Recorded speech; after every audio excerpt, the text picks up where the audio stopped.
Hi, welcome back guys. This is your friend, Lettuce Head Fanfics. Back with amazing fanfiction. This is the series of What If Spiteful Deku Becomes Type 2 Hero. Please give this video a like and subscribe to the channel if you want more videos like this. Now let's get into the fanfic. One voice spoke. Another voice growled. The first voice reprimanded. The second voice yelled. The first voice yelled back. You're more like a villain than a hero. Then there was fire. There was pain. And the first voice screamed. Izuku woke up sweating and gasping for air. He lay in bed and regained his bearings. Judging from the fact his mom wasn't bursting into his room, he must not have screamed in his sleep. That was lucky. He didn't want to disturb her again over a stupid dream. Not a dream. After a moment he felt pain in his left shoulder. He winced and quietly cried as he gripped his left shoulder. His scarred, aching shoulder that was missing an arm. It hurts. Realizing the time, he quickly got up and got dressed.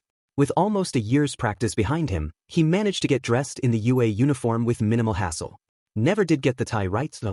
Looking himself over in the mirror, he quickly wiped his tears before heading down for breakfast. His mother, the sweet woman she was, greeted him with a hug before fixing his tie for him. Izuku gave a bit of a tired chuckle as she did. Izuku and his mom ate breakfast in silence before he grabbed his satchel. It was a bit of a hassle using a shoulder bag, but it was impossible to wear a backpack with only one arm. As he stood up from the table, Inko noticed the pained look on his face. Are you sure you want to go today? She asked. I'm fine with you staying home another day or two if dash. Today's the first D-day of school, Izuku laughed through his stutter. I see can't miss the first day, especially the first D-day at you. That'd just be embarrassing. Giving his mom a quick half hug, Izuku dashed out the door. Inko gave a soft sigh as she cleaned up the dishes. Izuku was smiling, but she could tell it was mostly a mask. She teared up a bit. When was the last time you really smiled, Izuku? Izuku walked down the street, taking in the morning air and occasionally moving his satchel a bit. The morning was relatively quiet and devoid of villains, it seemed. No one paid any attention to him, and he was careful not to bump into anyone either. He really didn't want to deal with anyone this morning. He was nearing the train station before a red car stopped next to him. Izuku briefly wondered if this was another tourist who needed directions, but was surprised to recognize the driver as they rolled their window down. Yo, Kamui Woods greeted, still in uniform. Keiki Kamui. Izuku exclaimed. D didn't, how are you doing? The usual, the hero chuckled at Izuku's stuttering. Heading to UA, right? Want a ride? The thought of riding in a car with a pro hero, especially Kamui Woods, made Izuku turn red from nervousness and flail his arm while speaking complete gibberish. I couldn't, he finally replied. I mean, why you're a pro and on DD duty and dash. I'm off the clock. Kamui interrupted before gesturing to the empty passenger seat. Come on, I've been wanting to chat anyways. With no choice but to admit defeat, Izuku went around the car and nervously sat in the passenger seat. Kamui drove towards UA and, thankfully, waited a bit before talking. He mostly asked about how Izuku's daily life had been, how his physical therapy was going, casual things like that. Izuku was glad for that. Nothing about his old school, nothing about the dot incident. In less time than the train, Kamui pulled up to the gates of UA. As Izuku thanked him and opened the door, the pro hero put his hand on Izuku's shoulder. Listen kid. UA isn't like your old school. The teachers there will help you if anything happens. If anyone hassles you, tell one of them, okay? Izuku just gave a quiet nod before exiting the car and heading inside. Izuku looked up at UA. He had only been here once before for the entrance exam, so the sight of it was still amazing in his eyes. With a small smile, he dashed in to find his class. With the hustle and bustle of the first day, no one really noticed him. He was thankful for that. He didn't want to be judged for his disability on the first day. Giving a sigh of relief, he found his class quickly. Scooting in quietly, he sneaked past the other students to a desk close to the window, obscuring his left shoulder from sight. Pulling out his notebook, he wrote in it quietly while waiting for the teacher. The wait wasn't long. There was a crack as their teacher smacked the podium to get everyone's attention. Izuku looked up in disbelief. He had heard UA's teachers were all pro heroes, but seeing it with his own eyes was something else. Though, he did wonder how this teacher got away with their current outfit. Good morning, class. Midnight smiled as the students got to their seats. Welcome to Class 1C, General Education. That'll be your class schedule for the year. Midnight finished as she closed the folder on the podium. Now, today is technically a half day, but we still got time before you kids can head home, so I'm giving you all permission to explore the school grounds. Stay out of trouble, stay out of the way, and if nothing else stay out of the principal's office. Good? Dismissed. With that closing word, the students of Class 1C got up and shuffled for the door. Izuku lingered a bit longer to finish the current sentence in his notebook. Midnight's orientation to the class took a little more than an hour, but due to everyone paying attention he didn't get to see too many quirks in use by his classmates. Some were more obvious, such as the small boy with mouse ears and a tail, but overall the kids in his class looked normal enough. Izuku was eager to see what their quirks were, but too nervous to actually approach any of them to ask. He'd just have to wait for them to be used. Closing his notebook, Izuku slid it into his satchel before getting up and heading for the door. "Wait a minute, kid," Midnight called out just before he stepped out. Izuku froze. Did he do something wrong? Was he in trouble? It was barely an hour into the first day. What could he wait? What if she knew he was quirkless? Was she gonna get on him for that? Was this gonna be a repeat of his thoughts were interrupted when he felt a pair of hands gently grab his shoulders and spin him around. He looked up into Midnight's scrutinizing gaze, frozen in fear. He watched as she looked him up and down, then smiled. "You're Inko-san's kid, aren't you?" she asked. "Why you know my mom?" Izuku asked nervously. "Recognize those eyes anywhere." Midnight smiled bigger. "And yep, I know your mom. We've been friends since she was a student here, though we haven't talked in forever, kinda my fault there." She stopped talking when she saw Izuku's eyes widen. "Am my mom at tended you?" Izuku gasped, giving a deeper one when Midnight nodded her affirmation. This was news to the stuttering young man. His mom might not have spoken a lot about her past, but why wouldn't she talk about attending UA, knowing her son wanted to go there too? "You'll have to ask her the details," Midnight said as she quickly scribbled something onto a small note card before kissing it and giving it to Izuku. Bewildered, he accepted the card and gasped when he saw it had her signature and a phone number along with the lipstick from the kiss. "My personal number, kid. Anyone messes with you at all, call me. If anything bigger happens and you can't contact your mom, call me. Okay?" She gently ruffled his hair as he nodded, tears in his eyes.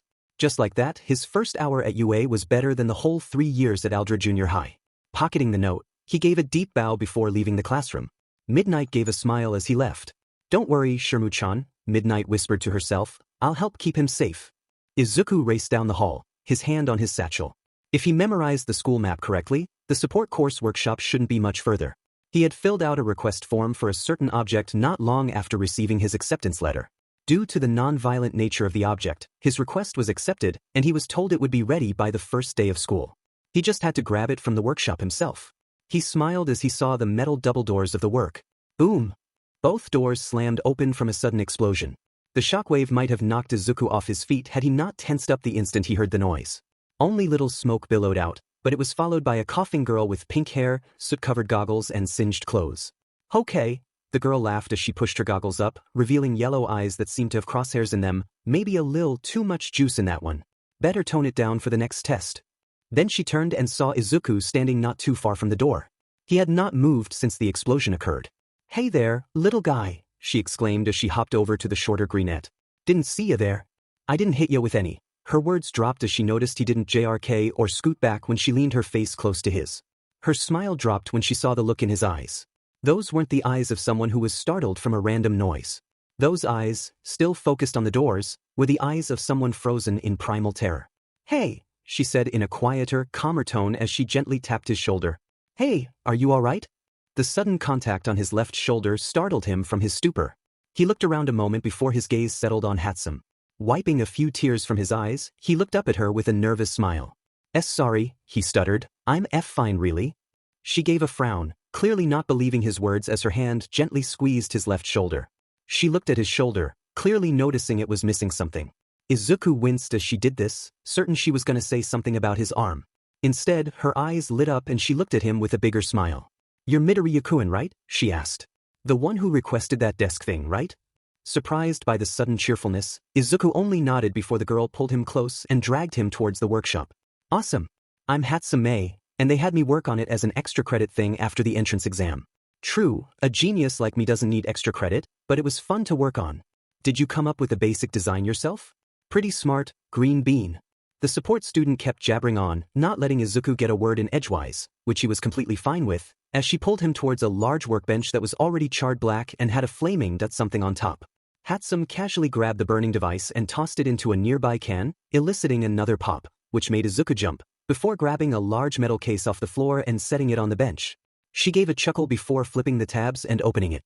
Inside was what looked like a few metal bars connecting a polished wood plank to something that looked like a H's.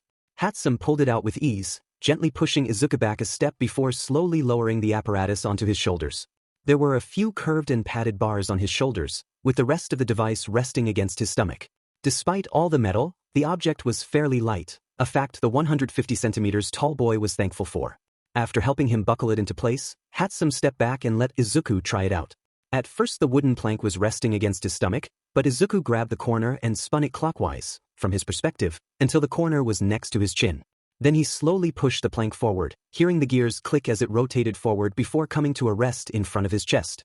He rested his right arm on it, noting it seemed a little high before Hatsum tweaked the bars on his shoulders a bit to lower the wooden plank until it was at a comfortable height. "Have I mentioned how clever this design is, Mito-chan?" Hatsum asked as she stepped back to admire the device. "I was a bit curious why you wanted to carry it yourself, Desk, but after seeing you in person I get it. Now let me show you some alterations I made myself." She gave a smile as Izuku watched her push a small button on the edge. There was a loud click as a small panel flipped up, revealing a small compartment close to his wrist. A spot to carry pencils and erasers. It's spring-loaded so you don't gotta worry about batteries. You will need batteries for the other side, though. That button flips up a small clock that gives the time, temperature, humidity, anything you'd need to know for outside writing. Now, I know the place you're actually gonna do the writing is slanted and all, but I also took the liberty of adding a little ridge around it so you won't get any books wet if you accidentally spill a drink outside it. It's also made from mahogany and the bars are rust-resistant, so. Hatsum stopped when she noticed Izuku was just staring with tears streaming from his eyes. "This is amazing," he cried. "More than I ever thought." He quickly wiped his eyes and gave Hatsum a wide smile. "Thank you." Hatsum gave a big smile of her own before enthusiastically patting his shoulder. "Don't thank me yet, Mito-chan. You can't take this thing off school grounds yet. Apparently the principal wants to see it used and possibly have a few more made for future disabled students, but once you can take it outside, be sure to tell folks it was made by the great Hatsum Mei, got it?" Izuku gave a happy nod and Hatsum laughed before pushing him towards the door. "See you later, Runt. Don't be shy about coming here, I want to know any more clever ideas you get. And bring that thing back here before you leave for the day." She grinned as she watched Izuku almost skip out of the workshop. Yeah, he was going to be a fun guy to hang with. However, she mentally noted she'd have to tone down any possible explosions when he was around. She could recognize PTSD a mile away, even without her quirk. The half-day was almost over, and Izuku had spent the entire time familiarizing himself with the school. He didn't really visit any of the places for the 2ND and third-year students, but even then the campus was large enough it took hours to really look at everything. Something that really surprised Izuku was how there weren't too many limitations on where students could go. Since UA was a hero school, Izuku assumed there would be places the other courses weren't allowed to visit, but it really seemed like no one cared who went where, other than a few facilities for the hero course. The biggest surprise, however, were the other students. At his old school, Izuku had seen other students get harassed or questioned for not having obvious quirks, and he knew those students would bully someone missing a limb like he was.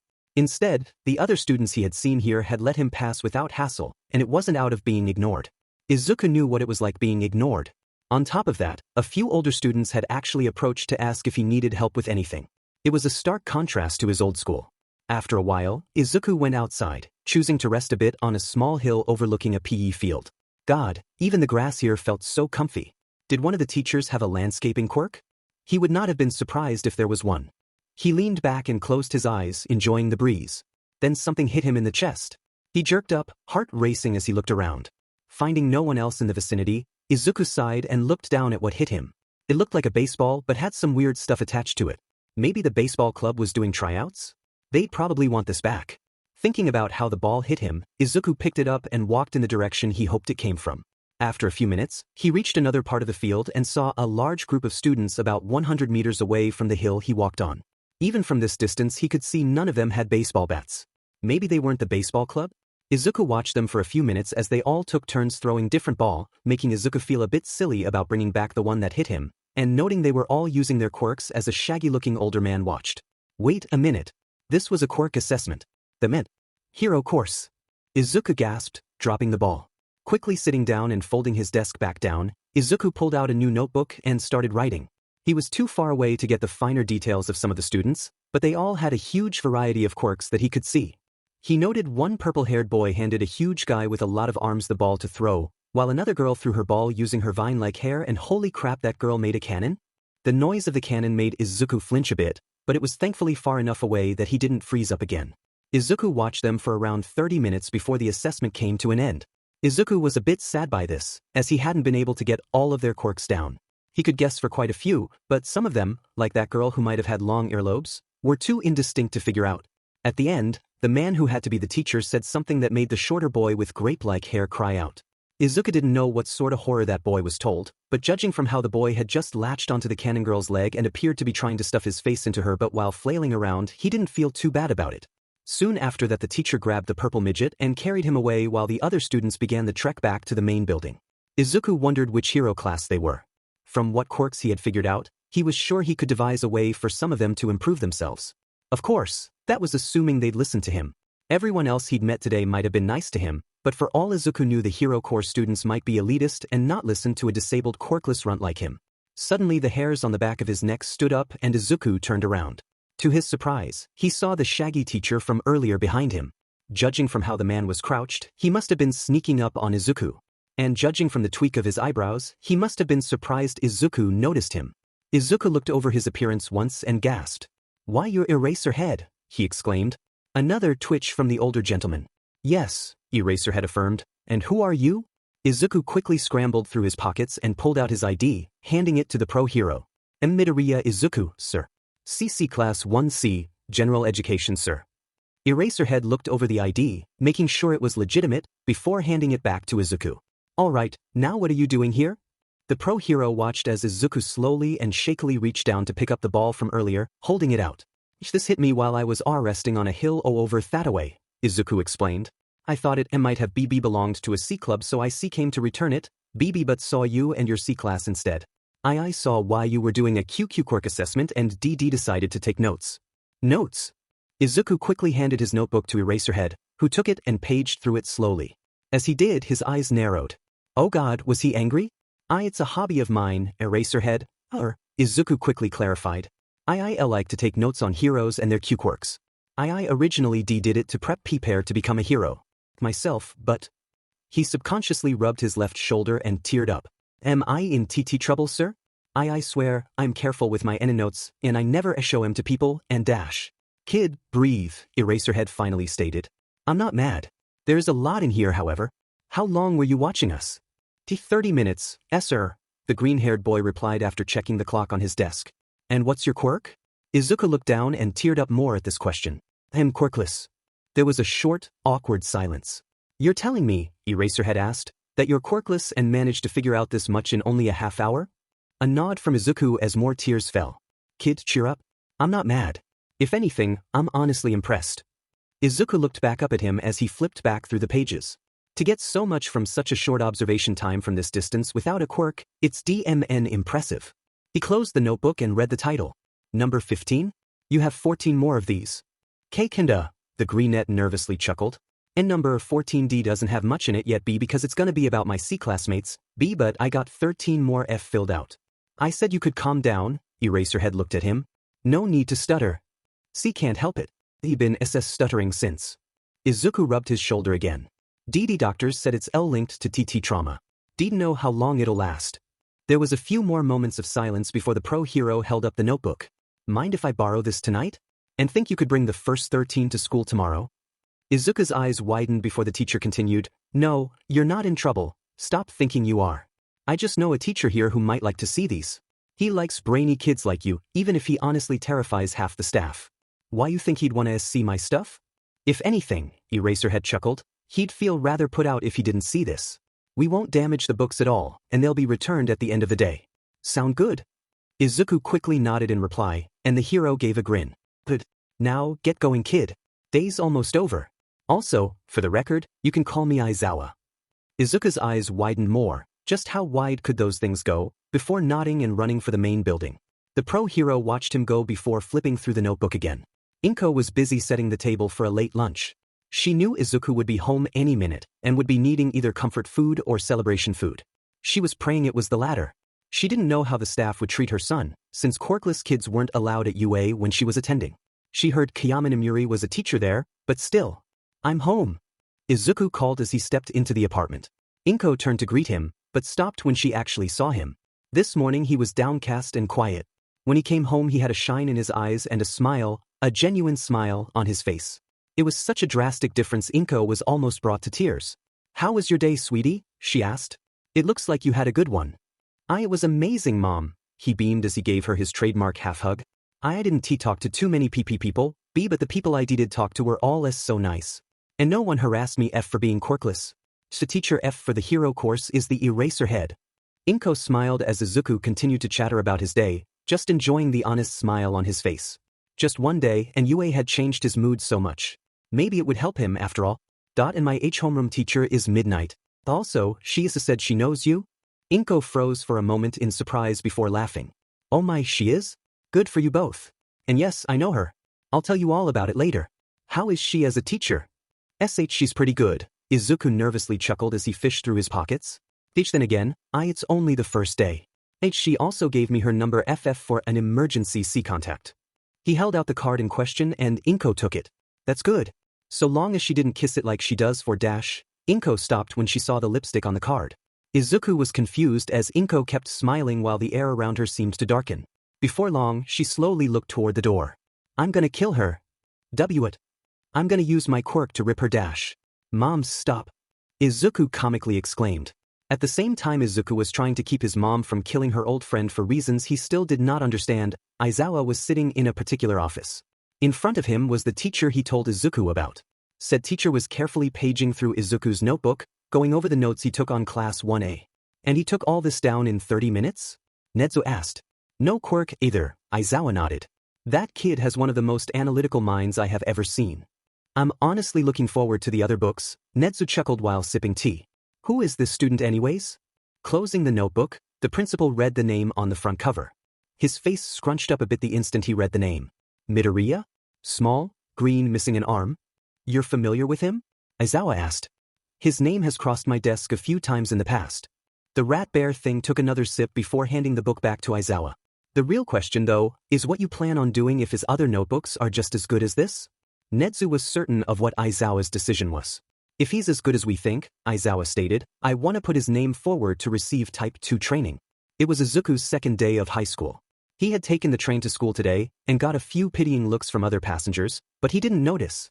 He was both excited and nervous about the oncoming school day. It would technically be the first time he and his class would be together, giving him more time to learn their quirks and more time for them to learn his quirklessness. He knew yesterday was actually rather nice, but what if that was a one-time deal? He didn't really get to know his classmates yesterday, so what if they were like his old classmates? Izuku quickly shook his head. He knew his paranoia was well-founded, but he had to give them a chance. Besides, Midnight promised to help if things got dicey, and that made things immediately better than his old school. He just had to keep hoping things would stay better. Pushing past the nervousness of potential bullying, Izuku was now nervous over another matter. Inside the satchel that hung from his shoulder were his first 13 hero analysis books. This was the first time he had more than 2 on him at a given point, and he was going to lend them all to Aizawa, Eraserhead, to show to another teacher. What was going to happen? He believed Aizawa when he said he wasn't mad, but what did he have planned for these books? The train soon came to a stop, and Izuku quickly disembarked and continued to UA. Rushing down the road, the quirkless teen reached the gates fairly quickly. To his surprise, Aizawa was waiting at the gates. The teacher was looking at the students as they came in, looking absolutely bored. The moment he spotted Izuku, his gaze sharpened a bit and he gestured for the teen to come closer. Izuku nervously approached as he opened his bag. Aizawa watched as he carefully pulled out the notebooks and handed them over. Please be careful with them, Izuku asked. Some have seen some action, if you know what I mean. Aizawa quirked an eyebrow as he saw the singed number 13, but decided not to ask. I'll be careful, he nodded. Head to class, kid. Depending on what the other teacher thinks about these, you might get called away during lunch. And before you think it, no matter what happens, you're not in trouble. Got it? With a nod from Izuku, Aizawa stepped aside and let him dash inside. And you got some free time before your next class, Midnight smiled from the podium, so you can use this time to socialize for a bit. I need to grab something real quick, so don't burn the classroom down. She gave a wink before stepping out. The instant the door closed, the students all turned to each other and began talking. Many students got up to walk around, but Izuku stayed at his desk, writing what he could see about his classmates. He was mostly working on finishing touches for some of the things he learned yesterday when he noticed a shadow overhead. Hey there, a boy said from above. I noticed you're kinda quiet. You alright? Izuku slowly looked up and saw the source of the voice was a normal-looking guy with short brown hair and blue eyes. He almost looked plain enough to be a slice-of-life anime protagonist. I am okay, Izuku responded. Just writing. What you writing? The boy asked, not a hint of hostility in his tone. Izuku was nervous, but slowly moved aside for the boy to see. He read a few lines before his eyes widened. Holy crap, you're writing about us? He might not have meant it, but the boy asked loud enough for some of the other students to hear. This made Izuku even more nervous. Please don't Gigi get mad. Izuku curled up a bit. Seeing their mistake, the boy waved his hands and scooted back a bit. No, we're not mad, I promise. I think it's actually pretty cool. Oh yeah, I forgot. My name is Tabata Shinichi. What's your name? Midoriya Izuku, the greenette replied, still a bit curled up as other students came closer. Hey, I remember that name, a girl with short black hair smiled. You're the kid that threw a bag at that one slimy BSRD a year ago. Hit him square in the eye. You were so cool. No way. Another boy exclaimed, this one covered in long hair like a Wookiee. What are you doing in Gen Ed? That was total hero material back then. This question, while honestly motivational, made Izuku feel a bit sadder. BB because I'm .QQ quirkless. Izuku stuttered. The class fell silent at that. He knew it. They hated him now. They were gonna start bullying him and… You're amazing! Everyone yelled with glee. Izuku straightened up from the sudden shout, noticing everyone was looking at him with huge smiles. You fought that villain and made it into UA quirkless? Tabata asked. Before Midoriya could reply, he turned to another male student who had long blue hair and 4 eyes, with 2 pairs of glasses, and asked, Yoshio, when was the last time a quirkless kid entered UA? The last quirkless student of UA, Glasses Boy Yoshio explained in a robotic tone, entered the management course 10 years ago, graduated top of their class, beating even the hero students academically.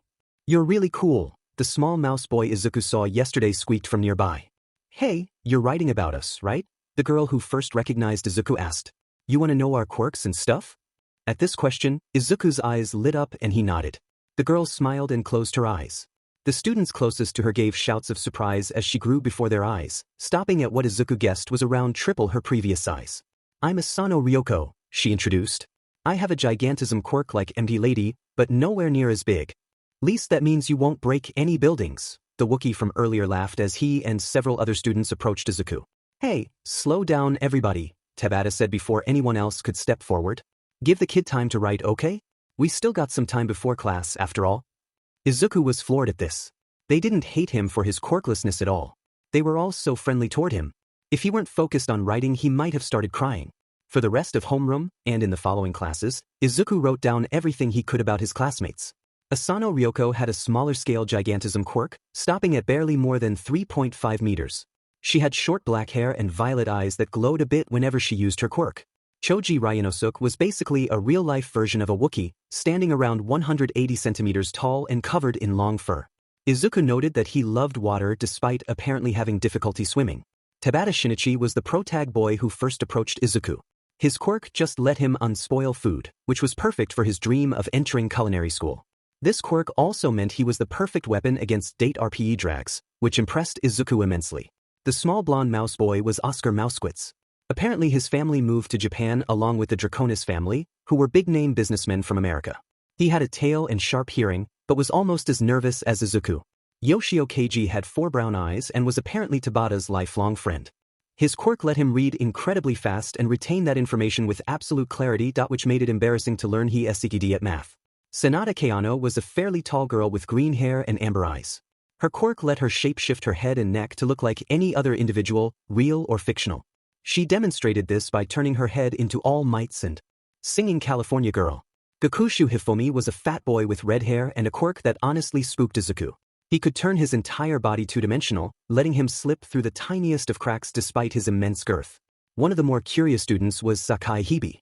He was a giant snake. Literally. No one knew if he was a human with a snake quirk or a snake with an intelligence quirk, but whatever he had still got him a tendu, even if he had to use his mouth to write. Izuku was most impressed at how he wore the upper half of the school uniform without having shoulders, looking a bit like an old feudal lord. Hayashida Magoichi was a purple-haired womanizer. Apparently he had flirted with over 20 girls on the first day of high school, and they all rejected him despite his quirk of constantly smelling nice. Moriboshi Ayam was a sweet yet snarky girl with long white hair kept in a ponytail. To Izuku's surprise, her quirk let her create and manipulate ice. When Izuku asked why she wasn't in hero course, she smiled, making Izuku blush a bit, and stated she had no desire to become a hero. The unofficial class mom of 1C was a fairly tall red-eyed girl named Kagero Kiana. Like Moriboshi, she had long white hair, but kept it in 2 braids instead. She had huge white wings and could fly with ease. The girl who sat behind Izuku was named Hojo Kimura. She had darker hair and green eyes, and her quirk was that her tongue could stretch out almost 3 meters. She couldn't shoot it out like a frog, but she could still control it like a tentacle. Katsura Miki was a quiet brunette girl who went to the same middle school as Izuku but never really met him.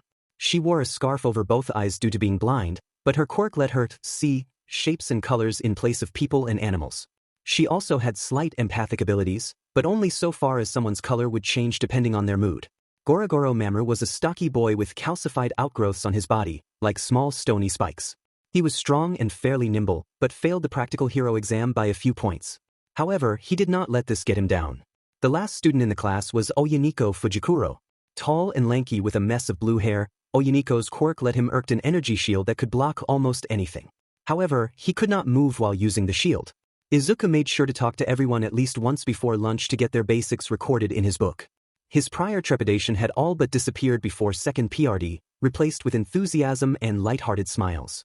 Tabata and Yoshio had apparently taken it upon themselves to become Izuku's new, bestest buddies, after seeing his nervousness earlier, but everyone in Class 1C were friendly with each other. Between the students who failed the hero exam and those who chose not to take it altogether, a sense of camaraderie began to form. They might not have been heroes, but no one in class let that get them down. I just noticed something, Izuku stuttered Yoshio and Tabata at the end of present mixed English class, just before lunch. Oh, our class only has SS16 students. Why do you think that is? We're Gen Ed, Sakai replied as he slithered by, carrying a book bag in his mouth. Gen Ed classes have always been smaller than the rest. I'm fine with that, though, Yoshio shrugged. 18 classmates is good for the other courses, but too much for me. Point 20, Tabata corrected. 20 classmates. There was a short silence before Yoshio started chuckling, followed by the students around him.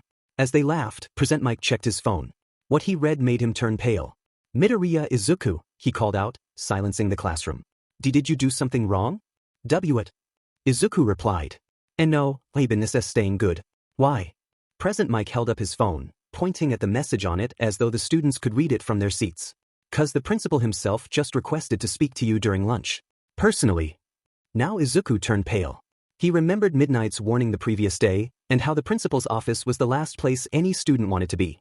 Turning to his classmates, Yoshio and Tabata both made prayer gestures and Moriboshi used her quirk to make icy prayer beads. Standing up and taking a breath, Izuku grabbed his bag and stepped out. The walk to the office was quiet.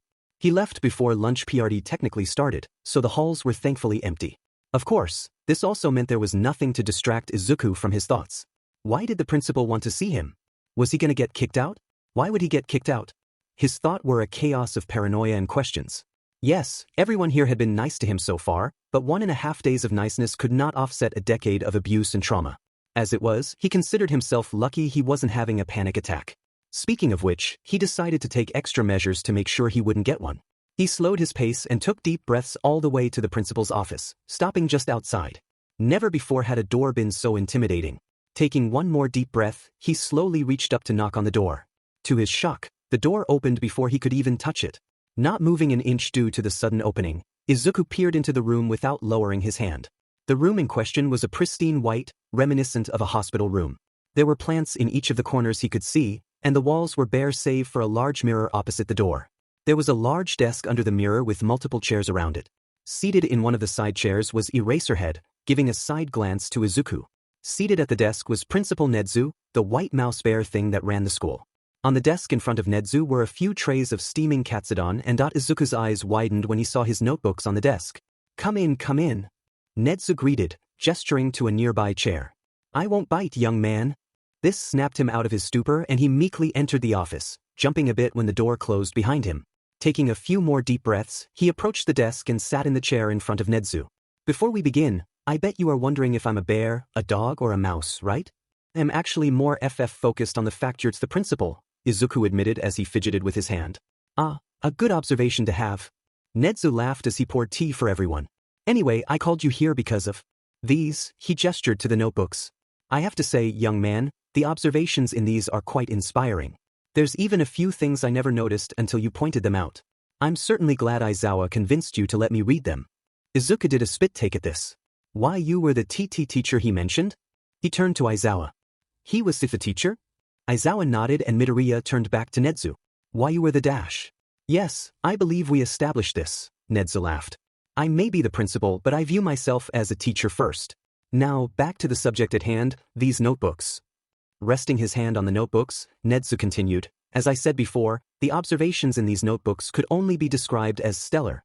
I've seen licensed quirk analysts who aren't nearly as detailed and meticulous. It is quite clear that this is a passion of the heart. Thank you, Izuku nodded as he rubbed his shoulder. I admit, I started to them as a way of preparing to become a H-hero, but... He teared up a bit and squeezed his shoulder. I didn't work out. I see. Nedzu nodded. There was a few moments of silence before Nedzu leaned forward, resting his head on his paws. Do you still want to be a hero? Izuku jerked his head up to look at him. What? Midoriya, Aizawa spoke up for possibly the first time since Izuku arrived. Do you know what a Type 2 hero is? Izuku looked at him confused before meekly shaking his head. After that, Aizawa reached into his pocket at the same time Nedzu reached into his vest. Izuku watched as the two heroes set their hero licenses on the desk in front of him. Look at our licenses. Notice any differences beyond the obvious? Izuku looked closely at both licenses. He had seen pictures of hero licenses in the past, but this was the first time he'd seen them with his own eyes. He soaked in every detail he could. Nedzu's height. Aizawa's weight. Nedzu's date of weight, that was unknown. After a minute or two of intense scrutiny, Izuku pointed at the name line on Nedzu's license. There are TT2 lines behind your N name, P Principal Nedzu. Aizawa-sensei's license only has one. Good eye, Nedzu smiled as he and Aizawa picked their licenses back up. That is the only visible indication showing the difference between Type 1s and Type 2s, and we've worked hard to keep it that way. Get cozy and start eating, this is going to be a bit of a talk. Izuku took his tray and started eating as Nedzu sipped his tea a few times. You see, Midoriya, there are actually 3 different types of heroes out there, each with their own skill sets and privileges. Type 1s, aka enforcers, are the variety you and the majority of people are most familiar with. They work with law enforcement to apprehend criminals, are the most common seen for press releases, etc.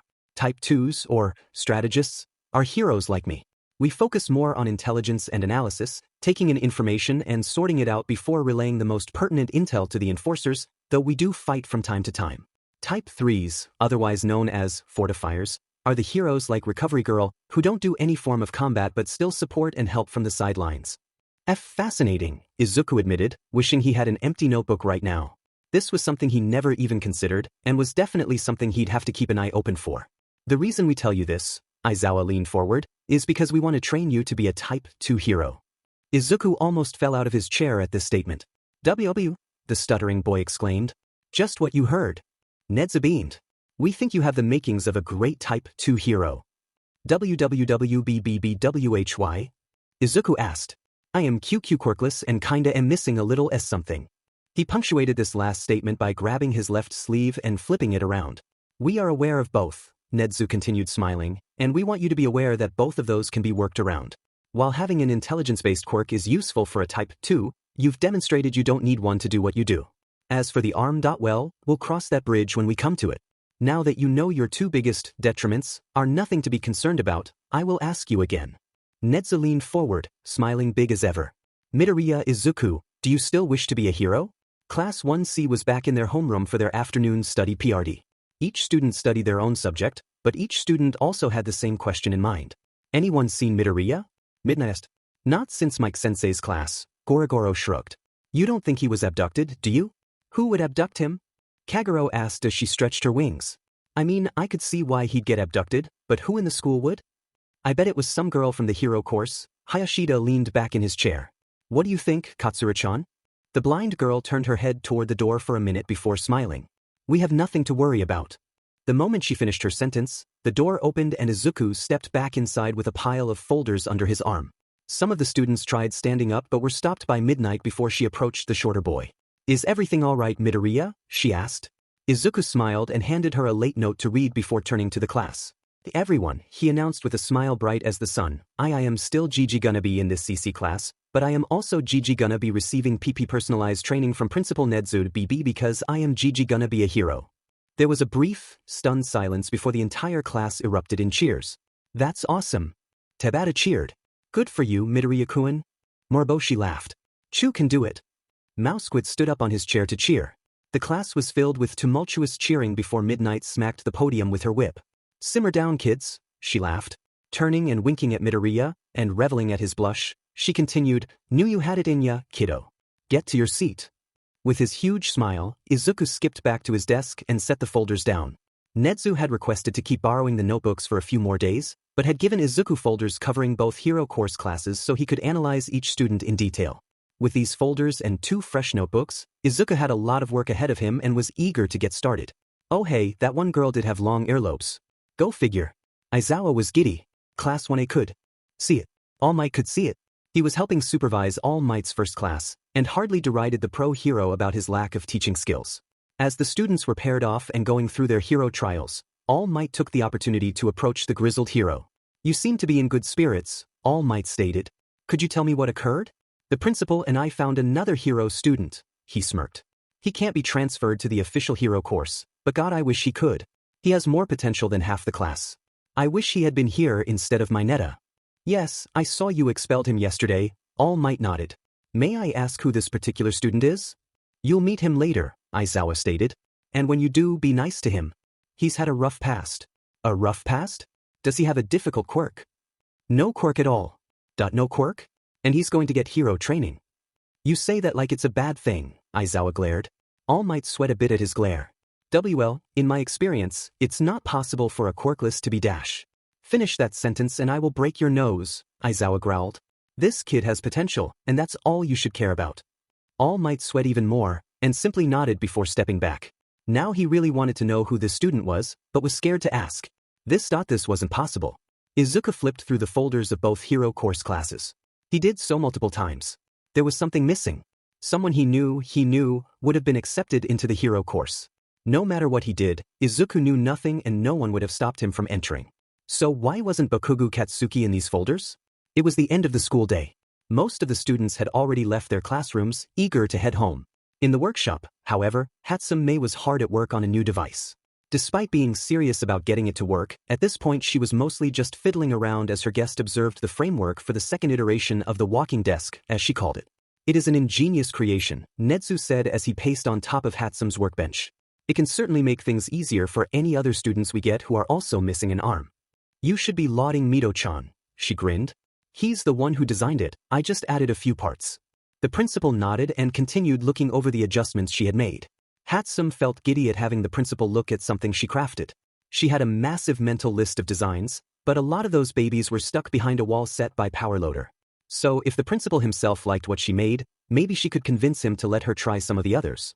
She smiled bigger as she took a soldering iron to her current project, and Nedzu's attention was diverted to the opening door. "Ah, good afternoon, Midoriya." "Oh, Midoriya must be here to drop off his desk."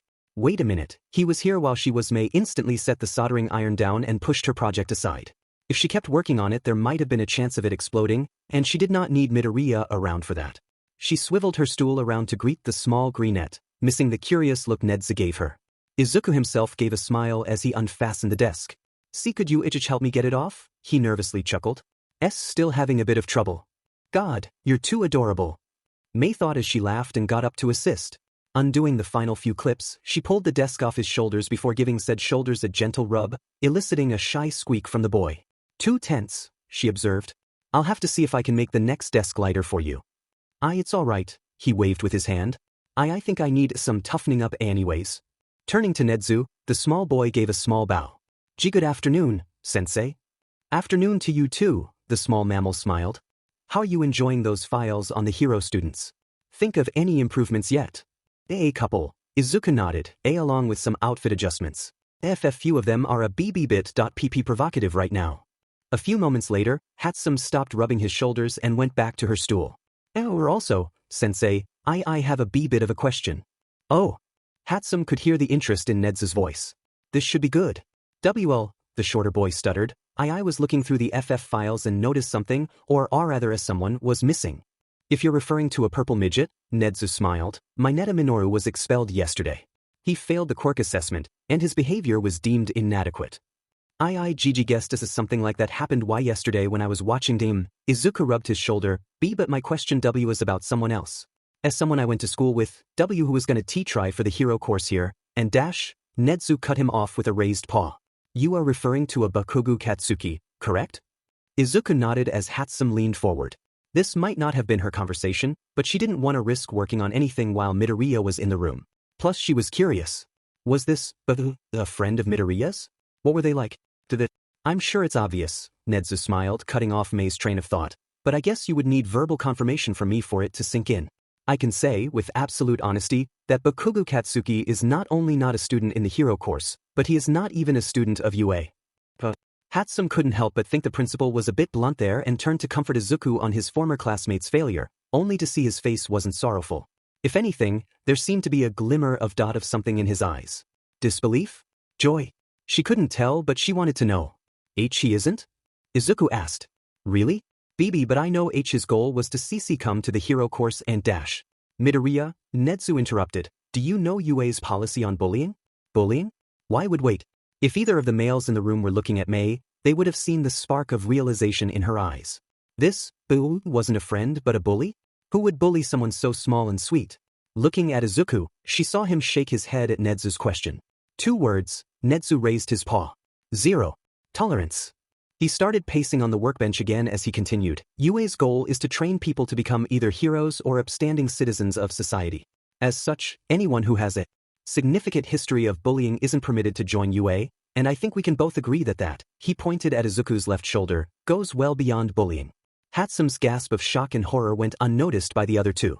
But it was a one-time occurrence, Izuku stated, and with the other teachers not punishing him for everything else, H's record was empty. Officially yes, Nezu nodded, and his application was one of those I personally looked into. You see, while I was going through a number of applicants looking for well, it's not important what exactly I was looking at them for, but while I was doing it I had a guest who was a mutual acquaintance. Kamui Woods. Izuku's eyes widened as Nezu continued, still pacing on the workbench. We were chatting up, casual as can be, when he spotted Bakugo's application and asked why it was even there. I noticed he seemed a bit hostile about it and asked him about it. Now, I would have figured it out eventually, but having Mr. Woods there sped up the process. He pulled up the crime report concerning your last incident with him while I contacted Edgeshot, whom Kamui claimed was a second witness. With his testimony combined with the old report covering the incident, I decided to look deeper into things and hacked into the cameras of your old school. You can imagine how appalled I was to see what he did to you simply because you're quirkless. With everything I learned that day, I personally made sure Bakugo Katsuki was barred from taking the entrance exam. Izuku stood there, slack-jawed and wide-eyed. From his expression and his prior question, it was clear he had expected to see Bakugo in the hero course no matter what happened. He was in such a stupor over what he heard he didn't notice Hatsum moving until she set her hands on his shoulders. He turned to her and was shocked to see tears in her eyes and an expression of rage. This Bakugo, she hissed, not even bothering to grace him with an honorific. Where is he? Everything was explained now. His stutter, his nervous shaking, his missing arm and his PTSD, it was all because of some brat named Bakugo. All because this sweet little guy was quirkless. Hatsum wasn't a fighter, but hearing what he did to this poor meek boy made her blood boil. I dunno, Izuku stuttered. I haven't had anything to do with him since that day. Hatsum looked at Izuku for a few more seconds. I'm gonna kill him. I should remind you, Nezu laughed as he hopped to the floor, that if you are going to discuss murder, I would prefer you did it out of earshot so that I could claim deniability. Now, was there anything else, Midoriya? Izuku was silent for a few seconds, still stunned from Mei's sudden fury before replying. I'll have the files already by morning. I'll get here early too. Excellent. Oh, allow me to walk you to the gates, Midoriya. Hatsum was working on something before you arrived, we should leave her to it. Nezu gave Hatsum a casual wave while Midoriya's was a bit more heartfelt before they both walked out. The instant they were gone, Hatsum ran back to her bench. Pushing her prior project off the table completely, she got to work adjusting the second desk. The hero students could wait for their equipment. She had a cinnamon roll to protect. The next day.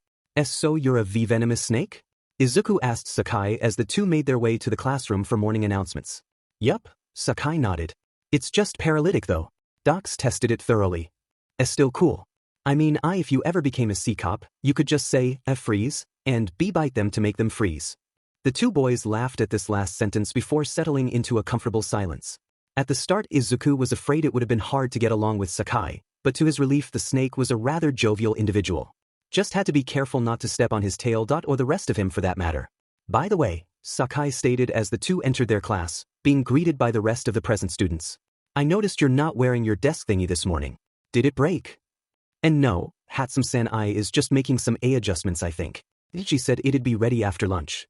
After that, Midnight stepped into the room. All right, class, she declared from the podium, only got one real announcement this morning. You've all had a couple days to get to know each other, so, she smirked, and that worried the class. It's time to pick a class president. The class was now less worried. You can use whatever method you want, she continued. You can put your names forward, vote for someone, or... Midnight's words petered off when she saw everyone in the class, excluding Sakai, who didn't have hands, pointing at Kagero Kiana. The white-haired girl looked around in confusion, ruffling her wings. "Emi?" she asked. "Kagero-san," Tabata smiled. "You're basically the class mom already. I bet you'll do fine. And if you need help," Hojo said from behind Izuku, "you can always choose a vice pres." "Oh, that makes things so much easier." Kagero turned to Izuku with a smile. "I elect Midoriya-kun as vice president." W? "Oh, he'd be the perfect pick." Gorogoro cheered from his seat next to Oyiniko. "He can use that awesome lil brain of his to support the main prez, but not be in the main meetings so he wouldn't have to worry about being picked on." "You're right." Moriboshi smiled. "It's perfect. Don't I get a say in this?" Izuku nervously asked. "Sorry dude," Tabata smirked. "Vote's been cast." But you didn't vote." "All for Midoriya-kun becoming vice president?" Yoshio bluntly asked as he raised his hand. His gesture was soon repeated by everyone else in class, except for Sakai, who still didn't have hands. Votes passed. "I hate all of you," Izuku sighed as he faced Est. The class gave light-hearted chuckles at his reaction, and Midnight couldn't help but smile. Inko-san's little boy was gonna be fine. "This is not FF fine, and I still hate all of you," Izuku mumbled as he sat down for lunch. The rest of his class just laughed as they sat in their corner of the lunchroom. Tabata and Yoshio sat to Izuku's left and promptly started fighting over shrimp while Sakai and Asano sat to his right, chattering calmly. "No need to be nervous," Kagero smiled from her seat across from him. "I think it'd be fine if you just help the class with studying sometimes, and maybe help me organize class outings. Nothing scary, I promise." "Gotta ask, though," Tabata leaned forward, not noticing Yoshio stealing one of his shrimp. "Do you know what sort of training you'll be getting from the principal?" He looked back at his meal in time to stop Yoshio from committing another act of grant theft shrimp. "And not yet," Izuku shrugged. "Apparently he's called in another hero TT to look over my N notebooks, and the two of them will figure it out from there." That decision made Izuku a bit nervous. He didn't want his notebooks to be shown to everyone, and what if this other hero thought they were creepy? He wasn't scared, per se, but definitely nervous. His thoughts were derailed when he heard some giggling on the other end of the room. Turning, he saw several girls he recognized as Hero Corps students. They were all looking through small folders, pointing at what was inside them and chattering up a storm. He couldn't hear what they were saying, but their expressions were certainly happy. "Those are Hero Corps, right?" Asano asked, following Izuku's stare. "You met him yet?" "And no," Izuku smiled. But I did make those folders for them." The folders in question were notes and observations he had taken concerning their quirks and ideas for improvement. Judging from their expressions, it looked like the students were taking the ideas to heart. He didn't leave his name on any of the notes, too afraid of how the students would react if they learned the notes were penned by a disabled quirkless. He wanted to help them improve, and... "Excuse me," a voice spoke up. "Which class are you in?" Izuku looked up at the voice, and saw a boy with short pale hair and a condescending look. He recognized the newcomer as Monoma Nito, a boy with a copycat quirk in Class 1B. "We're 1C, Sakai replied as he scooped up some rice with his tongue. "Why ya asking?" The Hero Course boy only sneered. "I was just wondering what sort of class would allow a pet on the grounds, but knowing it's the class with a quirkless in it makes more sense." Looking over the stunned Gen Ed kids, Monoma continued, "Any of you the quirkless? If you are, I'd suggest dropping out now. UA is too good for a useless kid like that." He started laughing, not seeing Izuku curl up. In Izuku's mind, Monoma was slowly taking Bakugu's spot. He reached for his phone, ready to contact Midnight, before he heard Asano laughing. "That's funny," she laughed. "You're funny. Wanna know something else that's funny?" She laughed for a few more moments, confusing Monoma. Suddenly, like a striking snake, Asano grew to her full height in under a second, grabbed Monoma by the head and hurled him across the room. The boy screamed as he flew past the other stunned students and right out the cafeteria doors. The lunchroom was silent as everyone slowly turned to Asano, who stood up and propped her leg on the table. "Anyone else feel like belittling quirkless people?" she roared. "Come on up, I'll throw you out right behind him." Silence reigned in the lunchroom, no one even touching their trays after what just happened. "Did you hear a squeaky noise as she grabbed his head?" Tabata whispered to Izuku. Before the disabled student could reply, alarms blared loud and clear, plunging the room into chaos. "Oog, that wasn't fun," Midnight sighed as she lay her head on the podium. Izuku sat in a chair next to her, acting as her assistant while Kagero had a meeting with the other class presidents. I agreed, Izuku chuckled. Kinda crazy just how far the media's willing to go. After the media broke into the campus, the staff declared that afternoon classes would be cancelled, giving the students a much-needed study period to calm down. Midnight was thankful her class had been among the more calm ones during the whole event, and regretting not getting a picture of Asano carrying some of the class to safety. It had been a comical sight, some students under each arm, Sakai coiled around her like a decoration and Izuku riding her shoulders. "Didn't you see them this morning?" she asked. "They were crowding the gates and harassing any student they could." I came in early this morning, Izuku replied. "There weren't any reporters when I arrived." "Lucky you," she ruffled his hair. "Heard you were actually really calm through the entire thing. You know, being calm in a crisis is a good trait for a hero to have. That was something the judges were looking for during the entrance exam, which I'm sure you would have passed even with your arm." I doubt it," Izuku leaned back in his chair. Back then, before IC came to this class, I was in a bad spot. No one told me I could be a Ichichiro. Even had a P-Pro I really looked up to tell me that to my face." "What?" Midnight's face scrunched up in anger. "A pro hero told you that? What hero told you to give up on your dream?" It's nothing really." Izuku flailed his arm, grabbing the attention of some other students. "It was a while ago, and I'm much better now." "That's not important," Midnight poked his nose. "A pro hero told you couldn't be a hero. That's a gross violation of the hero code. Heroes are supposed to be supportive and encouraging all the time. A pro who says such discouraging things could get fined, lose status, any of 100 things to show just why saying mean things like that is a bad idea." "I don't think he meant it that way. I mean, all Izuku covered his mouth, forcing himself silent. Midnight asked. When Izuku refused to continue, she looked away in thought. After a few moments, she looked back at Izuku with a concerned face. Alright? Izuku tensed up at the name, and Midnight's concern sharpened. "Are you saying," she whispered, "that All Might himself said that to you?" Izuku looked down and away, unwilling to reply yet knowing his silence was admittance enough. Midnight just stared for a few moments longer before standing up and turning to the class. "Kids, something's come up that I need to deal with. Just keep studying, relax, chat, whatever. I shouldn't be long." Not giving anyone a chance to ask, Midnight strolled out the room. She was a woman on a mission. As you can see, Netsu explained to the Type 2 hero seated across from him, this young lad certainly knows his stuff. That is no understatement, Sir Knight I agreed as he paged through one of Izuku's notebooks. His notes are a bit messy, clearly a transcript of his own observations and thought process, and yet magnificently detailed. These books also do a good job showing just how his skills improved over the years. If he weren't a first year, this would be incentive enough to take him on as an intern. How good is he physically though? Not too good, I'm afraid, Nedza chuckled. Prior to our scouting him out, it looked like most of his physical training came from figuring out how to run from his tormentors. That combined with his small frame make me think he'd be more of a precision fighter than an overpowering one, possibly relying on tools.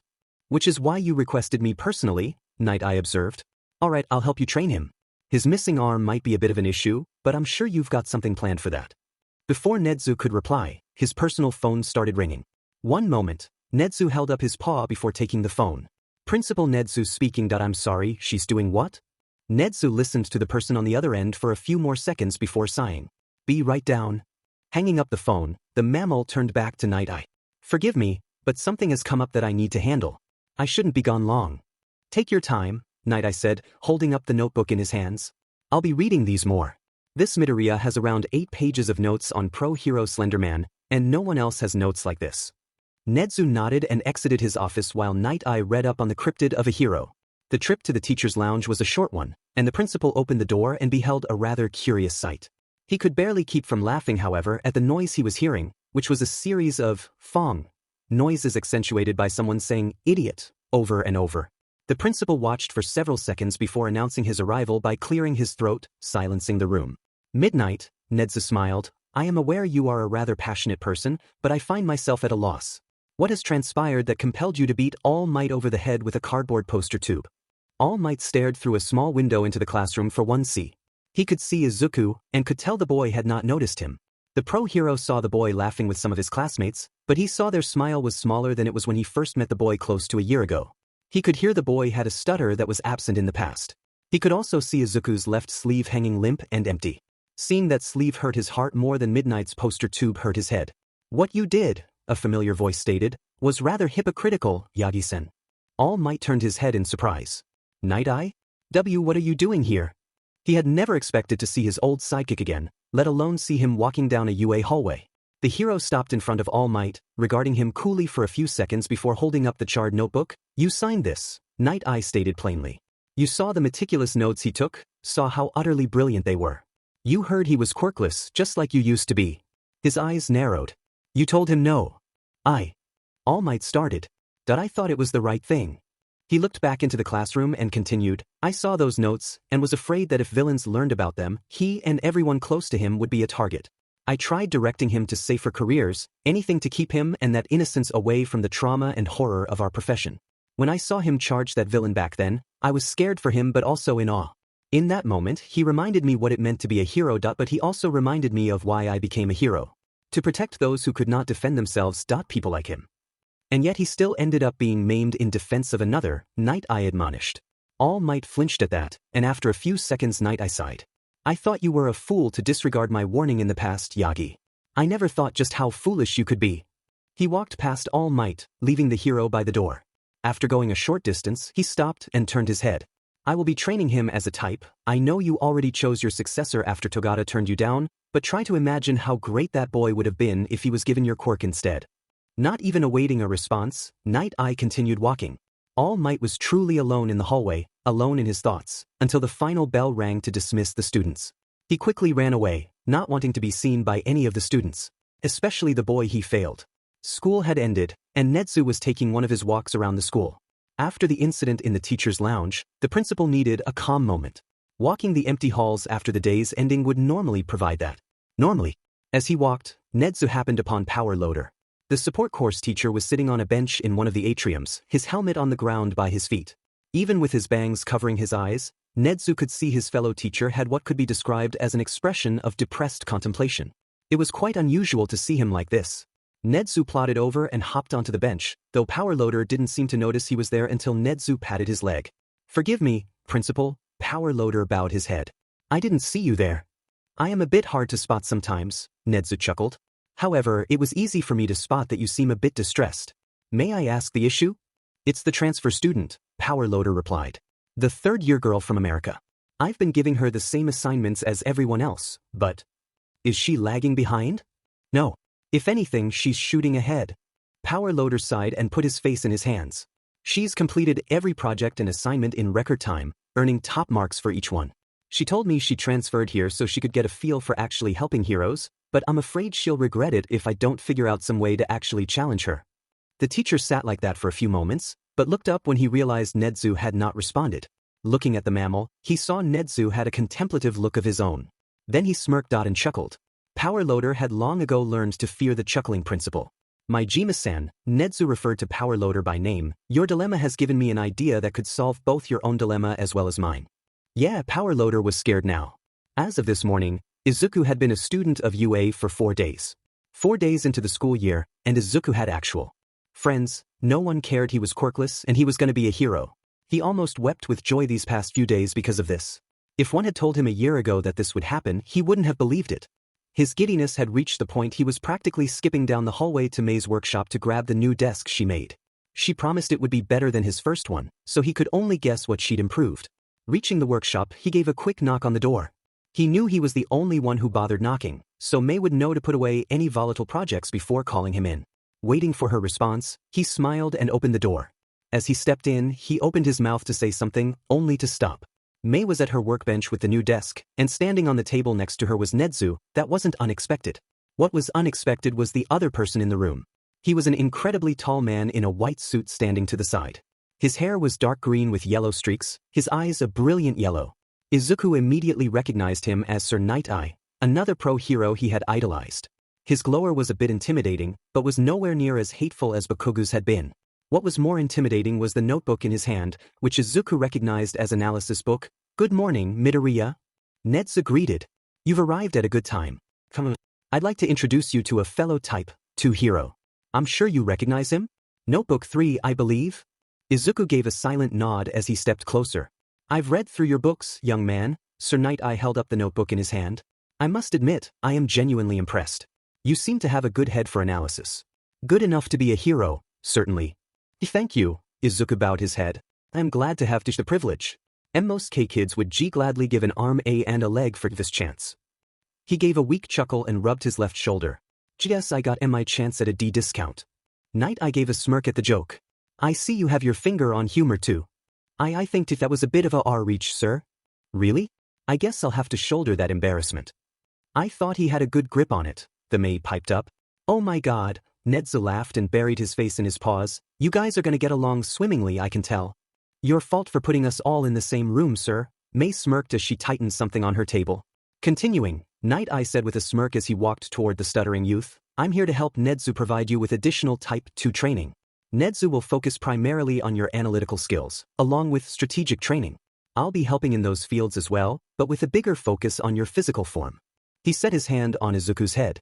It's clear you're not a strong individual, so your training will help bolster that. I'll also be training you in the use of smaller weapons, primarily those usable with one hand, given your dot condition. In any event, I do look forward to working with you and watching your progress. Which begins this afternoon, for the record, Nedzu smiled. You'll be busy all afternoon, midnight will take the time to inform your class. I'll fill you in on the details during lunch. It's done. May shouted as she hoisted the walking desk into the air. Mito-chan, come on over. Before Izuku could even move, May shot over to him and slapped the desk on his shoulders. To his surprise, the desk seemed even lighter than the previous iteration. Made a few adjustments with your safety in mind, May proclaimed as she tapped the wooden part of the desk. Change the wood to a harder, specially treated wood. The same sort that are used to construct desks for heroes with strength quirks.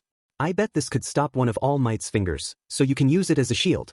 The pipes for the frames are heat resistant, so any JRKS with heat quirks can't use them to burn you. Also comes with a quick release strap right here. Tug it and it'll just fall off. The biggest addition, though. She tapped a button on the side and a small slot opened up, dropping a tiny red vial into May's hand. The vial was red and had a small light glowing inside of it. Hatsum, Nedzu asked with a frown, where did you get that? Saw a sample in the lab yesterday, the inventor responded, fabricated a copy myself. Anyway, Mito-chan, this is an experimental power source UA is devising.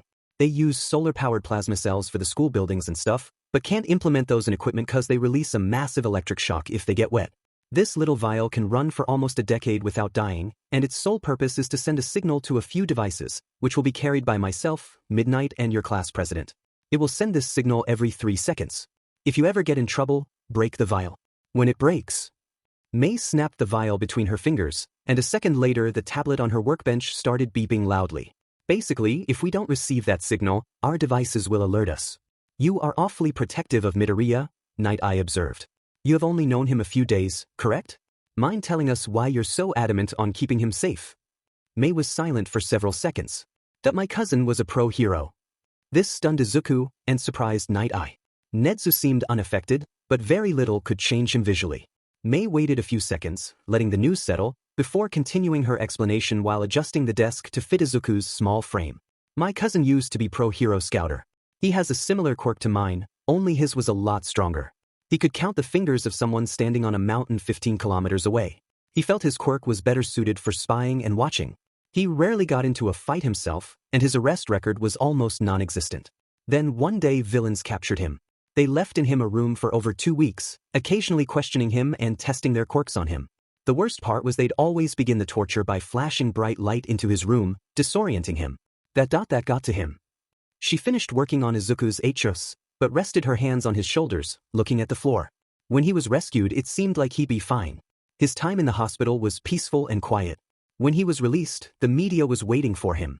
Their cameras that all had flashing lights. Seeing those again, he forgot he was out. He just fell to the ground, begging for it to stop. After that, he's had to avoid anything with flashing lights. Anytime he's gotten hit with them, he'd just freeze in his eyes. She lifted her head and looked at Midoriya, tears in her eyes. Your eyes were just like his when we first met. After that explosion, you weren't here. You were back where it happened. She gently rubbed his left shoulder. My cousin was a pro hero, an adult. You're 15 years old, Mito-chan. You shouldn't have suffered enough to get eyes like that. That's why I'm helping as much as I am. I want to help you get better and make sure you don't get worse. The instant she finished her sentence, Izuku pulled the quick-release strap for his desk and pulled her into a tight half-hug. May was surprised by the sudden gesture and slowly hugged back, resting her head on top of his. Izuku himself was silently crying into her shoulder. The pro heroes, to their credit, remained silent through this exchange. Neither of them knew about Izuku's PTSD before this, though Netsu thought it might have been a possibility, and now they both knew Izuku would need more than hero training to get through everything. The majority of the school day was thankfully a calm one for Midoriya. His classmates were all as supportive as they had been, with a few geeking out over his new desk. Midnight was normal as ever, though everyone was curious about the abundance of cardboard poster tubes in her classroom. The only thing that could have gone sour that morning was when the class was heading to Cementos' classroom, when they passed Class 1B on their way to Midnight. The JRK from before, Monoma, looked like he was going to try something before Asano gave a glare so icy even Moriboshi felt the chill. The hero course student quickly shut his mouth without saying a word.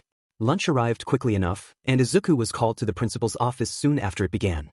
Night Eye was there again, and the two older men, well, man and mammal, informed Izuku of what his afternoon would be like. Both type 2 heroes knew that analyzing quirks on paper was vastly different from analyzing them with your own eyes, so it was decided Izuku would go with Class 1A to the unforeseen simulation joint to observe their quirks in action and up close. He would do the same with Class 1B the following day. Netsu also pointed out that Izuku would be meeting with someone the following morning, but refused to explain further. Good thing Izuku was patient. However, it was hard to see that patience as he rolled on his ankles in front of the bus that would take him and 1A to the UAT. Standing with him was Aizawa, and the two waited for Class 1A to arrive. The teacher looked down at him, at the small Viridian boy, and couldn't help but think he should have belonged in hero course in the first place. That first day they met, the boy had sensed Aizawa sneaking up on him. Most pros couldn't do that. Then he surprised Aizawa further by recognizing him on sight. That level of observation alone put Izuku above most of his current class. Unfortunately, they couldn't do an official transfer due to his physical condition, and they'd need the school therapist to map out his mental condition, so the best he could do is work with Netsu in teaching him to be a type. After a few more minutes, the two could hear the approaching students. Izuku smiled and took a step before Aizawa stopped him. "Wait here," Aizawa stated. "Something you need to hear before you reveal yourself." With that, Aizawa stepped around the corner and faced his class. Some students were excited, others were calm, and a few were antsy. He waited for them to quiet down before saying what he knew needed to be said. "Before we continue, class, I want to hear your opinion on quirkless people." This caught the class by surprise, some students looking at each other in confusion. Aizawa could see Izuku have a worried look around the corner of the bus. He knew that, despite his current smiles, Izuku was still worried about a lot of things. This would at least be one thing Aizawa could help with. "With all due respect, sir," a tall girl with a black ponytail raised her hand, "I don't understand the reason for that question. I mean, why would any of us have a negative opinion of quirkless?" "Quirkless people are people, dude," the excitable redhead declared. "And I'm not just saying that because that big girl from Gen Ed scares me." "Yeah," the tall brown-haired girl waved her arms. "People who think quirkless means worthless are absolute assholes." A few of her classmates laughed at this announcement, but agreed with the sentiment. Aizawa noticed Izuku's face slowly soften, like he was about to cry. "Good answers," Aizawa finally said before waving Izuku over. The one-armed kid walked over next to Aizawa, giving a shy smile and bowing his head. "This is Midoriya Izuku, from Class 1C. He will be joining us for this trip. He is quirkless and the one who wrote those pamphlets you received yesterday morning." That made the class explode with excitement, and made Izuku duck behind Aizawa. The teacher raised his hand before the class could mob the Gen Ed student. "Try to keep calm around him," Aizawa defended Izuku. "In case you haven't noticed, he hasn't exactly had a good past.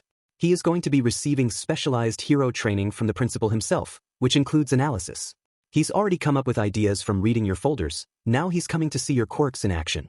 Everyone on the bus. "Yaoyorozu, you sit next to Midoriya because you're the only student I trust not to try anything." Everyone nodded and clambered onto the bus, with Izuku and Momo sitting towards the back. It was a bit of a cute and funny sight seeing them sit side by side, with Izuku's head barely reaching the same level as Momo's shoulder. Soon the bus started going, Aizawa decided to nap, and the other students started talking among themselves. Izuku might have been excited before, but actually sitting with the hero course students made him nervous again. "So, you wrote those notes on us, Karo?" The frog girl in the seat in front of Izuku peeked over the top towards the boy. "Oh yes, that was me," Izuku nodded. Did you like them?" "They were awesome," the brown-haired girl from earlier replied, her head appearing next to the frog girl's. "I never would have thought that way before those notes." "Oh, I'm Uraraka Ochako." "I'm Tsuyu," the frog girl raised her hand. "I tend to speak my mind a lot. Gotta ask, did you lose your arm?" "Because dash. That's a rude thing to ask," Momo interjected. "I'm sure however it happened was an unpleasant experience." It's alright," Izuku stuttered as he self-consciously rubbed his shoulder. "It happened around a year ago." I'll tell why you the story later, promise? The rest of the bus ride was fairly quiet, with the surrounding girls making small talk with Izuku, bringing a blush to his face. Why was UA filled with pretty girls? After a fair bit of time, the bus came to a stop and Aizawa immediately stood up. Izuku was uncertain if he actually slept on the trip because of that. When the doors opened, Class 1A plus Izuku walked off and into the building. Both Izuku and Ochako geeked out upon seeing Hero 13 was there, too. Before anyone could really do anything else, however, the hairs on the back of Izuku's neck stood up as what looked like a black cloud appeared in the middle of the area just beneath the stairs. The other students noticed as well, wondering if this was part of their training. That line of thought was immediately stopped when a literal horde of unpleasant-looking individuals came walking out of the cloud. Villains! Izuku gasped. Izuku was frozen in fear. There were villains. A lot of villains. He knew the actual Hero Corps students weren't ready for this, and he most certainly wasn't ready, either. He snapped out of it when he saw a couple Class A kids move in front of him. Stay behind us, the tall brunette, Uraraka Ochako, whispered. We'll keep you safe, Karo, Azui croaked. Having the two Hero Corps students shielding him helped his nerves, keeping him getting a panic attack. He could overhear Aizawa and 13 whispering something, but he couldn't catch it. He turned and saw the doors behind them were still open, and had an idea. As the villains finished pouring from the gates, Izuku quietly shuffled towards one of the other students. Listen, he whispered. G go back T to the school. G get the TT teachers. Why you're the fastest, why you should outrun anything that might be outside. Ida looked appalled at this. I can't just leave you all here, he hissed back. Why you're not leaving us, Izuku said with determination. Why you are G getting reinforcements. We can't handle that many on our own. Go. Ida's eyes narrowed, but even he could see the sense. Hunching down, he carefully walked back before dashing out the doors. Back to the buses. Aizawa shouted. 13 keep them safe. The rest of the students turned to rush the doors, but were stopped when a man composed of black mist with bright yellow eyes appeared before them. Sorry, he insincerely apologized, but I can't let any of you leave. Everyone gave a shout of surprise when the floor beneath them disappeared, turning into the same black mist as earlier. Izuku himself screamed as he fell down. How far was he gonna wait? There was water underneath him now. Thankfully he spotted it quickly enough to take a deep breath before crashing into the liquid. Thank goodness it was deep water, it would have hurt to impact solid ground after a fall like that. Izuku was also glad his desk was lightweight, so it didn't pull him. Wait. Izuku facepalmed. His desk had that thingy May made him. Even if Ida couldn't make it, he could contact help. The one-armed student started pulling himself up to get some air, but was stopped when he felt weight on his leg. Looking down in surprise, he saw a man had grabbed his foot. A man dressed in green, with blonde hair that looked like seaweed. He looked up at Izuku with empty black eyes and gave a reverberating laugh that Izuku could hear even underwater. The boy finally screamed in fear and kicked the man in the face, realizing too late he had just expended his air. Water rushed into his mouth and lungs, making him curl up as other aquatic villains gathered around him. Suddenly the villains found themselves repelled by a speedy green blur.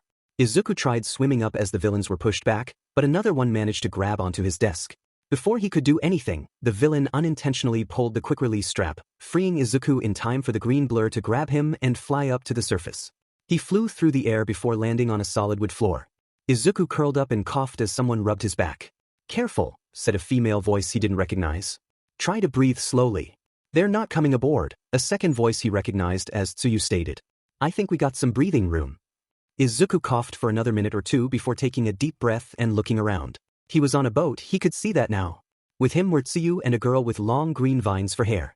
He recognized her as Shiozaki Ibra, a girl with a plant quirk. Are you alright? Shiozaki asked, her face filled with worry. Why got a nice VV voice, Izuku coughed, making Azui sigh with relief. Sounds like you're alright, Karo. Sorry about your desk, I didn't have time to grab it. Izuku froze at that, remembering what he had been doing before the villains attacked him. Holding his head, he gave a loud groan. May's vial was still in that desk. He had no idea how deep the water was, and didn't dare ask Azui to try retrieving it while surrounded by villains. He would have to think of something else. Does this boat work, Ibra? Azui asked their classmate. No, she sighed. There are no keys and I couldn't hotwire it. If you're religious, how do you know how to hotwire a vehicle? Azui-san, Izuku groaned as he stood up. I think we should focus onto the task at hand. He looked around, over the edge of the boat. They were in the dead center of the lake he had seen from the entrance. It wasn't too wide, but he could see over 24 villains floating around, including the freaky blonde one that grabbed his foot. No way they could swim to safety. Any ideas, Karo? Azui asked. I'm thinking, he replied. It's clear the villains don't know our Q-quirks, so they're not attacking yet. Listen, how far can you jump while carrying people? If it's you too, I could carry us to the shore easily. You're not what I would call heavy, Karo. But some of those villains could catch us in midair, and I'm the only one who can fight effectively in water. She's right, Shiozaki sighed. My vines are good, but they're slow in the water. Izuku sighed and dropped his head. He knew the villains would get impatient soon, and he needed to think of something. Thinking was all he was good for after all.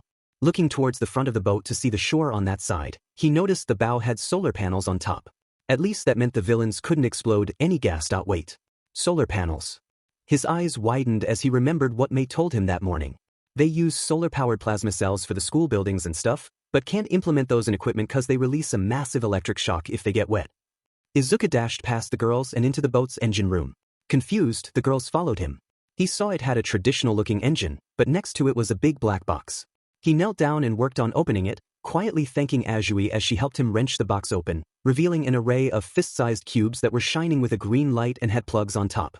Kinda dumb to put these on a BB boat, Izuku laughed as he started pulling them out. BB but we CC can let that oversight slide for now. What are those? Shiozaki asked. P-plasma cells. I'll look around for more. Azui-san, can you see if there's any T-tape down here? What are you thinking, Karo? The frog girl asked as she rifled through the nearby boxes.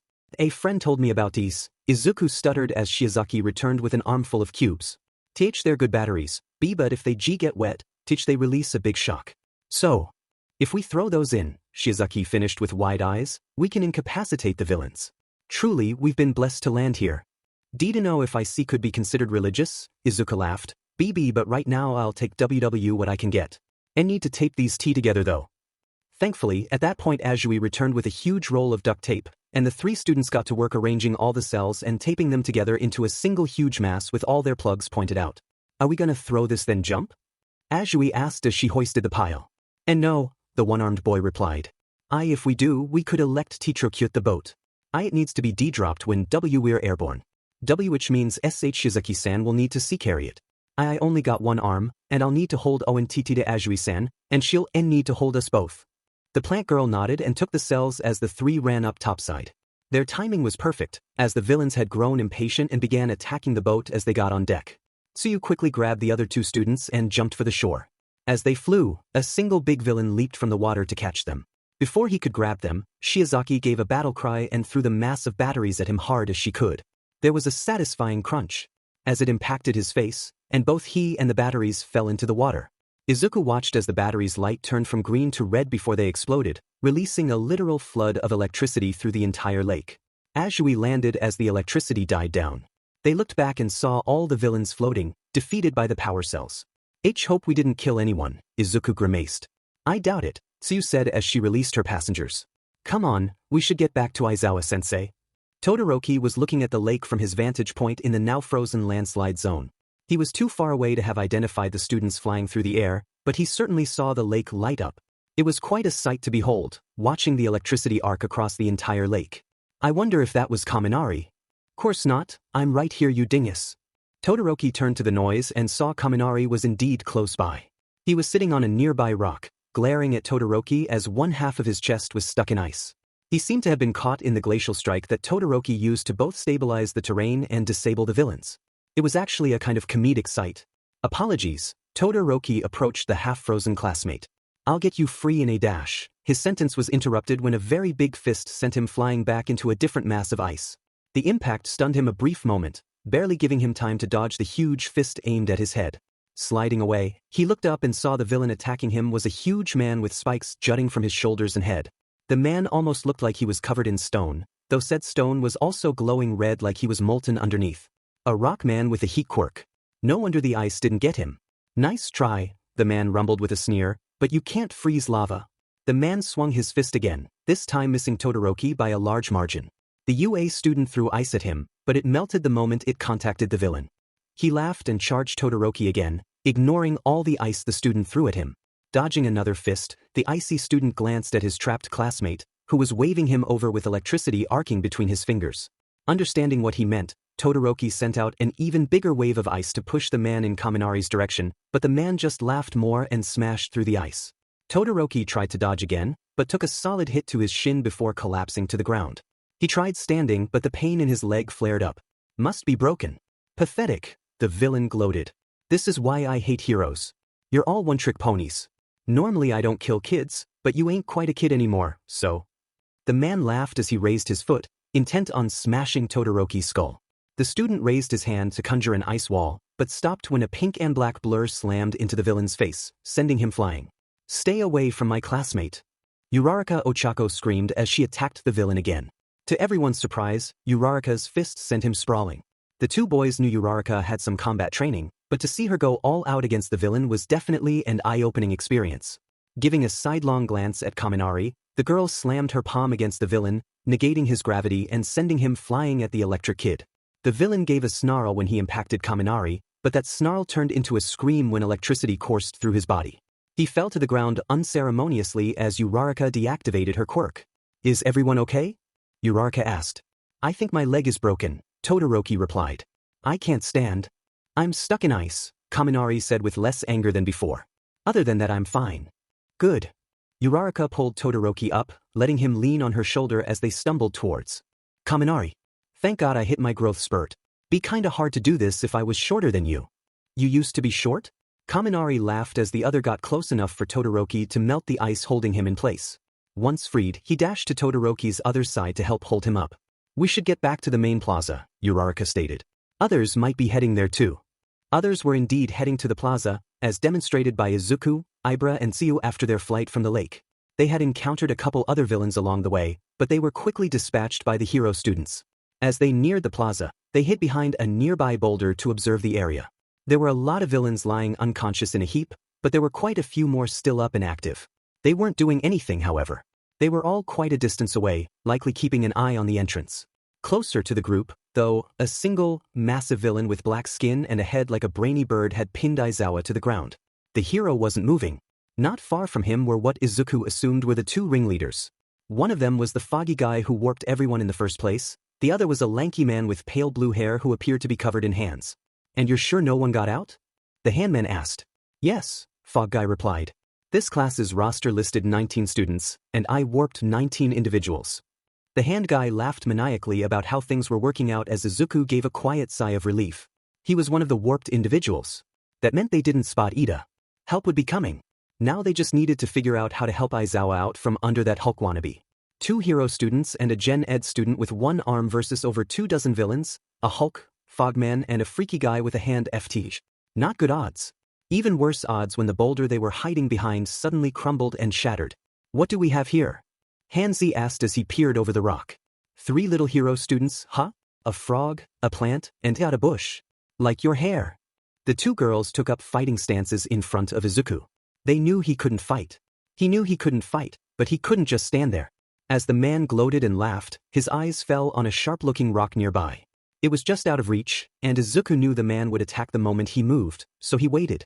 For once his past trauma helped here, making him completely still. What are you doing here? Izuku asked. Why'd you attack us? The man looked at Izuku, head to one side. Hell's wrong with your mouth? He asked back. Talk normal, runt. It was at that point Izuku realized something else. The way he had been kneeling this whole time, Hanzi probably didn't notice Izuku's lack of an arm. He remembered one time he escaped Bakuga's bullying by sacrificing his jacket to an explosion. Maybe he could do the same thing here, if need be. Whatever, the man continued when Izuku didn't reply. Anyway, we came to kill All Might with my nice pet over there, but the hero isn't here. Totally a waste, so we're getting our kicks killing your teacher. And maybe you too. With a speed one wouldn't have expected from a skinny frame, he lunged at Tsuyu, his open palm aimed right for her face. It was like she was frozen in place as he flew at her. Open palm, fingers extended. He destroyed the boulder using his quirk. Must be like Uraraka's, requiring 5-fingered contact. Izuku couldn't remember the last time he did a fast mental mutter like that, but with his thoughts lined up, he quickly grabbed the sharp rock before shoving Tsuyu out of the way with his left shoulder. Hanzi's fingers clamped down on Izuku's sleeve, grabbing his shoulder in the process. Izuku screamed as pain flared up in that spot, retaliating by stabbing the sharp rock into the villain's hand. Said villain screamed and yanked his hand away, taking Izuku's sleeve with him. At the same time, Izuku jumped back, still holding the sharp rock and hissing as his shoulder bled through the torn jacket. The man sneered as the girls helped pull Izuku back further. At least I got your. His sneer fell when he realized his hand was gripped tighter than it should have been. Looking at the crumbling sleeve in his hand, he finally noticed there wasn't an arm inside of it. Turning back to Izuku, he yelled, "What the F happened to your arm?" A long story, Izuku chuckled through his terror. Hanzi yelled in frustration at being tricked before the fog guy from before stepped up. "Shigaraki," Izuku heard him whisper, "that is not a Hero Corps student. They wouldn't allow a one-armed child to be in heroics, but he is clearly one of those I warped. I fear this means a student may have escaped." Well, there went that surprise. Damn it. The man now known as Shigaraki hauled. "Demon brat ruin things. Noma. Kill them." The moment those words were uttered, the Hulk that was pinning Aizawa disappeared and reappeared in front of Izuku. The beast roared as it swung its fist down and missed. The Hulk, Nomu, looked down at the vines wrapped around its arm. "Run!" Shiozaki yelled as she and Tsuyu rushed the villain. Shigaraki screamed again and reached for the vines before Tsuyu drop-kicked him in the head. "Go get Aizawa-sensei!" Izuku yelled. Driven by something he'd never felt before, Izuku flipped around the rock in his hand, jumped at Nomu, and gave a roar of his own as he stabbed the rock into its eye. Nomu roared and tried to bat Izuku away, but missed due to the loss of depth perception. That didn't last long, as Izuku watched with horror when the beast's eye regenerated right in front of him. More vines wrapped around both Nomu and Shigaraki, almost getting Fog Guy as well, before the three kids rushed for Aizawa. Tsuyu was fastest and reached Aizawa before the others. She started pulling him out before everyone heard snapping sounds behind them. Tsuyu's eyes widened and Izuku turned in time to see Shigaraki lunging at him, palm aimed right for his face. He couldn't dodge this one. Shiozaki was distracted with dodging the freed Nomu. He didn't even have his rock to defend himself. Shigaraki was mere meters from him. Centimeters. Suddenly the sound of shattering glass filled the immediate area. Before anyone could turn toward the noise, 3 fist-sized spheres of ice slammed into Shigaraki. Almost simultaneously, Izuku found himself lifted into the air as the area got very cold before he was pulled away from the villains. Before Shigaraki could recover from the ice that hit him, a very large foot kicked him into the Fog Guy, sending them both sprawling. "What just happened?" "Don't worry, Midoriya-kun," a familiar voice spoke in his ear, "we got you." Gasping, Izuku looked over his shoulder and saw the person that grabbed him was none other than Kagero Kiana, his winged class president. Looking next to her, he saw a massive ice flow like a giant slide forming from the ground with Moriboshi Aiane standing on top. Next to her were a confused Shiozaki and Tsuyu, the latter of whom was holding Aizawa. Unfortunately, all this noise caught the attention of the villains in the distance, who came rushing back eager to fight. "Why you too?" he asked. How did dash?" "Not just us," Moriboshi smirked. She pointed further down the slide, and Izuku looked to see more of his classmates.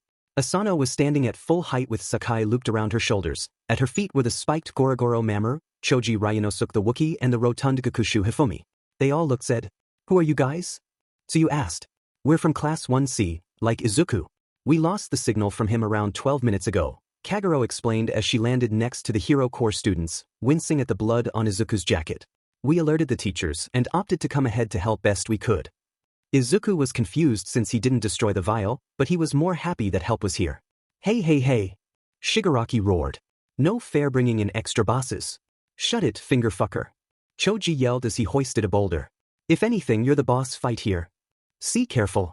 Izuku warned from his spot as Kagero took off her jacket and wrapped it around his shoulder. "That guy CC can break things down if he touches them. Be big guy there has SS strength and regeneration. They wanted to use him to kill All Might. Did they now?" Asano sneered. "Well, they'll have to get through us first. We're Class 1C beaches?" Gorogoro flexed his arms. "And you're dead meat." With that declaration, the students from general education rushed forward to meet their foes. Uraraka and Kaminari hurried best they could, carrying the wounded Todoroki between them. With how many times they almost stumbled, Kaminari was tempted to ask Uraraka if she could just carry him piggyback, but decided against it. He would never know how wise this decision was.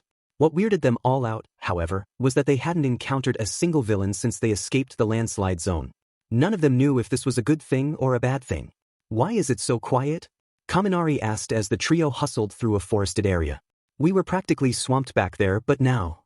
"Just be grateful we're not being attacked right now," Todoroki sighed. "Not sure how well I could fight with one leg."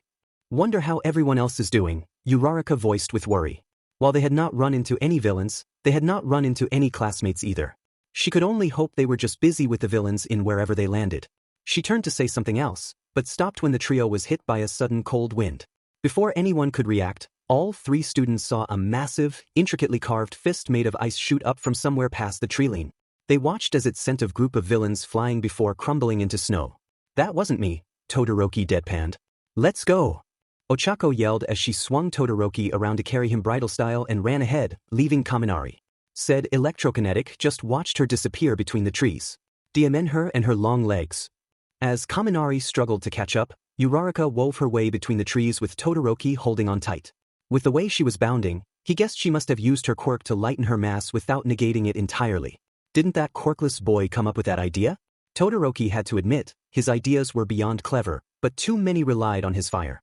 If they both survived, he'd have to ask for more ice-only ideas. Todoroki was shaken from his thoughts when he and Ochako heard a teach as another villain face-planted the ground in front of them. Breaking through the treeline, the two students saw a bewildering sight. There was an actual horde of villains in the main plaza, definitely more than half what came through the weird mist portal earlier. In their midst were a bunch of UA students fighting back.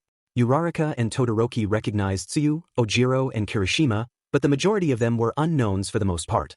They recognized the tall girl who was swinging a villain like a baseball bat from lunch the previous day. There was also a fat kid who seemed to be able to flatten himself, then inflate back to normal with enough force to knock back anyone around him. On the opposite end of the plaza they saw a giant snake and a boy with spikes fighting a big bird-headed villain with an exposed brain. With all of this going on, there was a white-haired girl shooting fist-shaped chunks of ice at villains as she circled the plaza on a small iceberg. It was a literal battlefield.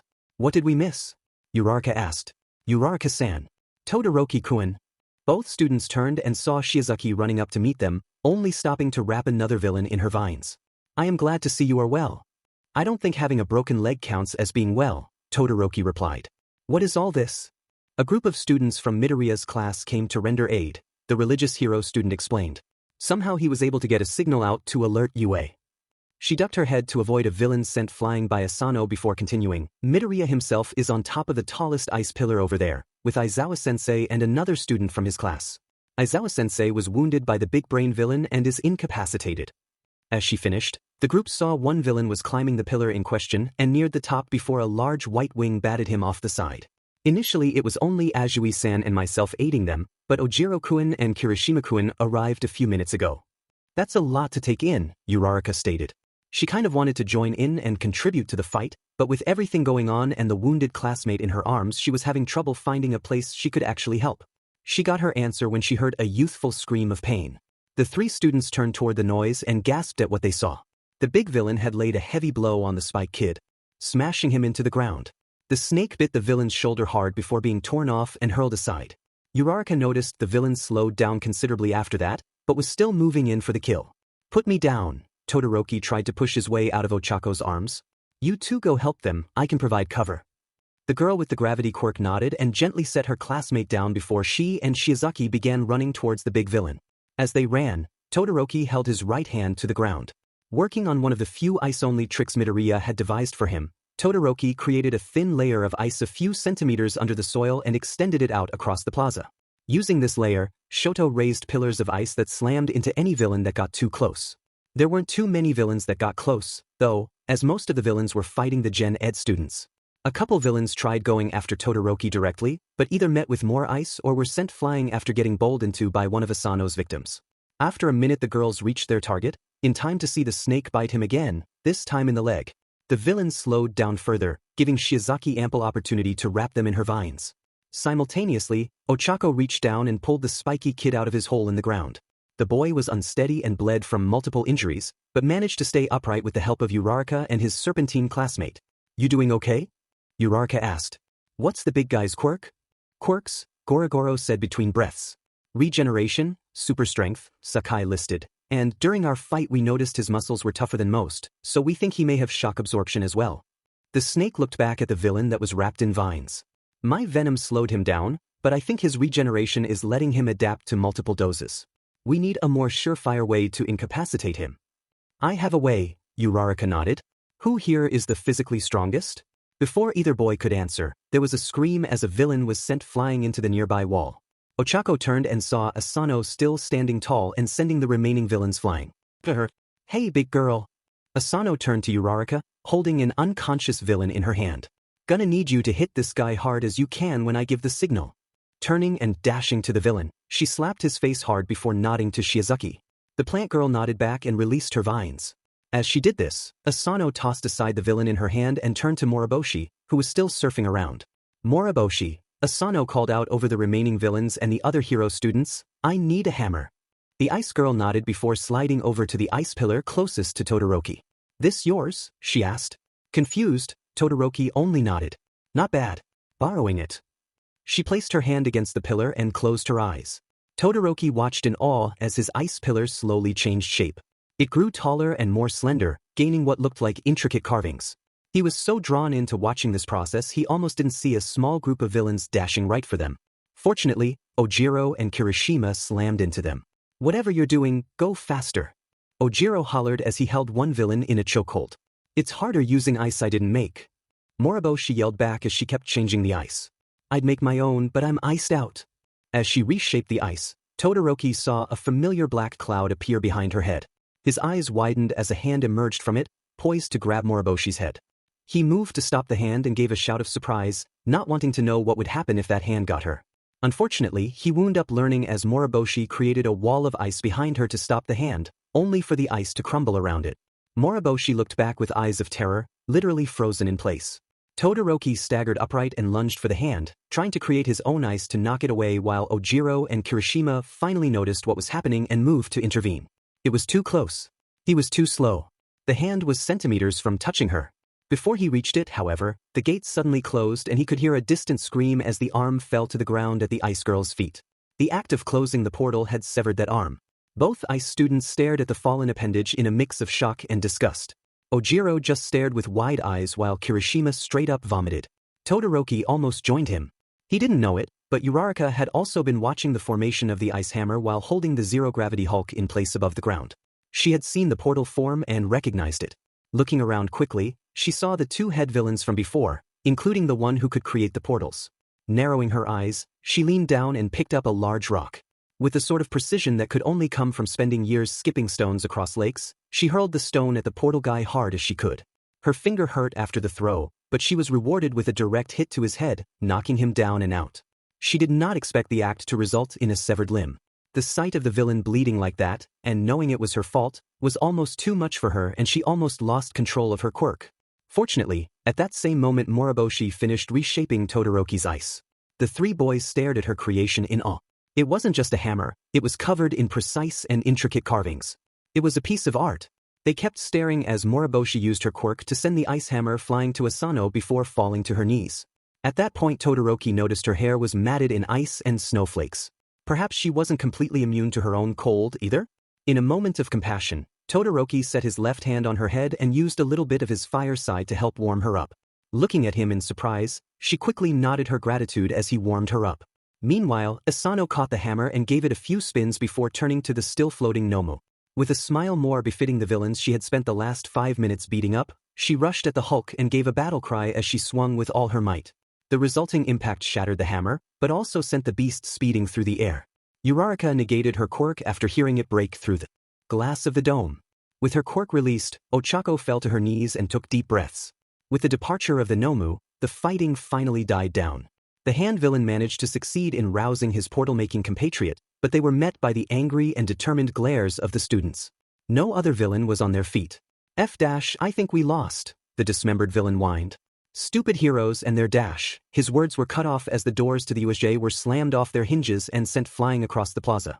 Everyone turned to the source of the noise, each side hoping it wasn't an enemy. Everything is all right now. A massive form appeared at the top of the stairs. The students all gave smiles and sighs of relief as they saw who it was. Because I am here. All Might had arrived on the scene, and he was not smiling. If anything, he looked downright sad. He saw the students, both Hero Course and Gen Ed. He saw they were injured and exhausted. He saw the two remaining villains, and how one of them was bleeding profusely. Looking to his left, he could see the pillar that Midoriya, Kagero and Aizawa were huddled on top of. No one said a word after his announcement, but the silence was broken by a massive amount of electricity erupted from the forested area behind Shigaraki and Kurogiri. We definitely cannot win now, Kurogiri muttered to Shigaraki. I advise we retreat. No fair, Shigaraki hissed as he held his stump of a right arm. Our Nomu was defeated before All Might even got here. Our troops were beaten by NPCs. Fine. He turned to All Might and roared, you and your little brats win this time, All Might, but the League of Villains will kill you. As he finished, a big portal appeared behind him and both villains retreated before All Might could reach them. With their retreat, the fighting had officially ended. Ida had returned with other teachers not long after the fighting stopped, and with him came the medics. It took some time, but all the students were accounted for and were receiving treatment for their injuries. Everyone had also been questioned about what happened, and they all explained what they could. The students who explained the most were Azui, Shiozaki, and Midoriya, who had been present for the majority of the villain's speech. Izuku was relieved to hear none of the villains he had incapacitated with the shock bomb had drowned, and was even more glad to hear none of the students had died either. Aizawa and 13, however, had been gravely injured and would likely remain hospitalized for some time. Once the medics cleared everyone, Izuku was rushed by his classmates. They were beyond worried for him, and wanted to make sure he was alright. Izuku assured them that he was alright and actually relatively unharmed. However, there was one more bit of unpleasantness that had to be sorted out. Something that filled the Gen Ed students with dread. They broke a lot of rules and had to answer for them. Rather than be taken back to the main buildings, the present students of Class 1C, including Izuku, were instructed to wait in the USJ until Nedzu arrived. There was a slight chuckle as the mammalian principal drove up in a scaled-down Cadillac, but no one laughed as he approached with Midnight in tow. He had his trademark grin, but Midnight looked less happy. All the Gen Ed students stood in a line in front of these two teachers, nervously fidgeting with whatever they could. "You caused a bit of havoc," Nedzu finally spoke up after minutes of silence. "There is a literal bridge of ice connecting the 1C classroom to this facility, and ice scattered throughout the main plaza down below. That does not even cover the fact that the school went on lockdown the moment we received the distress signal, and you students chose to come fight. We understand your reasoning," Midnight added, "and we know you wanted to help protect Midoriya and the other students, but you kids haven't received any combat training while at UA. Your quirks might be powerful, but these were legitimate villains. You could have died. Midoriya is exempt since he was already here, but the rest of you should have known better." The students stayed silent. There was nothing they could say to excuse their actions. Even Izuku was feeling particularly morose after that. He was worried what would happen to his classmates. He felt bad they came to rescue him, and now were going to be punished for it. "None of you are being expelled," Nedzu continued, "but you will still need to be punished for this violation." Nedzu went silent, clearly thinking of a suitable punishment. The students were afraid of what he was thinking, dreading what he would decide. After a minute, he turned back to the students with a smile. "I know. As punishment, you must clean up all the ice. Every piece from here to the main building must be gone, and you cannot go home until it is achieved." That surprised them. On one hand, that was a lot of ice. On the other, they had Moriboshi. They knew that, when rested, she'd be able to clear the ice in no time at all using her quirk. The principal must have known that as well. "I know you can clear it quickly," Nedzu said, confirming their belief. "The reason for such a lenient punishment is because I'm truly not mad at all." Taking in their widening eyes, the tiny principal continued, "While you may have broken at least a half-dozen rules, you did it with the intent to do good. Now, normally I am not an ends justify the means sort of individual, but you are also students. You are in the process of learning how to do things, driven by emotion above all else.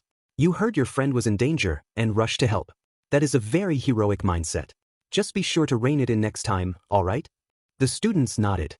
"Excellent. Midoriya, you will return to the main building with Midnight. I will remain here to supervise your classmates."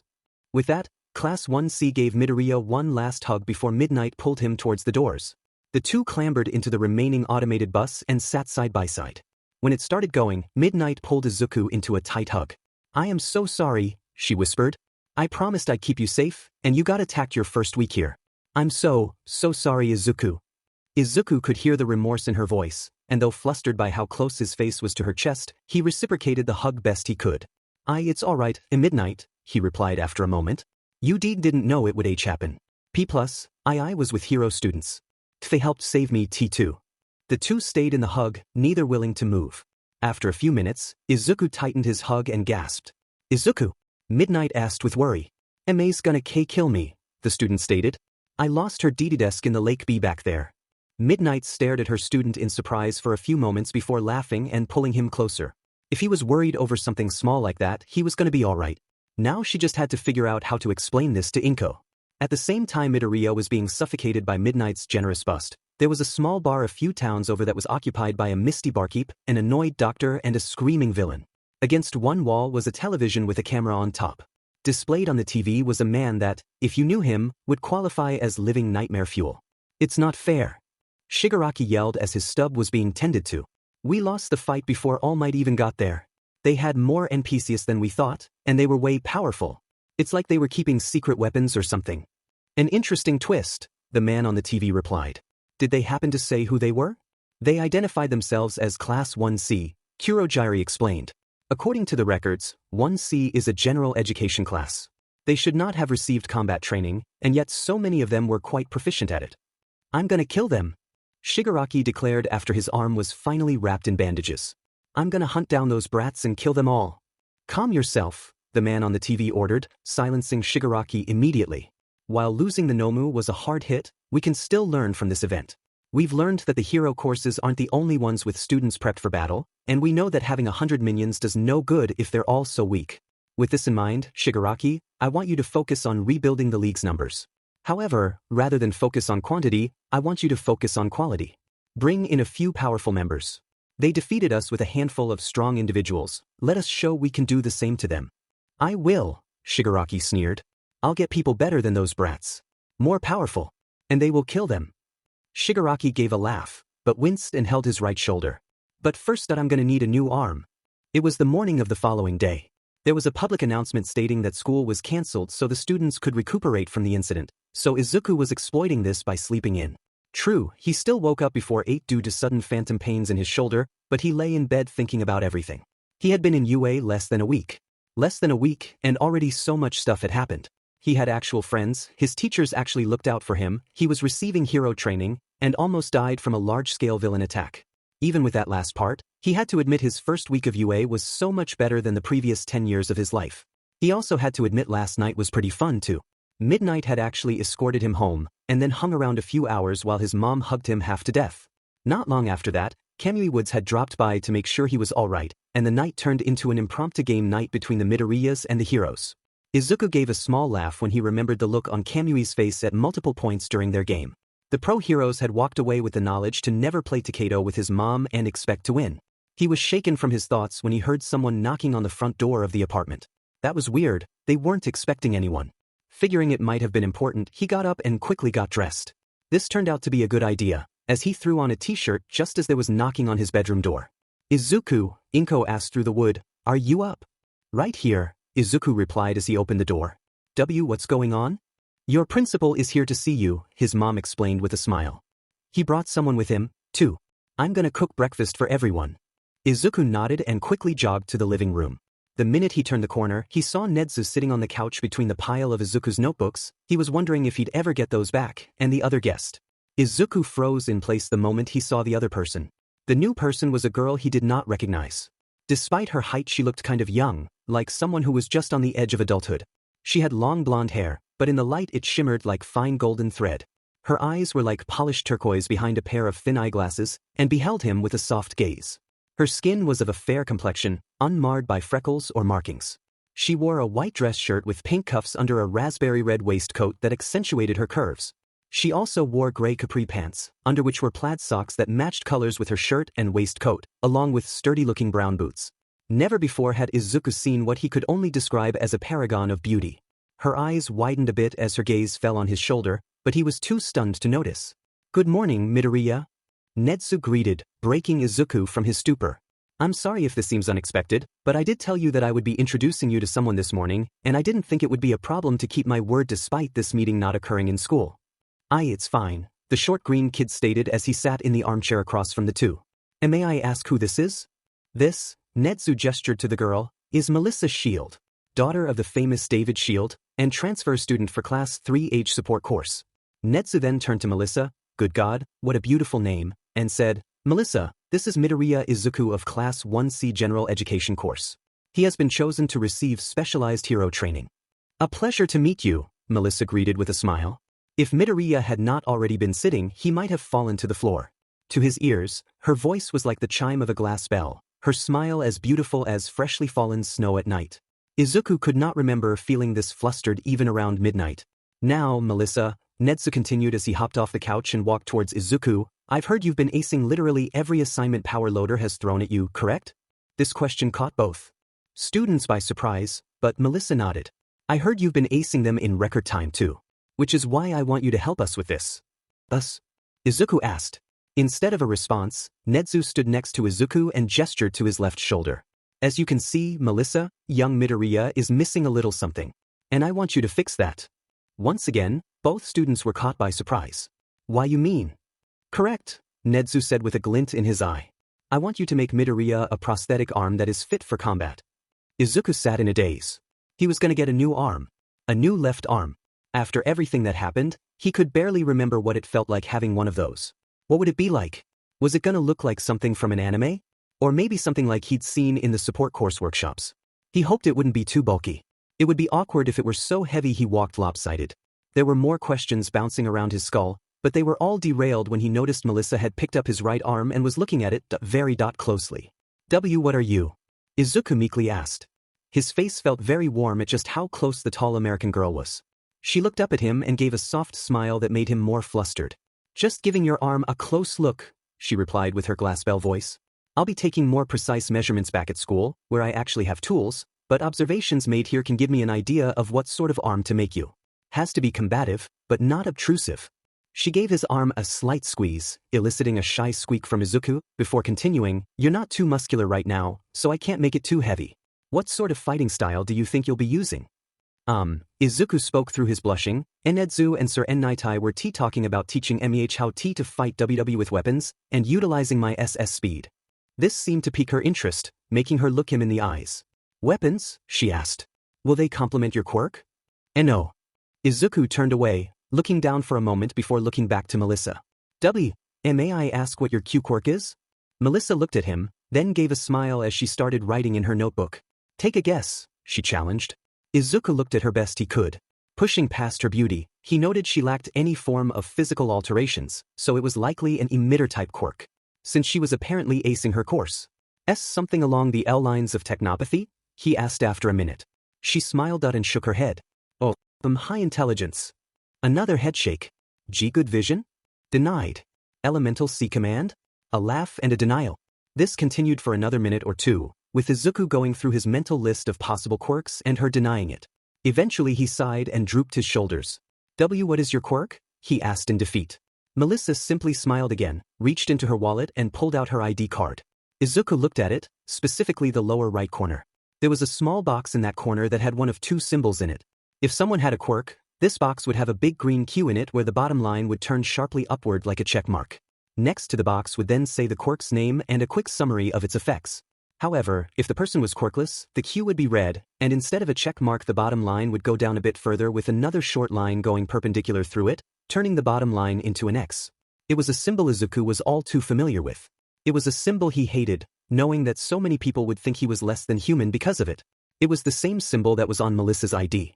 Izuku stared in shock a few seconds longer before Melissa took her ID back, calmly putting it away. Then he stared at her in amazement. An amazing person, a beautiful lady, and she was Q quirkless. Yup, she smiled. I'm among the few without powers. Admittedly, America has a higher percentage of quirkless, and indeed many of our heroes are the same. That's why we've got a bigger focus on support gear and technology. Oh, Izuku vocalized. I wish quirkless H here in Japan were treated that nicely. He gave a weak chuckle and stopped, realizing he had subconsciously started rubbing his left shoulder.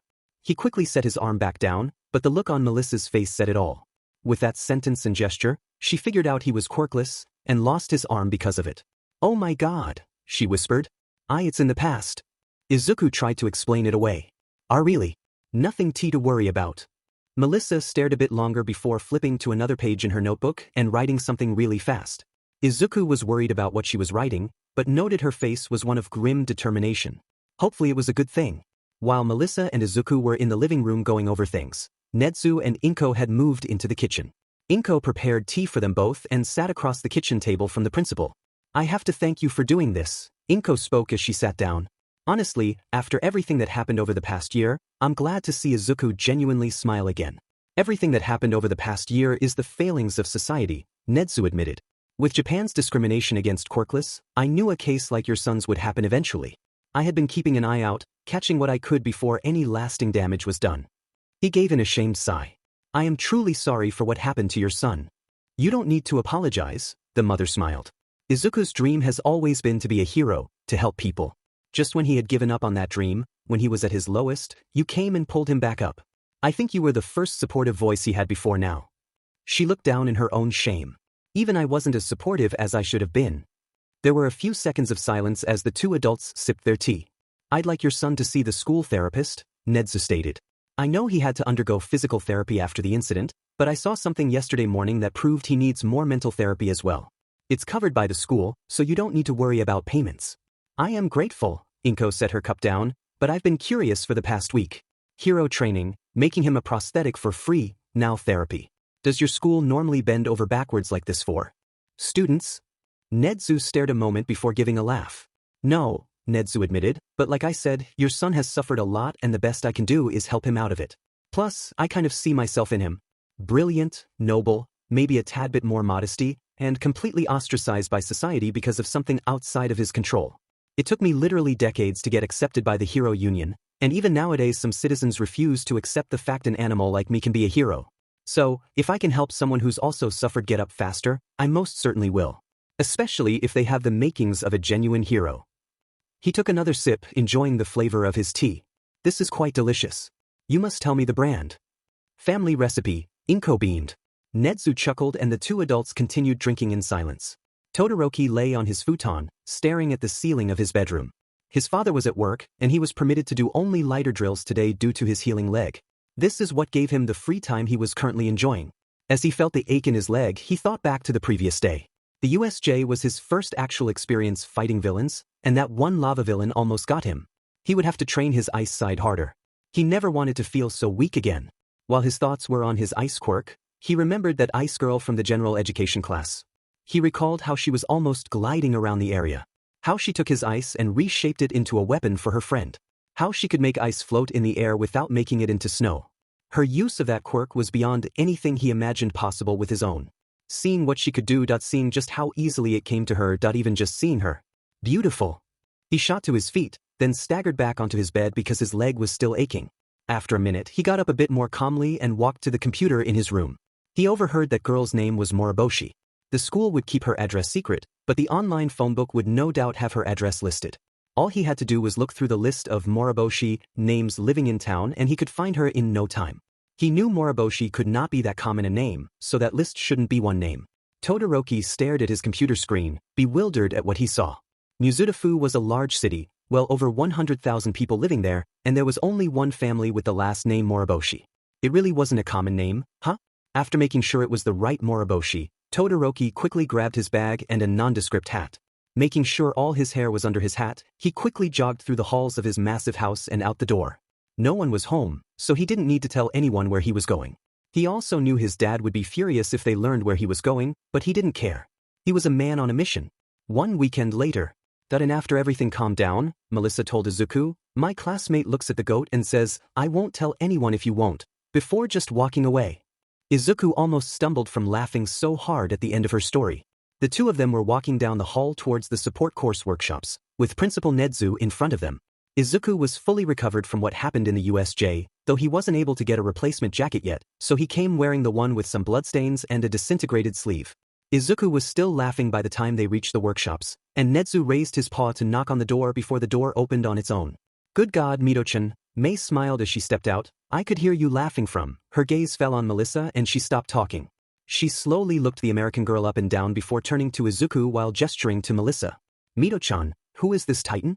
This, Nedzu stepped in to explain, is Melissa Shield, a third-year transfer student. Melissa, this is Mei, the girl I told you about over the weekend. Principal, why are you telling people about me? Mei asked. I don't even have any babies to demonstrate yet. Babies? The tall American asked. Her inventions, the small boy explained. Because, Nedzu clapped his paws together, Melissa here will be spearheading a particular project that I want you to help her out with. She is going to be making a combat-capable prosthetic for Midoriya. At the conclusion of his words, Mei stared at Melissa for a few seconds before turning and staring at Izuku. After a few seconds of silence, Mei gave a happy scream, startling everyone, before pulling Izuku into a tight hug and spinning around. Congrats, Mito-chan. Mei cheered as she kept spinning Izuku around, his head held tight into her shoulder. You're getting a new arm, and I'm gonna help make it. It's gonna be so awesome. I'll add blades and a tripwire and maybe a hack module and dash. Mei, please. Nedzu laughed as Melissa stared in total shock. Let the boy down before you break something. Mei gave a few more spins before setting Izuku down, chuckling as the small boy wobbled on his feet. Everyone took this opportunity to, finally, enter the workshop while Izuku staggered in behind them and collapsed in a stool. Nedzu and Mei helped Melissa unload the various papers and notes she was carrying in her bag. As Melissa got them arranged nice and neat, Izuku gasped and straightened up. "Ma," he stuttered, "there's something I need Titi to tell you." The inventor turned as Izuku got to his feet and bowed. "I lost the desk you made me last week. I lost it in a Lake area DD during the villain attack. I'm so sorry." He started tearing up a bit. "I know why you worked so hard on it and I lost it on the first day you gave it to me, and dash." His apologies ceased when Mei hugged him tight. This wasn't the same sort of hug she gave earlier that ended with her spinning him around. This hug was a warm, comforting one. "Don't worry," Mei whispered into his ear. "Your life is more important than any device in this lab. I'm sorry I couldn't be there for you." Izuku teared up a bit more at her words and returned the hug best he could. They held the hug for a few more moments before Mei pulled away and gave a trademark smile. "Honestly, Mito-chan, I wanted to talk to you about that desk. Gimme a minute." She hopped off, past Melissa and Nedzu, and reached down behind her table. After a moment she straightened with a smile and exclaimed, "Eh," as she held up a certain disappearing into her dark blue hair. She looked down at the two students with deep red eyes full of disinterest before turning back to the class. "Oscar," she called with a husky voice. "See coming," the mouse student replied as he approached. With a nod from the new girl, the two exited the class and walked down the hall, away from the cafeteria. Once she was gone, Izuku and Ochako stepped into the classroom. "Welcome back, Midoriya-kun," Hojo, the girl with the long tongue, greeted. "Who was that?" Izuku asked. "Maria Draconis," Tabata replied as he stretched his arms. "Daughter of the CEO of Draconis Industries, second-year management student. Oscar eats with her all the time." Yoshio cleaned his four-lensed glasses.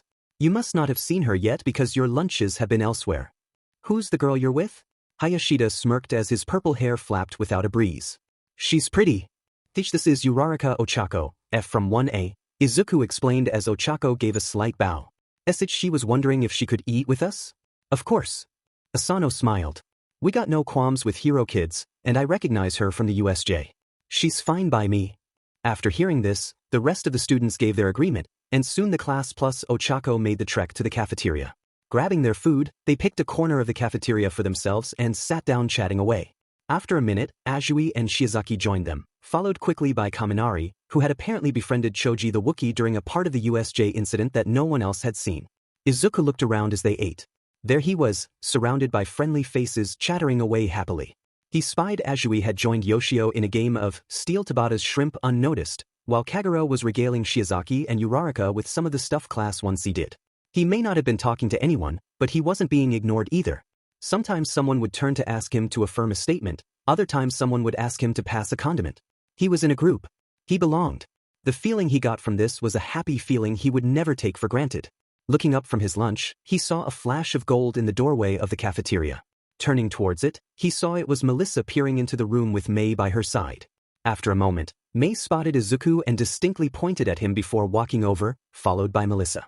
In Melissa's arms were a notebook and a few loose pages. Izuku cleared the seat next to him. Ochako had been sitting in the one on his other side, giving Melissa a place to sit as she arrived. "Hey, Midoriya-kun," she greeted. "I just need to ask you a few things." "Who are you?" Azui asked as Tabata stole one of her shrimps. "Melissa Shield." Mei smiled as she sat in a chair across from Melissa. "I'm Hatsum Mei. We're both support course and we're making Mito-chan's new arm." "Oh, he told us about that." Hayashida smiled big, the air around him suddenly smelling of cinnamon. "Midoriya-kun, you didn't tell us you were on good terms with 3 beautiful ladies. Don't be so greedy." This got a laugh from the class as Izuku turned beet red and stammered a defense. "Anyway," Melissa smiled as the laughing died down, "I wanted to show you what Mei and I have planned for your arm, but first I need to ask you a question." For the record, Mei raised her hand. "I tried to deter her, but the American is persistent." "What do you need to know?" he asked nervously. If Mei had tried to stop her, this could only mean the question was going to be awkward. "I would like to know how you lost your arm," Melissa replied. "If you could tell me that, I could design the arm with better defenses to prevent it being lost in a similar fashion." "Now, hold on." Sakai slithered from his chair to stand. Next to Izuku, "That's a bit of a personal question. You can't just ask that out of the dash." "It's okay," Izuku interrupted. All of Class C fell silent at that, watching as Izuku took a few breaths. I think it'd be safe for me TT to tell you all, B, but I'm only gonna say it once. And not gonna give names, B, but this is more for your safety than theirs. I don't want any of YU to get arrested F for attempted murder." "What do you mean, attempted?" May's eyes narrowed. She already knew the name of the culprit, but it seemed like she was playing ignorant so that she could hear the full story. This got a slight chuckle out of Izuku before he took a deep breath. Anyway, it happened a few days after the slime villain incident. Izuku walked down the street in a slump. It had been 3 days since the incident with the slime villain. 3 days since he saved Kaken, only to be reprimanded by the heroes, then be rated by Kaken for his deed. 3 days since All Might himself told him he couldn't be a hero. Ever since that day, Izuku felt empty. Being a hero was the only thing he'd ever wanted to be. Now, after literally everyone told him no, he had no idea what to do with himself. He still carried his hero analysis book, but he hadn't opened it for days. It almost felt pointless to now. He just wanted to help people, but how could he when no one would let him? How could he make some impact on this world, make people feel better, if even heroes yelled at him for helping? Why did everyone think quirkless meant worthless? He was shaken from his thoughts when he felt the familiar reverberation of an explosion, heard the familiar bang. He turned towards the source and saw a familiar sight. There was Kaken, standing as haughty as ever with his friends. On the ground in front of him was a girl from their school. He recognized her as Aiko, a girl he shared an art class with. He remembered she had mentioned she wanted to enter UA, but only because of their art program. It looked like Kaken didn't care, he wanted to be the only student from their school to enter. He was saying something to her, definitely something insulting, while popping his quirk in her face. Izuku felt his chest heat up. The heroes all praised Kaken. They were saying something like him could be a hero? Izuku was told to be realistic, while someone like him was a shoo-in for heroics? Someone who used their quirk to hurt and demean innocent people? No, that was not right. It wasn't right at all. He wasn't a hero. Kaken was never heroic. Kaken was... Once again, Izuku found himself moving without thinking, rushing towards the group of students. Bakugo sneered as he shot his right hand out, intent on burning Aiko's face, but caught Izuku by the arm instead. Izuku had thrown himself between the bullies and the girl. Said bullies were surprised and stopped moving for a few seconds, long enough for Aiko to get away. Deku, Bakugo growled, "What the hell dash?" "Shut up," Izuku growled.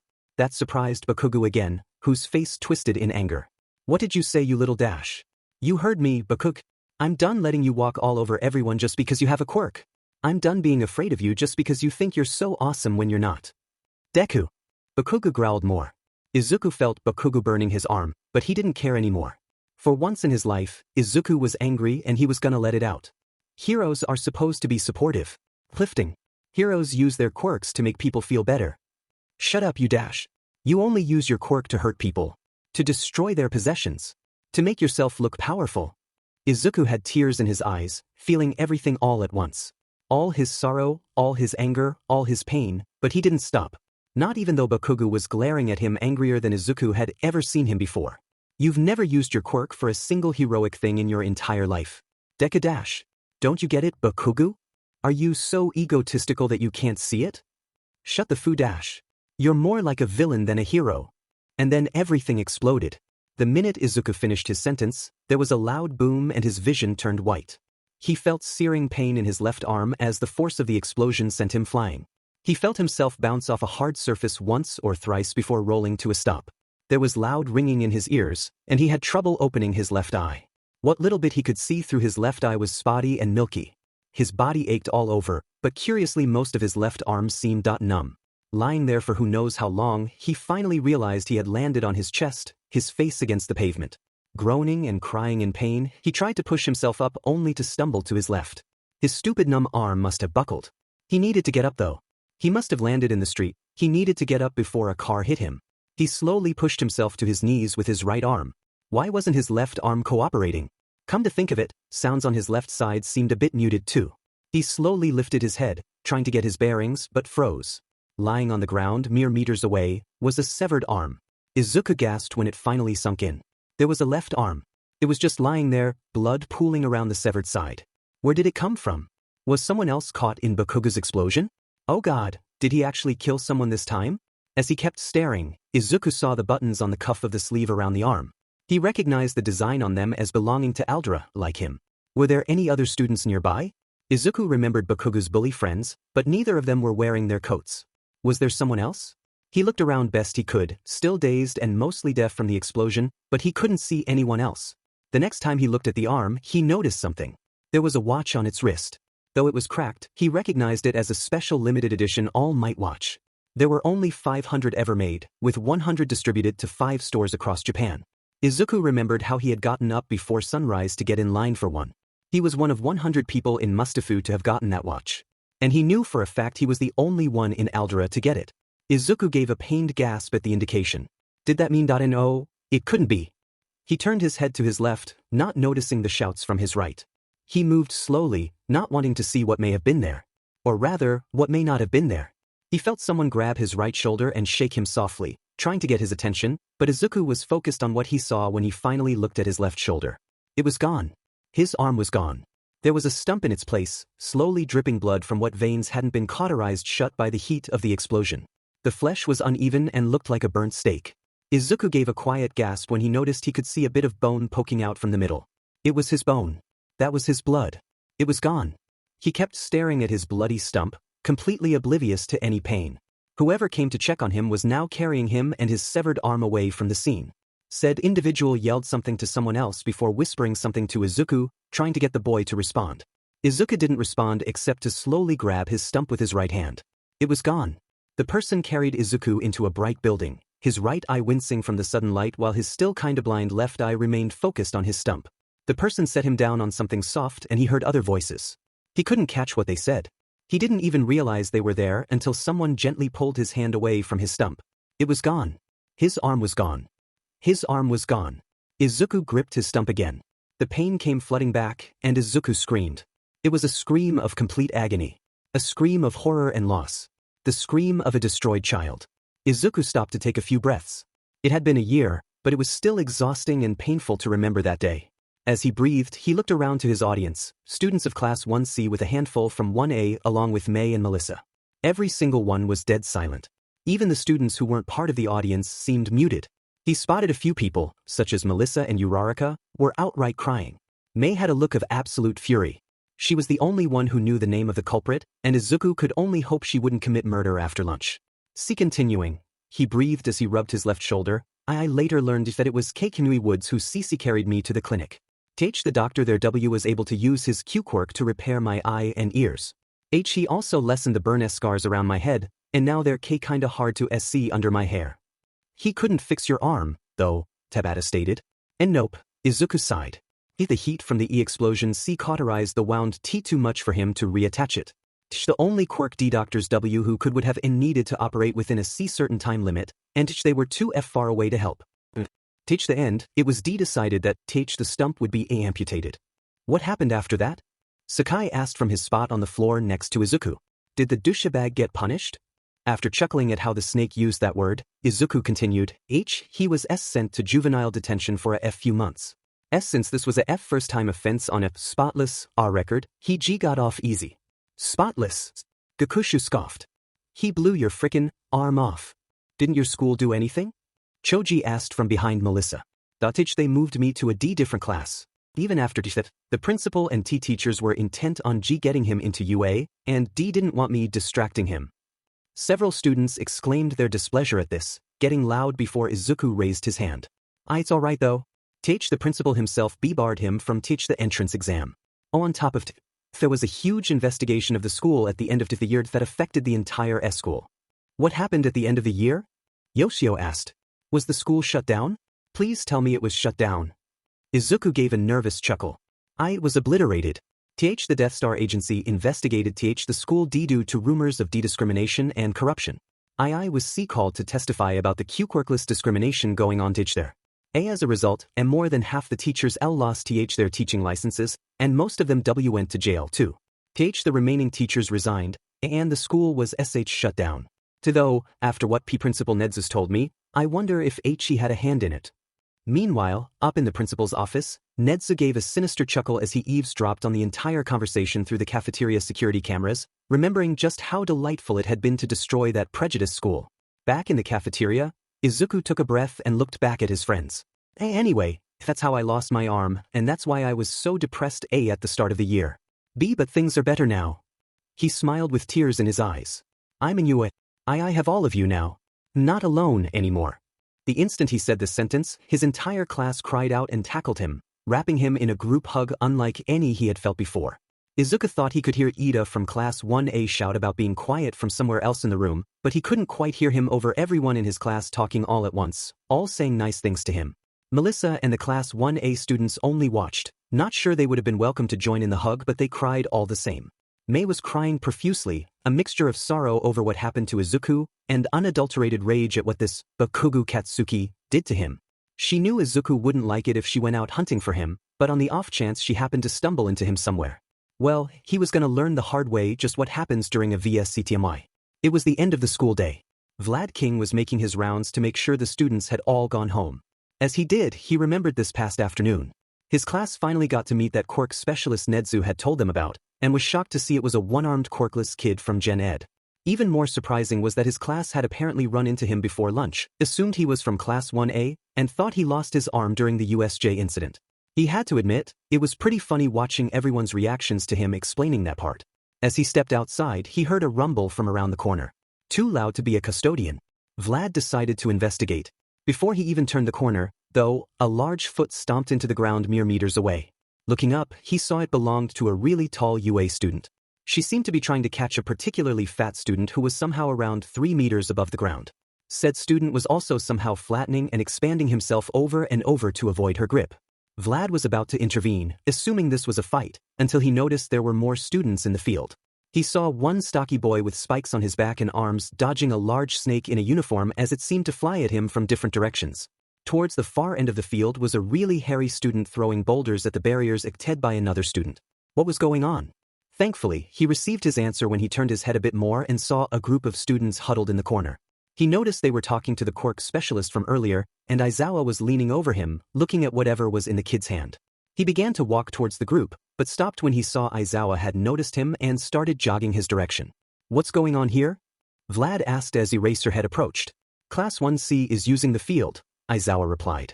The sports festival is in 2 weeks, and Midoriya's class wants to do good in it. They're gonna be using the field to practice quirks and tactics. Vlad was initially gonna ask just how good they'd be, considering they weren't hero course, but then he remembered that it was Class 1C who came to support the hero kids during the USJ incident. They had been strong enough to fight villains, even without any form of hero training. Maybe they could get pretty far. Especially that. Wait. Didn't Class 1C have a girl with an ice quirk? She left earlier, Aizawa replied. Said she had something that needed doing. Moriboshi sat at the base of a tree, wearing a casual outfit.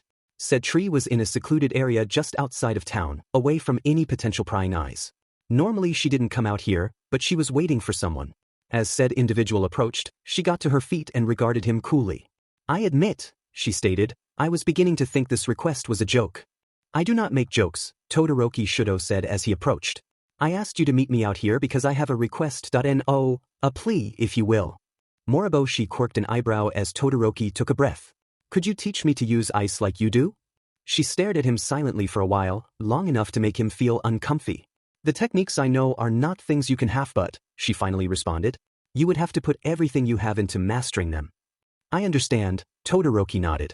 That includes your fire side. What? Todoroki's eyes widened.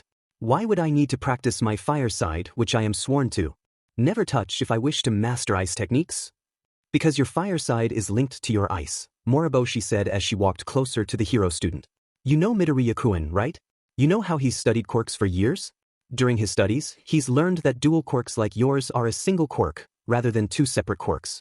You can practice your ice side all you want, but your inexperience with your fire side will weigh you down. Seeing the confusion on his face, Moriboshi sighed, trying to remember how Midoriya had described it to her earlier, before looking back up at Shudo. Your quirk, she explained, is like twin swords. They're both powerful weapons, but only if you use them. If you reject one sword and never use it, not only are you hindering your own combat potential, but leaving that sword on your hip is making dead weight, leaving you off balance at best. You're refusing to use your fire side because your SPRM donor is Endeavor, right? While any anger you feel towards him is undoubtedly justified, not using your fire quirk because of him is like refusing to use a sword just because someone else has a sword just like it. You can't do that and expect to win many fights, because you can bet villains will use every weapon they have. She turned and started walking away, leaving Todoroki to contemplate her words, before stopping and turning back to him. Use your fire, Todoroki. Once you can do that, I'll teach you what's safe for you to learn. She took a few more steps. Wait, he called out. What do you mean, what's safe for me to learn? That you'll see in 2 weeks. She continued walking after this. She did want to teach him, to help him, but she couldn't do that before he learned to accept himself. All of himself. 2 weeks until the festival. It was Saturday morning, and Class 1C was out in the UA field. Most of them were practicing their quirks, working to make them stronger and more effective. A few students were off to the side. Oscar, Sonata, Hojo and a few others would work their bodies, but they knew their quirks wouldn't help in the long run, so they elected to focus on helping the others in any way they could. This usually came down to helping Oscar prepare refreshments for everyone. Tabata and Yoshio had disappeared to work on something, while Hayashida seemed busy flirting with some upperclassmen. One could guess how successful that was. Amidst all this, Midoriya was sitting on a hill with Aizawa, observing the students who were practicing their quirks. Aizawa was still bandaged like a mummy from the USJ incident, but volunteered to supervise their practice. "Is it just me?" the pro hero asked, "or is the fat one getting faster?" "That's Kakushu," Izuku clarified, "and don't let his G-girth fool you. He's always been fast." Izuku watched as the aforementioned student dodged Sakai repeatedly without even using his quirk. Left, right, left, up. To both student and teacher it was like watching a dancing water balloon. The almost hypnotic routine was interrupted when everyone heard a loud, "Kia!" followed by Asano face-planting the ground at her full height. She had been sparring with Moriboshi, who had dodged a kick and froze the bottom of Asano's shoe, making it very slippery. There was a brief silence before half the students collapsed in laughter. "I need some coffee," Aizawa got to his feet.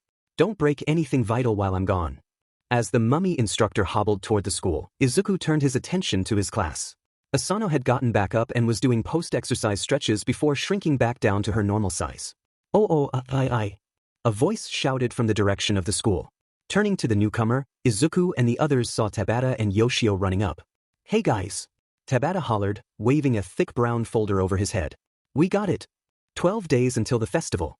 Izuku gave a pained grunt as he hit the padded floor of the school dojo for the 17th time that afternoon.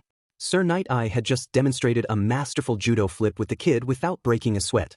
After so many flips, Izuku was sore all over, but it wasn't the sort of soreness he was suffered in middle school. This was the soreness of training, not the soreness of bullying, so it was marginally nicer. "Too slow," the tall hero pointed out. "You're getting better, but you need to get better faster, young man." Sorry, Izuku whined a bit as he got to his feet. He barely straightened up before having to duck under Night-Eye's roundhouse kick. He shot forward and tried to kick the back of Night-Eye's knee before he could regain his footing from the quirk, but narrowly missed as the hero simply jumped using that leg before bringing his other leg back down to knock Izuku back into the mats. There was another grunt of pain from Izuku, but a smile from Night-Eye. "There you go," he acknowledged as he helped Midoriya back up. "I remember a few days back you tried to counter that with a punch. You've learned to aim for a possible weak point, and that will be vital for you, young Midoriya. You're small so you can't overpower your foe, but every foe has an opening that can be exploited. You're good at analyzing, so work on using those skills to spot openings and weaknesses on the fly, got it?" With a determined nod from the smaller boy, Night-Eye smiled again and ruffled his hair. Midoriya was determined, focused, and a quick learner. All Might definitely made a mistake letting this kid go. Principal Nedzu called out as he entered the room. Izuku and Night-Eye turned and saw he was dragging a tea cart into the room with his tail. "I believe it is time for a tea break? Need to replenish that sugar after eating mats all afternoon." Both humans laughed at the principal's joke as they took him up on the offer. Izuku accepted a cup and took a calm sip, giving a content sigh at the flavor. Night-Eye took a sip and his eyes widened. "Principal," he gasped, "this tea is amazing. Midoriya's mother gave it to me," the rat bear thing chuckled. "Family recipe. She won't tell me how to make it myself." This elicited a chuckle from all three as they took another sip of the divine tea. 10 days until the festival. On Wednesday afternoon, Izuku found himself in the support course workshop. Due to his close friendship with Mei, said workshop was a very familiar and comforting place for him. Unfortunately, he found himself in a very unfamiliar and uncomfortable position as he was sandwiched between Melissa and Mei at a nearby work table. He was happy that girls were focused on what was on the table, or else they'd see his face redder than Mei's hair. "Here's what we got planned," Mei smiled as she unrolled a blueprint. Izuku looked down at the paper and gawked at what he saw. "This is gonna be your new arm, Mito-chan. It'll be powered by more red matter, crafted by yours truly, so there's no way it'll run out of power before we make an upgraded version. It's made of a heat-resistant alloy," Melissa explained, "and built with shock-absorbent struts, making it pretty durable against explosions. The implant on your shoulder will be made from the same material. With that implant, it'll plug into your shoulder directly and perfectly, leaving no room for anything to get wedged. The palm and fingers will have a special nerve-connected padding so you can actually feel when you're holding something. It'll also give some manner of temperature detection, but you won't actually feel burned or chilled. Before any of that though, May continued as she pulled a big box over, there's something you gotta do. She quickly opened the box and pulled out the contents. Izuku gasped as he saw it was another prosthetic arm, but it looked very little like what was on paper. It was skinnier, and looked like it was made of pewter. This is a beta arm Mel and I made earlier. After you get surgery done this weekend, this'll help you get used to having 2 arms again. It has the same nerve padding, and is made of similar materials, but is nowhere near as durable. Think of it as training wheels for your shoulder. May gave a chuckle. You'll be able to put your desks on by yourself after this. Kinda gonna miss helping you with that. And maybe I should ask you for help, anyways if that's how you feel, Izuku joked. Both girls laughed at this remark.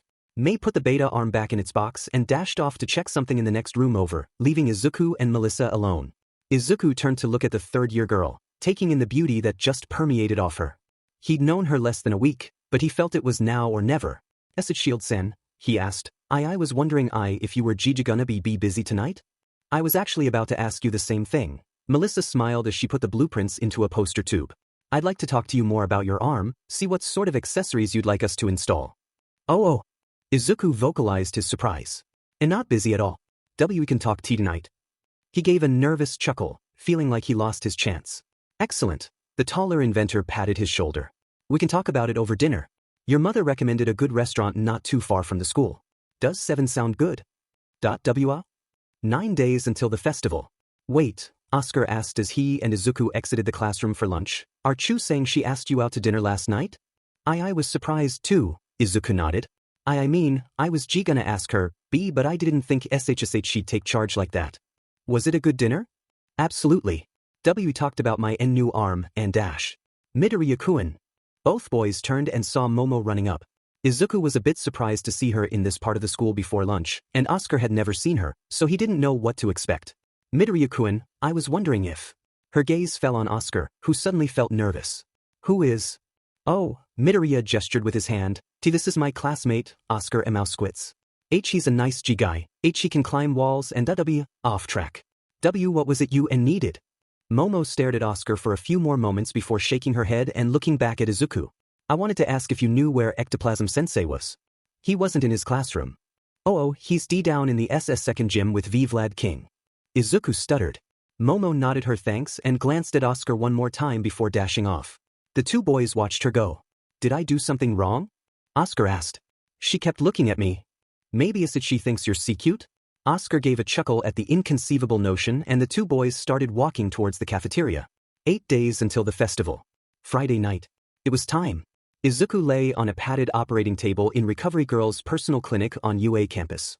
His mother was there, as were Midnight, Nedzu, Melissa and May. May was carrying the black box that Izuku had seen a few days prior. Inside that box was the first step to regaining what he had lost. He could never regain what was lost. His arm. His innocence. His best friend. He couldn't get back any of those. What this was. It was the next step to moving beyond his past. Are you comfy, child? Recovery Girl asked as she lifted the table just a bit. You're gonna be here a while, so I want to make sure you won't be hurting when we're done. Fine, Sensei, Izuku smiled. I might fall asleep before we even begin. This got a chuckle out of everyone present. We're gonna put you under, now, Chio explained. With how late it is and how long this could take, I wouldn't be surprised if you slept until morning. We're going to attach the nerves in your shoulder to the implant as it goes in. That'll let you move the arm like you used to, but don't feel bad if things don't work perfectly immediately. You've been without an arm over a year, after all. Ready? Izuku didn't answer immediately.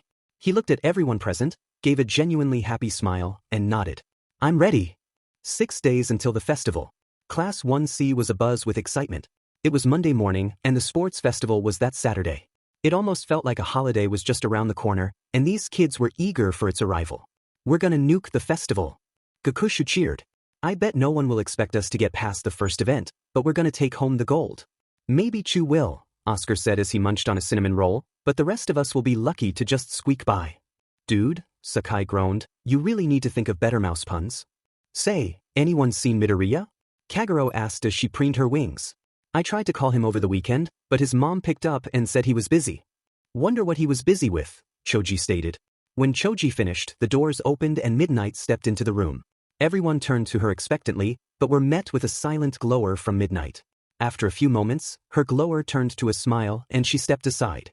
Midoriya stepped in behind her, his bag over his shoulder like normal. He took a single step inside before turning to the class. Without saying a word, he smiled and waved at his classmates with his hand. His left hand. The gears in the metal prosthetic whirred as he moved the elbow, and clicks were heard as he moved his fingers. It was slow and somewhat clunky, but Izuku now had a left arm. The class stared in shock for several seconds before they all screamed in excitement. A few even leaped from their seats to glomp the small boy, so happy they were to see him like this. Midnight giggled at the display of affection, deciding the class would be fine if she let them express it for a minute or two. 4 days until the festival. It's official, Yoshio stated Wednesday afternoon. Asano's definitely gotten taller. Said student was standing at her full size next to a wall, with Hojo standing atop a ladder holding a tape measure. 4.75 meters, she called out. Over a full meter in under 2 weeks, Tabata said. Wonder why it's going so fast. Quirks are like muscles, Gorogoro said as he did stretches next to his classmate. Asano probably never stretched her tall time to its limit before coming here. This keeps up, she could become the next empty lady before her 3rd year. You could not pay me to wear a leotard like hers, Asano grimaced. There were a few moments' silence before she glared at Tabata. Stop thinking it. At the same time Asano was getting measured, Moriboshi was working on her ice with Izuku. He observed as she made intricate pillars and small weapons. He watched as she conjured a shield of ice, then converted it to snow. Heard from a teacher you won't be participating in the festival, Moriboshi asked as she made a helmet from ice. That true, Mido-kun? Fortunately, Izuku nodded as he scratched his head with his right arm. Due to my disability, I am ineligible for the competition. Don't worry, though I'm still gonna be doing something cool. Moriboshi shrugged and worked on more ice constructs. Hey, why you can lift the things with your ice while it's forming, right? Gotta be careful when I do though, Moriboshi admitted. If I try something too heavy, the ice'll break once the construction is finished. Could only lift it while the ice is forming. As she continued, Izuku got a contemplative look. Suddenly his eyes widened and he turned towards the other group. Gorogoro-kun, over here please. 2 days until the festival. Class 1A was exhausted. They had spent the afternoon doing a rigorous series of exercises covering a myriad of situations. Izuku had been volunteered to act the part of the rescued civilian. He wasn't required to do any analyzing during this exercise, so he actually got to relax a bit. Only a bit. In the end, he was just as sweaty as the rest of the class, and joined the boys in the changing room. However, he waited until the others had finished and left before changing on his own. At least, he thought everyone had left. Due to his current exhaustion, he didn't notice Todoroki was still in the room, having a bit of trouble with his shoe. The dual quirk student was also looking at Izuku. He was waiting for him to finish changing before asking about the possibility of figuring out more ice-based techniques. He remembered what Moriboshi told him over a week ago, but still wasn't sure he could ever use his fire. It still reminded him too much of his father, and he didn't want to be anything like Endeavor. His train of thought was derailed when Izuku removed his shirt, and Todoroki gaped at what he saw. Izuku's body was covered in scars. He spotted a few scars made by cutting instruments, but most of them were rounder and more familiar. Shudo could recognize burned scars instantly. Even worse, though, were the multitude that were shaped like open palms. Seeing those scars, Todoroki put his hand on his waist, where one such scar from his father rested. He remembered getting that scar was one of the most painful things he'd ever experienced. Seeing Midoriya, a quirkless child, covered in scars like that almost made Todoroki sick to his stomach. Just how much abuse had Izuku suffered before coming here? Too much, Izuku stated. Todoroki realized too late he had said that last part out loud. The Viridian kid looked at him with a sad smile. I got all these scars from my classmates and peers throughout elementary and middle schools. One person in particular. Same kid who blew off my arm. Why? Todoroki gasped as he got to his feet. Why would they do such a thing? Because I'm quirkless, Izuku stated plainly while looking down. Because I am part of the 20% who wasn't born with a power. Because of that, a lot of people view me as less than human. Classmates, teachers, and neighbors, too many people who'd let me suffer and not care. He turned his gaze back to Todoroki. And now you know I just don't get why you won't use your fireside. Why you were blessed is something amazing, but you're not using it for what? Despite the same sort of person who gave me all these? Todoroki-kun, take it from me. Things won't be better if you don't use everything you have. He pulled a new shirt on and walked out the door, leaving Todoroki alone in his thoughts. That certainly gave him more to think about. 1 day until the festival. It was Friday afternoon, now. Class 1C was assembled on the training field, lined up in front of midnight. She had supervised them for this last afternoon of practice. Taking a breath, she looked at her students with a smile. "Everyone," she hollered. "Tomorrow morning is the festival. Tomorrow is what you've spent the last 2 weeks training for. I want to see you all do your best and show the rest of the school, the rest of Japan, that you're not to be underestimated just because you're Gen Ed students. With that in mind, I have only one more thing to tell you." She waited a few seconds, letting her words sink in, before giving her parting words. "No matter how far you get, no matter if you lose, I have never been more proud of you. Now go home, eat something good, go to bed early, and be here by 7 a.m. tomorrow morning." Class dismissed. Friday afternoon. Day before the sports festival. The various students of Class 1C were in high spirits. They had finished their final set of exercises and were on their way home. Most of them had already left, but a few were still on UA grounds cleaning up and grabbing a few things. Among these students were Izuku, Gakushu, and Sakai. "You sure you got everything this time?" Izuku laughed as they were finally making their way to the changing room. "Positive," the rotund Gakushu sighed. "Sorry for making you come back 3 times to help." "Meh," Sakai would have shrugged if he had shoulders. "Wasn't a problem. My excitement for tomorrow removed any exasperation I may have had over this." Same," Izuku smiled. "True, I'm not gonna be working with you, but I've got another role." "What will you be doing anyways?" Gakushu asked, only to be met by Midoriya smiling and holding a finger over his mouth. "Oh, you but." The 3 boys laughed as they walked, but stopped when they heard a grunting noise. After a few moments they figured out it was coming from the weight room. "Someone still working out?" Sakai asked. "Let's go see," Gakushu said as he approached the door with Izuku. The smaller boy pulled the door open and the 3 students stepped inside. They didn't see anyone at first, but the grunting persisted. "Hello," Izuku called out. "In here," a familiar voice called from further in. "Todoroki-san," Izuku voiced as the 3 boys entered. "Still WW working out?" "Not me," the dual quirk boy replied. As they got closer, Izuku realized the grunting sounded feminine. The Gen Ed boys turned the corner to a side alcove and saw the source of the noise. All their jaws dropped, and Sakai's outright unhinged, when they saw it was Uraraka lifting weights with Todoroki spotting for her. What was surprising about this was just how much she was lifting. Reading the numbers he could see and counting the weights on the bars, combined with the weight of the bar itself. T200 TT25 kk kilograms. Izuku stuttered. "She's not even using her quirk," Todoroki pointed out. At that point, all 3 Gen Ed students knew their class really had their work cut out for them. Saturday morning. The day of the sports festival dawned bright and clear. Class 1C was waiting with the other general education classes to be called out. They were more excited than nervous, all feeling eager to get started. This was partly due to the event itself and partly due to what Izuku told them before he left the class. Looking around, it became clear they were the only ones who seemed excited. "Got a bit of a mopey crowd with us," Sakai whispered. "Find more cheer in a morgue," Hojo chirped as she liked 4 lollipops at the same time. "Why should we be cheerful?" One student whined. "We're just fodder for the hero courses to beat." "Oh my god," Gorogoro groaned. "Who the hell spat in your hot dog this morning?" "Quiet," Kagero pointed at the speakers. "It's getting started." "Good morning, listeners." Present Mick's voice roared from the PA system. "Can I get a yeah?" Even from the waiting room, Class 1C could hear the cheer from the crowds. "Rock on. Welcome to the UA Sports Festival, the biggest event in all Japan.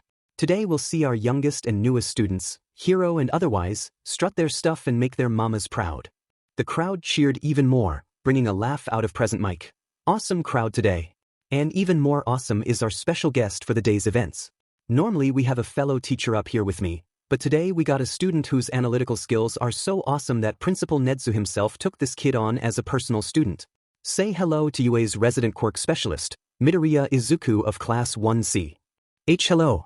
Izuku's meek voice called out from the speakers. His classmates gave a roaring cheer of their own when they heard this, getting a derisive glare from some of the other Gen Ed students. "That's what I'm talking about. Without further ado, let's bring out the contestants." Starting things off with the hero class that fought villains their first week, Class 1A Heroics. "More like Class 1A Twats," the student from earlier muttered. Several other students groaned, but Moriboshi was the picture of calm as she quietly froze his feet to the floor. After a few moments, Class 1B was called out, then. Following our hero course classes is our esteemed general education course. Let's start with the class that actually came and supported Class 1A during the villain attack. The class where each student is strong as any hero student. Let's give it up for Class 1C. The doors opened and Class 1C marched out, followed by the other Gen Ed classes, except for the one kid Moriboshi froze to the floor. A few of the students winced as they stepped into the sunlight and found themselves dumbstruck. It was one thing to see the sports festival stadium from a television, it was something entirely different actually standing in it. The stadium was large enough to hold thousands of people, and each seat was filled. They should have felt nervous, but Class 1C was actually feeling excitement. They were here. They were standing where so many legends once stood, and they were going to show off their stuff. There they are. Kamui Woods roared as he pointed down at Class 1C from the stands. Oh wow, Midnight, you weren't joking when you said you had a fat kid in your class. I never said that. Kiyama Namuri laughed as she reached over and smacked Kamui upside the head. You hearing this guy, Inko-san? He called your son's friend fat. Inko just laughed from her seat between the two heroes. Watching them playfully mess around, Inko remembered the previous night when she heard these two had taken today off for the sole purpose of bringing her to the festival.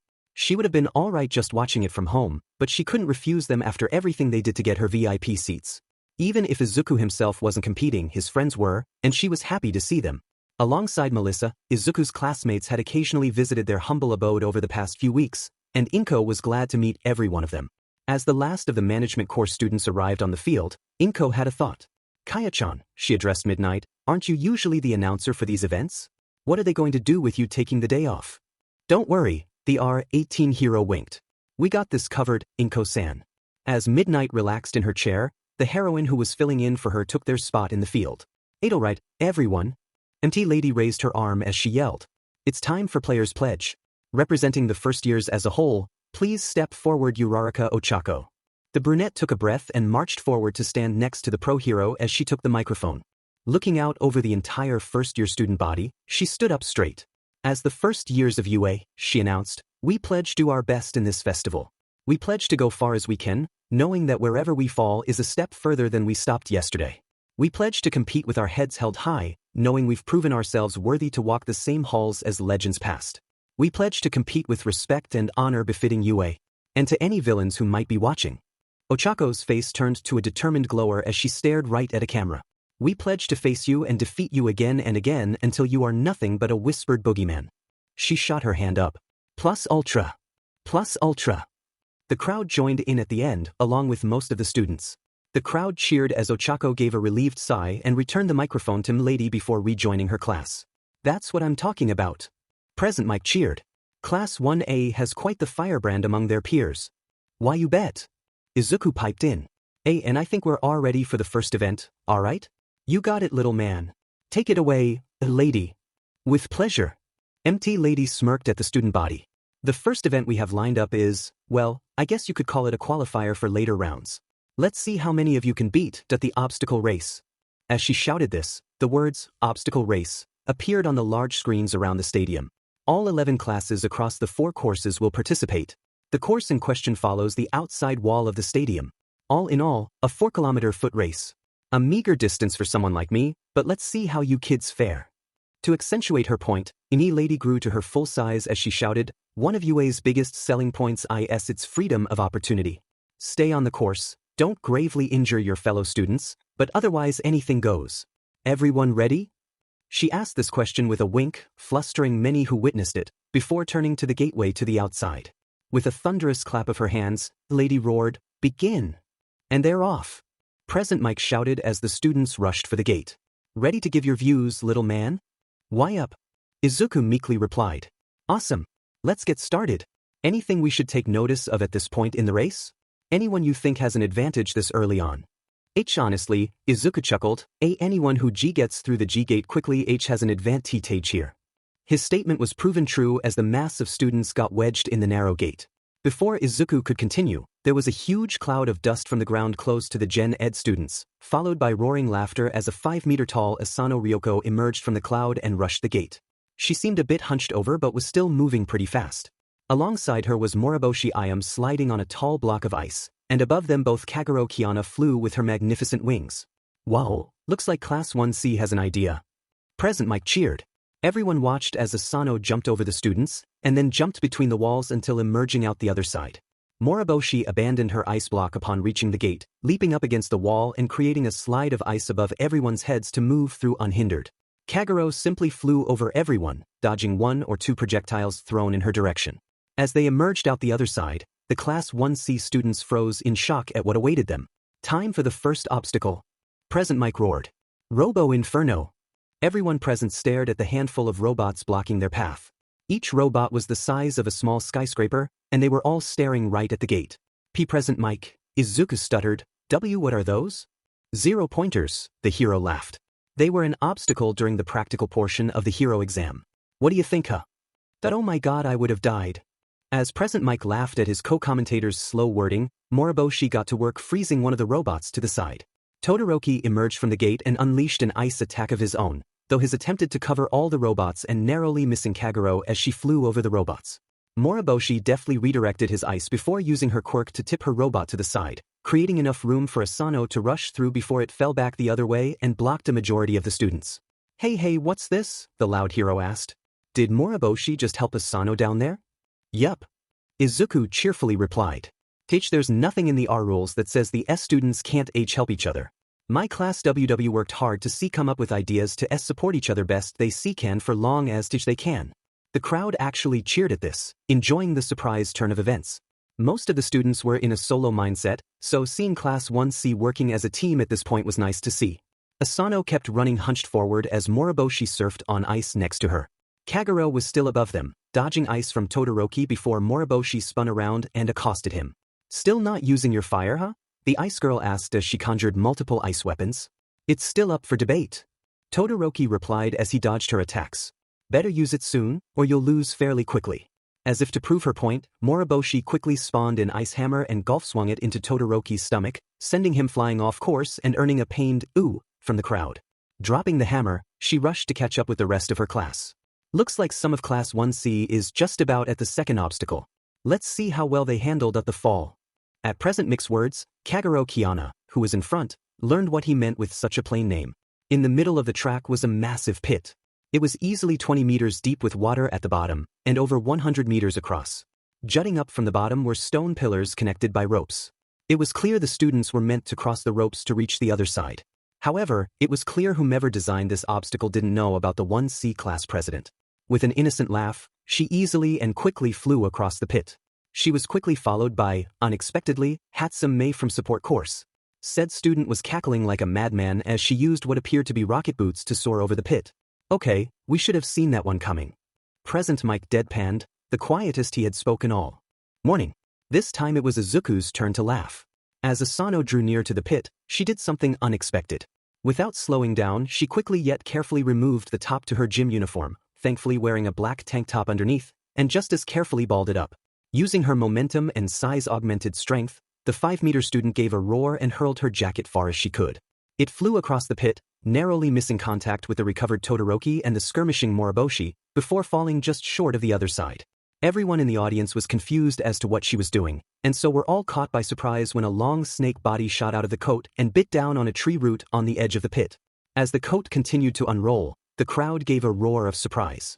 Sakai wasn't the only one hiding inside Asano's coat. Holding onto the snake like a rope were almost a half-dozen other Class 1C students. The spiky Gorogoro and Choji the Wookiee were the first to climb their serpentine friend to solid ground. Following them were Oyaniko and Gakushu, the latter of whom had used his quirk to flatten himself and wrap his arm around the lanky classmate. As they climbed Sakai, Asano began the task of jumping from pillar to pillar. She narrowly made it to the other side and helped pull Sakai up before the other classes could catch up. What a surprise! Present Mike roared. Is that why she was hunched for the beginning portions of the race? Again, Izuku replied, and no rules against helping your classmates. Everyone watched in awe as Class 1C, a general education class, had used clever tricks to keep ahead of everyone else. The only ones who came close were Todoroki and Hatsum. Uraraka and a few others had passed the pit a bit after Asano and were now doing all they could to catch up. Uraraka did her lesson mass trick to speed up her bounds while Ishido slid on a trail of slick acid. It initially looked like it would be a straight shot to the end, but the students soon arrived at a stretch of track with a huge sign next to it. Said sign displayed an image of an explosion with an unfortunate stick figure flying away. Time for the last obstacle. Present Mike exclaimed. This one's called Danger Mines. Midoriya, give us the rundown. Midoriya explained as he read from the program Mike had given him. This one is a stretch of land with C cleverly hidden mines. S some are fairly obvious, B but there are a lot hidden. They're not strong enough T to cause serious harm, but the explosion is still loud and strong enough to send you off course, so be careful. Thank you, kiddo. So, we all know how Kagero Kiana is gonna utterly bypass this obstacle, but how do you think the rest of your class will fare? Honestly, Izuku smiled as some of the students started hitting mines, and most of them might have been at a DD disadvantage if not for a C-certain classmate. Among the grounded students, Sakai had taken the lead. With his low-lying body and vision, he could discern where the mines were buried by seeing even the most minute bumps in the ground. He slithered quickly, weaving between the mines, and behind him ran the other lead members of Class 1C. In the very back were Asano, who had shrunk down to move between the mines, and Moriboshi, who both had their hands full deterring other students. Todoroki himself had been proving himself quite the challenge to fend off, even if he was still only using his ice. As Moriboshi tried pushing him and some other students back, Asano got an idea. Though he didn't say anything, Izuku recognized the face she made denoting an evil idea. As Moriboshi wrestled with other students, Asano got down and started digging. In no time, she pulled up one of the mines. Present Mike tried to ask what she had planned, but Izuku could only shrug. Turning back to the others, Asano gave a sinister smile and slowly grew to her full size. To the shock of the audience, the mine in her hands grew with her.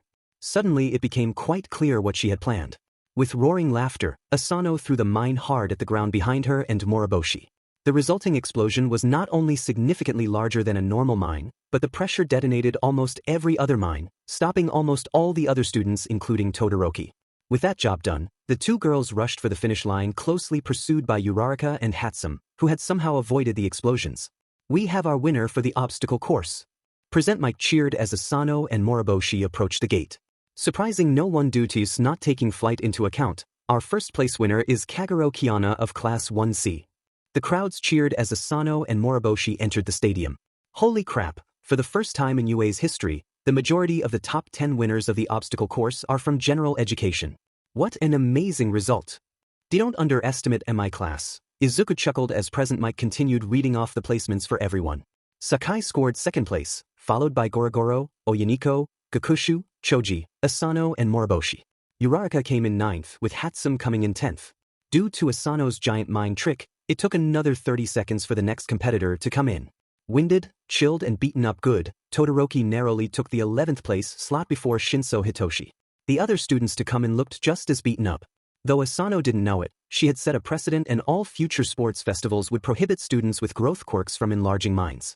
Looks like we got a lot of injuries down there, Mike declared, but nothing too big. We'll take a 30-minute break so all the students can see Recovery Girl for their injuries before we read off the full results.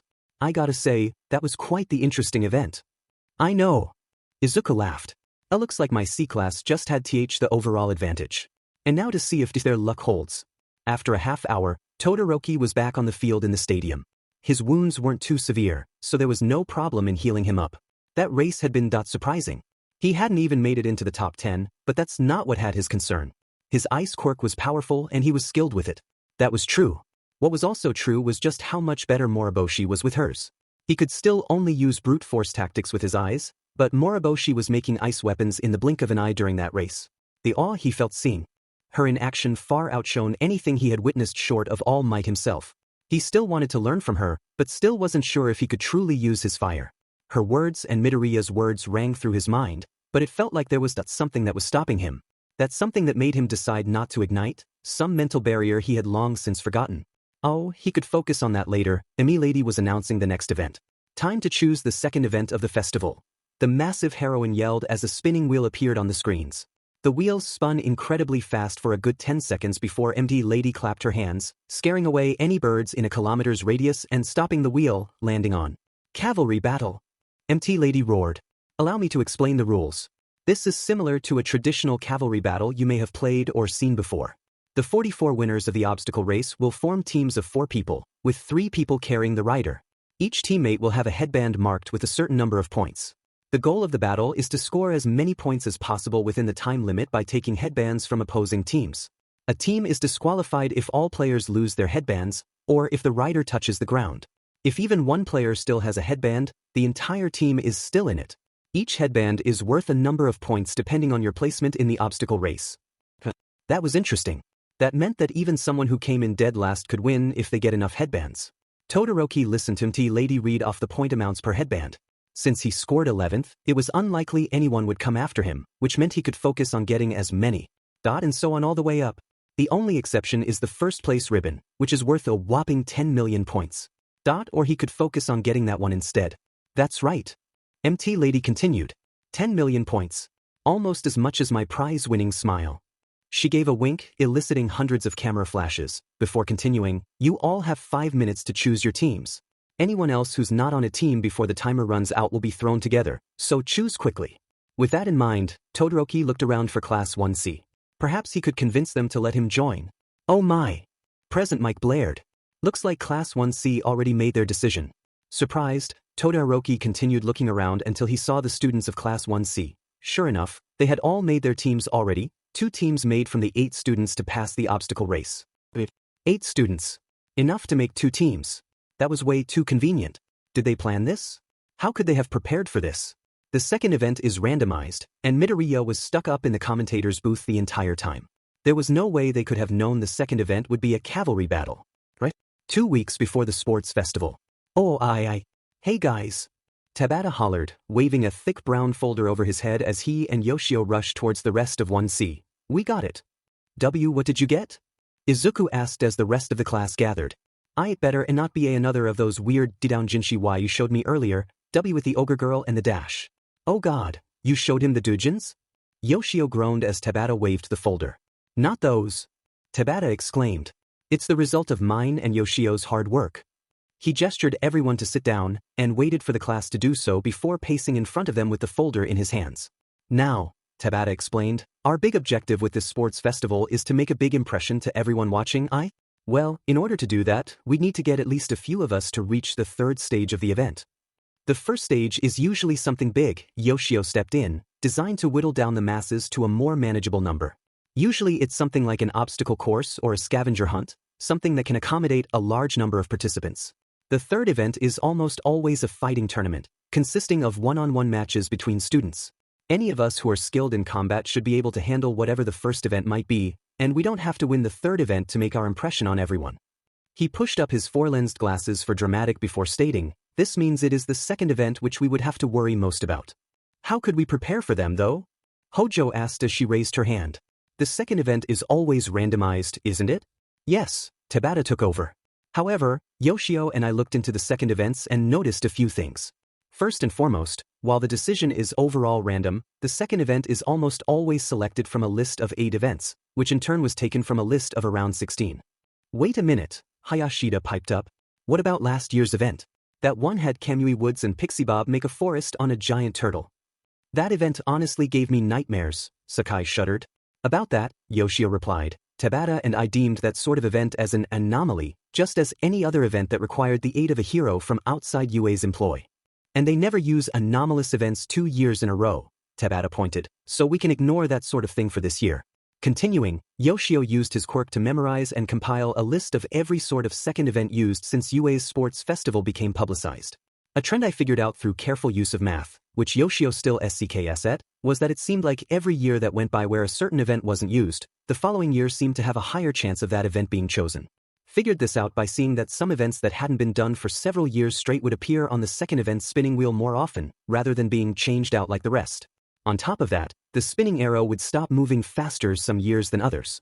Using such information, Yoshio nodded. Tabata has managed to calculate that, excluding anomalous events, this year's second event has a roughly 78.3% chance of being a cavalry battle.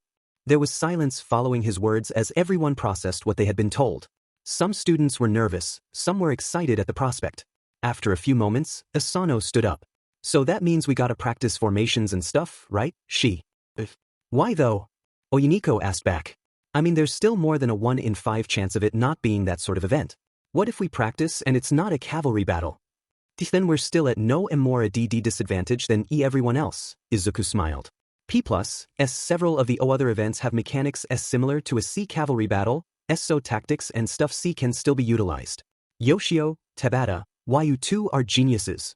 Kagero was thankful the class had decided to practice for this event during their training the past few weeks. They had decided on the 8 champions of Class 1C who would focus the most on getting to the third event, who would be the riders for the battle, and what each person's role would be. She watched as Sakai was a rider, his headband was technically wrapped around his neck, with Gorogoro serving as the right horse, Choji as the left, and Asano in front. She herself sat with Oyiniko on the right, Gakushu on the left, and Moriboshi in front. Class 1C watched as everyone else gathered into their groups. The group they paid most attention to was the group with the biggest troublemaker from last round. Todoroki was sitting as a rider, with Hatsum on his left, Tokoyami on his right, and Uraraka in front. His gaze was switching between Kagero and Moriboshi. No doubt he was thinking of how to get the 10 million point headband from Kagero, just like everyone else. The rest of his team were no pushovers.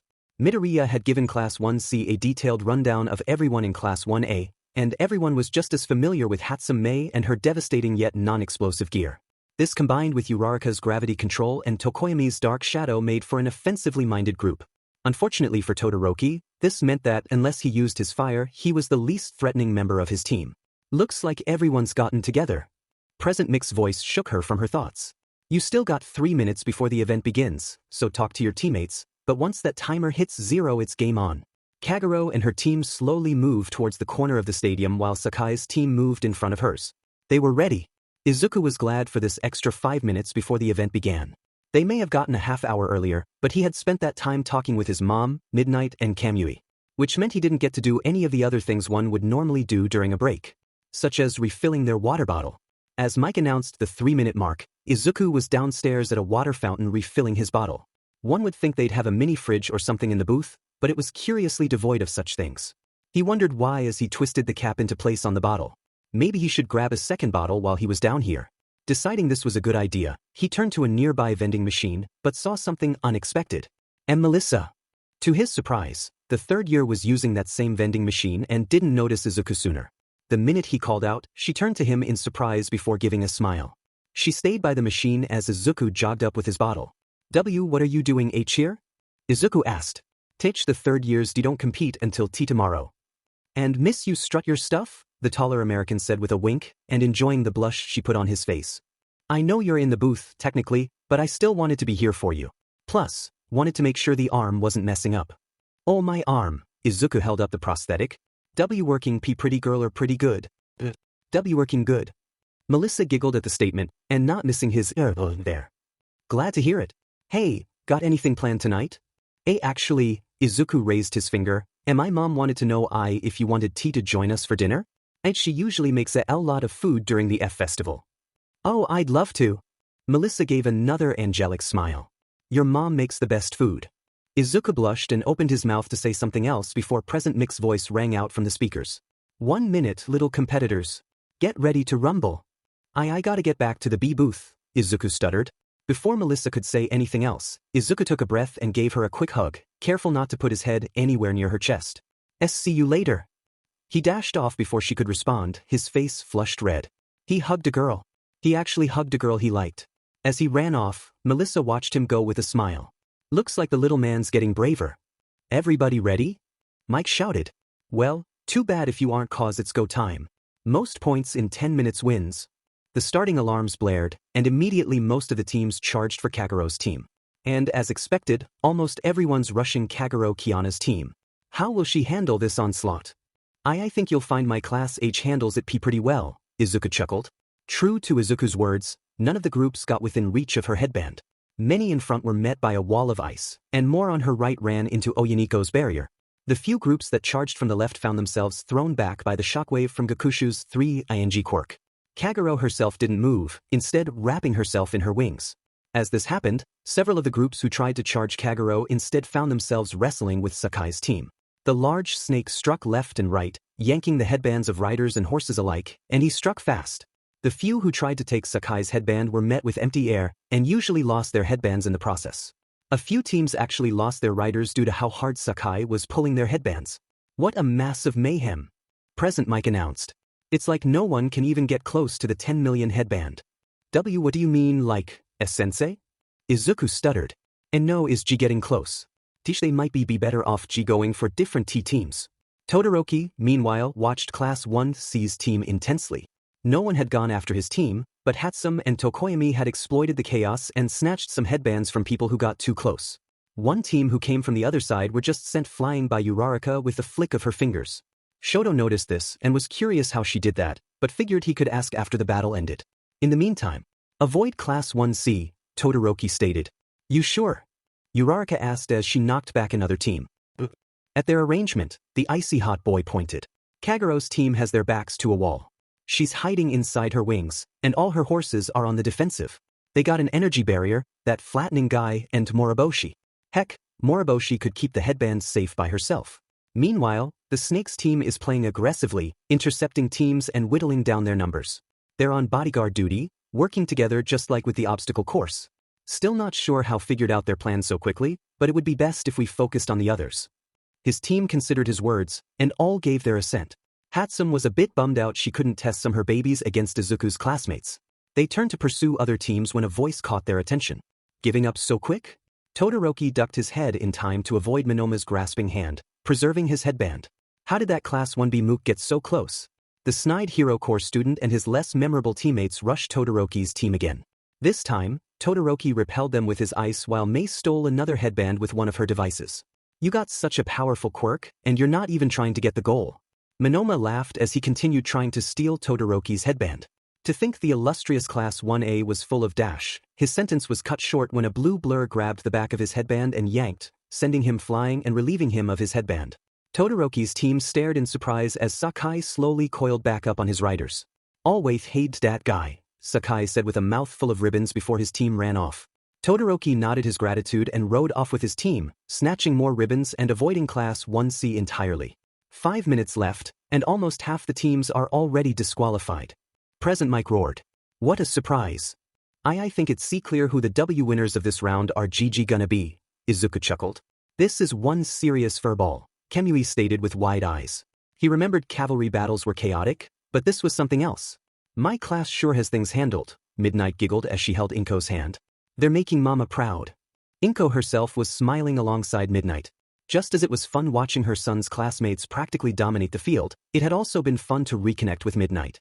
Before Izuku's attending UA, it had been years since they had spoken. Inko looked up at the pro-heroine, honestly feeling happy at how far she'd come from the crying child she had first met back when she was a management student. Suddenly Inko's cell phone buzzed. Couldn't have been Izuku, he was busy stuttering the progress of the cavalry battle. Curious, Inko pulled up her phone and checked the ID. She glowered at the name that was displayed before sending the caller to voicemail. This person had been calling since the entrance exams, and Inko didn't want to hear any of it. Who was that? Midnight asked, having noticed the buzzing phone and Inko's displeasure. A telemarketer? Inko smiled up at Midnight as she responded, someone who's not worth thinking about. Midnight looked at her for a few more moments before turning back to the cavalry battle. Inko looked back at her now silent phone before slipping it back into her pocket. She had no idea why she hadn't blocked that number yet. Maybe she'd do it after the festival. For now, she wanted to focus on her son's friends. The timer was about up. "Stop!" Present Mike shouted, bringing the entire stadium to a standstill with almost 2 minutes left on the timer. "I know we still have time left, but due to either fallen riders or loss of headbands, we are down to 4 teams on the field. This event W is gonna end with 4 W winning teams," Izuku announced. As such, it has been decided the event is done early. "W wanna call off the winners, sensei?" "But of course," Mike yelled. In first place, being the only team to remain on the defensive and still victorious, is Team Kagero and her team of Class 1C students. Kagero slowly unfurled her wings at this announcement, her 10 million point headband still secure on her forehead. Her team was looking a bit winded, but were ecstatic at the call. The audience roared as Mike continued, and in second place, by a narrow margin, is Team Todoroki. Everyone who could see them noted Todoroki's entire team looked way exhausted. After many of the opposing teams had learned it was suicide to go after the Gen Ed kids, they had all ganged up on each other, and Todoroki's team fought tooth and nail to get where they were. And in third place, behind by only 5 points, is Team Sakai. The Serpentine student gave a cough as he spat out the 1 or 2 ribbons he had collected with his mouth. His team was just as exhausted as Todoroki's, but reveled in their victory.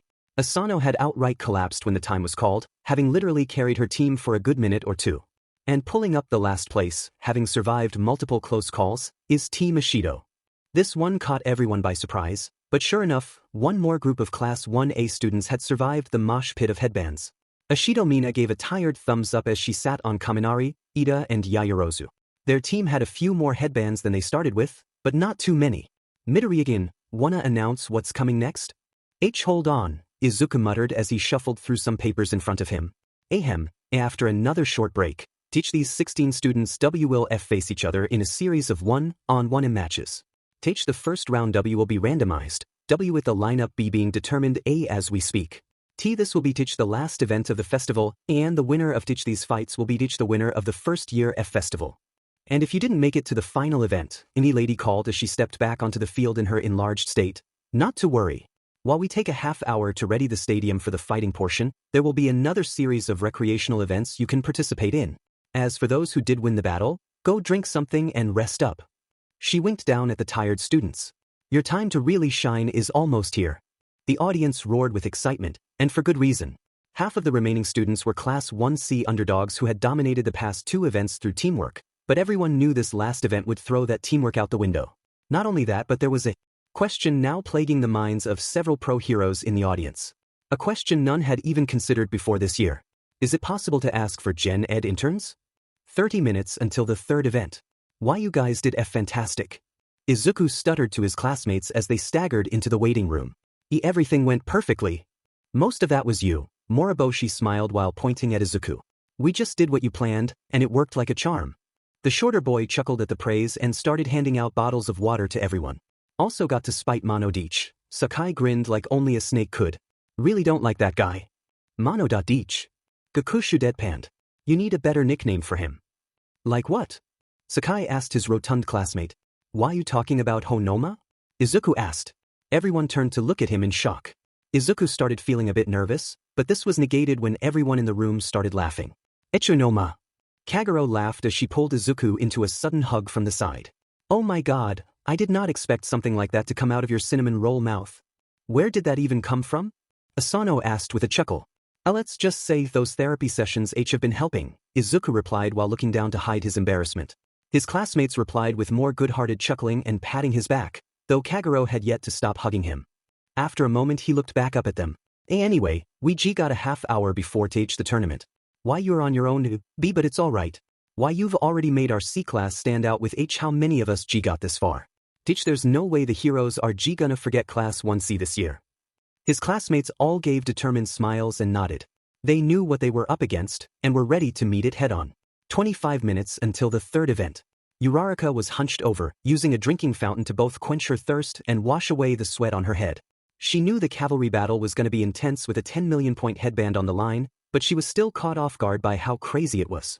Her entire body ached from the running and from flicking away the opposing teams. Despite that ache, however, she knew this next part was going to be even harder. Todoroki, Ida, and Ishido were the scariest ones from her class. Meanwhile, Moriboshi, Kagero, heck even that fat guy or the tall girl from Class 1C could be trouble. Overall, she had quite the fight ahead of her if she wanted to win the festival. She might even really need to use. Excuse me, a voice spoke up behind her. Snapping upright, she turned and saw the top of a blonde head of hair. It took a moment for the tired Uraraka to realize she had to look down if she wanted to address the person in front of her. Doing so, she found herself dumbstruck at the blue-eyed beauty before her. She was so taken in by the woman before she didn't even see the smaller mouse-like boy next to her holding a basket. Hello, Melissa greeted. I was wondering if you knew where Class 1C's waiting room is? Stunned beyond speech, the taller hero student simply pointed down the hallway. The blonde lady gave a smile that made Uraraka weak in the knees and thanked her before dashing down the hall alongside her smaller companion. Uraraka watched her go, her eyes falling a bit lower than eyes should, before giving a sigh and collapsing to her knees. Holy crap, she whispered, where did that angel come from? Uraraka-san. A familiar voice called from the other way.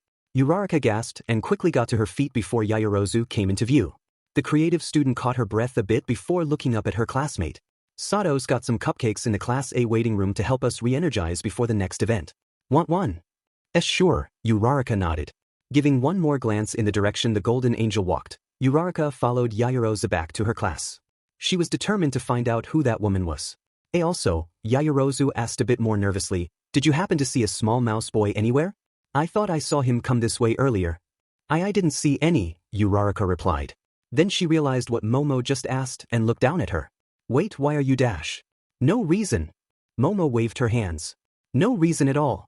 Despite her denial, Uraraka could see Momo's face was a bit more red than earlier. Now Uraraka was wondering if someone with a love quirk passed by recently, because this was just too weird. 10 minutes until the 3rd event. Moriboshi was making her way back to the waiting room for her class. While Oscar's biscuits were tasty and fresh, she needed something a bit more substantial after using as much ice as she did. As a result, she actually went to the concession stands outside the arena for a bit. She was still munching on a pork bun as she passed by a hallway with 2 figures in it. "Why aren't you using any fire?" A massive man with a flaming head roared to Shoto below him. "You would have won everything earlier if you'd stop this petty grudge and use what I gave you." "What you've given me?" Shoto glared. "Sorry, but I don't think I can transfer my pain and misery to another person, otherwise I'd have given it right back to you." On one hand, Moriboshi was proud to see Shoto standing up for himself. On the other, she could tell this wasn't gonna end well. The look on Endeavor's face would curdle milk and then vaporize it, and it was being directed at his son at that immediate moment. Tossing her last pork bun in a nearby trash can, she dashed up to Shoto, ignoring his eternally angry father. "There you are," she exclaimed while grabbing Shoto's hand. The boy looked down at their hands in shock as she continued, "Only got a bit of time left before the next event, and we gotta be in our rooms within the 5-minute mark." Before she could pull him away, however, a very large and hot hand grabbed her shoulder. "Keep your nose out of my affairs, girl," Endeavor growled. "I'm not done talking to Dash." Moriboshi glared at his arm as he spoke, and next thing Endeavor knew his entire arm was encased in ice. Shoto's eyes widened at this. She didn't even make any gestures. She just stared and froze. "How did that even happen?" "I believe you are done," Moriboshi deadpanned before pulling Shoto away. Endeavor growled, melted the ice on his arm and tried to stop her, but found he couldn't move. Looking down, his eyes widened when he saw that, at some point during that conversation, Moriboshi had also quietly frozen his feet to the floor. His rage only increased, but he looked up to see Moriboshi disappear around the corner with his son. "Good job standing up to him," Moriboshi told Shoto while Endeavor roared with rage behind them. "Does that mean you're gonna use your fire now?" "That is still undecided," Shoto replied. Moriboshi would have gotten on him further had she not noticed his tone of voice. It was clear there was something else going on, and she wasn't sure she had time to help him through it. So instead, she gave a grunt and kept pulling him towards the waiting rooms. She was too focused on the path in front of her to notice Shoto had turned his attention to her hand. He had just realized how nice it felt. It was really nice, to the point he felt somewhat depressed when she finally let go. "Here's your classroom," the pale-haired girl gestured. "See you in the tournament." Then she dashed off to reunite with her own classmates, leaving Shoto at the door. He watched her go, his face a light shade of pink, before looking back at his hand. "What is this?" 5 minutes until the third event. While 7 members of Class 1A were preparing for the next event, the rest of the class was up in the stands. While the majority of the class had lost, they were not in low spirits. The reason for this? That was so much fun. Kirishima cheered as he stretched. Certainly a big difference between watching the festival and actually participating, Shinso sighed. "Thought I'd do better, though." "You did plenty well," Iber reassured the purple-haired classmate, gently rubbing his back. "We were simply caught by surprise." "No kidding," Jair groaned. "I know those Gen Ed kids helped out during the USJ, but I had no idea they were that good." "Certainly better than any of you." The massive Class 1A turned to see Monoma hanging out at the edge of his class seats, sneering at Class 1A. "You're supposed to be Class A, the elites of the first years? The ones who defeated actual villains, and you lost to some general education bumpkins? Pathetic." "Good God," Ciro groaned, "don't you have anything better to do?" "Why?" Monoma continued. "Can't handle a bit of heckling? How do you think you can be heroes if you dash?" "Young man." Everyone turned to the voice and watched as All Might's head appeared over the edge of the opposite side, from the walkway. None of them knew All Might was going to be here, so everyone was caught by surprise. What gave them all the jitters, however, was that he wasn't smiling. If anything, All Might looked furiously at Monoma. "Hey All Might," the Class 1B student greeted while sweating. What a surprise to Dash." "Quiet," All Might ordered, not a hint of cheer in his voice. Monoma shut his mouth as the number 1 hero spoke. "I heard you harassing your fellow Hero Corps students. I also heard you insult the general education class. I believe you were spoken to about such behavior, correct?" Monoma tried to defend himself. It was just some light-hearted joking, I swear." "Right." He turned to the rest of his class for support, but they were staying out of it. None of them spoke up, and Monoma's face paled as he looked back at All Might. "Such language is never funny," All Might growled. "I had been told by Aizawa that you were already on strike 2 concerning such abhorrent behavior. I do think this qualifies as strike 3. Monoma turned sheet white as a small blue smartphone poked over the edge of the railing. "I have Principal Nedzu on speed dial. Shall I call him to tell him what you've done?" "Please no." Monoma got to his knees and begged. "Please don't call him. I don't want to be expelled." The Class 1B student sobbed and pleaded, the most humble anyone in school had ever seen him. All Might's expression did not change, angered and focused on Monoma. There was close to a minute of silence before All Might spoke again. Young man, this is not something that can be ignored. Time and again you have harassed your fellow students, making verbal attacks against them, for the sake of your own ego. A true hero is not focused on their own self-righteousness, and you have demonstrably failed in displaying that quality. Monoma was frozen in place, tears falling down his face as All Might continued. However, the principal is a merciful mammal to individuals who come forward of their own volition to confess to their crimes. So here is what must be done. You are to go to the principal directly, right now, and tell him what you have done. Do this and he may not expel you from UA. Go. Monoma didn't even wait for All Might to finish speaking. He was gone in an instant. The students of Class 1A turned to the hero to thank him, only to see he had vanished as well. Jiru walked to and looked over the edge All Might was standing behind, but he was gone. She noticed a few students walking away, but All Might was nowhere to be seen. Confused, she just shrugged and went back to her seat.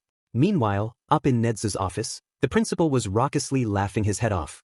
He had witnessed the entire event through the security cameras, and was both impressed and amused at the display. It appeared that Class 1A did not know the existence of Sanada Kayano, a girl in Class 1C who could change her head and voice to whomever she wished. While she could be in trouble for impersonating a hero, what she did was too good to punish. Monoma on the other hand, well, they would have quite the conversation when that frantic student finally arrived. Oh look, it was time. Hey there, listeners. Present Mick's voice blared from the speakers. Hope y'all had a good rest, 'cause it's time for the last event to begin. The audience roared with excitement. We got a special treat today. For those just joining us, half of the students who've made it this far are from our esteemed general education course. Never before have so many made it this far. Midoriya-kun, what do you think of this development? It's not as surprising, Izuku explained. I mean, some of the students who've made it this far tried out F4 heroics and narrowly failed the exam. He say every single one of them is good as any hero student. There are a few in particular who I feel will be blow all expectations away. Ooh, sounds exciting. Mike laughed. Alright everyone, if you could direct your attention to the screens above the arena, we'll reveal who's gonna be fighting who in this first round. As he finished, the lady also gestured to the screens, which lit up and displayed 8 pairs of names. Sakai Hibi, C, versus Ishido Mina, A. Tokoyami Fumikage versus Choji Ryanosuke, C. Kagero Kiana, C, versus Yaoyorozu Momo, A. Oyaniko Fujikuro, C, versus Uraraka Ochako, I.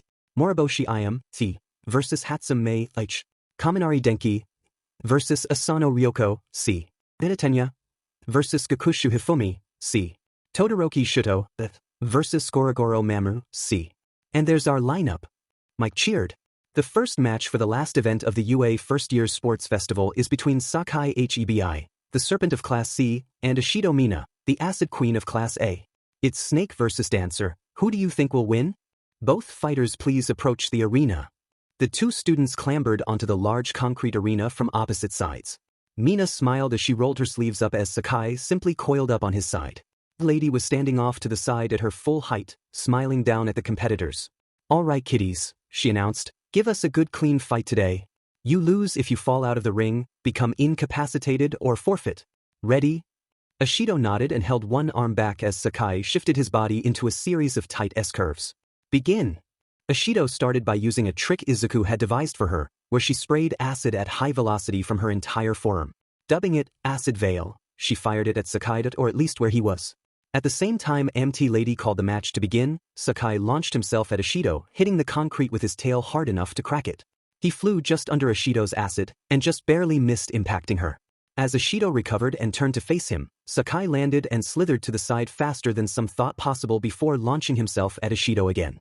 He missed again, but this time Ishido didn't have time to throw acid at him. The fight seemed to devolve into a series of Sakai flying at Ishido and missing while the acid girl tried hitting the snake with her quirk. What's going on? Present Mike called as he watched the metaphorical ballet between the snake and hero student. Despite the incessant attacking, neither student has actually hit the other. It's because of their styles, Midoriya went on to explain. Ishido-san has an amazing acid quirk, but she's also taken dancing lessons and has incorporated those moves into her fighting style. However, despite his length, Sakai-kun is a low and skinny T-target, so he's hard to hit accurately. Simultaneously, Sakai's recently learned he can launch himself by coiling up A and pushing back behind him.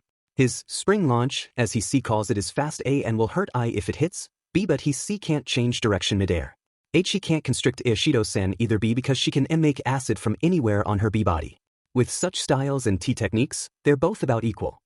Meaning this match could take a while?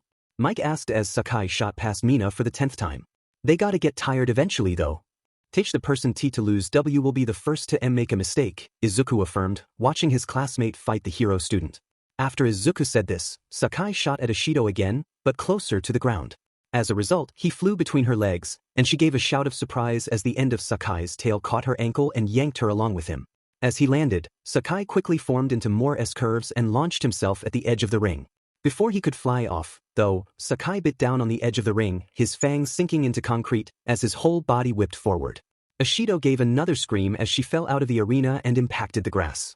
The instant she hit the grass, M-Lady raised her arms. Ishido Mina is out of boundaries, the giant heroine announced. Sakai Ibai wins. The crowd cheered as Sakai slithered down to Ishido, who was sitting on the grass with her head bowed. Are you alright? The Gen Ed student asked. When Ishido shrugged, Sakai leaned forward, almost touching her face with his tongue. You did good, miss. Don't feel bad about losing here. After all, you got further than over half your class. These words seemed to cheer Mina up a little, and she got to her feet with a small smile. The two students left the field together, calmly chatting away about the fight. The crowd was roaring the entire time. Class 1C had made it to the final event and already had a victory under their belt. Things could only get more exciting from here. What an exciting start to the tournament. Present Mike cheered as Sakai and Ishido left the arena. Once again, Class 1C amazes you. But will this amazement continue? We'll just have to wait and see. Izuku laughed at his teacher's antics. Up next is Gonna be Shichoji Ryanosuke of Class 1CV versus Tokoyami Fumikage of Class 1A. Would those two please come on a stage? There was another cheer from the audience as the next two contenders approached the stage. From one side, the dark and enigmatic Tokoyami walked in silence.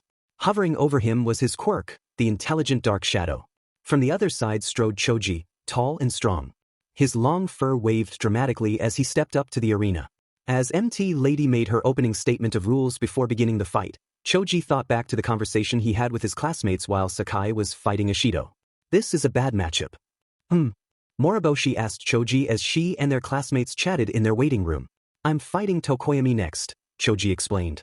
It's basically gonna be a 2v1 fight, and one of them is a FING kaiju. I'm strong, but I gotta get close, and his quirk is very good at keeping things from getting close. Then find a way to get close, Moriboshi plainly stated as she formed a flower out of ice. Think of what you're good at, and do it. Think of what I'm good at, the Wookiee thought as the match began. He watched with a flat expression as Tokoyami sent Dark Shadow forward, eager to finish the fight quickly. I can't counter that beast. He watched the quirk beast get close, giving an avian roar as it raised its claws high. I can't fight it.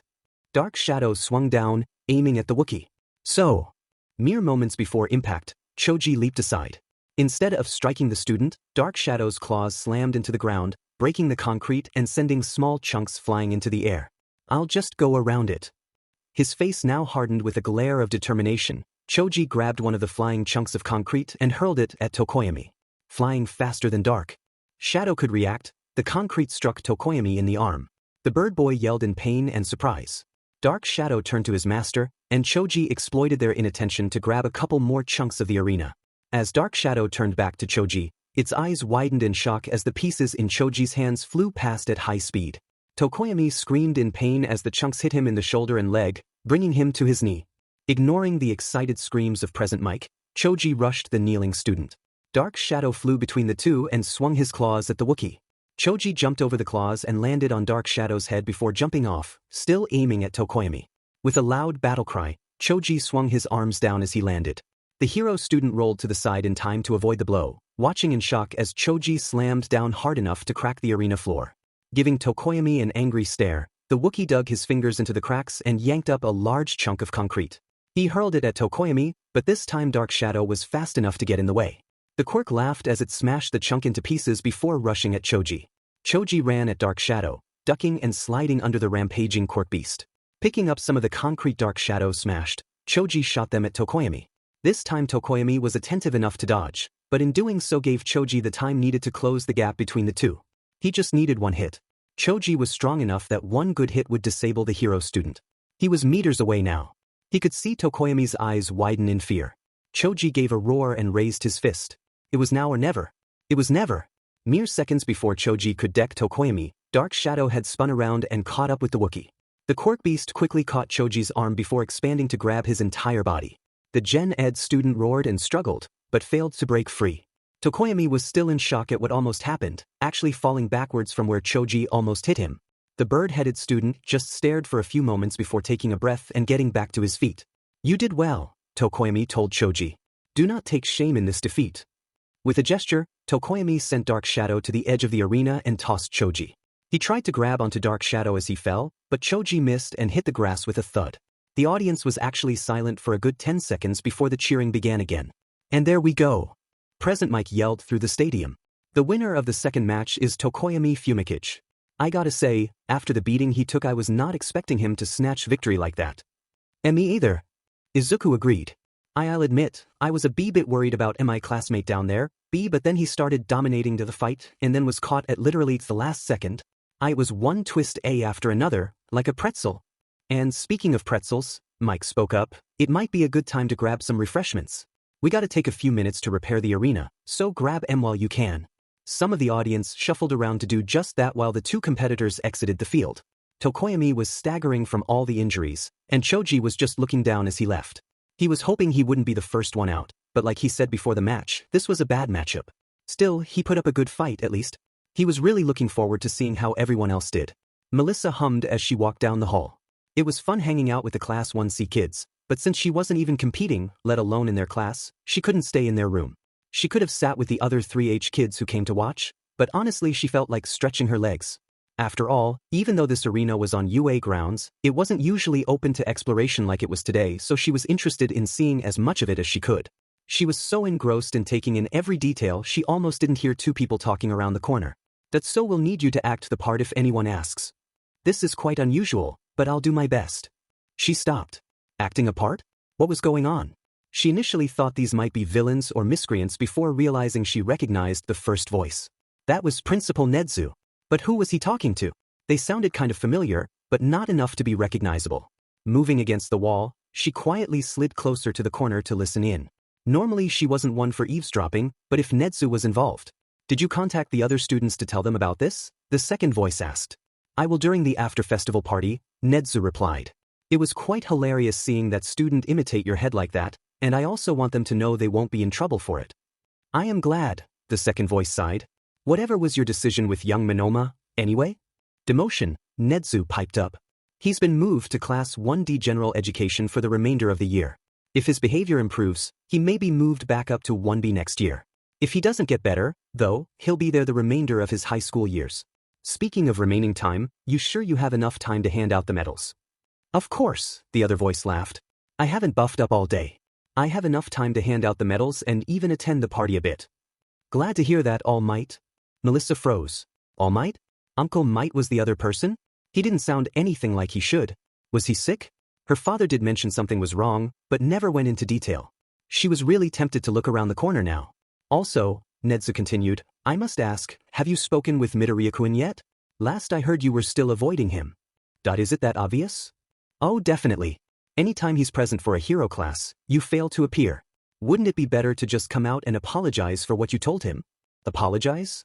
To Midoriya-kun? What could Uncle Might have? Would he even want to see me? I told him he couldn't be a hero just because he was quirkless. What? And that was a horrible mistake on your part, Nedzu affirmed, but Midoriya-kun still idolizes you. The fact he tried to defend you from midnight is proof of that. But that's just it. All Might exclaimed.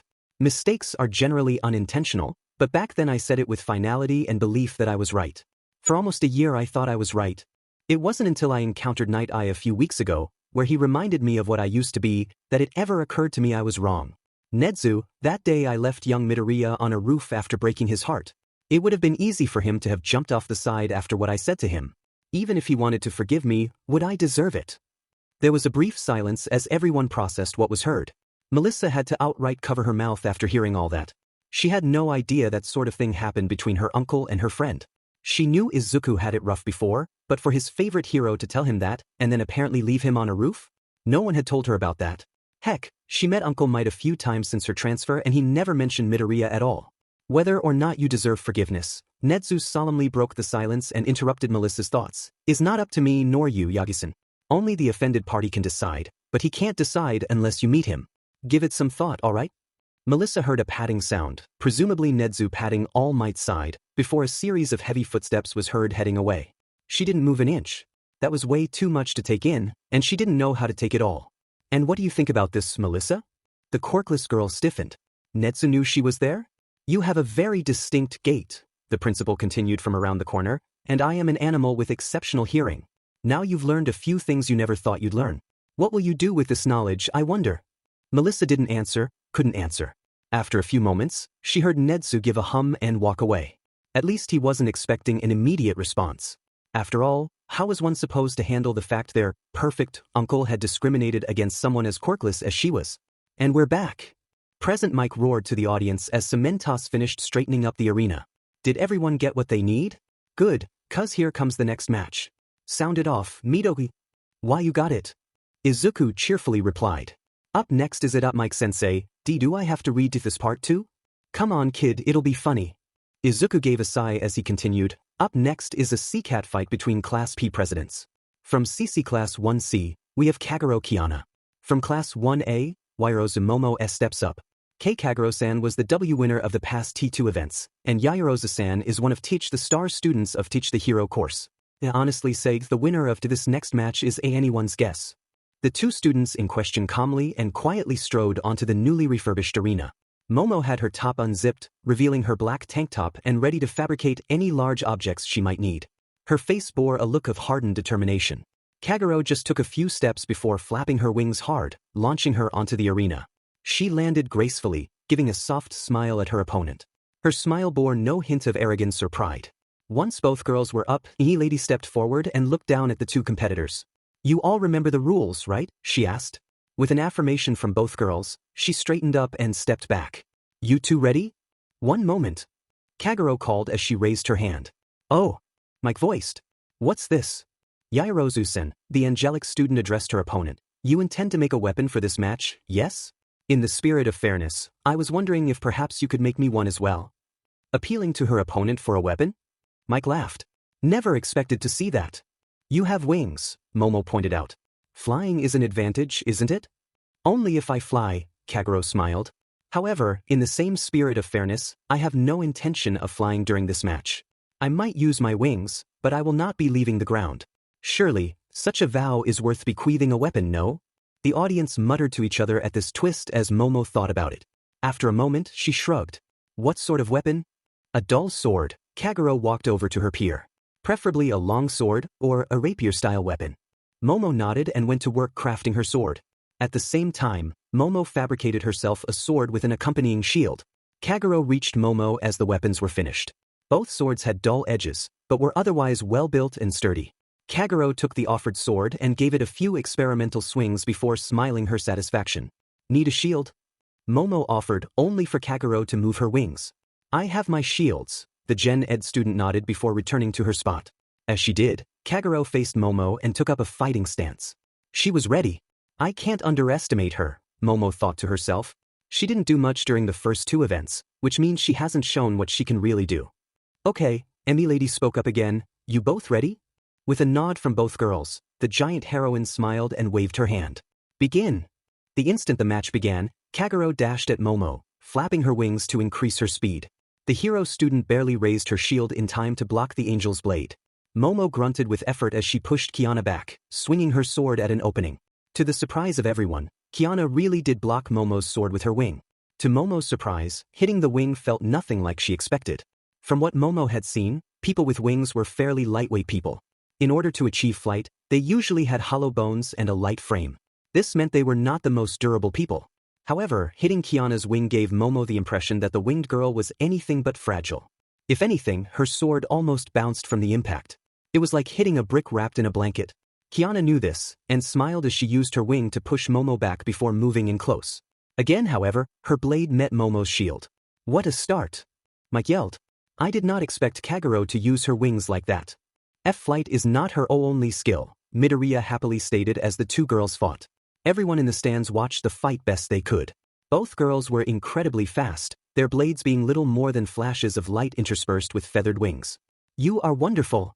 Kiana laughed as she parried another blow. What style are you using, 11th Storm? Actually, it's Crimson Dervish. Momo replied as she swung at Kiana again. I've simply come up with a way to accommodate a shield into that style.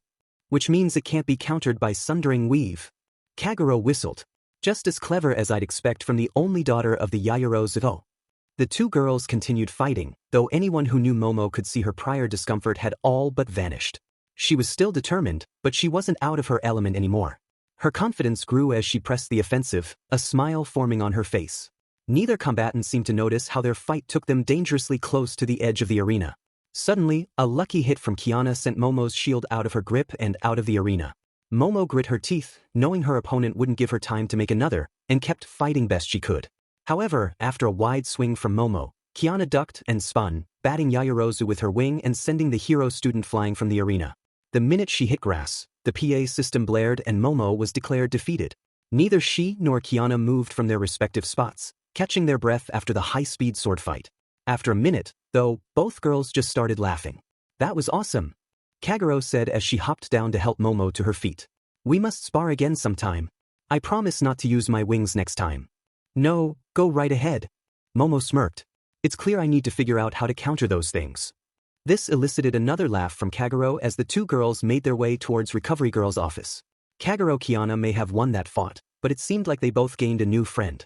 Kiana and Momo had just got in from their match. While Oyaniko was making his way to arena, Moriboshi was doing stretches in her waiting room. To be honest, she was the least bit nervous. Her first opponent would be Hatsum Mei, the crazy inventor girl that Midoriya spoke highly of. She had seen the sort of gadgets the girl had pulled during both the obstacle race and the cavalry battle. Who knew what sort of gear she would use in their fight? Hello! A loud voice hollered as the door slammed open. Moriboshi actually gave a squawk of surprise and fell off her feet as the inventor in question burst into the room. How ya doin', fight buddy? Hatsum-san. Moriboshi stuttered from her spot on the floor. What are you doing in here? Came to talk to you, duh, the support corps student giggled as she plopped herself down next to Moriboshi. You're gonna be my opponent, and you're a friend of Mito-chan, so I figured I'd be honest with ya. I have no intention of winning this festival. What? The ice wielder asked after a brief silence. Yup. Mei affirmed. I never wanted to win this thing. Most students want to do good in these festivals to show off to heroes, but I just wanted to get this far to show off my babies to the various support companies that watch these things. Unusual, but alright.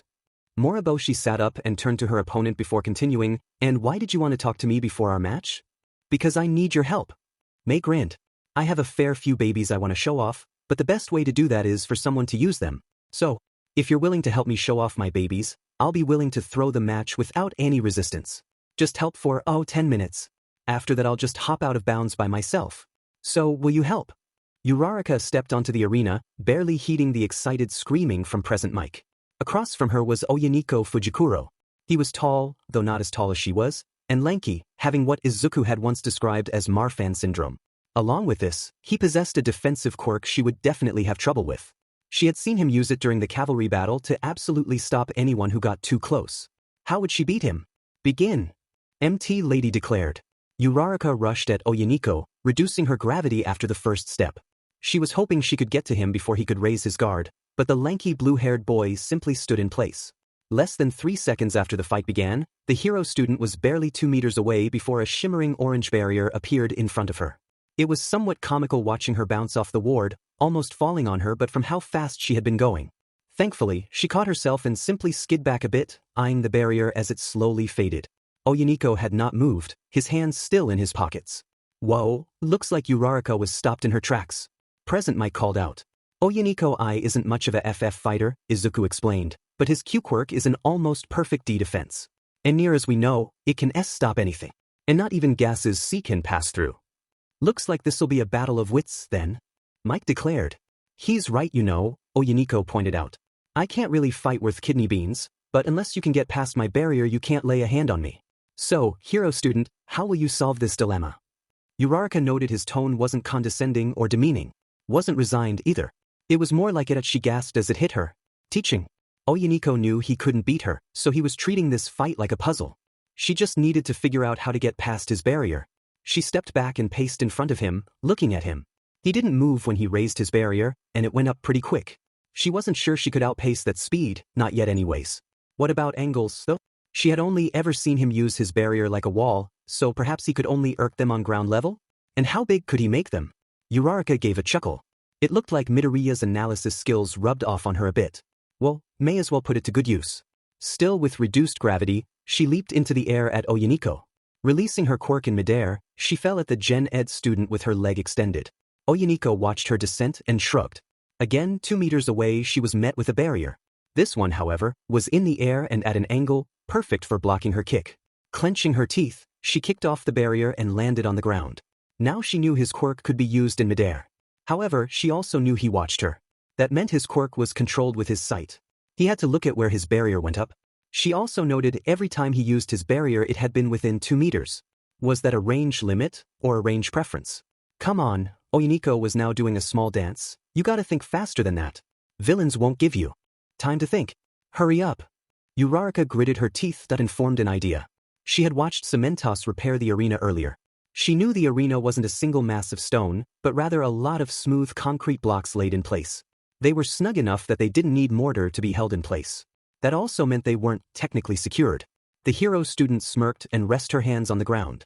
Oyaniko and the audience watched with curiosity, then shock as Uraraka stood up, lifting a pair of concrete blocks with her quirk. She had a knowing smirk as she moved one of the blocks above the other before pulling her hands back. With a grunt of effort, she punched both blocks at Oyaniko. One block flew right at him, the other flew at angle which, once gravity was restored, meant it would hit Oyaniko from above. This time, the Gen Ed student had a look of fear as he raised a barrier 2 meters in front of him to stop the first block, then quickly pulled that barrier down and pulled it back up less than half a meter above his head to stop the other block. He gave a nervous chuckle as Uraraka smirked. Now she knew he couldn't move while holding a barrier, could only create one barrier at a time, and only up to a certain size. Otherwise he could have simply raised one big barrier to stop both blocks or dodged either one. Now she knew what to do. Pulling up one more block from the ground, she threw this one at an overhead angle at Oyaniko while rushing right at him. The blue-haired boy watched the student. With her speed and the angle of the concrete block, they would both hit him at the same time, and from 2 different angles for a single barrier to stop them both. For the first time the entire match, Oyaniko leaped to the side and raised a barrier in front of him, thus dodging the block and stopping Ochako. Or so he thought. The moment he dodged, Uraraka surprised everyone by leaping up at the block. At the exact moment Oyaniko raised his barrier, Uraraka used the side of the flying block to leap at Oyaniko from an upward angle. By the time he realized what she had done, she was already over the top of his barrier. The Gen Ed boy gasped as Uraraka's massive hand grabbed his face, negating his gravity, and dashed several meters before hurling him from the arena and restoring his gravity. The Gen Ed student glanced behind him and a barrier formed to stop his flight before canceling it, then he quickly looked down to create another one underneath. He was now sitting on a barrier above the grass, still within jumping distance of the arena. Looking back at Uraraka, he saw her standing on the edge, smirking and popping her knuckles. He knew this meant that, if he tried to leap back into the ring, she would simply punch him back out again. Instead of frowning, Oyaniko laughed. Well done, hero student. With those words, he cancelled the barrier from underneath and softly landed on the grass below. The instant his feet touched the grass, the PA blared up and a lady declared Uraraka the winner. As the fight was declared ended, Uraraka leaped down from the ring and walked to Oyaniko. Didn't hurt you too much, did I? She asked with genuine concern. I'm fine, Oyaniko laughed. You did good out there, thinking outside the box. I look forward to seeing how you handle Kagero-san. He bowed and began walking back towards the 1C area as Cementos got to work making more concrete for the arena. Uraraka smiled and walked back towards her own class, feeling giddy about how she was able to outthink her foe. Honestly, it was only because of hanging out with Izuku that she could even think like that. She definitely had to thank that adorable midget for the help later. She giggled as she thought about Izuku, wondering if he'd accept a dinner invitation later. When she entered the hallway leading to the 1A area, she stopped in her tracks. Not far away was that pretty girl from before, the one looking for 1C. It looked like she was talking to some older students, maybe her classmates. Uraraka just stood in place and looked at the golden-haired beauty, blushing a bit when she laughed at something another student said. It was at this point she remembered this pretty lady was the same girl who first asked Izuku about his past a few weeks ago. How had she missed the girl back then? After a minute or two, the group turned away and walked down the hall, leaving Uraraka alone. She stayed rooted in place, her mind still on the pretty girl. Holy crap, she whispered to herself, I think I'm by. And we're back. Mike shouted a few minutes after Uraraka's fight ended. With the arena repaired, Again, we're ready to get started. Call it off, Midok. You got it. Izuku laughed. Up next is P present Mike. Are you seeing this? To the confusion of everyone present, Hatsum Mei and Moriboshi Ayam both walked onto the arena at the same time from the same side. Only increasing the confusion, Moriboshi was wearing an ungodly amount of equipment and gear. Between the gauntlets, the greaves, the helmet and everything else, it was almost reminiscent of a certain speedy hero's outfit. What's going on? Mike asked. Why does Moriboshi have all that? Izuku vocalized. The non-hero core students are allowed to use support gear, so. Read to amaze the crowds, Moro-chan? Mei asked her compatriot. With a nod from the smirking Gen Ed student, Mei tapped the headset in her ear and cleared her throat. Good afternoon, UA Academy. As Mei yelled this, her voice poured from the PA system. What the how is she? Did she just hack our audio systems? Mike asked in shock. Just. Izuku was covering his face to stifle a laugh. Just roll with it. I'm Hatsum Mei, the pink-haired inventor yelled. Support core student today, support gear genius in the future.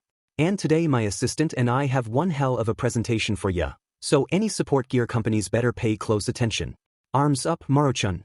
The Gen Ed Ice Girl nodded and raised her covered hands high. Mei pulled out a remote control of some kind and hit a button on it. Mere seconds later, snow streamed from the gauntlets, slowly covering the arena. To start things off, specialized gauntlets for anyone with ice quirks. Got a quirk that's hard to control? Just wanna have a snowball fight in July? With these gauntlets, any quirk-generated ice can be ground into snow in mere seconds. They can also function as fire extinguishers. Amazing! Moriboshi exclaimed with insincere awe as she pirouetted around the arena, spraying snow left and right. Should we stop her? Mike asked Midoriya. The quirkless student simply laughed and shook his head as Hatsum demonstrated the next piece of equipment. With the sole exception of Class 1C, who were all laughing their heads off, the audience was silent as Hatsum and Moriboshi did their 10-minute demonstration of ice-reliant support gear. At the conclusion, Mei kept her word and simply stepped out of bounds, though it was another few moments before MT Lady called it. See, Moro-chan? Mei smiled to her assistant. Told you that wasn't so bad. Yeah, you were right, the icy girl admitted. Now help me out of these, the belt's beginning to chafe.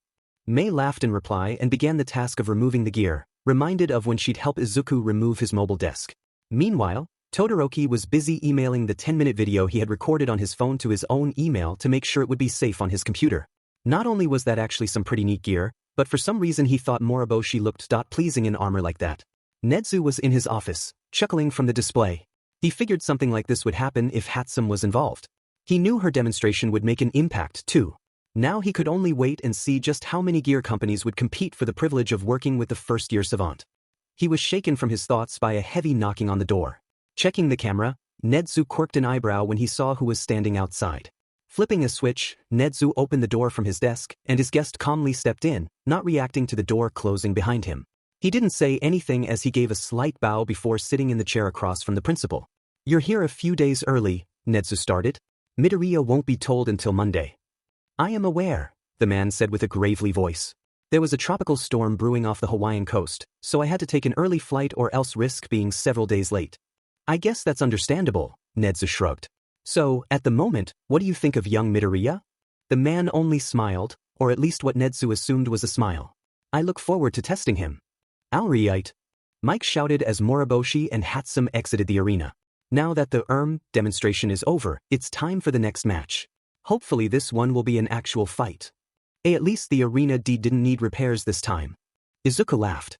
The next contestants are Asano Arioko of Class 1CV versus Kei Kaminari Denki of Class 1A.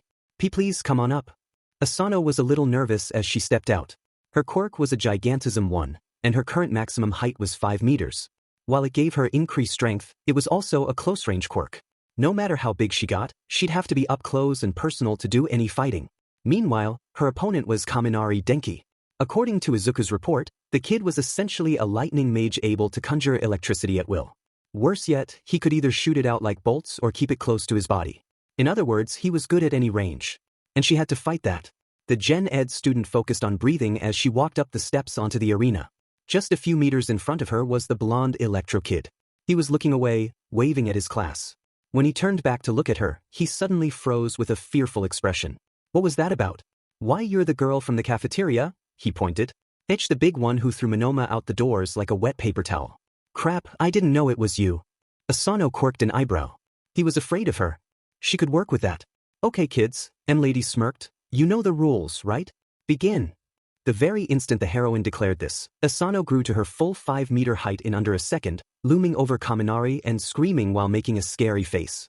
Kaminari's response was to scream and shoot electricity from his legs and feet, causing it to arc across the ground. None of it got above Asano's rubber-soled shoes. When the electricity stopped, Asano quickly grabbed Kaminari with both hands and lifted him off the ground. Now you're mine, little dash. Wee-ee. Asano went silent. The electric kid in her hands didn't look scared anymore. In fact, he looked kinda goofy.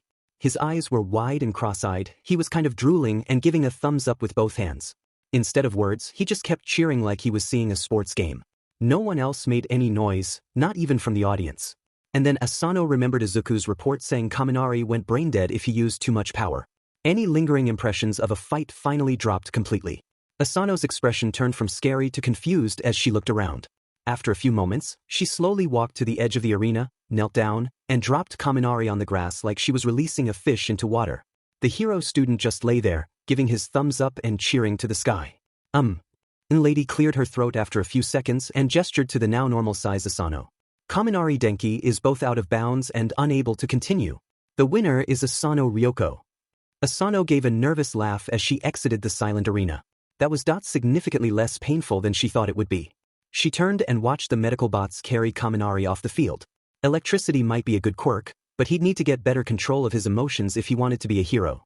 Crap, this means I'm gonna fight Moriboshi next round, Asano grimaced. Meanwhile, up in the commentator's booth, Mike was facepalming while Izuku was giggling.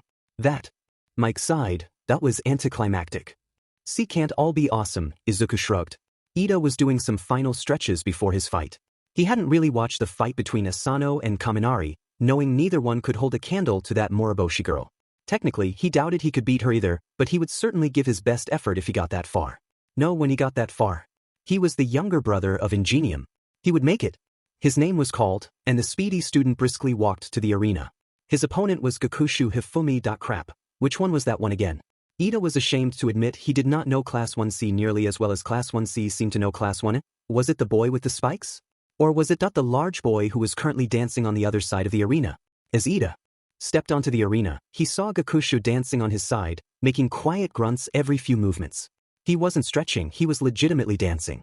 Watching him twist and twirl, it was almost like watching a dancing water balloon with how his body undulated. Tenya could hear several people in the audience were laughing at the rotund boy's antics. How could his opponent do something so ridiculous in front of the audience, the entire nation? Even after Mike announced the students' names, after MT Lady declared the fight to begin, Gakushu just danced to the beat of his own drum. Can't you take this seriously? Ida asked his opponent. All of Japan is watching us. Which means this is the perfect time to show off my dance moves. Gakushu laughed as he spun in a circle. Call this move the Darunia spin. Followed by the Ethiopian Shim Sham. The large student proceeded to make weird noises as he shuffled left to right, gesturing at Ida. Come at me, bro. Ida sighed and shook his head in resignation. It appeared he would have to show his opponent how serious he was. Normally a hero shouldn't just rush into a fight, but when you can rush as fast as Ida Tenya, it wasn't necessarily a bad strategy. Revving his engines, Ida rushed at the rotund Gakushu. When he was a few meters away, the fat student looked up and raised both arms. Praise the sun. And then he vanished. Ida's eyes widened. Where did he go? Surely such a large person couldn't move faster than he, right? As Ida started slowing down, his gaze fell to the floor. To his surprise, he found his rotund foe. Gakushu was literally flat against the floor, looking up at Ida with a determined smile and giggling menacingly. Tenya remembered too late that this was Gakushu's quirk, and tried to come to a stop just after stepping over him. Enfin! Gakushu shouted as he turned 3D, unleashing a shockwave that pushed Ida closer to the edge of the arena. Before he could regain his footing, Gakushu turned to the hero student and flattened himself again, this time his back moving towards his stomach. With another Gakushu turned 3D again, his gut shooting forward and directing his shockwave at Ida. This combined with his already unsteady footing sent Ida flying the last couple meters off the edge. The instant Ida hit the grass, M-Lady raised her hand. Ida Tenya is out of bounds, the giant heroine declared. The winner of this fight is Gakushu Hifumi of Class 1C. The crowd was mostly silent, with the limited cheering coming from the student body. The entire fight, from MT Lady's announcement to Ida's fall, lasted less than a minute. With how quick everything went, it almost looked like Ida jumped off the stage of his own accord. Ida, meanwhile, just lay on the grass, his eyes wide with bewilderment. He lost. He lost in the first round. His brother saw. His school saw. All of Japan saw him lose in such an embarrassing fashion. He didn't even land a single blow on his opponent. In an attempt to hide his shame, he quickly sat up, got to his feet, and walked off the field without a word. In the commentator's booth, Izuku was looking down at Mike, who had fallen from his seat out of sheer exasperation. Said hero's feet were straight up in the air, like someone had punched him. Izuku started. Quiet, Mike ordered. Ida was standing in the gate, not willing to return to his classmates. He felt nothing but shame at such a defeat. Suddenly, his body began to shake. Someone was calling him. He almost didn't want to pick up, but knew things would be worse if he didn't. With a resigned sigh, he pulled his phone out and answered it. He didn't get the chance to say anything before hearing laughter from the other side. "Oh my god, Tenya, that was hilarious," the other side laughed. "B brother?" Ida blanched. His older brother, Tensei, had called. And he was laughing. "You just kinda went, zoom, off the edge." "Oh man brother, that kinda made my day right there." Tenya was confused. "Why are not mad?" he asked his older brother. "Why would I be mad?" Tensei's laughter diminished to a quiet chuckling. "You lost the sports festival. So what? I never won any of mine when I was in UA. Heck, in my third year I lost in the second event, remember? Don't let this weigh you down, brother." Tenya couldn't help but smile at that. His brother wasn't mad. He was right, as usual. He shouldn't have let it get to him. It wasn't an actual life or death situation. Suddenly he heard a ringing from Tensei's side. "Well, time to go on patrol. See you later, Tenya." Ida gave his own farewell as the line went dead. He was smiling now. His brother always knew just what to say to fix things. Slipping the phone back into his pocket, Ida began walking back to his class section of the stands. "Okay, everyone," Izuku announced.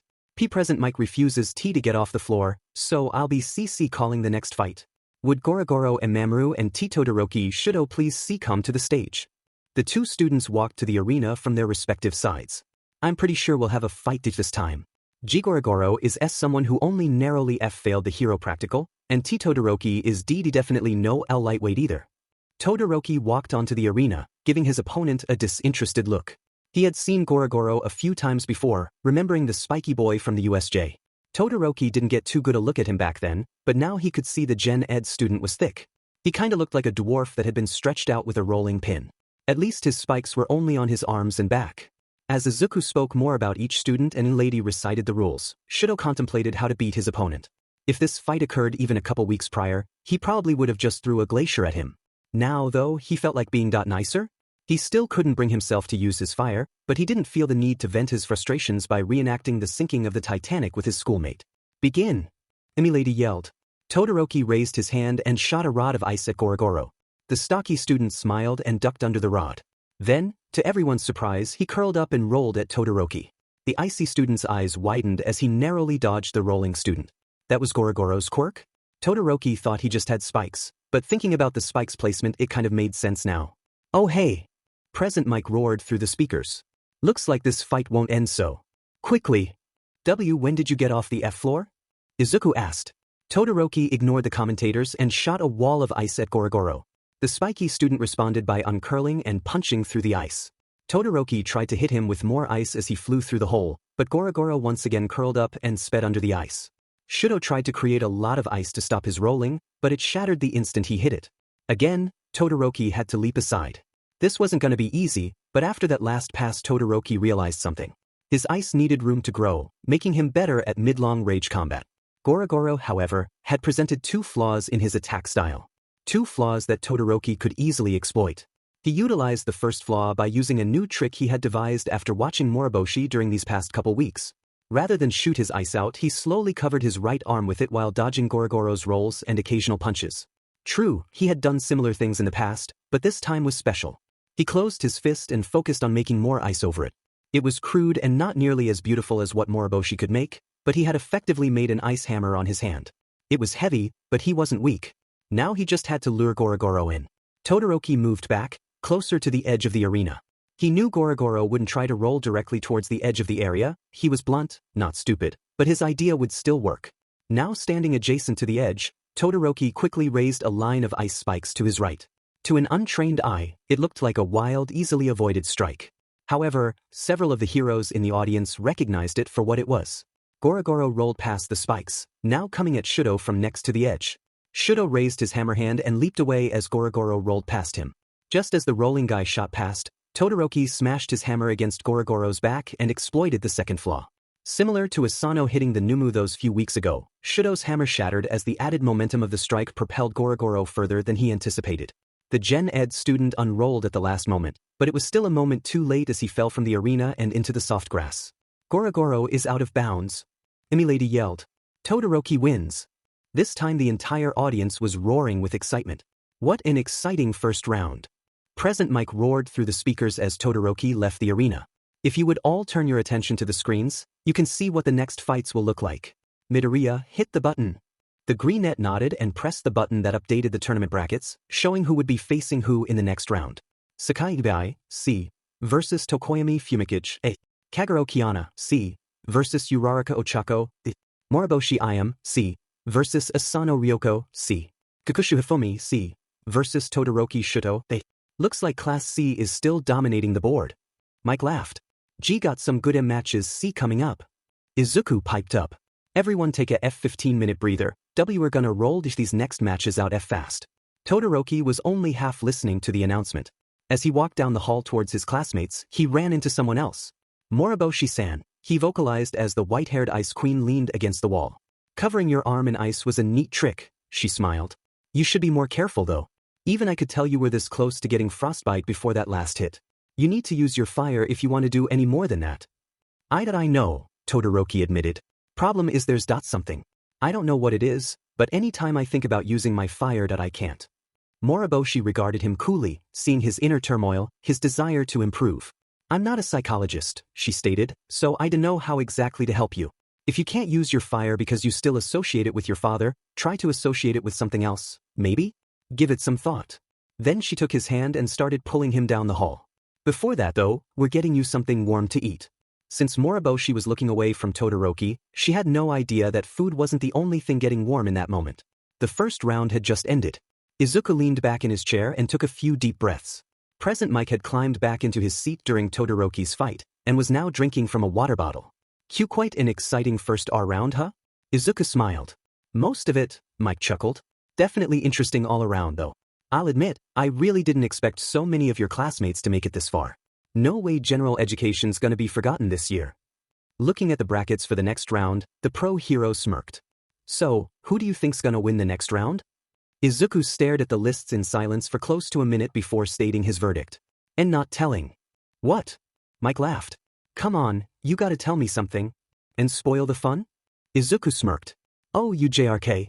While present Mike and Izuku were discussing the odds of winners in the next round, Moriboshi had successfully dragged Todoroki to one of the outside food stalls. It was a large stall with multiple dishes cooking all at once. Moriboshi sat on one of the stools, pulling the still confused, flustered Todoroki down next to her. Pick something hot, the Ice Queen gestured, my treat. We're the last ones so we can take our time eating. You don't want to watch your classmate? Todoroki asked, eliciting a laugh from Moriboshi, which made him feel even more warm. Sakai-kun's gonna kick Bird Boy's butt, Moriboshi stated like it was a historical fact. Now come on, place your order. There was a few seconds silence before Todoroki pointed. I'd like some chilled dash. His words were cut off when Moriboshi flicked his brow. Something hot, numbskull, she glared. Since you refuse to use your fire, you'll need to find alternate means of warming yourself up. Take it from me, hot foods are actually a good option. Now try again. Moriboshi kept glaring at Todoroki until he finally relented and ordered some stir-fry. Moriboshi gave a warm smile and ordered yakiniku. As the meals were being cooked, she looked back at the icy hot boy and said, So, tell me about yourself. The sudden question caught Todoroki off guard. Tell me about yourself, she repeated as she leaned on the counter, her ponytail dangling behind her. Do you got siblings? What's your mother? Or even the big question, what is the exact reason you can't use your fire? I know part of it is because your SPRM donor is Endeavor, but that can't be all, can it?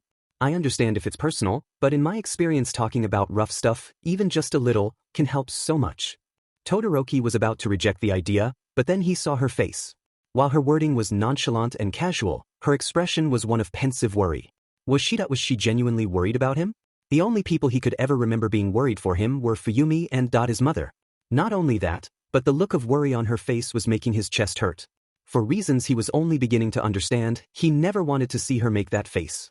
Todoroki took a breath as their meals arrived. It smelled delicious, but before he took a bite there was something he wanted to know. You first, Todoroki stated.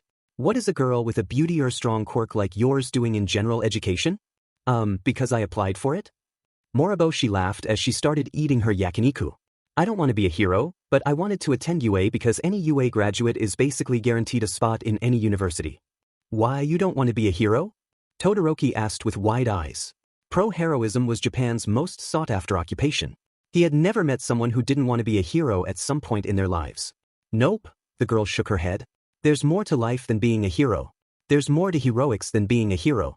My goal is to work for the government or armed forces once I graduate. I don't want to be a poster child for our current society. They took another few bites in silence before the ice girl poked him with her chopsticks. Your turn. Why do you want to be a hero? Todoroki froze for a moment. That I don't know really, he admitted. This role was kind of forced on me, decided even before I was born. Before you were. Moriboshi whispered. What do you know about quirk marriages? Oscar was lost. The mouse boy stepped outside to grab something sweet from the stalls to bring to Asano, but couldn't find his way back to the waiting rooms. He found his way back to the stands or the field multiple times, but just could not find the one room he needed to find. Why did the hallways have to be so confusing? As he jogged past a vending machine for possibly the 5th time, he gave a squeak of surprise as his face bounced off something soft and he fell to the ground. At least he didn't land on his tail again. Rubbing where he landed, he looked up to apologize when he saw just who he had bumped into. It was that tall girl from 1A. What was her name? Yaoyorozu, that was it. She was tall and he was short. That means the soft thing his face hit. Oscar immediately turned bright red and spun around to prostrate himself before the hero student. I'm sorry. I wasn't watching where I was going and dash. It's okay. Yaoyorozu waved her hands, trying to calm the mouse boy. I should have been watching where I was going as well. Her eyes widened a bit as she realized who she was talking to. Hey, you're from Class 1C, right? Weiss, Oscar said as he looked up at her. I was trying to find my way back to the Class C waiting rooms, but I thought I got lost. Momo stared for a few more seconds before smiling and holding out her hand. Oscar looked at her hand nervously before taking it. Momo kept smiling as she helped the mouse boy to his feet. I know where the rooms are, the hero student stated. I memorized the map earlier. I can take you to where you're headed. Really? Oscar asked. Thank you, Yaoyorozu-san.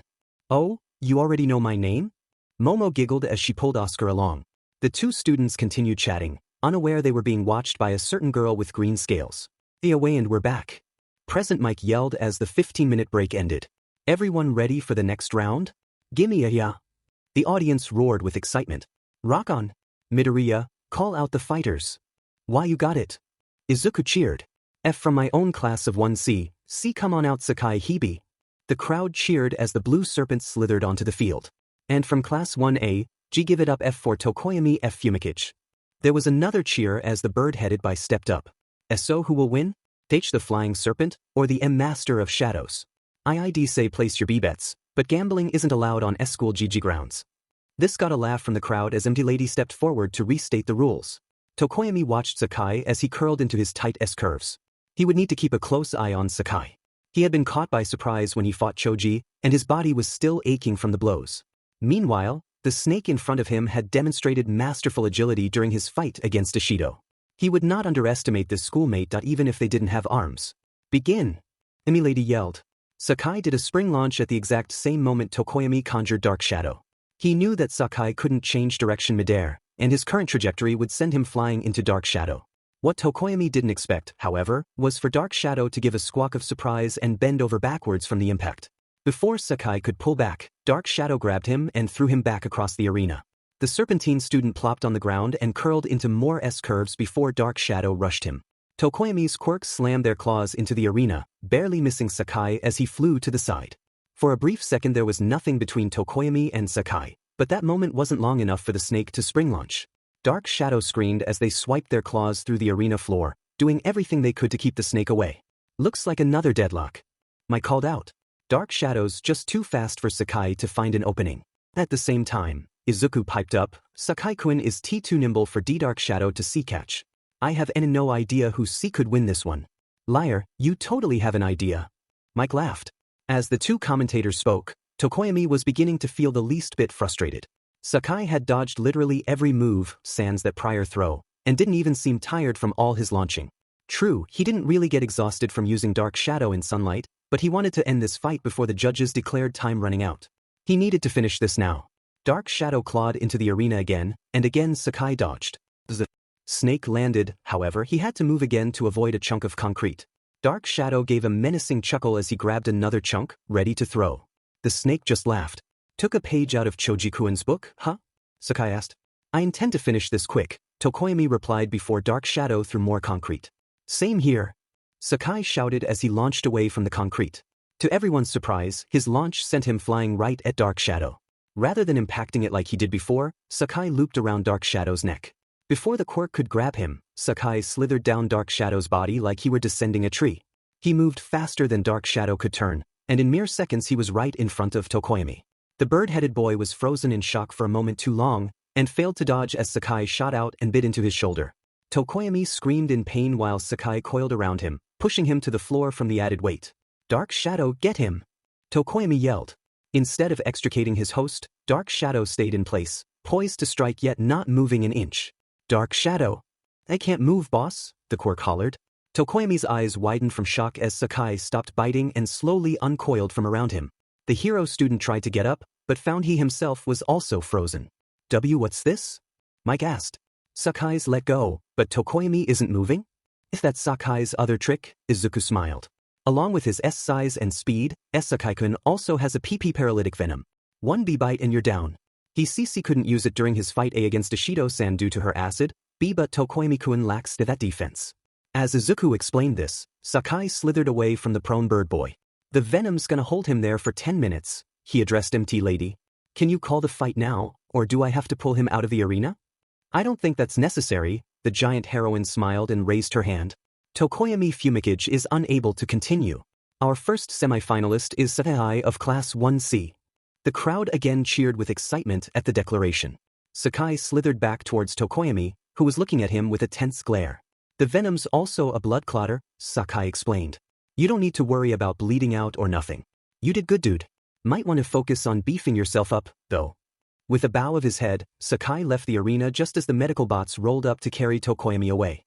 Mike then announced that, once again, they would take a few-minute break so Cementos could repair the arena. Todoroki and Moriboshi were walking back to their respective waiting rooms in silence. He had told her everything. The quirk marriage, how his father treated him more like a weapon than a son, what his mother did, all of it. Moriboshi had listened the entire time, never speaking up. Her face was a mix of impassive and concerned, though her freezing her chopsticks, plate, and stool were signs she had been anything but calm. It felt nice. Nice knowing she was just as enraged over his father as he was.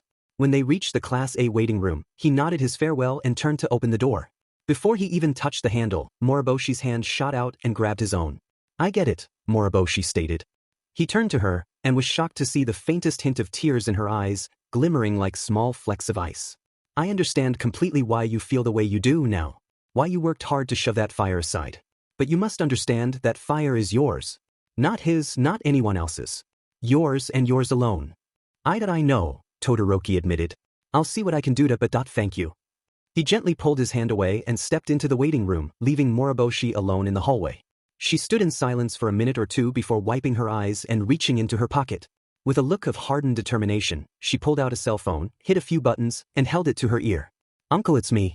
I'm calling in a big favor. While Sakai was fighting Tokoyami, Uraraka sat in the 1A waiting room. She had her match next, and she needed to clear her mind. It was hard, though, when every time she closed her eyes she just saw that pretty blonde lady. With her shining blue eyes, and her radiant smile, and her oh no. Battle Choco. Focus on your next fight. Shutting her eyes tight, the hero student took a deep breath. Her next opponent was Kagero Kiana. She had watched the winged students fight against Yayorozu earlier. She knew the girls' wings were tougher than they looked, and she could actually use them to hit people. Uraraka was uncertain how skilled she really was in hand-to-hand though, considering Kagero had asked Yayorozu for a weapon before the match began. She couldn't rely solely on that hypothesis, sadly. With everything Class 1C has done, she wouldn't be surprised if Kagero could electrify her feathers or something equally out there. The PA called the end of the current match, and Ochako got to her feet. It was her turn. She gave a quick glance to Todoroki, the only other member of 1A to get this far, before stepping out.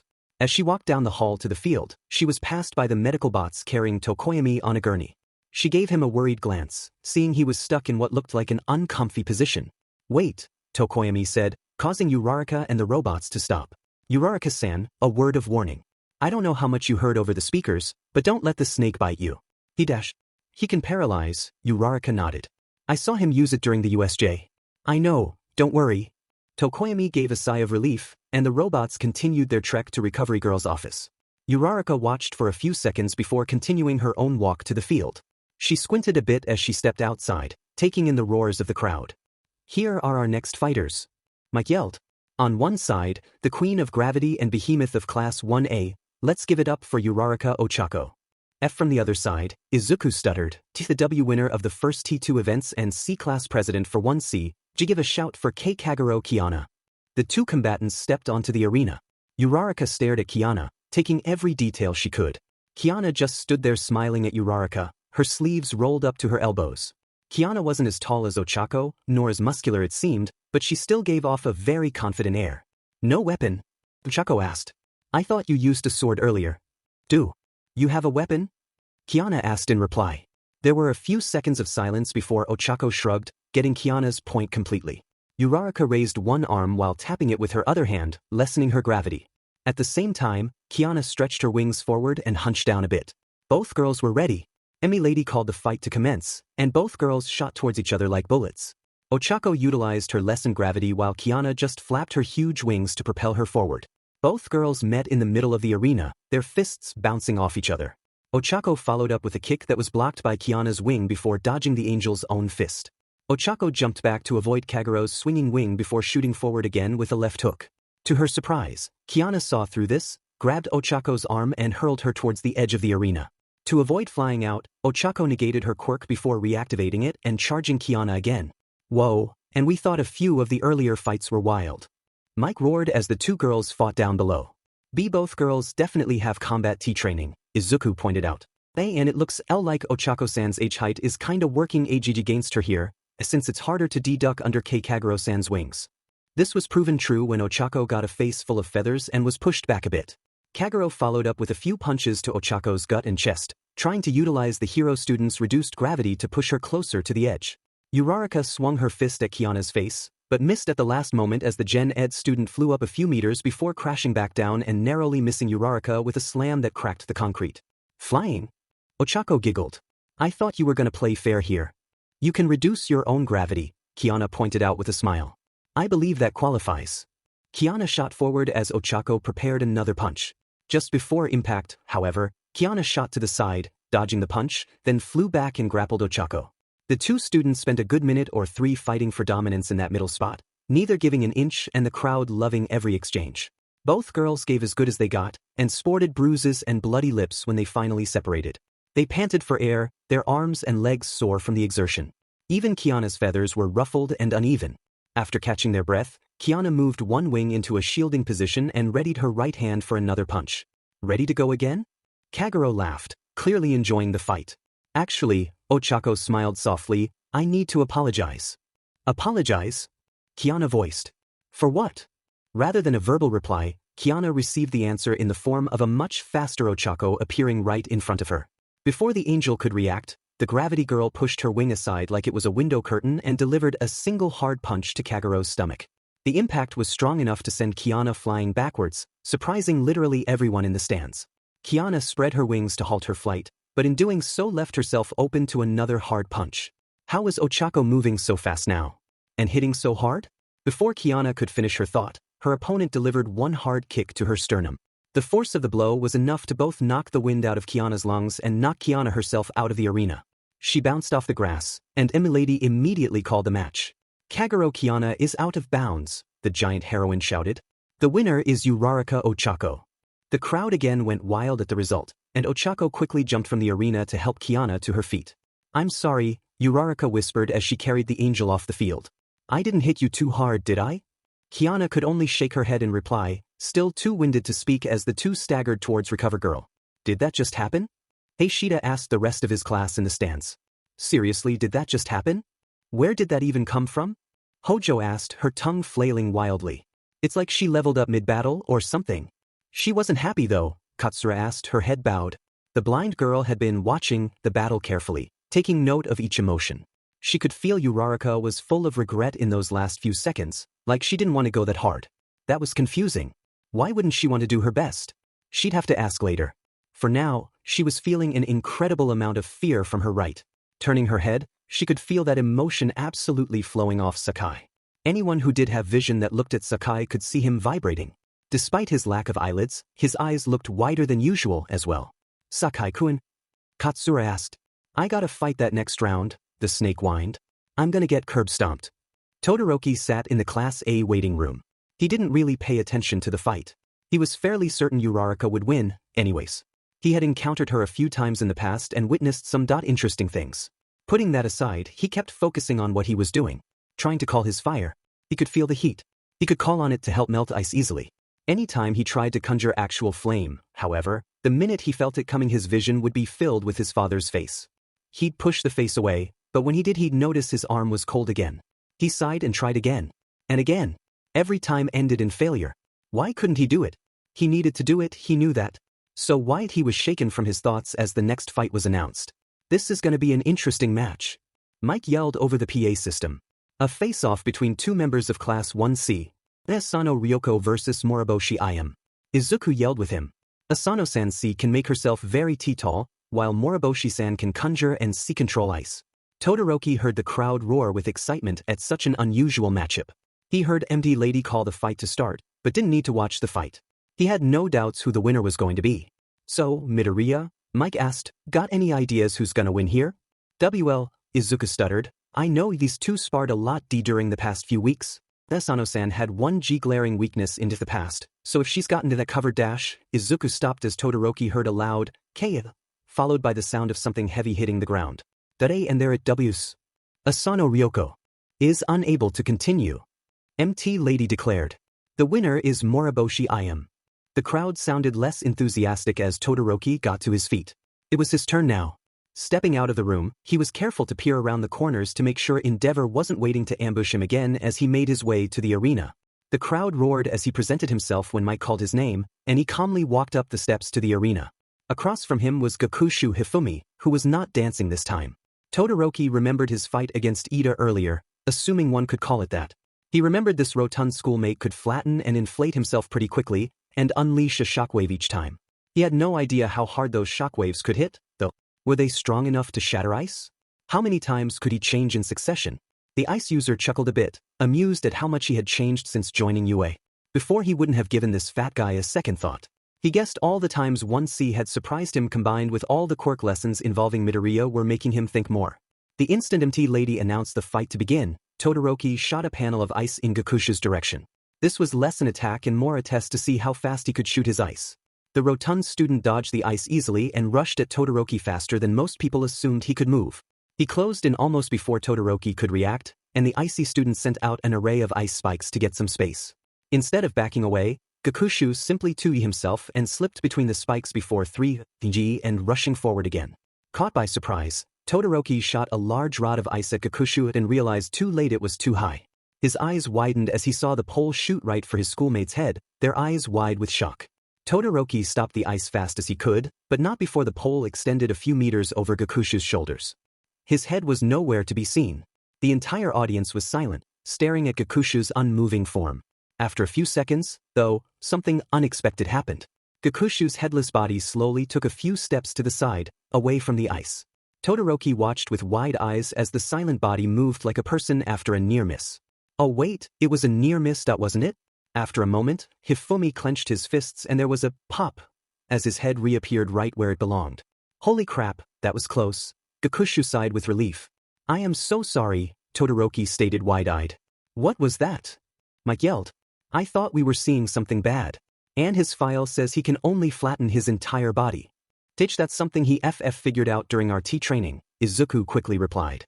He recently figured out how to flatten different body parts. Wait till you see how else he uses it. Todoroki had the feeling he didn't want to see that. Wincing in a premature apology, he raised his arm and threw a glacial strike at Gakushu. It wasn't as big as it could have been, but it still covered over half the arena. The large student was nowhere to be seen. Todoroki looked around. He didn't seem to be encased in the ice, but MT Lady hadn't declared the fight over yet either. Where was he? Suddenly he heard a loud gasp from the audience. Looking at them, he noticed they were looking up above him. Confused, he turned his attention skyward. At first he didn't see anything. Then he noticed something. It was hard to see, like it was super thin. He only spotted it when it flapped a bit, looking somewhat like a blue towel drifting down. As it got closer, he finally realized what it was. Enfin! Gakushu shouted as he turned 3D above Todoroki. The resulting shockwave was enough to send Todoroki spinning and flying away from the round Gen Ed. Todoroki actually bounced a few times before he caught himself, by which time Gakushu was on the ground doing a pseudo-karate pose. You pulled out your ultimate technique, huh? Gakushu laughed. Then allow me to show off my own. He dashed forward as Todoroki was getting to his feet and decked him in the face. Before Todoroki could recover, Gakushu his arm while punching with the other. This didn't bode well for the icy student. Hokuto. 100 paper fists. Effing.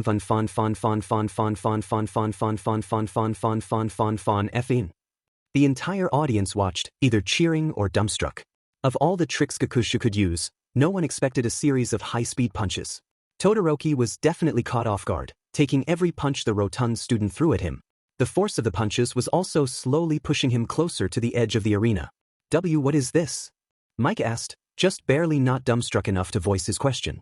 His quirk, Izuku bluntly replied. Teach those aren't punches, he's holding his arms straight out. He's just using it to flatten and expand his arms at a phenomenally high speed and in alternating order, and making it look like PP punches. I think those qualify as punches, kiddo. But how will Todoroki counter them? He's completely at Gakushu's mercy. Todoroki was indeed in a tight spot. The punches themselves didn't hurt, but the shockwaves kept him addled and unable to form any ice. He just needed a brief second of respite, literally a second where Hifumi wasn't decking him. If he got that, he could retaliate. Unexpectedly, he got it when Gakushu slipped on a bit of loose ice and missed 2 punches. Those 2 misses gave Todoroki the opening he needed. Rather than form any ice, he ducked under Gakushu's fist and gave a single strong punch of his own into the fat boy's gut. This hit pushed Gakushu back a few feet, throwing him off balance and letting Todoroki throw another punch, followed by another. It was clear Gakushu was trying to go 2D, but Todoroki wasn't giving him the opening. After a few seconds of rapid punching from the ice boy, he displayed his own strength by hoisting Gakushu above his head and, with a very uncharacteristic roar, hurled him out of the arena. The large student was too dazed from the punches to even attempt to stay in the arena. Gakushu Hifumi is out of bounds. Emilady yelled. The last semi-finalist is Todoroki Shuto. At that announcement and with the roars of the audience, Todoroki fell to the ground. He was panting heavily and aching from all the blows. That fight had been significantly more difficult than he expected. He sat there and let a pair of medical bots lift him onto a gurney and carry him away. With some help from Recovery Girl, he would definitely be able to go into the next fight, but he was honestly dreading it. What an exciting end to round 2. Present Mike screamed as maintenance teams got to work melting the glacier on one side of the arena. Looks like we got some exciting fights ahead of us. You bet. Izuku smiled. Up next are the semi-final matches. Call it off, lady. Sure thing, Green Bean. The giant heroine winked at the commentator's box before turning back to the crowd. The first semi-final match will be between Sakai Ibi of Class 1C and Uraraka Ochako of Class 1A. After that will be what I bet's gonna be the second most exciting match this entire festival, with Moriboshi Iam of Class 1C facing Todoroki Shuto of Class 1A. Snake vs. Gravity, and a fight between the Ice Queen and the Ice King. We'll take a few minutes break before the next match, so get your drinks and grab a coat, 'cause you can bet things will get a bit chilly before the end. Sakai was nervous, that much was obvious as he slithered towards the arena. He knew he had luck when he took down Ishido. He knew he had skill when he beat Tokoyami. Luck and skill. He had both in abundance. Despite this, he knew he was screwed. His next opponent was Uraraka Ochako, a kind, respectful student of Class 1A who had literally beat Kiana out of the ring. No one outside of 1C knew this, but Kagero Kiana was one of the best-built students in their class. Seriously, she had beaten both Gorogoro and Choji in arm wrestling simultaneously a week ago. Punching her would be like punching a brick wall, not that Sakai knew how that felt, as he didn't have arms, and Uraraka had punched her like she was a piñata. How did she even do that? Her quirk was gravity control. His thoughts were interrupted as he slithered out onto the grass, hearing the roar of the audience. Moving up onto the arena, he saw Uraraka Ochako on the other side. She had a look of sharp determination. Yet she wasn't gonna lose this one. Ladies and gentlemen. Empty Lady yelled to the audience. Welcome to UA First Year's Sports Festival semifinals. Try saying that 3 times fast. She gave the audience a few seconds to laugh before continuing, Our first match is gonna be interesting, that's for sure. On one side, representing Class 1C, give a cheer for Sakai HBI, the snake of general education. The roaring cheers boosted Sakai's morale a bit. And on the other side, representing Class 1A, give it up for Uraraka Ochako, the mass driver of the hero course. An equally loud roar came up as Ochako blushed at the praise. Addendum to the rules. Izuku called out from the booth. Why you lose if you FF forfeit, fall out of Teach the Ring, or are incapacitated D due to a Q quirk or injury. A and due to all TH the breaks we've been taking to repair the arena, TH the rest of the matches will have a TT 10-minute time limit. Everyone ready? Sakai curled into his S-curves while Ochako took up a fighting stance. Begin. Sakai launched himself at Ochako, hoping his speed would catch her off guard. Oddly enough, it did. For the first time since the festival started, Sakai's spring launch hit the intended target, getting a scream out of Ochako as the snake rammed into her.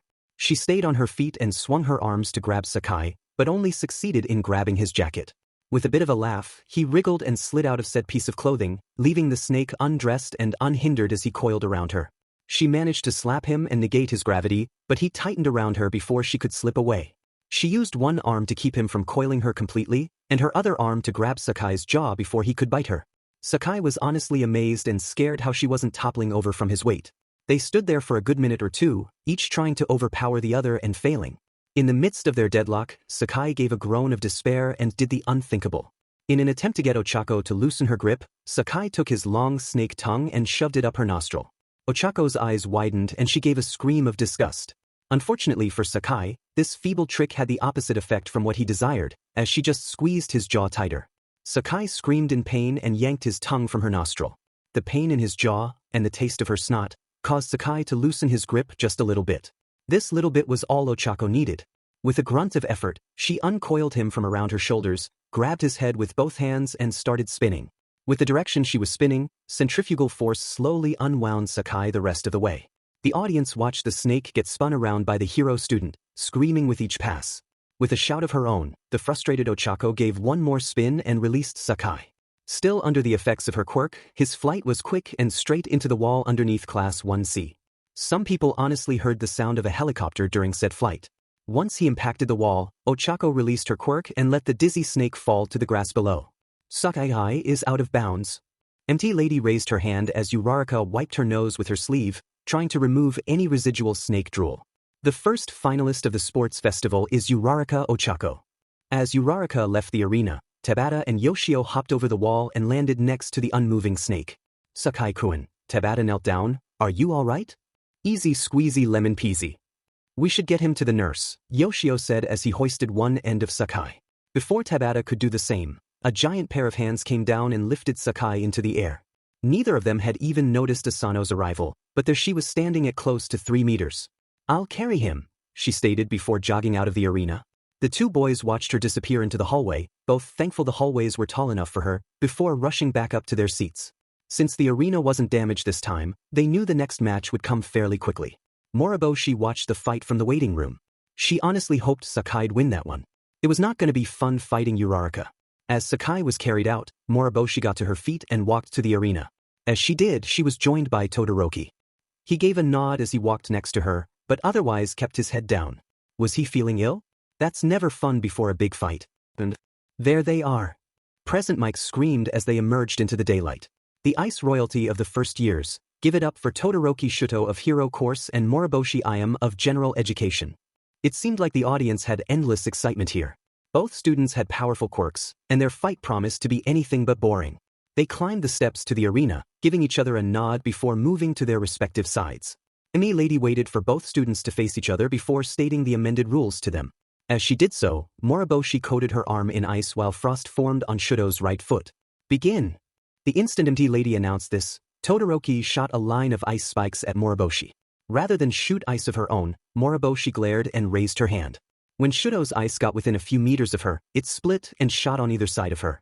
She sighed with boredom, figuring Todoroki didn't think of anything else, before suddenly getting punched in the cheek. Todoroki was right in front of her, swinging his other fist at her. She dodged this one and backflipped away a distance, shooting ice at him with each flip. Todoroki dodged these ice shards and chased after her, coating his arm in another ice hammer in record time. He swung his arm as he got close, but missed the girl and instead got a heel in his chin. While he was still staggering from the blow, Moriboshi caught his leg and pulled it out from under him. He turned to brace himself before hitting the ground, but instead found himself kissing ice as Moriboshi formed a more intricate hammer and golf swung him away. The resulting flight and roll broke most of the ice on his arm. Groaning, he used his left hand's warmth to melt the ice on his arm before jumping to his feet. The announcements from the commentator's box went unheard by the combatants, each too focused on the ice wielder in front of them. Moriboshi slowly conjured ice weapons and made them float around her, stunning many people in the audience. The moment Todoroki dashed at her, Moriboshi sent each weapon at him one at a time. Todoroki leaped and ducked under them, ignoring how their points of impact grew spikes of ice, keeping focused on Moriboshi. Once he got within punching distance again, he raised his fist before swinging his leg in a roundhouse kick. The surprise kick made contact, and Moriboshi skidded away a few meters. Before even coming to a stop, she crafted another ice hammer and rushed Todoroki. He sent another ice wave at Moriboshi, but she simply hopped around it and quickly got close to Todoroki. "Why aren't you using your fire?" she asked as she swung at his chest. "I've tried."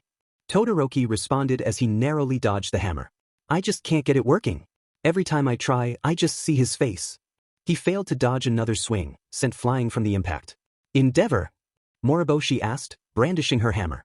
"Then stop thinking about him." "Easy." "Not easy." Todoroki yelled as he threw another wall of ice at Moriboshi, who smashed through it easily. "I've tried everything, but it just feels like my fire is bound to him no matter what I try." "Damn it, it's your fire." Moriboshi screamed as she knocked him back again. "Yours and yours alone. Don't let that be as you determine if you use it. Don't let yourself be bound by him." In that instant, with those words from his opponent, Todoroki's mind was pulled back to an earlier time. A happier time, one of the last ones he had with his mother. They were watching a video of All Might being interviewed, and Shudo had declared his desire to be like All Might. His mother then hugged him close and uttered words very similar to that. "You don't need to be bound by your bloodline." With those words, his left side heated up. In shock, he looked down and saw flames lighting up his forearm. Then a large burst came from his shoulder. He looked at Moriboshi in awe. He caused his flames to grow bigger, but Endeavor was not in his sight. The flame hero wasn't even in his mind. She was the only thing he could see now. Moriboshi I am. The girl who pushed him to be better. The girl whose words unbound his flames. The girl he liked. Shudo gave a smile. Then a chuckle. To the surprise of everyone watching, Todoroki broke out laughing. Not a forced laugh, but an honest laugh, the sort he hadn't given in over a decade. "Shuto!" Everyone in the stands turned to the voice, seeing Endeavor walking down the steps to the edge of the arena. He was smiling intensely, his eyes focused on Shudo's flames. "You did it. You finally dash." His words were cut short when Moriboshi threw a chunk of ice at Endeavor, which wrapped around his head with enough force to tip him backwards. "No interrupting the fighters!" Moriboshi yelled, glaring at the fallen hero.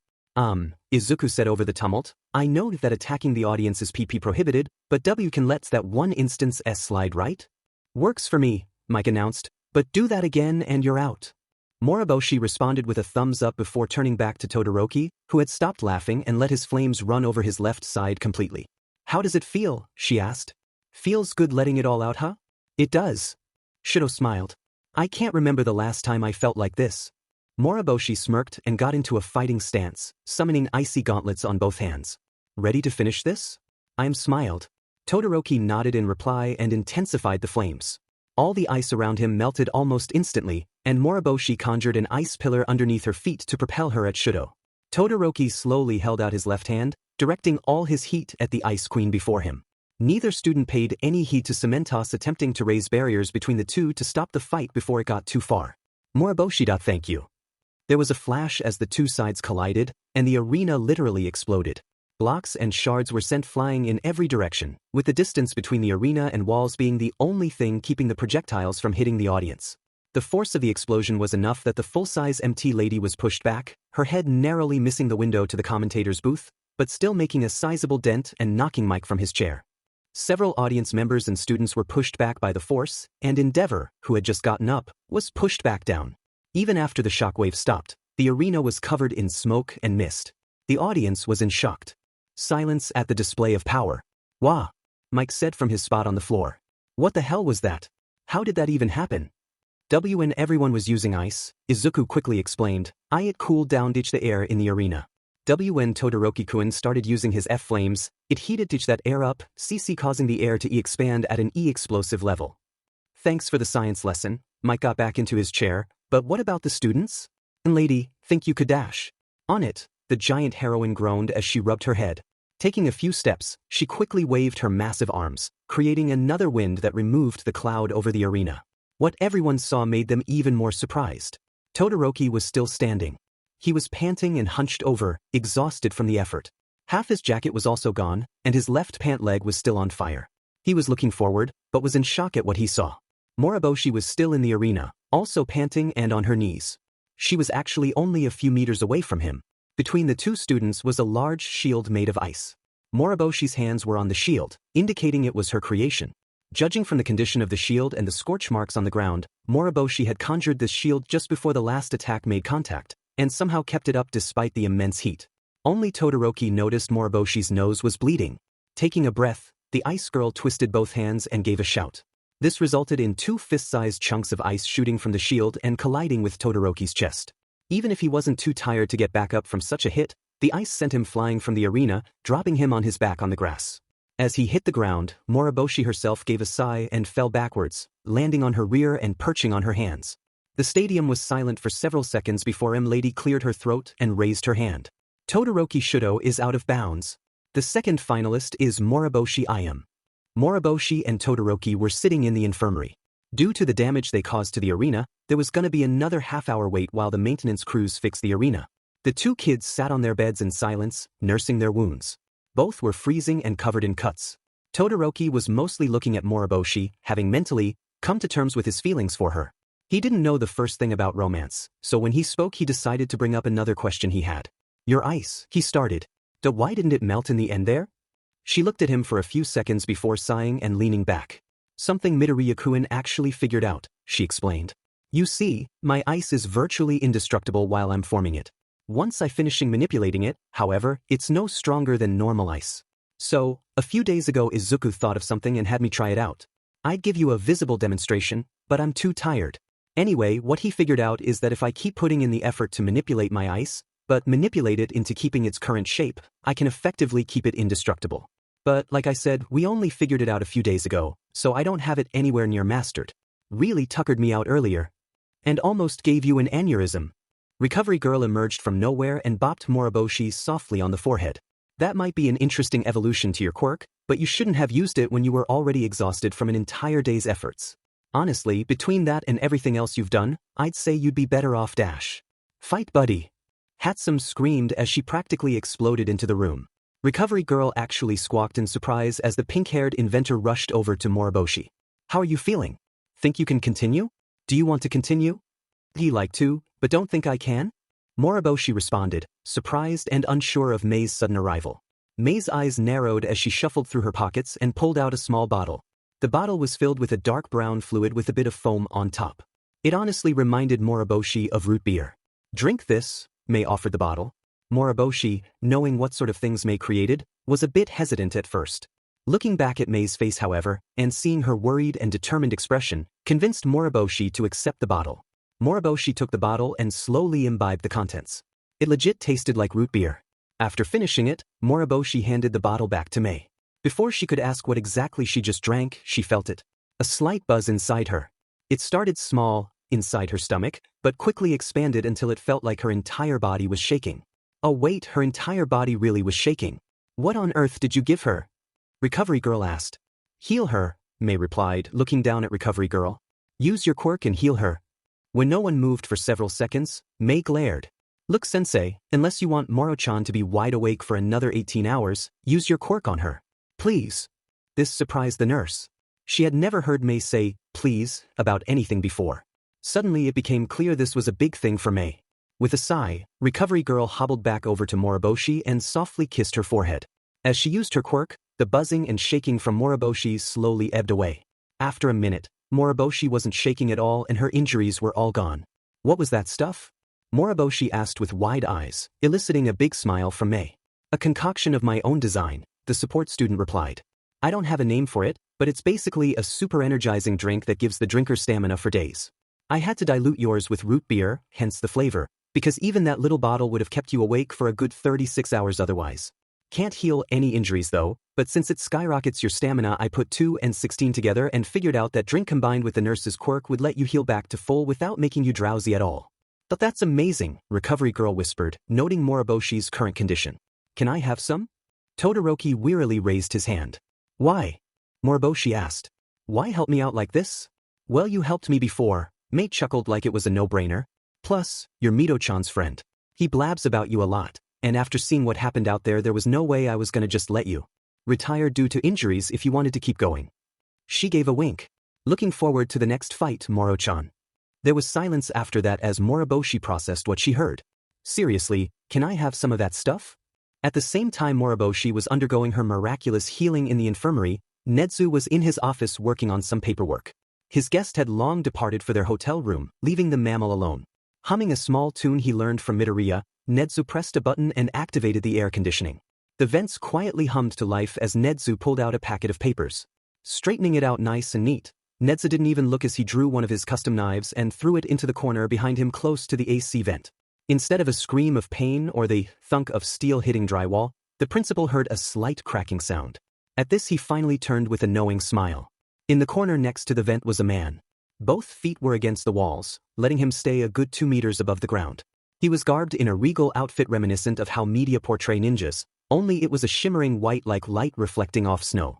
His face was mostly covered, only his pale lavender eyes visible. He was holding a thick panel of ice with both hands, having blocked Nedzu's knife before it could impale his neck. The ninja chuckled. Sharp as always, sensei, the man said as he pulled his legs in and landed on the floor. Here I thought I was silent when I came out that vent. That silence is how I knew you were there. Nedzu laughed as he spun his chair around to face his former student. So, what brings you here, Moriboshi-kun? You know my hero name, sensei, the ninja chuckled. And I absolutely refuse to call you that, Nedzu laughed back. Like I asked, why are you here, young man? Rather than respond immediately, the man reached into his coat and pulled out a small black box and handed it to Nedzu. Portable hard drive, the man replied. My sweet niece called in a big favor. This drive contains some data that you may find quite interesting. Nedzu eyed the drive before accepting it. Plugging it into his computer, the mammal browsed a small portion of what the drive contained. As he looked, piece by piece, a wicked smile grew on his face. This is indeed quite interesting, Nedzu nodded. You have my thanks for this, Moro Dash. Ah, the ninja pointed at Nedzu. Remember your promise for whenever you thanked me? Nedzu stared at Moriboshi for a bit before sighing. Thank you, Frosty the Snow Ninja. The human in the room gave a fist bump and hooped. Nedzu turned to say something, only to see Moriboshi had vanished. The mouse bear gave a chuckle and turned back to his computer, the prior paperwork forgotten. 30 minutes later, Uraraka took a drink from her water bottle before handing her bottle to the recently recovered Tokoyami. The bird-headed student nodded as Uraraka walked past him. It was time. The final fight of the festival. And here she is. Present Mike roared as Uraraka stepped into the field. The Queen of Gravity. Beast of the hero course. Giant among first-years and hurler of snakes. Hey! Sakai shouted indignantly. Give it up for Uraraka Ochako. The audience roared in response. And from the other side, Mike continued, knowing Izuku wouldn't be able to keep the hype, the Frozen Queen, the White Witch of General Education, the Unstoppable Winter and Hidden Beast of Class 1C.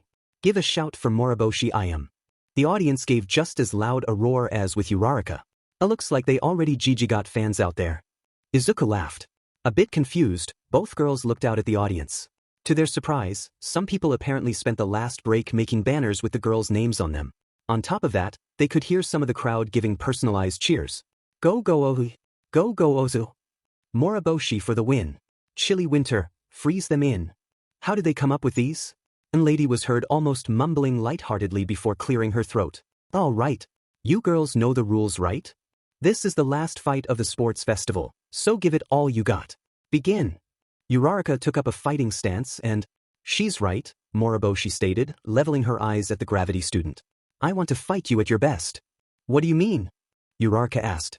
You've been holding back the entire time, Moriboshi nonchalantly replied. Todoroki told me earlier, while I was being healed. He's seen you do some things when you think no one's looking. I want to see it too. She stood straight, slowly waving her arm. Ice grew from the floor behind her, amazing everyone when it formed into something like a Chinese dragon made of ice. Said statue growled at Uraraka. Show me everything you got. Uraraka stared at the dragon in shock for a bit longer before shaking her head. Moriboshi wanted to see what she could do? Alright, she earned that. Uraraka closed her eyes and took a few breaths before focusing on Moriboshi. At first it looked like nothing was happening. Then she felt the hum grow. It started in her chest and slowly spread through her body. Outwardly, people could see small lights emerge from her body. These lights spiraled around her, trailing small clouds of light. Blues and reds, pinks and yellows, the lights came in many colors. The clouds also had distinctive colors, but were transparent enough that any in front of her eyes did not hinder her vision. She clenched her fists, and the lights around her arms spiraled faster. This was her secret weapon. The gift she was given in the name of peace and hope. One for all, Nebula Shroud. In an instant, Uraraka shot forward in a blur of light. Moriboshi sent her ice dragon to intercept the hero student, but was shattered with a single punch. Her momentum was not inhibited in the least, and Ochako readied her fist to strike Moriboshi.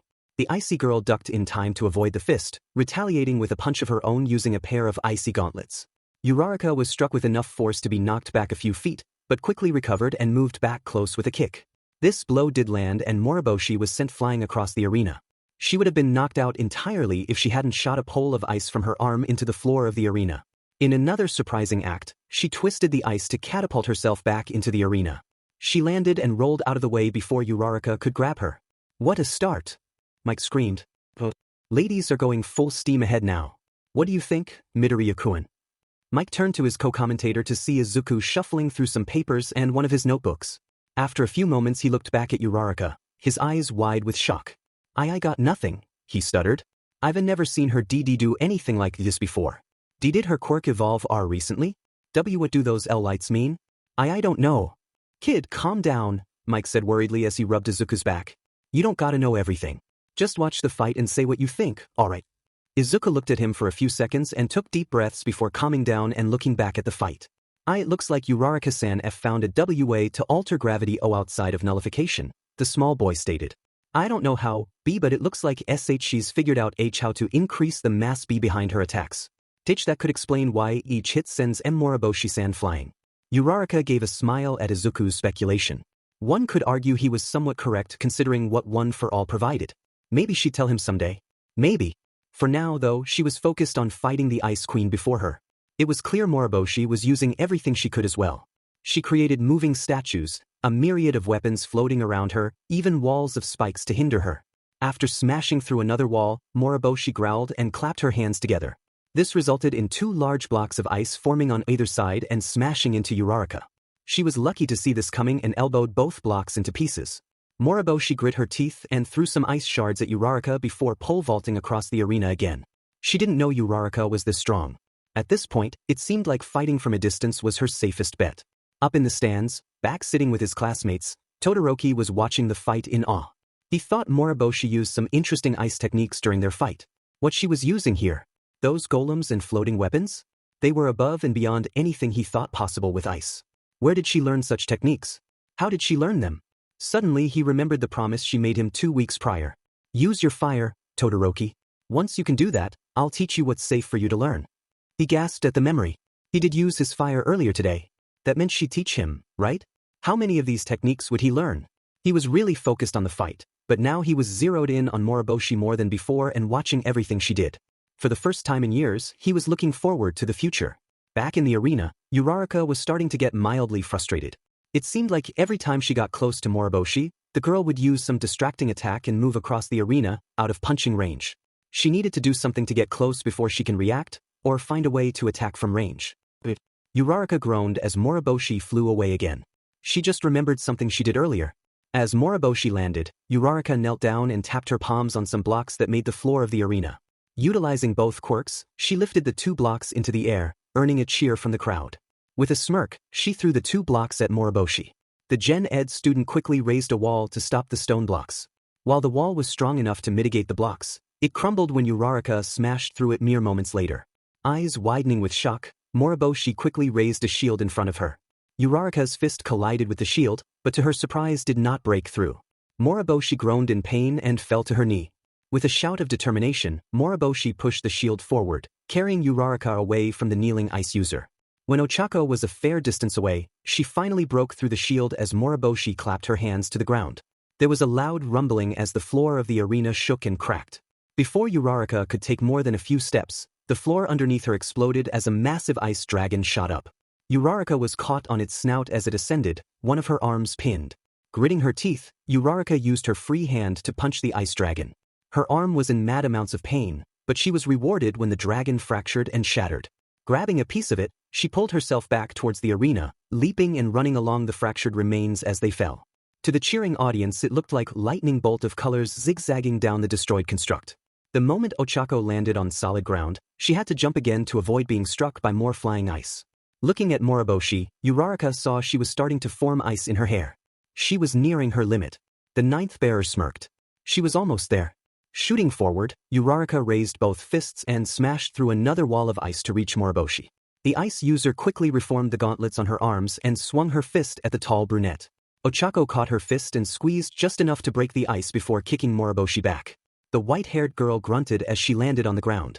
She was breathing deep and on her knees, looking up at the advancing Uraraka. Moriboshi was pretty much at the end of her rope, freezing from quirk overuse and bruising from the blows. The gravity girl had withstood almost everything Moriboshi could use. Only almost. She closed her eyes and slowly got to her feet. Moriboshi had enough juice left for one attack. If she hit Uraraka with this, she'd win. An all-or-nothing gambit.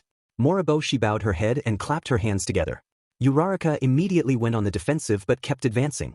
After a few more steps, Moriboshi opened her eyes and smirked at Uraraka, who noticed the air suddenly felt a lot colder than it did mere moments ago. Cold snap. Uraraka attempted to move back when Moriboshi shouted this. In an instant, a large circle around Moriboshi became encased in large chunks of ice. Uraraka's foot was caught in the ice, and to her shock the ice grew up her leg, an attempt to trap her entirely. With a shout, Uraraka smashed her good hand against the ice, barely making a crack before it caught her waist. Giving another scream, she focused one for all into both her legs and tried to kick her way out. After a few moments, she broke free and jumped outside the area of effect. She moved into a fighting stance when she landed, but straightened up when she saw Moriboshi. The icy Gen Ed girl wasn't in good shape. She was panting in the middle of the ice growth, her hair practically frozen in place. She looked at Uraraka and gave a resigned smile before falling back against her ice. No one moved for several moments. No shouts from the audience, no comments from Mike nor Izuku. The lady slowly moved towards the arena and leaned down, looking at Moriboshi. Seeing her condition, the giant heroine gently reached down and picked Moriboshi up.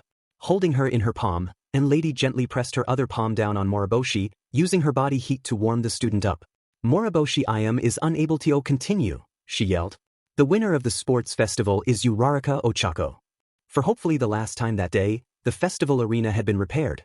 All the remaining ice had been removed, the students patched up, and the awards podium was assembled.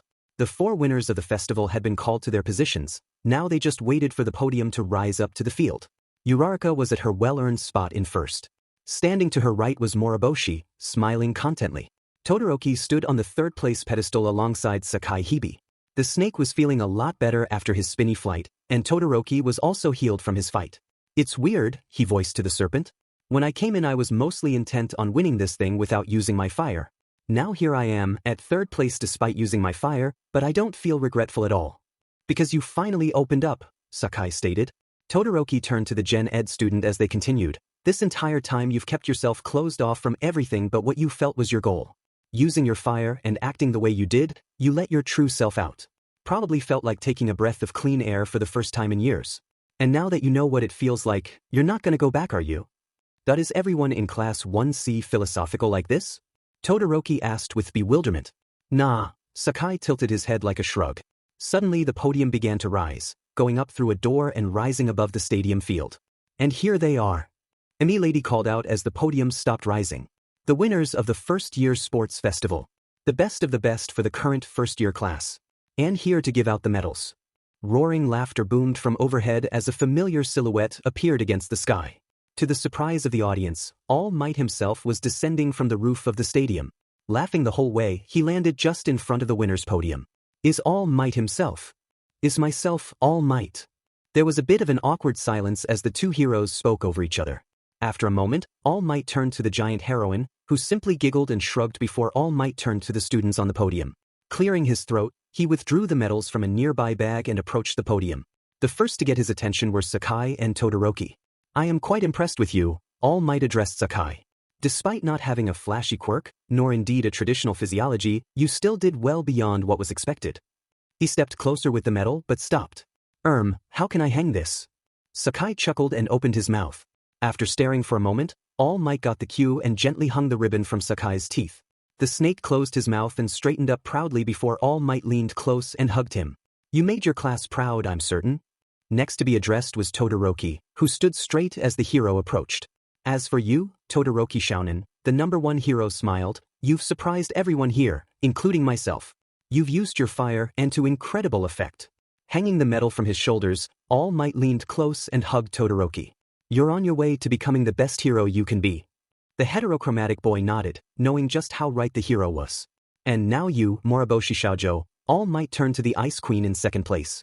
I'd say you've more than wowed the audience with your performance. You're definitely among the strongest students in our school. Placing the silver medal around her shoulders, he leaned close and gave her a light hug. The principal and I would like to speak with you after we're done here. Moriboshi nodded resolutely before All Might turned his attention to Uraraka. And finally the winner of this festival, All Might beamed. With your quirk you've demonstrated your power as a hero. With your deeds and words, you've shown the world your heart as a hero. You've more than earned this medal. Uraraka bowed as he put the medal on her shoulders and pulled her into a hug. You've done amazing, Uraraka Shoujo. I couldn't be more proud to have you as my successor. The gravity girl teared up at his words and nodded her gratitude. With the task done, All Might turned to the audience. These are the winners of the festival. Give them a round of applause and join me in giving them praise. All Might roared to the crowd. Uraraka was barely paying attention. She hardly noted when All Might and the audience said conflicting phrases in congratulations. Her mind was back to when she had first met All Might. Uraraka Ochako was walking down the street after school. It was early in her final year of junior high, and she was excited. Her class had just turned in their high school request forms, and she was intent on getting into UA.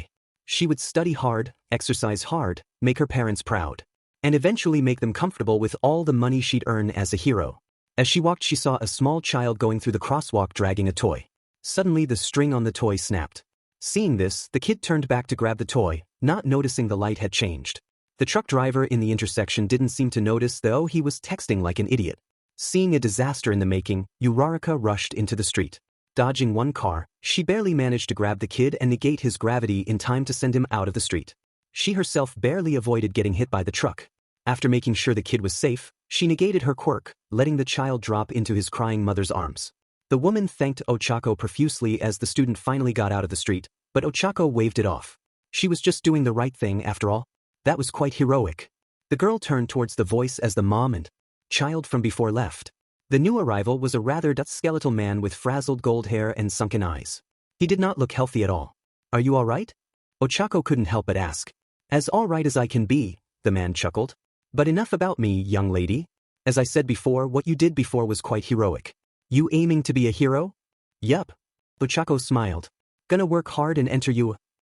Huh? The man kept smiling. Lofty goals, child. Oh, where are my manners? I am Yagi Tashinori. What might your name be? As she gave her name, she had a feeling that was the start of a new friendship. And it most certainly was. Whether by accident or on purpose, she wound up meeting Yagi-san multiple times after that.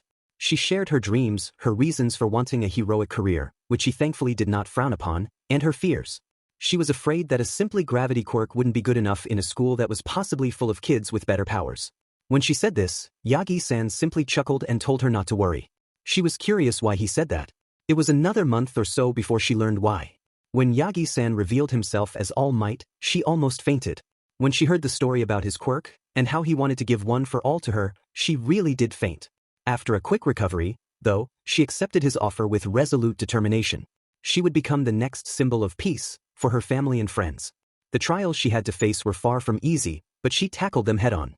Working both her body and her quirk, she made sure her body was ready by the time of the entrance exams.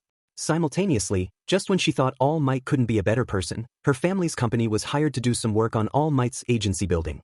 The money they earned from that more than covered the expenses of Uraraka's new diet and workout regimen and for her new clothes. Who would have thought that working out and actually eating healthy would result in such a drastic growth spurt? By the time she was given one for all, she was taller than just about anyone else she knew, and could bench press every weight in her junior high's gym class. With her newfound height, strength, and confidence, she strode into UA's entrance exam feeling like a knight ready for battle. Just as Uraraka was remembering those memories, All Might himself was recollecting those months as he and Nedzu waited in the principal's office. Nedzu was sipping tea while Yagi leaned back in his chair, relaxing in his real form up until the last moment. With a knock on the door, All Might bulked up as Nedzu pressed the button that opened the door. Moriboshi walked in, giving a bow to both heroes before taking the seat in front of the desk. "What did you need me for?" the Gen Ed girl asked. "You may not have heard this," Nedzu leaned forward, "but the sports festival does more than let the students show off their skills. You see, the school board, teachers and I all know that sometimes amazing heroes can slip through the cracks when it comes to the hero course entrance exams. Indeed, several of the teachers here were initially in general education before being moved up to hero course. They achieved that feat by performing well in the sports festival. And you used your quirk to perform better than what today," All Might smiled. "Indeed, a quirk like yours is practically perfect for heroics. I feel it was a mistake to let crack." All Might's words died the instant he heard a bone-jarring crack. In under 3 seconds, Moriboshi had conjured a globe of ice next to her shoulder and cracked it like a light stick, generating the noise, before crumbling it into snow that piled on the floor below. Her expression towards All Might was one of anger. Why was she mad? He was complimenting her. "I'm sorry for the mess," she replied tersely, "but make no mistake, All Might. I have no intention of ever becoming a pro hero." "Why?" All Might asked.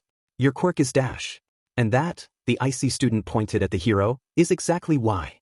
Think of what you've said since I entered. Your quirk, a quirk like yours, your quirk. This entire time you've been focused on my quirk, and not me as a person. Your entire viewpoint, and indeed many heroes' views, divides our society into 3 categories. If someone has a strong or flashy quirk, they're a hero. If someone has a creepy or unusual quirk, they're a villain. If someone has a weak quirk, or no quirk at all, you think they're worthless. Because of those viewpoints, you took one look at me and decided I should be a hero despite never wanting to be one." All Might blanched a bit at this. "And because of those viewpoints," her eyes narrowed into a cold glare as she leaned forward, "you took one look at Midoriya-kun, a boy with the heart and spirit of a hero, and had no qualms with telling him he could never be a hero." All Might almost coughed up blood at this. How did she know about that conversation? Did he tell her? If he told her about that, did he even? "Midoriya-kun didn't tell me," Moriboshi explained. "I just overheard a few things and managed to put the pieces together. So no, All Might. I declined the offer. I refuse to be a poster child for a society that says one of my closest friends is worthless just because he's not a FING mutant like the rest of us." She leaned back in her chair, her words complete. All Might was speechless. Was this truly how she felt about him? Truly how she thought he looked at things? And was she right? The silence was broken with a clap. Both All Might and Moriboshi were surprised to see Nedzu clapping with a big smile on his face. "Wonderful. Wonderful." Nedzu lauded the student before him. "Truer words have rarely been spoken, young lady. And with such fervor, no less. I would hate to get on your bad side. And worry not, you won't be transferred to hero course. I, for one, actually read your school file beforehand. I knew you didn't have pro hero as a career choice, as did most of the school board, but sadly it is at requirement that we extended the invitation to you due to your performance in the festival. As you declined, you need not worry about being bothered by it again in the future.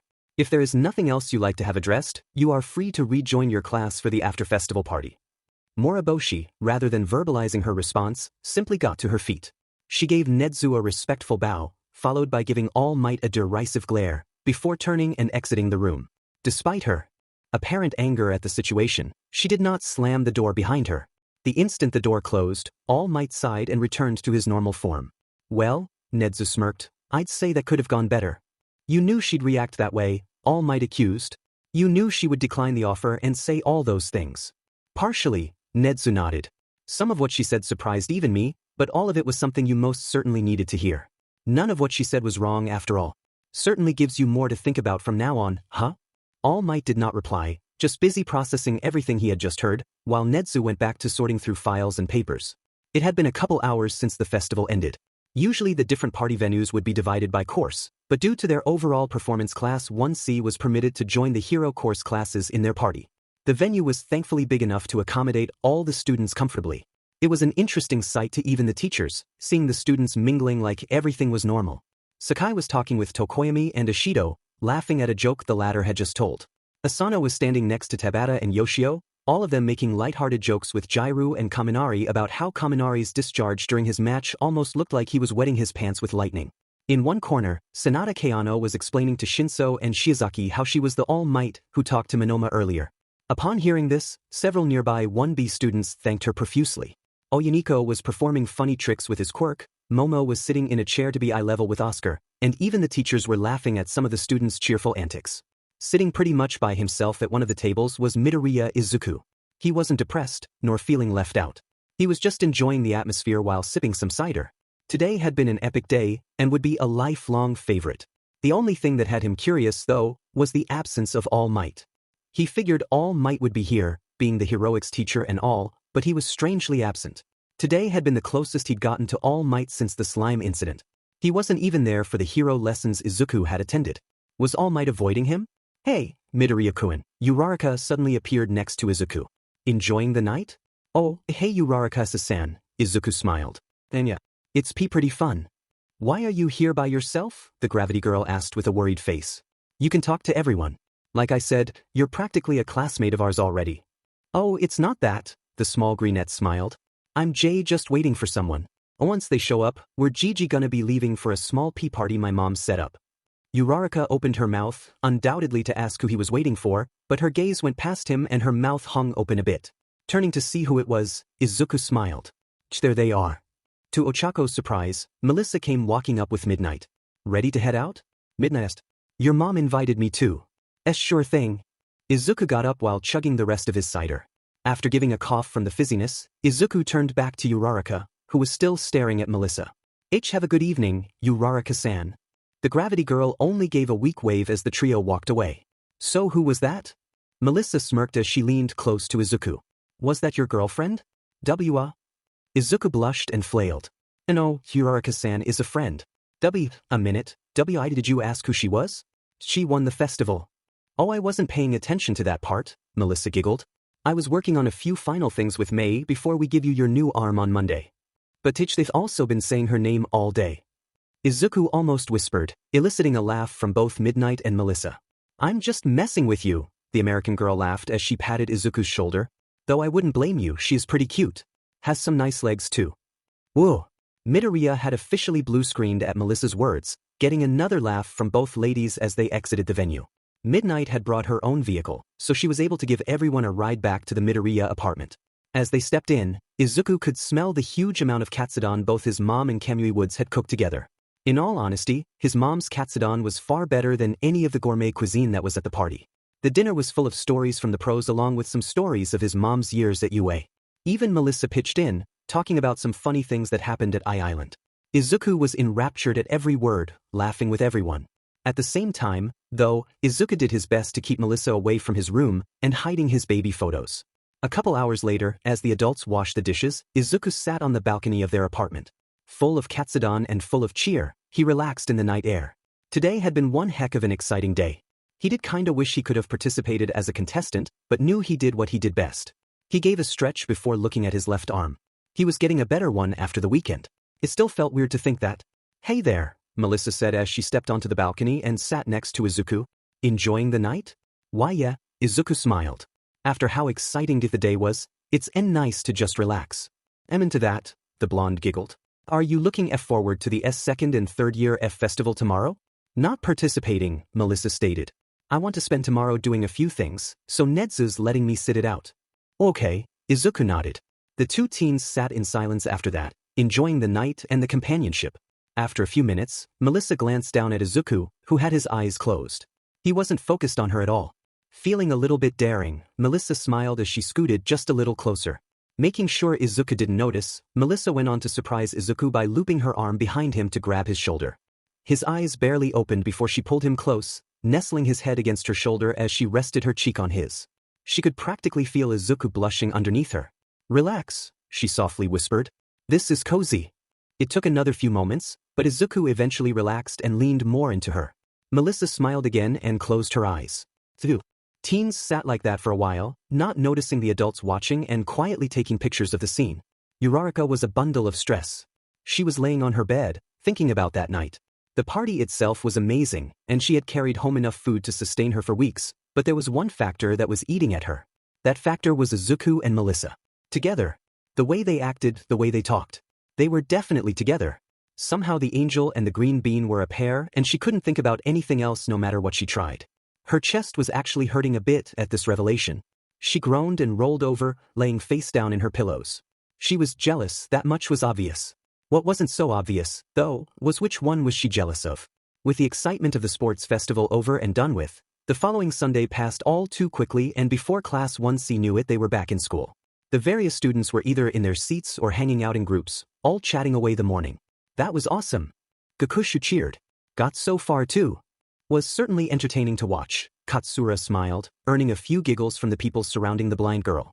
W's really long till, Izuku stuttered. F felt like it lasted months. But the entire thing only lasted a day, Hojo pointed out. I know, right? Izuku's tirade was cut short when Midnight stepped in the room with the ringing bell. Everyone rushed to their seats as Midnight approached the podium. She had a bit of a serious face as she stood in silence, looking over her class. Thankfully, this seriousness soon dropped into a small smile. If you kids were trying to make an impression back there, she stated, that you sure did. Pulling up her remote and hitting a button, the digital blackboards came to life, listing several names from their class with numbers next to them. Some of these numbers were in the low thousands. The students looked on in confusion, before Izuku's eyes widened and he pointed with his left arm. Ditch those are internship requests. Right in one. Midnight laughed.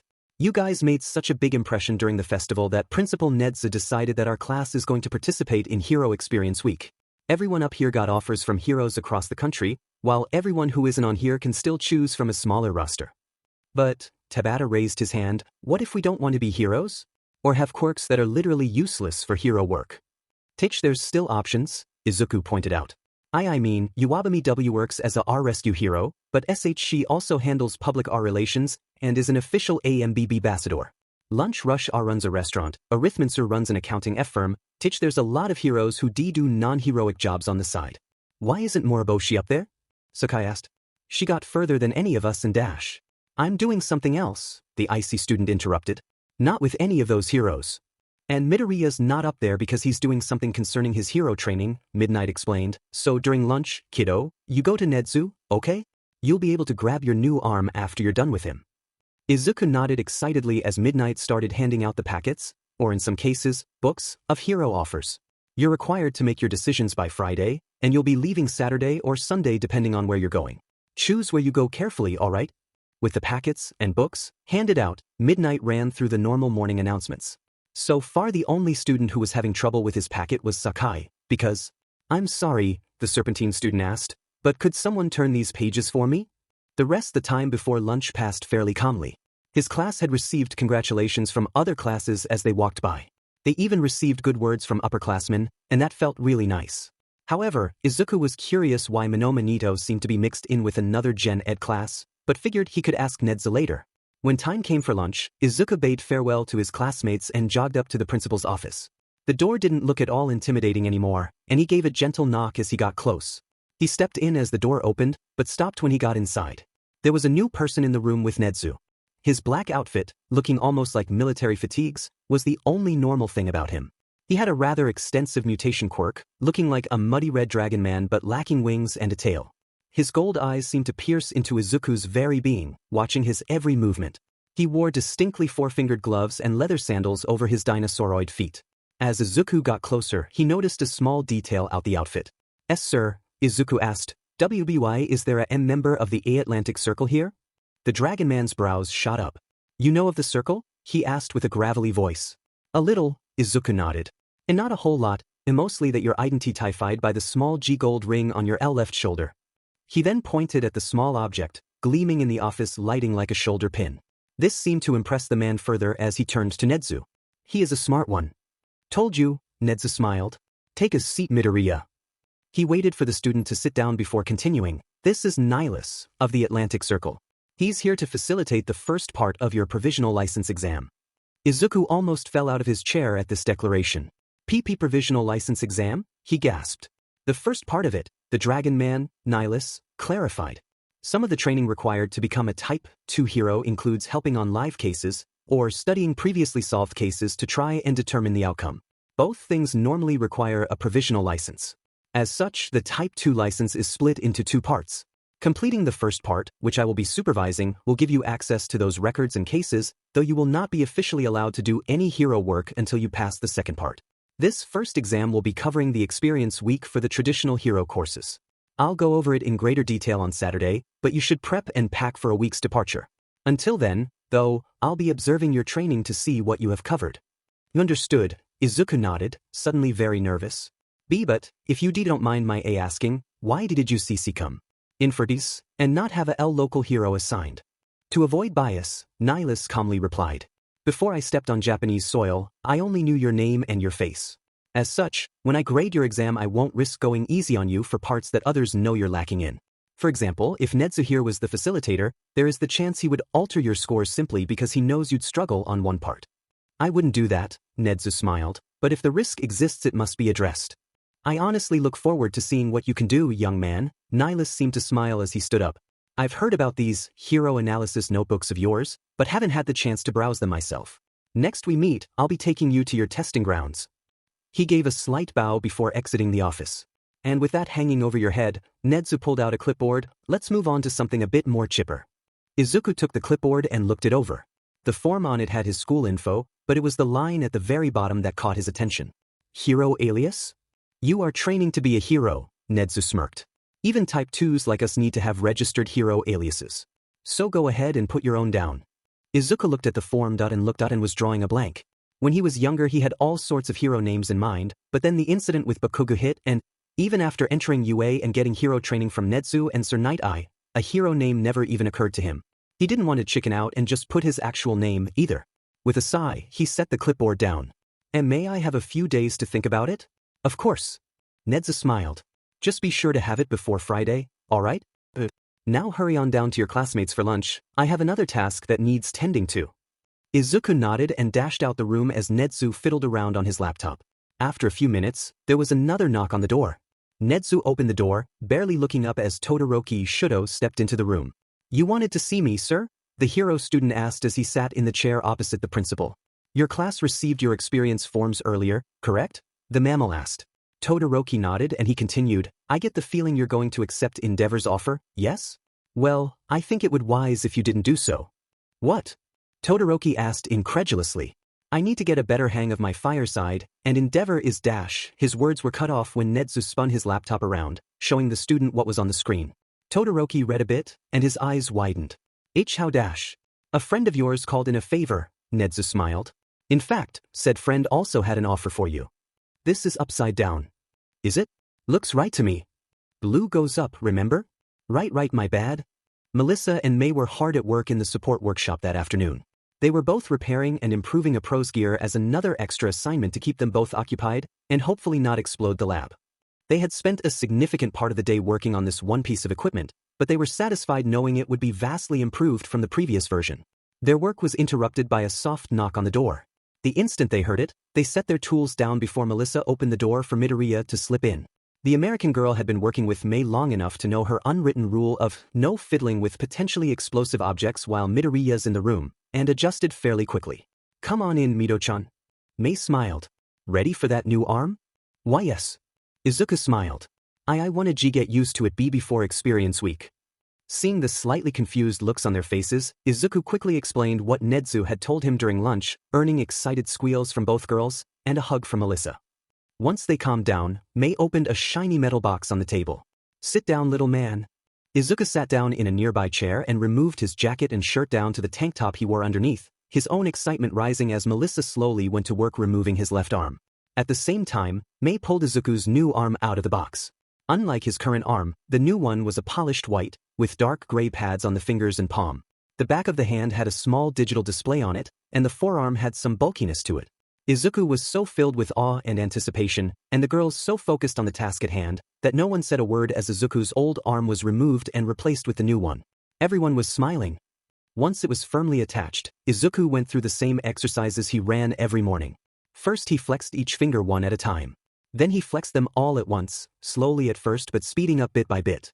Then he rolled his wrist, again starting slow but speeding up with each spin. Then came the elbow's turn, bending and unbending it a few times, followed by rolling his shoulder. As a last test, he did them all simultaneously, from closing his fist to rolling his shoulder, several times. He marveled at how light the entire ensemble felt, and was amazed at how quiet it was compared to his previous arm. There were no clicks or whirs the entire time. Excellent, May smiled. Like we said before, this arm is made from a durable heat-resistant alloy. It's also got a shock-absorbent gel layer with reinforcing struts between the outer and inner plating. It would take quite the explosion to blow this baby off. We also upgraded the feeling pads on the palm. Here. She pushed a metal ball into his palm. Izuku looked at it in wonder. His old arm could feel pressure well enough, but this arm could actually feel the bumpy texture of the ball in his hand. He knew he had felt stuff with his left hand for the first 14 years of his life, but who would have thought a whole year of feeling nothing would make such a huge difference? Melissa gently took the ball from him and rolled his arm over, gesturing to the display screen Izuku had noticed earlier. This part, she explained, is a lot of things in one convenient screen. It serves as a clock and shows how much power your arm has dash. Not like he'll run out. May laughed. Along with a digital map linked to some GPS satellites. We're still trying to get the verbal comms on it working though. For now you'll have to rely on your cell phone. Next, put your hand here. Melissa tapped a small panel on the back of his forearm. Izuku did so. Feeling the panel click down a bit. He gave a shout of surprise as a long white blade emerged from his forearm, extending over the back of his hand. Tada! Melissa smiled. We know Sir Night Eye has been training you in blade use, so Hatsum-san and I decided to give you this. It's made from ultra-hard ceramic and is beyond razor sharp. We tested it by cutting a metal workbench in half. It was quite entertaining to watch. We're working on a means to control the length that comes out, so be careful for now. Just tap that panel to sheath it. Izuku did so, watching the blade quickly slip back into his forearm. After it clicked into place, Melissa pulled his arm up and gestured to a small button on his forefinger. Hold these two fingers straight and hit this button with your thumb. Izuku held his forefinger and middle finger straight before tapping the small button, watching as two small prongs poked out from the fingertips and began arcing electricity. Mel and I figure these could be your main villain disablers, May smiled. The charge only holds for a few seconds and takes a couple minutes to recharge right now, but once we sort out the red matter batteries we figure we can make M recharge faster. You gotta hold the fingers still for it to work though. We designed M so that bending those fingers retracts the prongs. Helps keep from accidentally shocking yourself, you know. The display on the back of your hand will also tell you when they're charged. Izuku smiled as he bent his fingers and retracted the prongs. His arm was definitely like something from a spy movie. He was loving every bit of it. One last thing, May snapped his thought from his reverie. He watched as she lifted his arm, straightening it out, and tapped the panel on his inner forearm. Just when he thought nothing else about his arm could surprise him, his widened as a shield seemed to unfold from a pair of slots on either side of his arm. The shield was fairly small and see-through, but this meant he could see the fibrous interior. Polymer shield, Melissa pointed. Large enough to cover center mass, flexible enough to furl up inside your arm when not in use. We tested it earlier to ensure it's also bulletproof against pistol rounds and really resistant towards rifle bullets. Also effective against bladed weapons. Just be careful around puncture-based weapons, like arrows or pickaxes. Too strong a hit on a small spot will go through. Melissa tapped the panel and the shield curled back into Izuku's arm. That's all we got in there so far. May nodded and tapped his arm. Mel and I are working on a few more ideas, but we need to test those before we try installing them. So what you think? A W work of art. Izuku smiled as he stood up, looking over his arm again. Thank you so much FF for this. Both of you. His expression and earnest gratitude was so adorable both girls pulled him into a group hug. This surprised the green bean, putting a deep blush on his face. In the end, he closed his eyes and reciprocated the hug. He had the best friends Dot and Crush. Are you sure about this decision? All Might asked Uraraka as the two sat in the teacher's lounge. Yes, sir, she nodded. I appreciate the offer from Gran Torino, but I can't accept it because he's the one who trained you. He'd probably focus on training me exactly like he trained you, but I'm not your clone, copy, or illegitimate child, like Todoroki-kun thinks. I want to make this quirk my own, but I can't do that if I follow your exact footsteps. The hero and student stared at each other for a while before All Might sighed. Forging your own way, the hero smiled. I look forward to seeing what exactly you make of it. Thankful he wasn't mad, Uraraka smiled, bowed and quickly left the lounge. School had ended earlier, and she had already decided which hero to go with, despite the literal tome of agency offer she got. As she hustled down to the gates, something gold caught her eye. Turning to get a good look, she froze when she saw it was Melissa. Said girl was walking down the hallway in her direction, reading from a book so she likely hadn't seen Ochako yet. The taller first year looked at her for a bit, going over things in her mind, before taking a breath. Melissa-san. Ochako called out, grabbing the third year's attention. The girl looked up as Ochako jogged towards her. Hey, fancy meeting you here. I was, hoping to ask you a question. Oh, sure, Melissa closed her book. What would you like to know? It's about you and Midoriya-kun. Uraraka nervously kneaded her hands together. I was wondering if you two were dating? Melissa finished. Ochako nodded, too nervous to verbalize her answer. Melissa looked away to think for a few seconds. I wouldn't say we're an official couple yet. Poor boy's still too nervous to do more than hug or even hold my hand, despite my best efforts. Uraraka wasn't quite sure how to feel about that. On one hand, since they weren't officially together, she might have a chance at one or the other. But the way Melissa responded, "Do you like him too?" Melissa asked. Uraraka looked back at her, still blushing. She tried to reply, but not even air came out her mouth. If she admitted she liked Midoriya, how would Melissa react? How would she react she learned Uraraka kinda had a crush on her too? In that moment, arranging her thoughts to form a cohesive answer felt like she was trying to milk a rock. As she struggled with this, Melissa pulled a notebook from her pocket, wrote something on it, and held it out for Ochako to take. It took a few seconds for Ochako to register Melissa was giving her something, and she slowly reached out and took it. Looking at it, the paper held a phone number along with the name of a mall and a date and time a few nights away. "Meet me at the front fountain of that mall at that date and time," Melissa replied. "We'll have a girl talk concerning our little green bean." "Sound good?" Ochako was still in a bit of a daze, but managed to give a nod before rushing away, too flustered to even say goodbye. Melissa, meanwhile, watched her go with a calm expression. The blonde girl said once she was alone. "I wonder how this will go." "A whole week?" Inko asked her son with worry while they ate dinner. "You're gonna be gone a whole week?" "Yes," Izuku affirmed. "PP part of my Hero T training. Gonna be gaining experience on how hero agencies actually FF function. It'll serve as a long exam of sorts." "A week-long exam," Inko sighed. "I had one or two of those when I went to UA, but they never had me leave town." "Weren't you in MM management, though?" Izuku asked with a slight chuckle. Inko just laughed and batted her son with a napkin. The two shared a good-natured napkin fight until they heard knocking at the door. Inko stood up to open it while Izuku straightened the table back up. As she opened the door, she was greeted with a surprising sight. "Sir Knight," Inko voiced, making Izuku choke on his drink. The pro hero nodded as Inko let him step in. Izuku quickly got up to greet the pro hero, noticing he was carrying a suitcase. "I apologize for disturbing your evening, Knight," I said. "I meant to get this to you at school, young Midoriya, but I was stuck on some work." He held out the suitcase, and Izuku slowly took it, confusion clear on his face. "It's your hero uniform." "Am I what?" Izuku stuttered.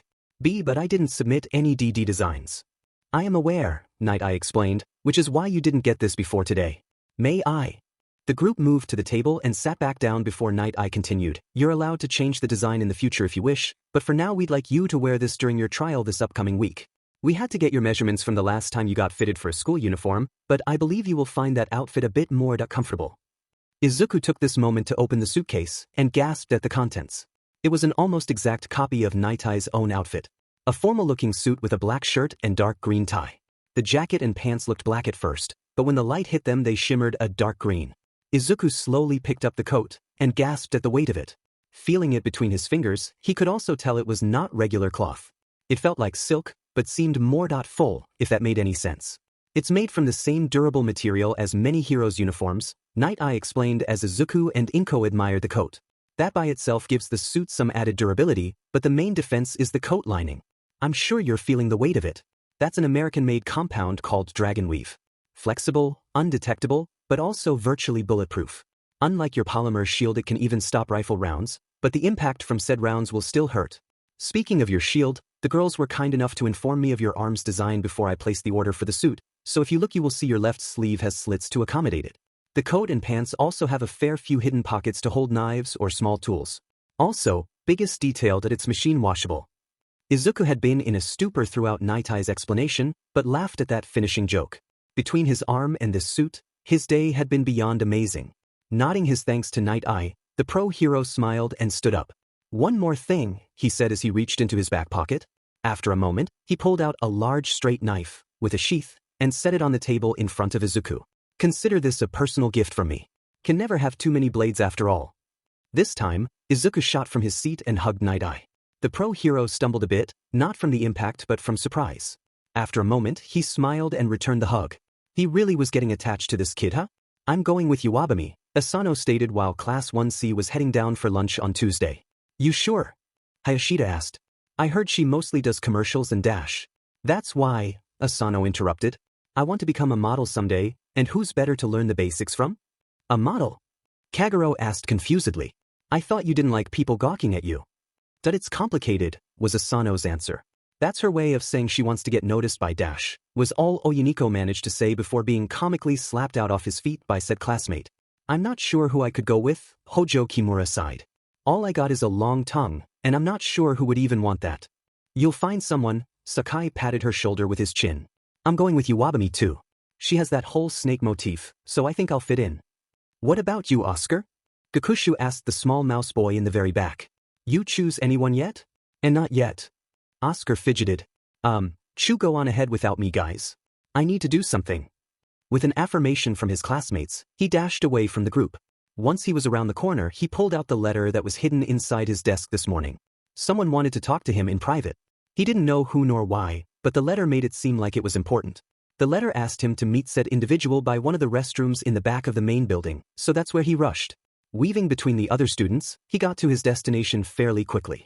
Still nervous, he stood by the fountain between the restroom doors, waiting for whomever wrote this letter. After a few minutes, the hallway was empty. Where were they? Was this a prank? It wouldn't be that. You're here, a familiar voice called. Oscar froze. He knew that voice. Looking over, he saw none other than Yayorozu Momo. The tall hero student was smiling as she approached Oscar. Why you wrote this letter? Oscar asked. Did Chu need help with something? Not quite, Momo smiled as she stood in front of Oscar. I've been keeping an eye on you, Oscar.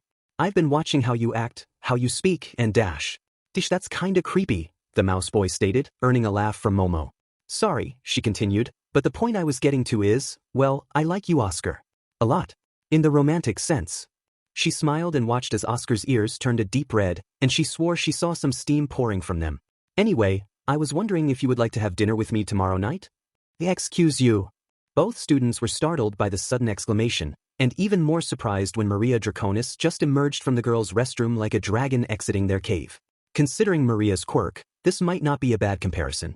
The blue-scaled upperclassman was glaring daggers at Momo as she moved next to Oscar. I feel I should remind you, Maria hissed, that Oscar is my manservant. Oh, I'm aware, Momo glared back, but being your servant doesn't prohibit him from finding romance outside his job. It does when I've already claimed him. Oscar tried to speak, but was ignored by the angry girls above him. Claim him? Momo growled. I was unaware. Americans still viewed people as property. You know very well what I mean, Yayorozu. Don't assume I'm a heartless shrew like you.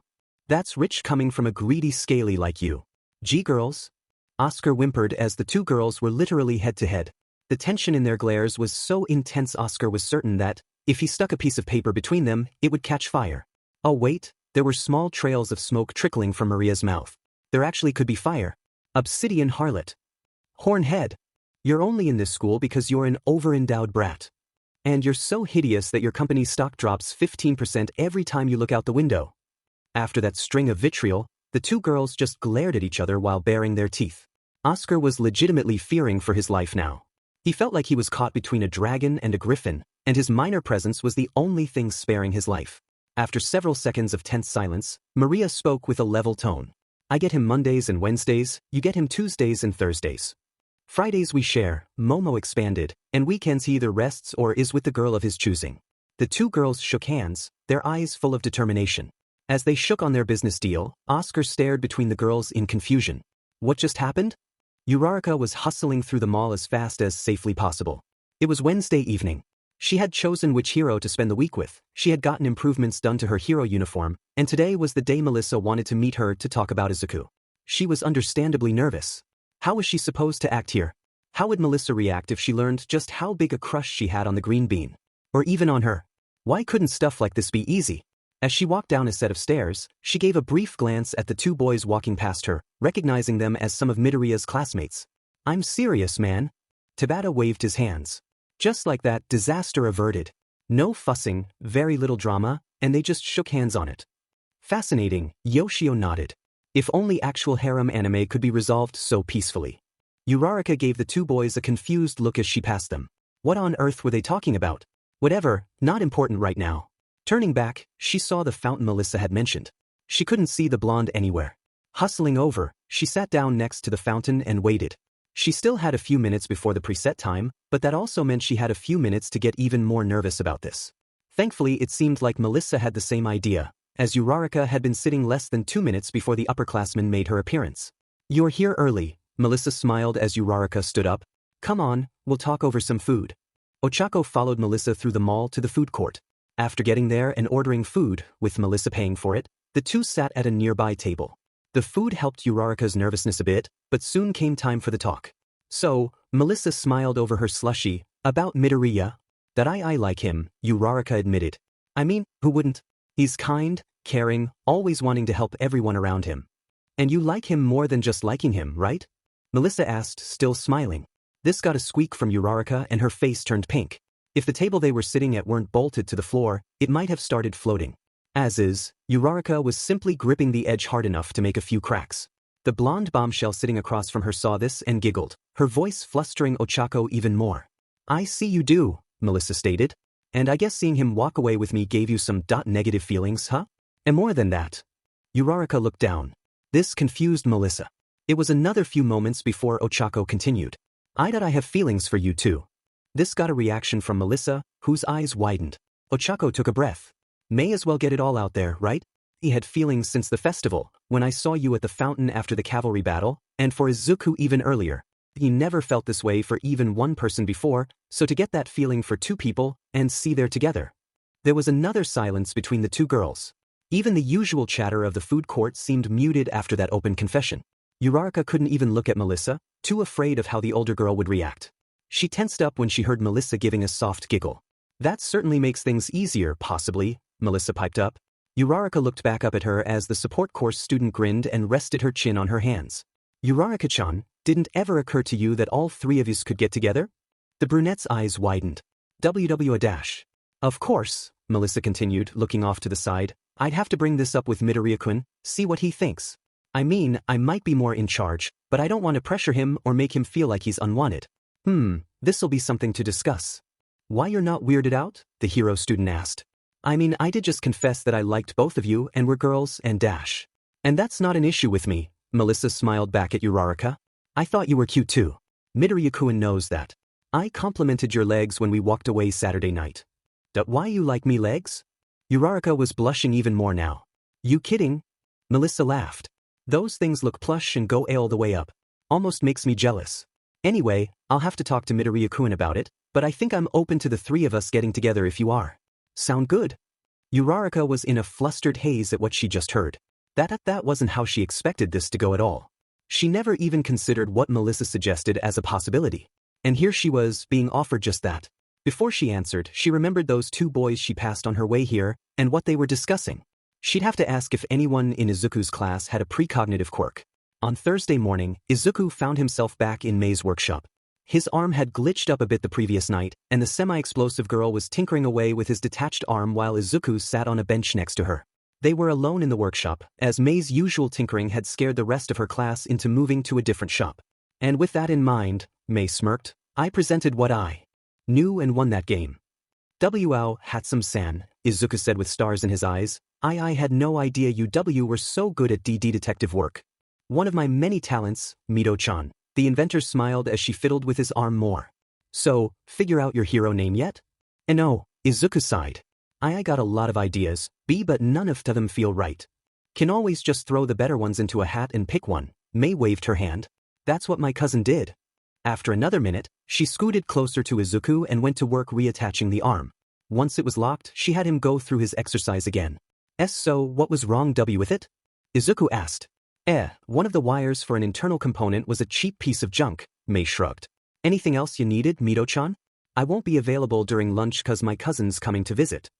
Izuku smiled and was about to say something but stopped. Mei got curious when she saw the contemplative look on his face before he turned back to her. Actually, there is one thing. Later that afternoon, just before school ended, Izuku was in Nedzu's office, turning in his student form with his chosen hero name. Nedzu looked over the form, and when his eyes fell on the alias, he looked back up at Izuku. You sure about this, young man? The mammal asked.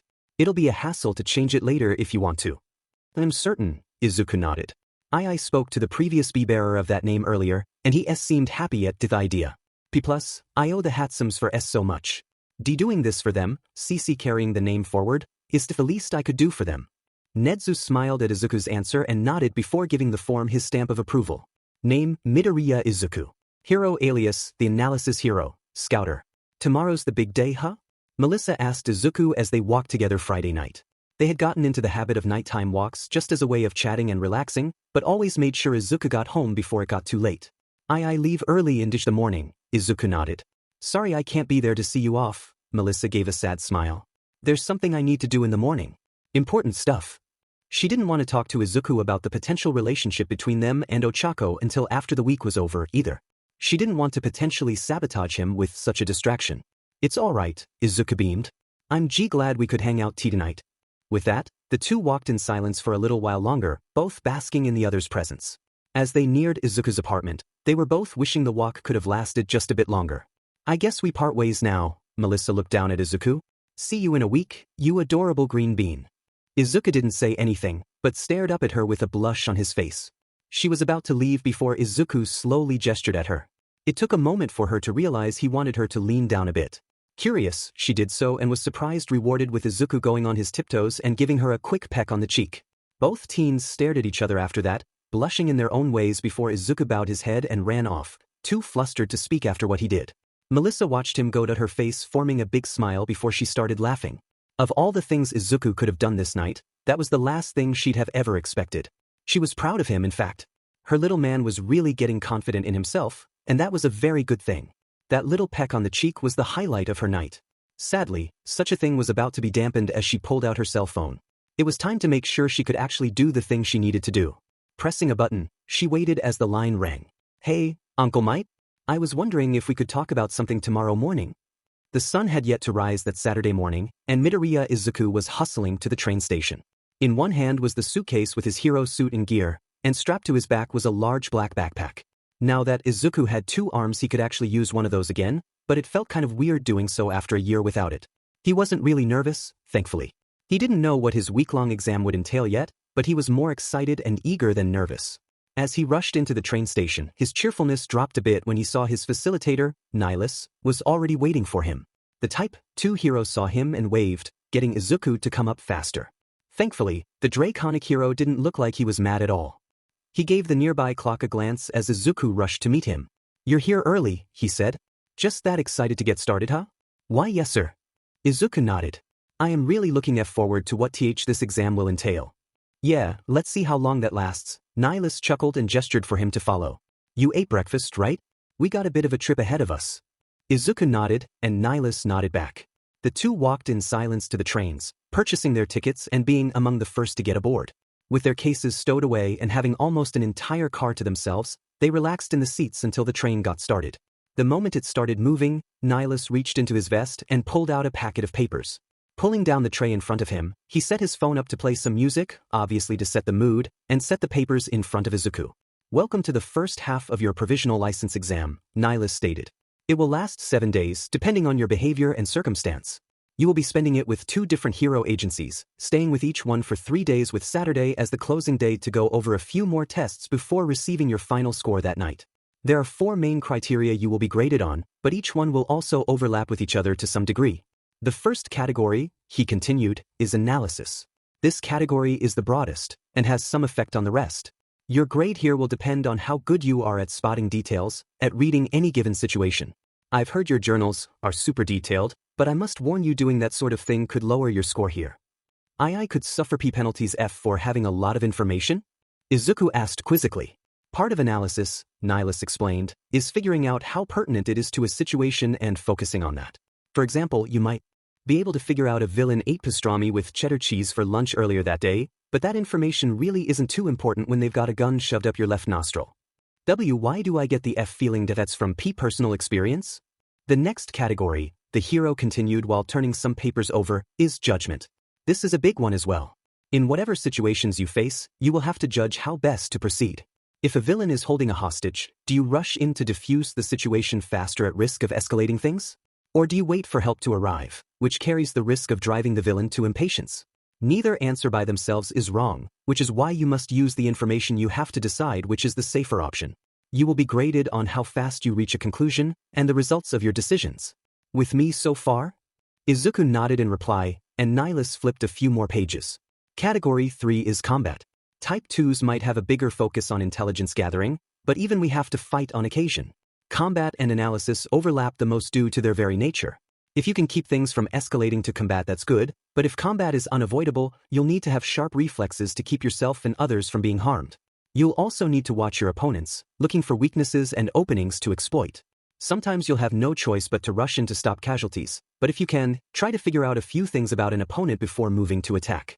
If you don't get into any fights during this week, you'll be sparring with me on Saturday so I can gauge how you fight. The last category is conduct. This one is the most simple, yet among the most important for any hero. Your conduct is how you truly carry yourself. Everyone has a face and personality they show to the media, but who are you really? Are you a JRK obsessed with fame? Focused on fortune? Your conduct is who you are when there's no one else around. This is the category most applicants flunk because of how fickle the grading process can be. I'll do my best, Izuku nodded. Good. You can earn 100 points from each category. For a maximum of you will need a final score of at least 275 to pass. Warning you now, fewer than 30% of applicants actually pass this their first try, so don't feel bad if you don't. Most of the time, instructors use the first-year tests as a means of learning where their students are struggling so they can adjust their training accordingly. If you pass, you'll be taking the other half of the provisional license exam during that same year. You have 3 attempts before you graduate UA, and most applicants pass during their second try. Any questions? Izuku thought for a moment. If IG got sick during the week, is there any way to take a makeup exam? That I honestly don't know, I'll have to ask. Also, one more thing. Nihilus reached into his vest and pulled out an object before handing it to Izuku. It looked like a battery station for a smartphone, but had a large round button on one side. Carry this on you at all times. It's a GPS locator and a distress beacon. If you find yourself in a combat situation you don't think you can handle, hit the button here and I'll rush in. And before you even begin thinking it, hitting this button is not an automatic fail for the exam. There is no shame in calling for help when you feel outmatched. Understood? Got it, Izuku nodded. He looked back down at his ticket for a moment. So my exam is in Yabin City? Oh no, Nihilus replied. We just need to stop in there so I can grab a few things for the commission representative that will be meeting us in our real destination. Once we get there, we'll take a day to get you squared away and you'll be starting tomorrow morning. I see. And where is the real destination? Hosu. The same morning Izuku and so many others were on trains to their work experience, Melissa was waiting in one of UA's teachers' lounges. Nedzu had graciously lent one to her for the upcoming conversation. It wasn't one she was looking forward to, but it was one she needed to have. There was a knock on the door before it opened. She watched as All Might, in all his muscle-bound glory, walked into the room with his trademark smile. She looked over his form, noting it had not changed much since she was younger. Maybe he seemed a bit bigger, but overall what she saw had barely changed over the years. She also knew she was looking at a lie. You can change, you know, Melissa deadpanned. All Might's eyebrow twitched and he opened his mouth to say something, but Melissa spoke up again. I know that's not the real you, Uncle Might. I need to talk to you about something important, so I need to talk to you, not the mask you wear. There was a short silence before All Might dejectedly sighed and seemed to explode into a mass of steam. Melissa hated needing glasses as her lenses fogged up. Pulling out a cloth, she wiped them down and waited for the steam to clear before putting them back on. Seeing All Might be so skinny was a real shock to her, but she did her best to keep a level expression. Sorry for lying to you about this, All Might sighed. I didn't want anyone to know I was like this. It's all right, Melissa smiled. I know what you mean, but this isn't the subject I want to discuss. Her expression hardened. What is your view on quirkless people? All Might coughed at the surprise, and Melissa saw a few drops of blood on the edge of his mouth. Worrisome. She'd ask later, after this conversation ended. All Might stuttered before answering, quirkless people are people. They shouldn't be considered anything less just because they don't have something that the rest of us possess. I mean, look at you. You're the most brilliant inventor I know, and dash. And what if I wanted to be a hero? Melissa glared. If I told you I wanted to be a hero when we first met, what would you have said? Would you have been just as supportive as you are now, or would you have told me to be realistic? At this question he really did cough up blood. Melissa was greatly worried about that, but she couldn't show any softness. Why you're talking about young Midoriya? He asked. I'm talking about me, the quirkless girl tersely replied. About all the quirkless people who look up to you, who idolize you, who use your words to get through their days in a society that demeans and belittles them simply because they exist. You say you work to make people happy, but how happy would they be if they learned you thought that quirkless meant worthless?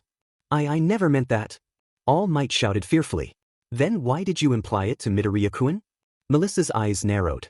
Why did you make him think the world's greatest hero thought he was worthless? And why haven't you apologized to him yet? There was silence after that. All Might clearly didn't know how to answer that, and it hurt Melissa to know that. With a sigh of her own, she got to her feet and walked toward the door. She turned back to him just before opening it. "You'd better talk to him when he gets home," she glared. "Otherwise that I might only see you as All Might." With those parting words she exited the lounge, ignoring All Might calling out to her and leaving him reeling in shock and shame. Edgeshot looked over the file in his hands, then at the rotund student before him. Gakushu Hifumi was standing straight and looking at the hero, looking calm and confident. However, he couldn't hide the sweat on the side of his neck, nor the slight shaking of his knees. He was scared and trying to hide it. "You impressed me," Edgeshot finally spoke after almost 10 minutes of silence. "Your performance in the festival was quite interesting. Never thought I'd meet another person with a quirk similar to mine. You tried to enter the hero course, correct?" "Yes," Gakushu answered. "I wanted to be something like a sneaky hero, with how my quirk works. Though, with what Midoriya-kun helped me develop for the tournament, I think I would like to learn how to fight as well." "Which is why I sent you the invitation," Edgeshot nodded. "I think I could help you out with that. It won't be easy by any means, but I think you can handle it." Gakushu saluted at this and Edgeshot laughed. "First, let's see your limits, shall we?" When Todoroki heard about the Experience Week offer, he took it without hesitation. If he had known it would require him and his partner to walk almost 2 kilometers through a mountain forest, he would have brought better shoes. As is, the only nice thing about this trip so far was said partner. "We're almost there," Moriboshi stated. "I've been here a few times, I recognize that tree." "Why does your uncle work all the way out here?" Todoroki groaned as he stepped over a log. "Does he work on rescuing campers or something?" "Oh, this isn't his usual work area," she replied. "He's just bringing us here because I asked him to." "Why? Did you think I forgot my promise?" Moriboshi warmly smiled. "I told you I'd teach you what's safe for you to learn, and my uncle taught me most of what I know. And watch it." She grabbed his shoulder and pulled him back before a stone spike impaled the tree next to him. What the hell?" Todoroki gasped. "The last test," his Gen Ed companion pointed out. "Greetings." A voice called out. Both students looked up to see a shimmering white ninja hanging upside down from a tree. "Name es Moriboshi Adder, though you can call me Uncle Frosty. You want to learn ice techniques? You want to practice with your fire in a safe environment? Prove to me you can keep up. The last half-kilometer between here and my compound is covered in traps. Get there before sundown with fewer than 20 cuts or injuries and you're golden. See ya there, kiddies." And with that, the ninja leaped between trees and disappeared into the forest. "Are you from a family of ninjas?" Todoroki asked. "Tell you later," Moriboshi patted his shoulder. "Race ya to the end. And word of advice, do not step on any logs." Todoroki nodded, and the two students rushed forward, leaping over the first log. Compared to what his father put him through, this was nothing. He would do this in Ohaya pit trap. Yuabami looked at the 3 students close to the doorway as she applied makeup. Yaoyorozu Momo, Asano Ryoko and Sakai Hibi. She had initially invited Yaoyorozu because she was pretty, but seeing the fierce confidence and determination emanating off her was not interesting. However, "Before we begin, why did you 3 accept my invitations?" Yuabami asked. "Because you're a hero who specializes in media appearances," Asano piped up. "I myself would like to be a model someday, and you're one of the best." "You're also an official ambassador," Momo pointed out, "making you one of the few heroes who has legitimate political capabilities. While I am uncertain you'd expose students to such a climate, I am certain I will learn something during this week." Yuabami nodded at their answers before turning to Sakai. "I'm a snake," he stated, "and you're one of the few heroes that actually requested me. I presume you wanted me for a mascot for your commercials." "Fair enough," the media hero stood up, straightening out her dress. "I will admit, I first requested you 2 girls because you were cute, and Sakai-kun for the reason he stated. However, looking at you now I can tell there's more to you than pretty faces." The students might have been offended at that statement before Yuabami smiled at them and continued, "We'll still be practicing for a commercial, though. Heroes give interviews all the time, and acting skills can make or break any career, from a hero to a model. I'll help you prepare for such things. Now sit down and let's see what makeup works for you." The girls nodded and sat in the makeup chairs, Momo glancing at her phone as she did so. She hadn't received any message from her partner, and was worried how her little mouse was faring with his choice. Emilady was in shock. Her apartment was, for lack of a better term, a thing of beauty. The floors were mopped, the counters were polished, pretty much every surface had been cleaned to perfection. The trash had been emptied, her framed college degrees were straightened and dusted, and she had watched as any spoiled food had almost magically disappeared from her fridge. She looked at the clock on the wall before looking back down at the diminutive mouse boy next to her. He had been here for less than an hour and her apartment was cleaner than it was when she moved in. How, she voiced. "I help clean an entire mansion every weekend." Oscar chirped. Getting an apartment squeaky clean is nothing. He sounded so cheerful at that. Looking at him, the heroine saw his innocence, saw just how earnest he was in his desire to serve and help. She had told him to clean her apartment because she assumed he was a pervert like almost every other boy who tried for her, but now she felt kind of bad forcing that task onto him. With a laugh, she gently ruffled his hair. "Think you can handle doing a patrol with me?" "Yes, ma'am." Ochako grit her teeth as she pressed her shoulder against the wide metal plate. With her on one side and close to 7 sidekick pros on the other, she was using one for all just to keep from being pushed over. Gunhead supervised the exercise as another 2 sidekicks joined in, forcing Ochako to go harder. She didn't feel the telltale pains of cracking bones, but she knew she was approaching her limit. "Feeling a little tired, Uraraka-san?" Gunhead asked. "Need to stop? It is only your first day after all." "Not even close." Ochako laughed. Using a bit more effort, she surprised everyone by actually pushing her opponents back a few feet. "Bring it on." "That determination is a good thing," Gunhead pointed, "but it's also just as good to recognize when you hit your limits. You might be here to push and broaden your limits, but do it too hard and you'll find yourself weaker than before." "Got that?" "Yes, sir." The tall brunette acknowledged, gritting her teeth as more sidekicks joined in pushing her. A few of these newer ones had to have strength quirks or something, because it suddenly got a lot harder for her to stay in place. With a scream of effort, Ochako pushed forward hard as she could. There was a loud groan before Gunhead called the exercise to stop. The metal plate was set down and everyone backed away. To their surprise, the groan was from the 2-inch think plate bending into a V-shape from the forces placed on it. There was some quiet muttering from the sidekicks as they switched between looking at the bent metal and at the cute tall girl who bent it. Gunhead said after a few moments, "Maewawa Abe, we should move on to martial techniques now." The same afternoon as everyone else was going through their trials, Izuku was walking down the street in Hosu. His first assignment was with pro-hero Madame Foster, a heroine who specialized in locating missing children and fostering quite a few in her agency building. She had him spend his morning looking through older missing children files to see if he could spot a pattern to them. For the afternoon, she was having him run a few errands between her office and her partner's office, housing pro-hero Red Light, who focused on human trafficking cases. The 2 buildings were less than a block apart, so it was decided he didn't need a sidekick following him for this errand. They knew Nihilus was watching him from somewhere, thankfully. The Type 2 had disappeared earlier that day, saying he would be supervising from a position Izuku couldn't see him. That way, Izuku wouldn't be stressed from constantly seeing his facilitator judging his every action. He did wonder how everyone else was doing. Were they doing their best?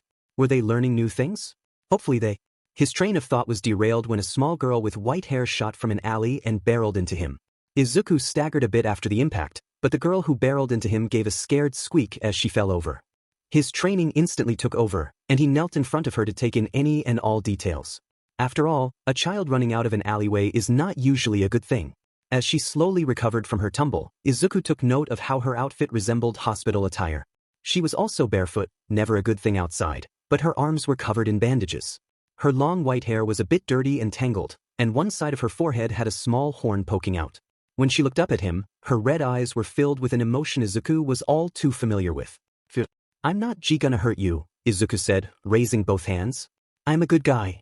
When the girl didn't move, Izuku slowly and gently took her hands, making the girl gasp in fear, and helped her to her feet before letting go. "There we go. And my name's Midoriya Izuku. What's your name?" The girl didn't respond at first, clearly skittish. She looked up at him fearfully and, there you are, Eri." The little girl went deathly still. Izuku also found himself intimidated by the voice. Slowly looking back up, he saw a man emerge from the alley that the girl, Eri, had previously run from. The man was pale with a thin build and average height. His hair was shaggy and brown, like a shorter version of Izuku's own hair. He wore a black shirt with matching pants and a pair of white shoes. He also wore a green jacket with purple fluff along the shoulders and collar. Overall, the most unusual things about his appearance were his white surgery gloves and a gold-embroidered plague mask. A somewhat unassuming appearance, yet his very presence filled Izuku with dread. "You shouldn't just run away like that," the man continued, walking towards the pair of kids. Looking at Izuku, the man gave a curt nod and continued, "I thank you for catching my daughter. I'm sorry that she disturbed you like this." "She didn't disturb me." Izuku knelt back down next to Eri, slowly reaching out and grabbing her shoulder. Pulling her close, Izuku quietly whispered one question to Eri. "Is this man your father?" "No." That single word solidified Izuku's feelings on the situation. Looking at this weird man, he slowly stood up said, "I am sorry, but could you come with me to the Hero Agency J just up the street? There's been a rash of child abductions lately, and if you could answer some Q questions J just to make sure you're dash." That won't be necessary, the man continued, stopping a couple meters away. Come along, Eri. The little girl jerked at the sound of her name, and it looked like she was going to obey. Before she could take a step, however, Izuku swept her up, holding her close. Apologies, Izuku stated, but this girl is injured. If you could just follow us so we can dash. Again, that won't be necessary, the man growled. She's just a bit of a clumsy girl is all. His eyes narrowed. I will not ask again. Izuku looked at the man more, his face a mix of fear and determination. He glanced past the man for a moment before looking back at him, then did a double take to look at something behind him with a shocked expression. All Might. The man turned around, his own eyes wide with shock, to look down the alley behind him. Izuku used this distraction to run away fast as he could. Directing Eri to hold him tight, he used his free hand to pull out his cell phone and dial a quick number. Madam Foster, he yelled. I am on my way to the office with an injured child, possibly a kidnap victim. I need dash. The ground in front of him suddenly erupted upward, creating a wall taller than the buildings around him. Looking back, Izuku saw there were walls covering most of the street, trapping Izuku and Eri in a rectangular space dot with a strange man. Said man, no villain, had his right hand on the ground and was glaring daggers in Izuku's direction. Stay behind me. Izuku set Eri down and scoot her behind his back while analyzing what he could see. It was clear this man had an emitter quirk that could alter things, but the current limit was unknown, and it seemed he needed to make contact to use it. What was with all these super strong touch-to-use quirks? He didn't encounter so many strong ones before entering UA. Focus. Eri, Izuku whispered. Looking back at her, he slipped his hand under his coat and drew the knife Sir Night-Eye had given him earlier. He held it out to Eri, who looked at him confused before slowly taking it. If that bad man tries to grab you, poke him with that, but stay here. I'll protect you. Eri held the knife close, her eyes still wide with fear. With a reassuring smile, Izuku turned to the weird villain. The man had stood back up and was clearly mad at Izuku. One last chance, you diseased rat, the man growled. Give Eri to me and I won't reduce you to a bloody smear on the wall. Izuku responded by quickly grabbing a knife from his coat and throwing it at the man. He caught it with his left hand, and Izuku watched with horror as the knife crumbled. Perturbed but undaunted, Izuku continued his dash to the villain and punched him upside the chin with his prosthetic arm. Surprisingly, the villain was actually airborne for a few seconds. Was his arm that strong, or was the villain that weak? Maybe it was both.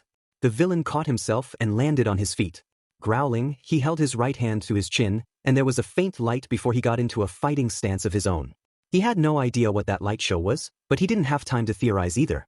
Izuku shot forward again, narrowly dodging a swipe from the man's hand and punched him again with his right arm. The man flew back, landing on his knees. Growling through his mask, the villain slammed his right hand to the ground. Izuku guessed what was coming, and narrowly dodged the stone spikes that shot up where he stood moments prior. As he jumped away, the villain caught up quickly and shot out his left hand at Midoriya's face. Knowing he had less than seconds to react and knowing he couldn't dodge, he raised his left arm to block. He didn't want to know what would happen if that hand touched his face. To both their surprise, his hand clamped down on Izuku's arm and nothing happened. What the dash, was all the villain could say before Izuku drew another knife and stabbed his destructive arm. If he could disable that arm, he could disable the villain. The man screamed and punched Izuku in the face with his other arm, sending the small boy back a few steps. Then the man yanked the knife out of his arm and rubbed his wood with his right hand, making another small light show. To Izuku's shock, when he lowered his hand the knife wound was completely gone. His right hand could heal? But he used it to manipulate the rock before, didn't he? While Izuku was shocked, the villain looked down at his now bloody glove. Vermin like you really piss me off, he growled. Everything you stand for is a dash. Wham! If there was one thing that had been ground into Izuku's skull, it was the lesson of, if a villain starts talking, deck them. A soliloquizing villain is a distracted villain, and in a real hero fight one exploits any opening they can find. Izuku did this by punching the man square in the face, breaking his bird mask in the process. The man fell backwards to the ground. With an enraged roar, he slammed his left hand down and sent more stone spikes at Izuku. This caught the boy by surprise. He could do that with either hand? That made things even more tricky. The man swiped his hands around again, trying to grab Izuku and use his quirk. Izuku dodged these wild swings with ease. The villain seemed more used to fighting with his quirk than with his body. Whereas Izuku had been trained in a few fighting styles, this man was just flailing his arms like an amphetamine-soaked circus monkey. That was not a descriptor Izuku ever thought he'd use. After a few more swings, the villain slammed his hands down and sent more spikes at the hero student. Izuku managed to dodge the spikes, but slipped on a bit of loose debris. As he stumbled, the villain shot to his feet, quickly slapping his face to heal his broken nose, and rushed at Eri. No! Izuku screamed as he spun around and charged at the villain again. His physical training was really paying off here, as he caught up to the villain in seconds. Unfortunately, said villain turned and swiped his hand at Izuku's face. Izuku's eyes widened at the sudden attack and he leaned his head to the side. He narrowly avoided the villain's fingers, but got a face full of angry fist. This hit stunned Izuku long enough for the villain get some distance.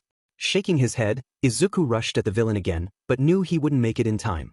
The villain was meters from Eri. Pulling out another throwing knife, he had a lot, Izuku pulled his arm back and... Ag!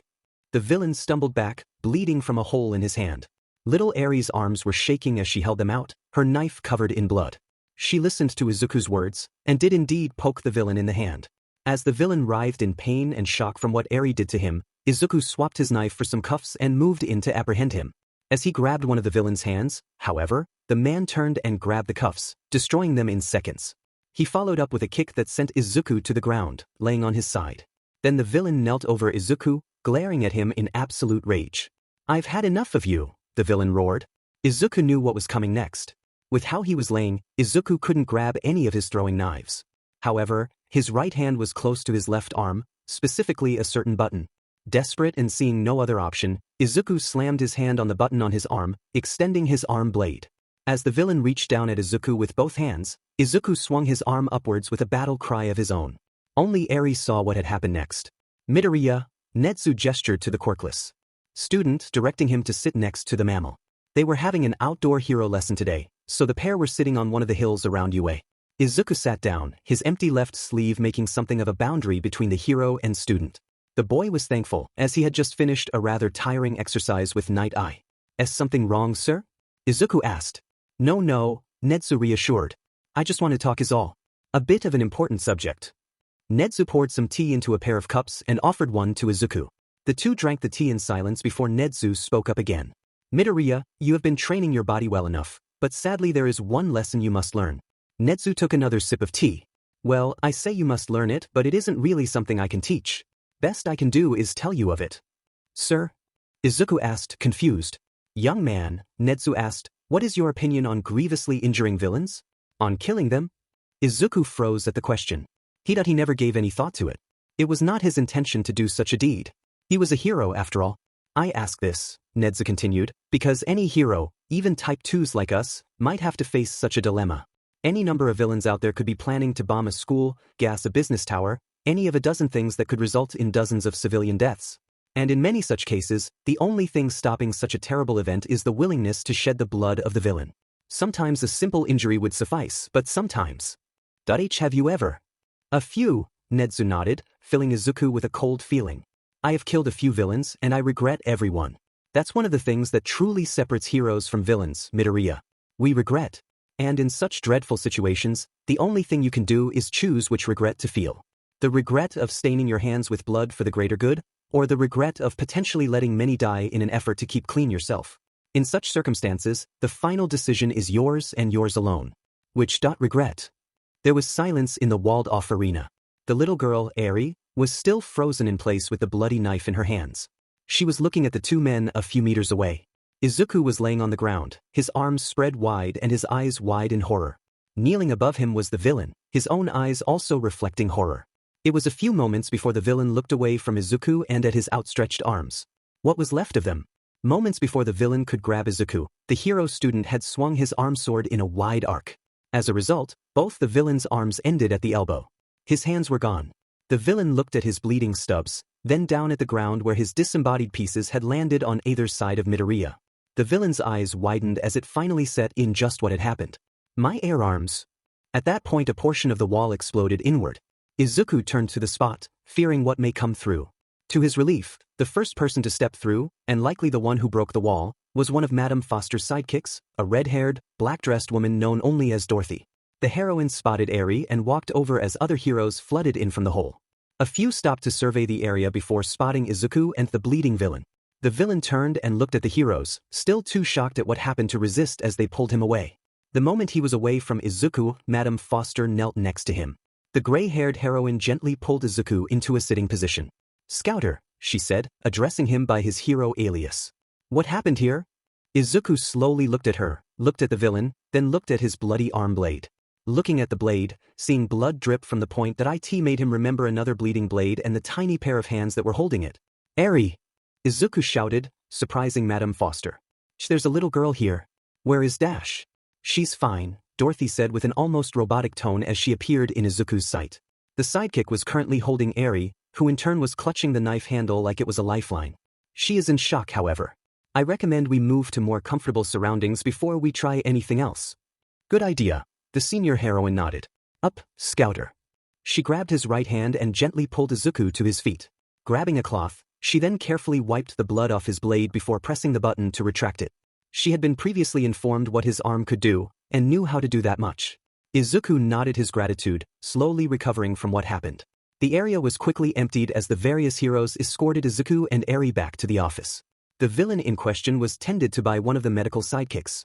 The sidekick couldn't reattach the villain's arms, which Izuku said would have been a bad idea anyways, but did stop the bleeding. The villain was kept on the spot until police arrived. It had been almost 2 hours since the fight ended. Izuku had shakily given his report on everything that happened, from bumping into the girl named Eri to chopping off the villain's arms. He had suffered minor injuries from the fight, and had those mended the same time other doctors inspected Eri. The little girl proved a bit difficult, as she recoiled from the doctors and would not let go of the knife. After a moment, Izuku had an idea. Removing the sheath from his belt, he gently slid it back onto the knife and carefully moved it so she was gripping it by said sheath and not the handle. This combined with multiple reassurances from Izuku seemed to calm the girl a bit, and the doctors moved in to remove the bandages from her arms. Izuku and the doctors paled at the sight that waited under those bandages. Old scars and new injuries that looked distinctly like needle marks dotted the inside of both arms. Someone had been putting a lot of stuff into this poor girl, or pulling a lot of blood out. It was clear this was why she was so scared of the doctors, and after checking her for infections and having Izuku wipe down her arms with alcohol wipes, she refused to let the other doctors touch her with them. They gave Izuku some bandages to cover her arms with and departed. The moment they were gone, Eri leaned against Izuku and quickly fell asleep. Izuku gave his own sigh as he gently picked Eri up and carried her to one of the side rooms that had a cozy couch. He gently set her down, before sitting next to her, softly rubbing her hair as she slept. Even in her sleep she clutched his knife like a teddy bear. He couldn't even imagine what she went through, and was willing to let her sleep as long as she needed to. After a few minutes, Madame Foster tiptoed into the room. She informed him that he could take the rest of the day off, as it was clear Eri would only be calm around him. They would figure out what to do with her later. As for the villain he apprehended, Izuku knew what word she was about to use. He had been processed by the police. Izuku was told his name was Overhaul, and was apparently a pretty nasty villain even before they learned about Eri. Sadly, due to his student status he couldn't be told just what this villain did, but the circumstances around Eri did not paint a pretty picture. The pro-heroine smiled and promised that Izuku's skill in taking him down would be taken into account when his final score for this exam was tallied. With that, she left a small box with food and juice boxes before leaving the room. Honestly, with all the excitement that happened earlier, he kind of forgot the exam. He was about to groan when he remembered he could have used his distress beacon to call Nihilus for help, but remembered the walls of his arena were taller than the buildings around him. His facilitator would have had no way of getting inside. Suddenly his phone started ringing. This startled the poor boy a bit, and he quickly grabbed it from his jacket. Thankfully, Eri was so deep in slumber she didn't even move from all the ringing. Checking the ID, Izuku was very confused at who was calling as he held the phone to his ear. Sir Night Eye? 2 days, young Midoriya. Sir Night Eye screamed through the phone, almost causing Izuku to drop it. I leave you unsupervised for 2 days, and you not only bump into the villain my agency has spent 2 years trying to find, but you also manage to apprehend this villain and rescue a girl from his vile clutches? Damn it, if I were your facilitator I'd just give you your license right now and take you to Disneyland. I think that a mindset is exactly why you're not my facilitator, Izuku chuckled. Despite the noise of his outburst, Night Eye's reaction was a very much needed tension breaker. Of course, Night Eye admitted. Anyway, I also called to inform you that, due to the fact you don't have a provisional license yet, any information about your takedown will not be made public, so you can't receive any open credit for it until such time as you receive your license. But make no mistake, I will call the Hero Commission Board and inform them just how big a deal you're capturing this villain is. I honestly don't care about the credit, Izuku sighed. Sir, that I injured him. Badly. I didn't want to, but... The event was still fresh in his mind. The fear he felt when he saw those hands coming for him, the wet cutting sound as his blade passed through Overhaul's arms like they were paper. I heard, Night Eye acknowledged. I know how you're feeling right now, but understand you did the only thing you could do. If you didn't do what you did, you'd likely be dead and that little girl would still be suffering. I'm not saying you should be proud of what you did to that villain, but you had no other choice. I know, Izuku sighed again. I just that I regret what I did. In time, you'll come to terms with what you did, Night Eye reassured him. And when that time comes, the pain you feel right now won't even be a memory. Anna crap, one of my sidekicks just lit the coffee table on fire. I have to go sort that out. In the meantime, relax and calm down, alright? You did good today, Midoriya. Even if you somehow fail this exam, you're already a hero to me. See you next week. The phone clicked off, and Izuku slowly set it down. He could only hope Sir Night Eye was right. In the meantime, he was feeling a little drowsy. Scooting Eri around softly and slowly, he made enough space on the couch for him to lay down behind her. He hugged her close, very much like how she was hugging the knife. It took a few minutes, but eventually Izuku's eyes drooped and he fell asleep. At the same time Izuku dozed with Eri, Shuto and Ayam finally reached their destination. Both had a few cuts and bruises, but they walked into the open compound in the middle of the forest like they owned the place. The structure really reminded Todoroki of an old temple, with a huge courtyard dominating most of the space. It didn't look the least bit dilapidated either. He figured that someone must keep the place in food repair. And standing in the middle of the courtyard was the white-clothed ninja hero from earlier. You two made good time. Frosty the snow ninja laughed. And fewer than 20 wounds between the two of you.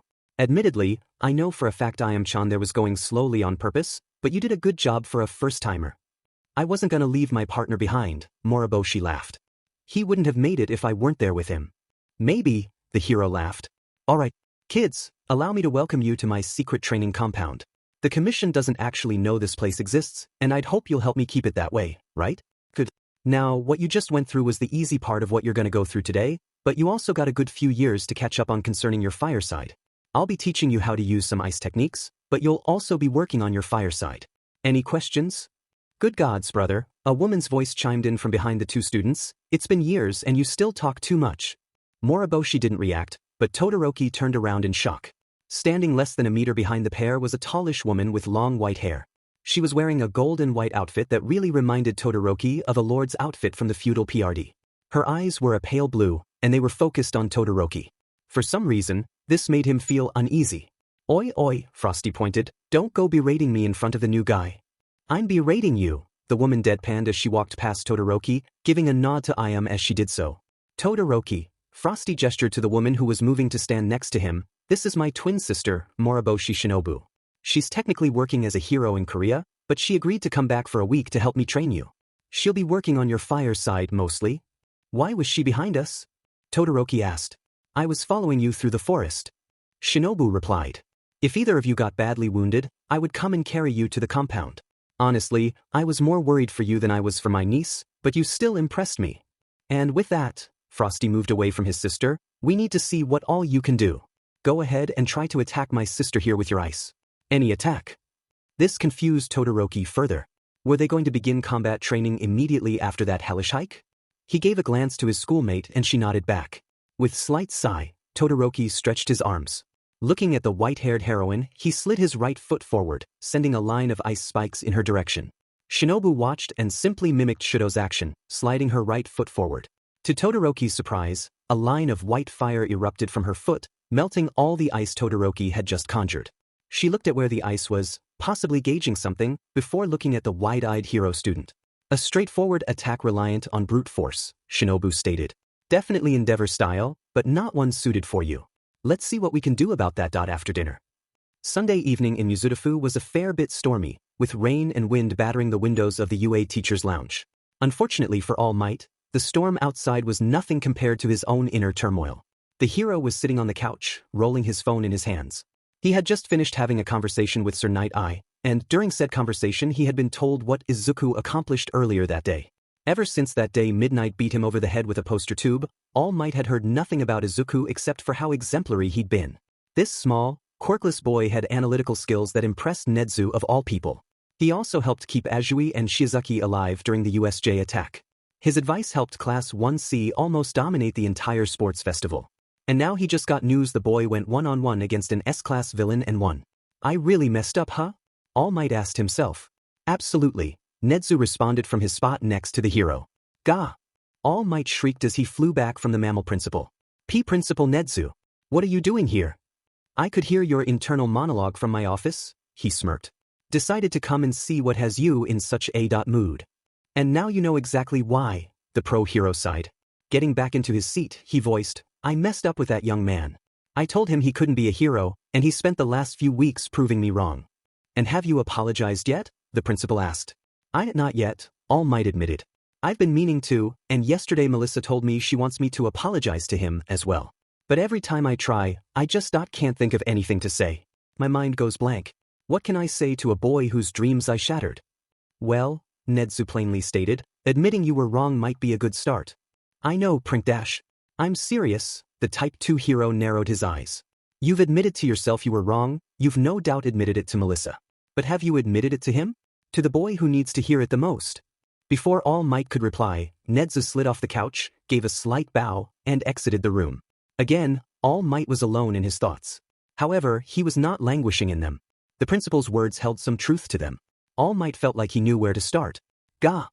Uraraka exclaimed as she was flipped onto her back for the 5th time that afternoon. As Gunhead clapped his hands and called for another go, the Gravity Girl rolled to her knees and shot toward the sidekick she was sparring with. After beating Gunhead's larger sidekicks soundly earlier, the hero decided to have Ochako spar against trickier opponents. Her current partner was a fairly thin man with a quirk that let him move air around. Sounds harmless, but he utilized it by pulling the air under Ochako's feet and tripping her time and again. She had caught on to his tells so he didn't trip her that often, but he was still a tricky opponent. Also didn't help that he was a lot smaller than Gunhead's other sidekicks. Small and hard to catch, almost like Izuku. KYA. Ochako screamed as the sidekick threw her into a wall. She bounced off pretty hard and was about to rush back in before Gunhead called for a break. Honestly, that call was very welcome. Staggering back to one of the benches, she sat down while guzzling water from the gallon she had brought with her. Her back was very achy, and her limbs felt like they were made of lead. She was very tired. So tired she didn't notice Gunhead walk up and sit next to her until her softly patted her shoulder. I noticed you seemed a bit distracted earlier, he stated. Something eating at ya? Promise not to tell anyone? She asked. With a nod from the hero, Uraraka leaned back. That there's a boy I like and dash. Gunhead squealed. A boy, huh? What's he like? Gimme all the juicy details. Taken aback by Gunhead's random giddiness, it took Uraraka a moment to recover before continuing. He's a small guy. Like really small. He's sweet and soft-spoken, always smiling and always wanting to help. He's been through a lot, and he tries hiding it, but I can tell he's still hurting from everything that happened. I mean, a year ago he lost his arm in an attack. No way he's recovered fully from that. Anyway, I really like him. And you to know if he feels the same way? Gunhead asked. Oh, I'm not done yet, Ochako gave an exasperated giggle. On the side, I also have a crush on a girl in my school. An upperclassman who is legitimately the most beautiful woman I have ever seen. Didn't really discover I had a crush on her until the festival. And then, after the festival I learned this upperclassman and the boy I like are seeing each other already. This got a bit of a girly gasp from Gunhead. Oh my, what a twist. Still a bit more, sir. Ochako took a breath before continuing. Last week I actually got into a conversation with the upperclassman where I admitted everything to her. Rather than get mad or weirded out, she actually offered for all of us to try a 3-way relationship. I haven't answered yes or no yet, because I don't know how I feel about it. I mean, there's entire series of anime where an angry love triangle is the driving force behind the plot. I don't know if I want to try risking falling into one of those.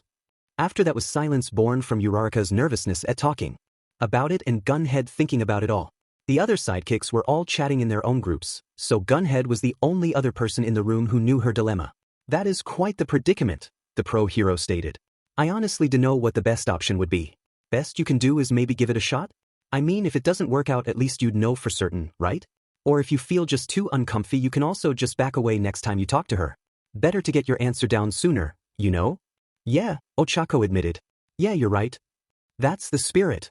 Gunhead patted her shoulder. Now, rest for a few more minutes, then we get back to working your quirk. Monday and Tuesday were thankfully mostly calm days for Midoriya Izuku. After his villain fight Sunday afternoon, it had been decided he would stay indoors for the rest of his days with Madame Foster on the off chance that villain he fought, Overhaul, had subordinates who wanted revenge. Plus, he was the only person Eri would trust. He had to be present for anything medical done for her. On top of that, for the past couple days she had clung to Izuku's knife like a lifeline. The doctors were initially nervous about this, but the fact she hadn't even tried to draw it the entire time made them feel better. On Tuesday Izuku had helped Eri keep calm enough to talk about everything that happened to her while Overhaul had her. Izuku blanched at her words, and one of the doctors actually vomited. Hearing she was treated like a tool, hearing what that villain did to her time and again, Izuku could only hug her tight. "He was wrong," Izuku cried as he hugged Eri. "You're not CC cursed, you're not a monster. You're a sweet little girl who didn't deserve any of that."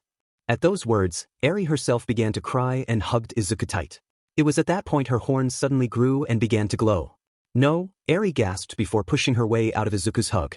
"Don't touch me." Before anyone could ask anything, Eri's entire body began to glow and she cried louder than before. As she stepped back, she stumbled and accidentally touched an apple on a nearby table. Izuku watched as the apple shrank down and disappeared in a second. When she touched the metal table, however, nothing happened. That meant her quirk only affected organic matter. Which meant that maybe. "Eri!" Izuku shouted. She stared at him in abject terror as he reached out with his left hand. Take my hand."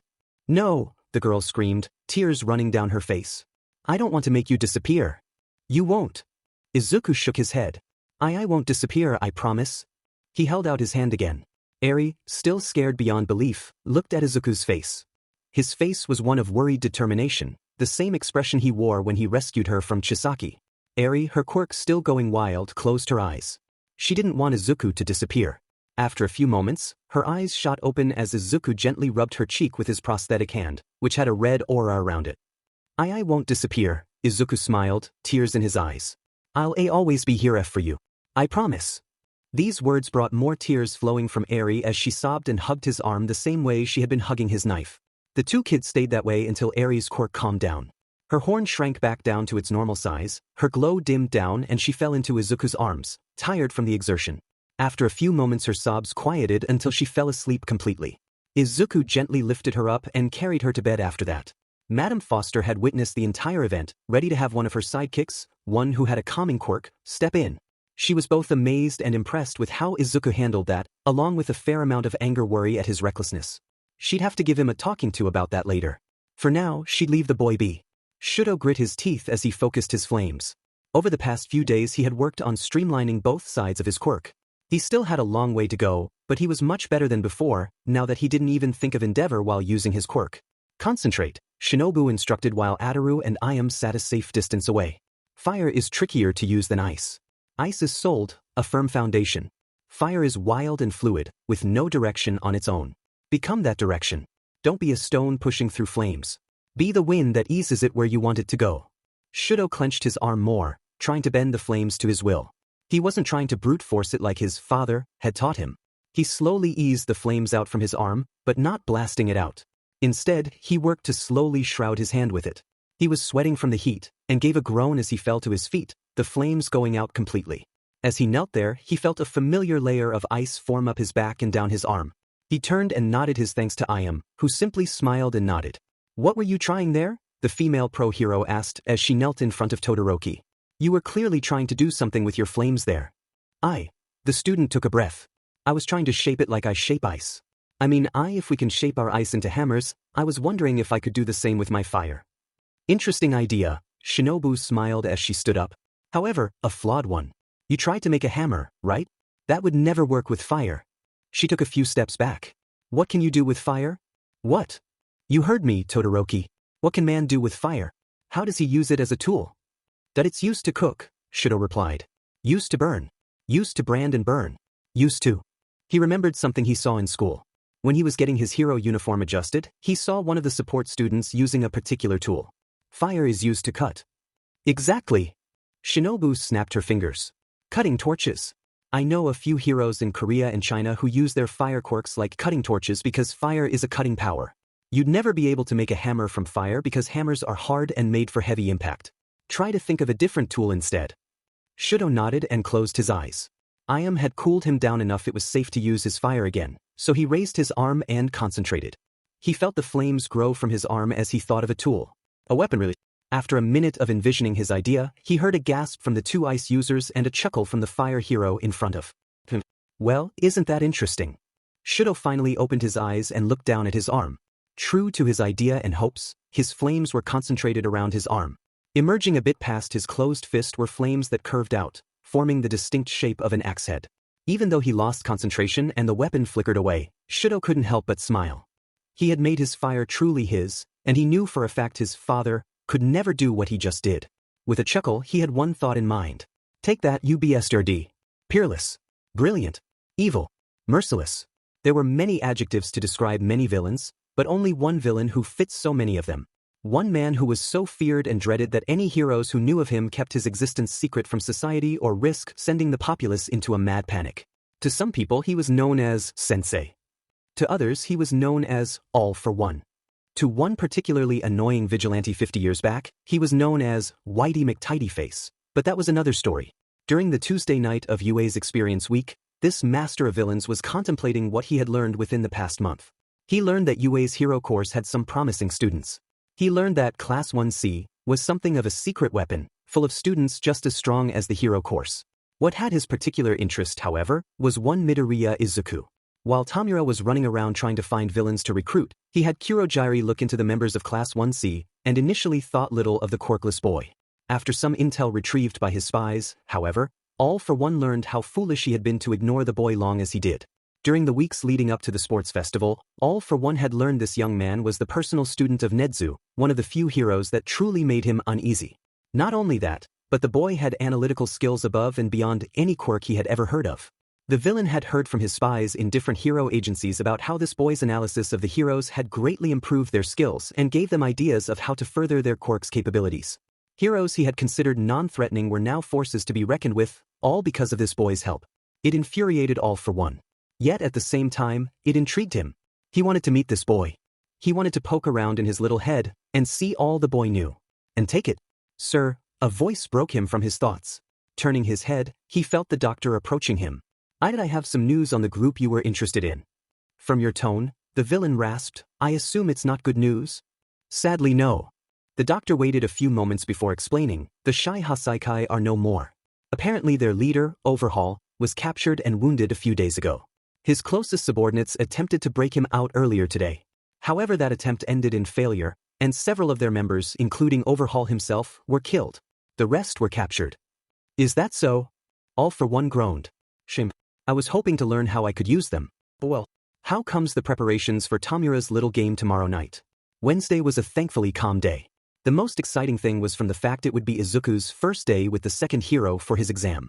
There was a bit of hesitation due to Aries' circumstances, but it was decided that Izuku would keep bunking with Madame Foster and leave to do work.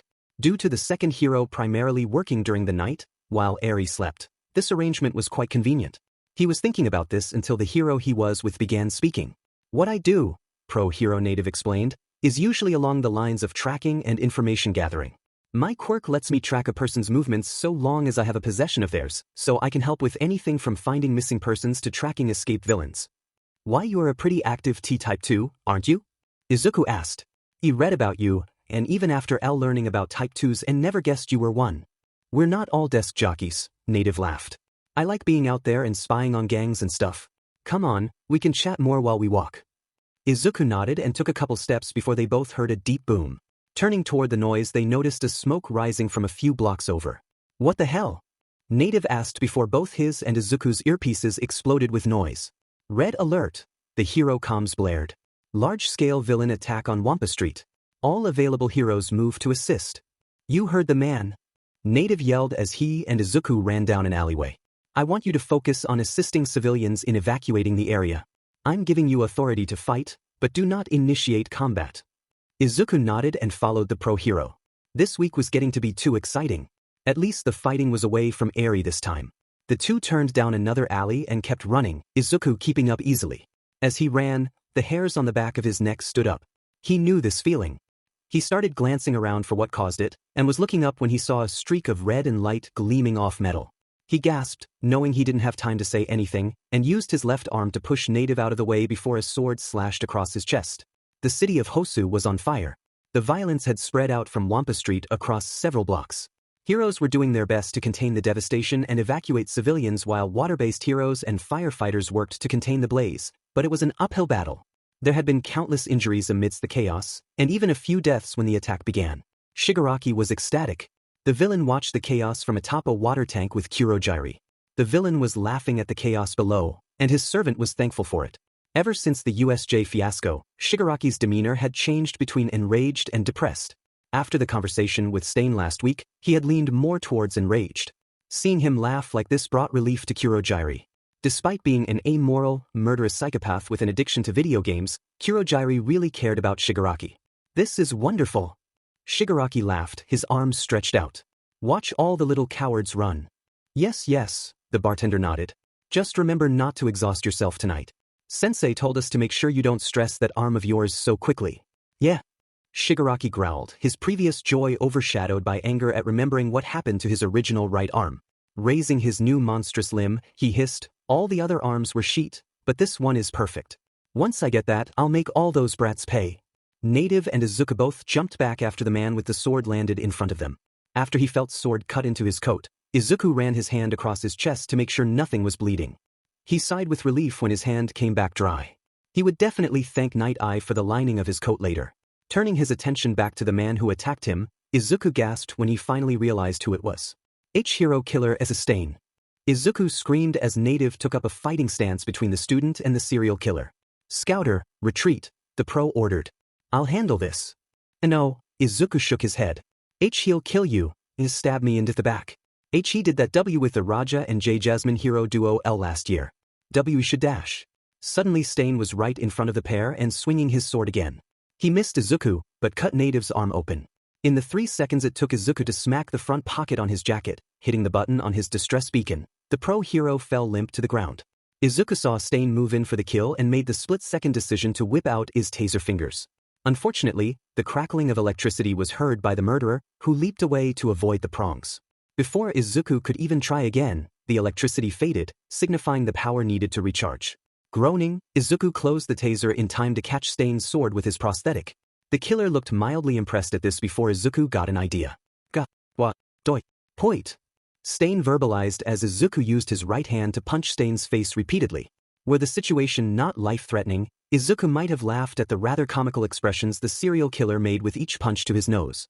While his physical strength wasn't enough to do any lasting harm, it stunned the hero killer long enough for Izuku to release his sword and use his stronger prosthetic arm to punch Stain into a nearby dumpster. With the murderer temporarily incapacitated, Izuku grabbed Native off the ground and hustled fast as he could. If he could get out to the street, a more open space, he could call for more help. He heard Stain scream in anger and chase after him. Then a chrome blur ran past Izuku. Izuku heard Stain give a grunt of pain behind him. Looking back, the greenette gasped when he saw someone had kicked Stain back. No, not just someone. Ida Tenya. What was he even? Stain. Ida screamed. I'm Ingenium. And I'm here to avenge my brother. Wait, revenge? That confused Izuku. He may not have interacted with Ida that often, especially over the weeks since the festival, but Ida never struck him as someone driven by revenge. That wasn't good. Heroes are not driven by revenge and power. Run away. Izuku shouted. He's a serial killer. Why can't dash? I respectfully ask you be quiet, Midoriya. Ida yelled back as Stain got to his feet. This is my fight. He kicked at Stain again, who blocked his foot with his sword. Ida shot back before Stain could retaliate, but shot forward again to deliver another kick. I will stop you, hero killer. Heroes are not driven by the desire for fame or glory. Stain just laughed, dodged the kick and cut open Ida's leg. The student screamed in agony before Stain liked the blade. In an instant, Ida was limp on the ground. Another faker, the villain hissed. They're coming out younger these days, huh? Ida. Izuku screamed. Run away, Native said. You're the only one who can move. Leave us and run, Scouter. Faker, Stain growled as he held his sword over Ida's head. I will purge you from this world. Izuku's eyes teared up as he watched the sword raise. A real hero. Izuku grit his teeth. I'm sorry. Dot saves everyone he can. The same instant Stain moved to impale Ida. There was a scream from down the alley. The villain turned to see Izuku screaming at him, his arm sword extended. Stain turned to block Izuku's sword as Izuku swung it, his eyes widening when Izuku sliced through his steel katana like styrofoam. The villain jumped back before Izuku could slash again. However, instead of slashing at Stain, Izuku took the opportunity to sheath his blade, grab Ida with his fake arm and drag him back down the alley. Laying him next to Native, Izuku rushed back at Stain before the serial killer could pursue him. Stain swung his sword, but was met by Izuku's polymer shield. You too, huh? Stain glared. You fighting me to avenge the fakers? Fighting you to make sure you don't kill them? Izuku shouted back. Moving his arm to knock Stain's sword away, Izuku pulled out his taser fingers to attempt another shock. Again, Stain heard it coming and moved away. Growling in frustration, Izuku switched back to his sword and took up a stance between Stain and the paralyzed heroes. won't let you hurt any of them. Stain stared at Izuku for a few moments before laughing. Your eyes, the murderer laughed. Those aren't the eyes of a faker. You're a good one. Sorry for almost cutting you down. Just step aside and dash. Stain raised his sword to deflect Izuku's blade. The villain watched in awe as the edge of Izuku's sword carved a line off his own blade. What is that made of? Instead of answering, Izuku slashed at Stain's sword, cutting the blade off. The villain growled and drew his third sword while throwing one of his many knives at Izuku. The smaller boy dodged with ease and closed in again. He slashed, but this time Stain deflected it skillfully enough to avoid damaging his blade. Drawing another knife, Stain attempted to stab Izuku in the shoulder, not realizing how much of his arm was prosthetic until the knife bounced off. Izuku jumped back with a spin, slicing through the deflected knife. Izuku knew what to do. Mere blocks from where Izuku was fighting Stain, the fight against Shigaraki's Nomu raged on. On one side, there were heroes trying to keep the battle contained. On the other side of the street, other heroes and their sidekicks were working to help evacuate the remaining civilians in the area. Any more civvies in this building? One hero asked, pointing at a structure that Endeavor torched in an attempt to stop a Nomu. No, it's clear. Another hero replied. I need help over here, though. Got a woman under some debris. The other hero rushed over to help lift the destroyed objects off the prone civilian. As they did this, however, a Nomu rushed past another hero to the distracted pair. They turned in time to see the monster raise its arms to smash them both, only to see a spiky ball plow into it instead. The beast was thrown back from the impact, and the ball uncurled and landed on the ground. Ha! Gorogoro Mamoru laughed. This thing ain't nearly as strong as the one from USJ. You two keep working, I'll keep you covered. Before either of the heroes could reply, Gorogoro rushed the Nomu again, slamming his arm into the Nomu's chest. Even if he didn't hit it with the spiky side of his arm, Gorogoro struck the non-shock absorbent beast with enough force to send it sprawling again.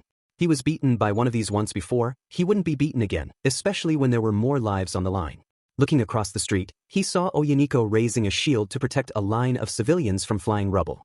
Looking up, he saw Kagero engaging a flying Nomu in midair combat, armed with what looked like a cavalry saber. He was quite curious where she got that, but knew he could ask later. Right now, it was time to be a hero. The exchanges of blades and blows between killer and student continued for a good minute or two, with Izuku focused on parrying Stain's attacks while trying to destroy as many blades as he could. From watching how Ito went down, Midoriya figured out Stain's quirk required he ingest a person's blood, which was why he carried so many cutting instruments.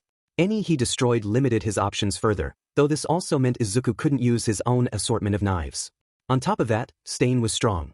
The overhaul guy Izuku fought before couldn't hold a candle against the hero killer, and said serial killer's quirk wasn't even directly offensive.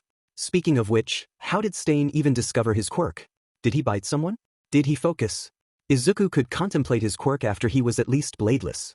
Midoriya! Ida screamed. Stay out of this and run. This is my fight. Kay kinda busy right now. Izuku screamed back as he parried another knife. Stain was definitely faster than anyone else he had fought. Honestly, as much as Izuku hated to admit it, it seemed like his small frame was one of the biggest factors in him dodging Stain's attacks. He was used to fighting pro heroes, who were all bigger than the green kid in front of him. Izuku was starting to get a bit winded, though. He would welcome any form of help right now. Such as Nihilus. Where was Nihilus? Izuku hit the distress button. Suddenly, Stain pressed an attack with his knife, causing Izuku to reflexively block the knife with his sword. Using this opportunity, Stain spun his katana around and stabbed Izuku through the thigh. The boy screamed in pain and shoved Stain's hand away before using his blade to cut the katana's blade off. On one hand, he prevented Stain from getting any of his blood. On the other, he now had a sword blade going through his leg. The adrenaline from the fighting stemmed the pain for now, but his leg was unsteady. Stain drew another blade and pressed the attack, forcing Izuku down. In a blur, the hero killer used a different knife to cut open Izuku's cheek.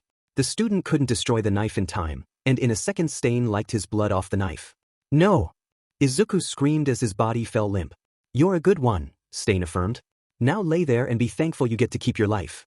As for the other two. Stain turned and walked toward the other paralyzed men. Izuku screamed in frustration, clenching a fist and, wait a minute. Stain moved above Ida again, his sword at the ready. Native yelled at him to stop. Ida just stared at the sword with tears in his eyes. With a bloodthirsty smile, he poised his sword to conk. Both Ida and Native stared incredulously as a brick seemed to appear out of nowhere and impact the side of Stain's head with sufficient force to push him away. Time seemed to slow as the brick fell from his face, landing on Ida's leg, earning an ow from the student, but sped back up as Stain turned to where the brick came from. Izuku had pushed himself into a sitting position against a wall and was gesturing with his prosthetic, which seemed unaffected by Stain's quirk. Ha! Izuku laughed. "Eye in your face." This last comment had the intended effect of getting Stain mad enough to go after Izuku again, to which Izuku went, "Whoa." Digging his fingers into the asphalt, Izuku used his left arm to essentially catapult himself away before Stain could injure him again. The other two paralysis victims watched as Izuku soared through the air like a ragdoll before he grabbed onto a nearby fire escape with his left arm. He hung there as Stain growled, too annoyed to speak words, before rushing at Izuku. The Type 2 student glared and shook the ladder, causing it to slide down moments before Stain's blade struck where his head used to be. Izuku flopped to the ground, grunting in pain from the sword blade that was still in his leg before grabbing some loose gravel and throwing it at Stain. The high-speed pebbles impacted Stain like shotgun pellets, though Stain was quick enough to cover his eyes. In that moment of temporary blindness, Izuku catapulted himself away again. Stain moved his hand in time to see Izuku land close to one of the small dumpsters that dotted the alleyway. The villain growled in frustration and took a step towards the kid, only to see said kid grab the dumpster with his hand and practically throw it at him with how fast it rolled. Stain gasped in shock and jumped aside, narrowly dodging the high-speed hunk of metal. He landed, turned back to Izuku and promptly got another brick to his face. He shook his head to send the brick away and gave a battle cry before another brick hit his chin. Behind that dumpster was a small pile of bricks, giving Izuku and his superpowered left arm plenty of projectiles to use. The fight came to another standstill as Izuku threw brick after brick at the villain. Stain was making slow progress towards the floppy student, but had to keep focused on dodging or blocking the flying bricks. After a minute, Izuku ran out of bricks. Stain sneered and rushed at him, eager to finally and truly incapacitate the runt. When he was mere steps away, however, Izuku shot to his feet and grabbed Stain's sword hand. Stain's eyes widened in shock at just how soon Izuku was able to move again. He tried to pry himself free, but Izuku's prosthetic hand held him like a vice. He looked back at Izuku, who was giving a nervous chuckle. This confused the villain for a brief moment before he realized what was coming. "No Yodi, do, hey, pwh." Izuku was unleashing another barrage of punches with his right hand. Between the bricks and the punches, Stain's face was definitely gonna be an unhealthy color later. After delivering another hard punch, Izuku took a quick second to draw one of his own knives and stab it into Stain's arm. The villain screamed and punched Izuku back. The small boy was jarred from the blow, but his left hand held true as he twisted Stain's wrist to make him drop his sword. Now that his foe was disarmed again, Izuku pulled out his finger tasers one more time. Grabbing Stain by the collar, Izuku gave a roar as he jabbed the prongs of his fingers into the serial killer's neck. Stain screamed in agony as electricity shot through his body and out of it. Blue bolts arced out of Stain's body, coursing over Izuku's face and arms and causing light burns before the charge finally drained. Once the electrocution ended, Izuku released the villain. Stain's unconscious body fell to the ground, beaten and incapacitated. Izuku himself fell backwards, landing against the wall. He did it. Izuku's gaze stayed on Stain's limp form, just to make sure he actually did it. He chuckled, which slowly grew to a pained laugh. He beat the hero killer. He beat hero killer Stain. He, a quirkless runt, beat someone who killed or maimed dozens of pros. Not even after his fight on Sunday did he really think he'd do something like this before graduation. As his adrenaline finally wore out, the pain of his injuries finally hit him, and his laughter turned to groans of pain. He thought he heard Native and Ida say something, and he could vaguely see their blurry forms fussing over him with a bright light above them before he finally lost consciousness. Izuku took a breath as he regained consciousness. He was no longer lying on the cold, hard ground of the alleyway. Instead he was somewhere soft, warm, and there was something on his chest. He opened his eyes slowly to adjust to the brightness of the room. Looking around slowly, he saw that he was in a hospital room. To his right, Ida was sitting on a hospital bed reading a book. He hadn't noticed the greenette had woken up yet. Then Izuku looked at what was on his chest and smiled. Eri was laying on him. She was sleeping peacefully. She also had his knife with her, and was still holding it with one hand while her other hand held Izuku's own. Smiling, he gently reached up with his right hand and pet her head. "Oh, you're awake," Ida observed. Izuku turned to look at him and nodded. The hero student closed his book, spun around so he was facing Izuku and bowed his head. "I'm sorry for my behavior last night, Midoriya-kun. Native informed me of what you were trying, and my arrival forced you into harm's way. I was so blinded by anger I failed to see the bigger picture. In the end, you were greatly injured protecting both myself and Native. You are a greater hero than I could ever be." Stop, Izuku stated. "And no self-depreciation while I'm in the room. Why you were mad I get it. Anger can make people do stupid stuff. But you're alive. I'll learn from this. I like and next time you see two people fleeing from a serial killer, don't yell at them. Yes, Ida admitted with shame. Native gave me quite the tongue lashing over my behavior last night. Izuku gave a hoarse chuckle. There has got to be a better way to say it. If you find one, let me know. The two boys started laughing, but stopped when the little girl on Izuku's chest began to stir. Izuku gestured for Ida to stay quiet as Eri's eyes slowly fluttered open. She slowly turned her head toward Izuku's, and he smiled down at her. Hey Eri. How are you? Izuku asked. Eri responded with a surprised gasp before launching herself onto him, hugging his head tight. Izuku laughed and patted her back, trying to get her off his nose. Who is that girl anyway? Ida asked. When some other heroes brought her in, I tried to protest but was swiftly told this was permitted. Is she your sister? Izuku shook his head. I rescued her from a V-villain on Sunday, he explained. Her circumstances had been less than nice. She trusts me. Turning his attention to Eri, he whispered, I'm sorry for worrying you, Eri. I'm safe now. Which is a very good thing. Both students and girl stopped and turned to the doorway as two people stepped inside. The first was Nihilus, a very welcome sight for Midoriya. The other person, though, was someone he didn't recognize. They were a woman of average height and slender build with long curly pink hair and deep blue eyes. She wore a black jacket over red shorts. On her hip was a rapier with a rose motif, and on her chest pocket was an embroidered ring composed of blue flame. Closer inspection revealed this ring was somewhat glowing. Izuku's eyes widened. Why you're from the Ring of Fire, Izuku stated. Teach the Pacific counterpart of Teach the Atlantic Sea Circle. The woman quirked an eyebrow at his observation, and Nihilus chuckled. Told you was observant. More observant than you, the woman scoffed before turning back to Izuku. Yes, I'm from the Ring of Fire, and I'm just here to act as witness as Nihilus here gives you your final grade for your exam. Due to your injuries, it was decided your exam would conclude today. Exam? Ida asked. And you, Nihilus pointed to Ida, are not to utter a word of you here today, got it? Ida, startled by the sudden demand, only nodded before the draconic hero turned back to Izuku. Before I give you your final grade, I apologize for not jumping in last night. I was unaware of just who that man was, and assumed you had it handled. What the moron here is saying, the woman spoke up, is that he spent his time here working on other things rather than studying up on local villains, and thus didn't know you were fighting an S-class villain. About that, Izuku asked, hugging Eri close as the girl stared at the heroes. I hit the DD distress button B before the fight started. Why didn't you come? At this, Nihilus reached into his vest and pulled out what looked like a transparent evidence bag. Inside was the device Nihilus had given Izuku at the start of the exam. However, Izuku was fairly certain it didn't have that huge gash through the middle of it last time he saw it. That opening slash, Nihilus explained, cut through the battery. I didn't receive the signal. Placing the device back in his vest, he pulled out a tablet, pressed a few buttons and began reading aloud. Midoriya Izuku, your final assessment is as follows. Firstly, analysis. Your skills in that field were truly never in question.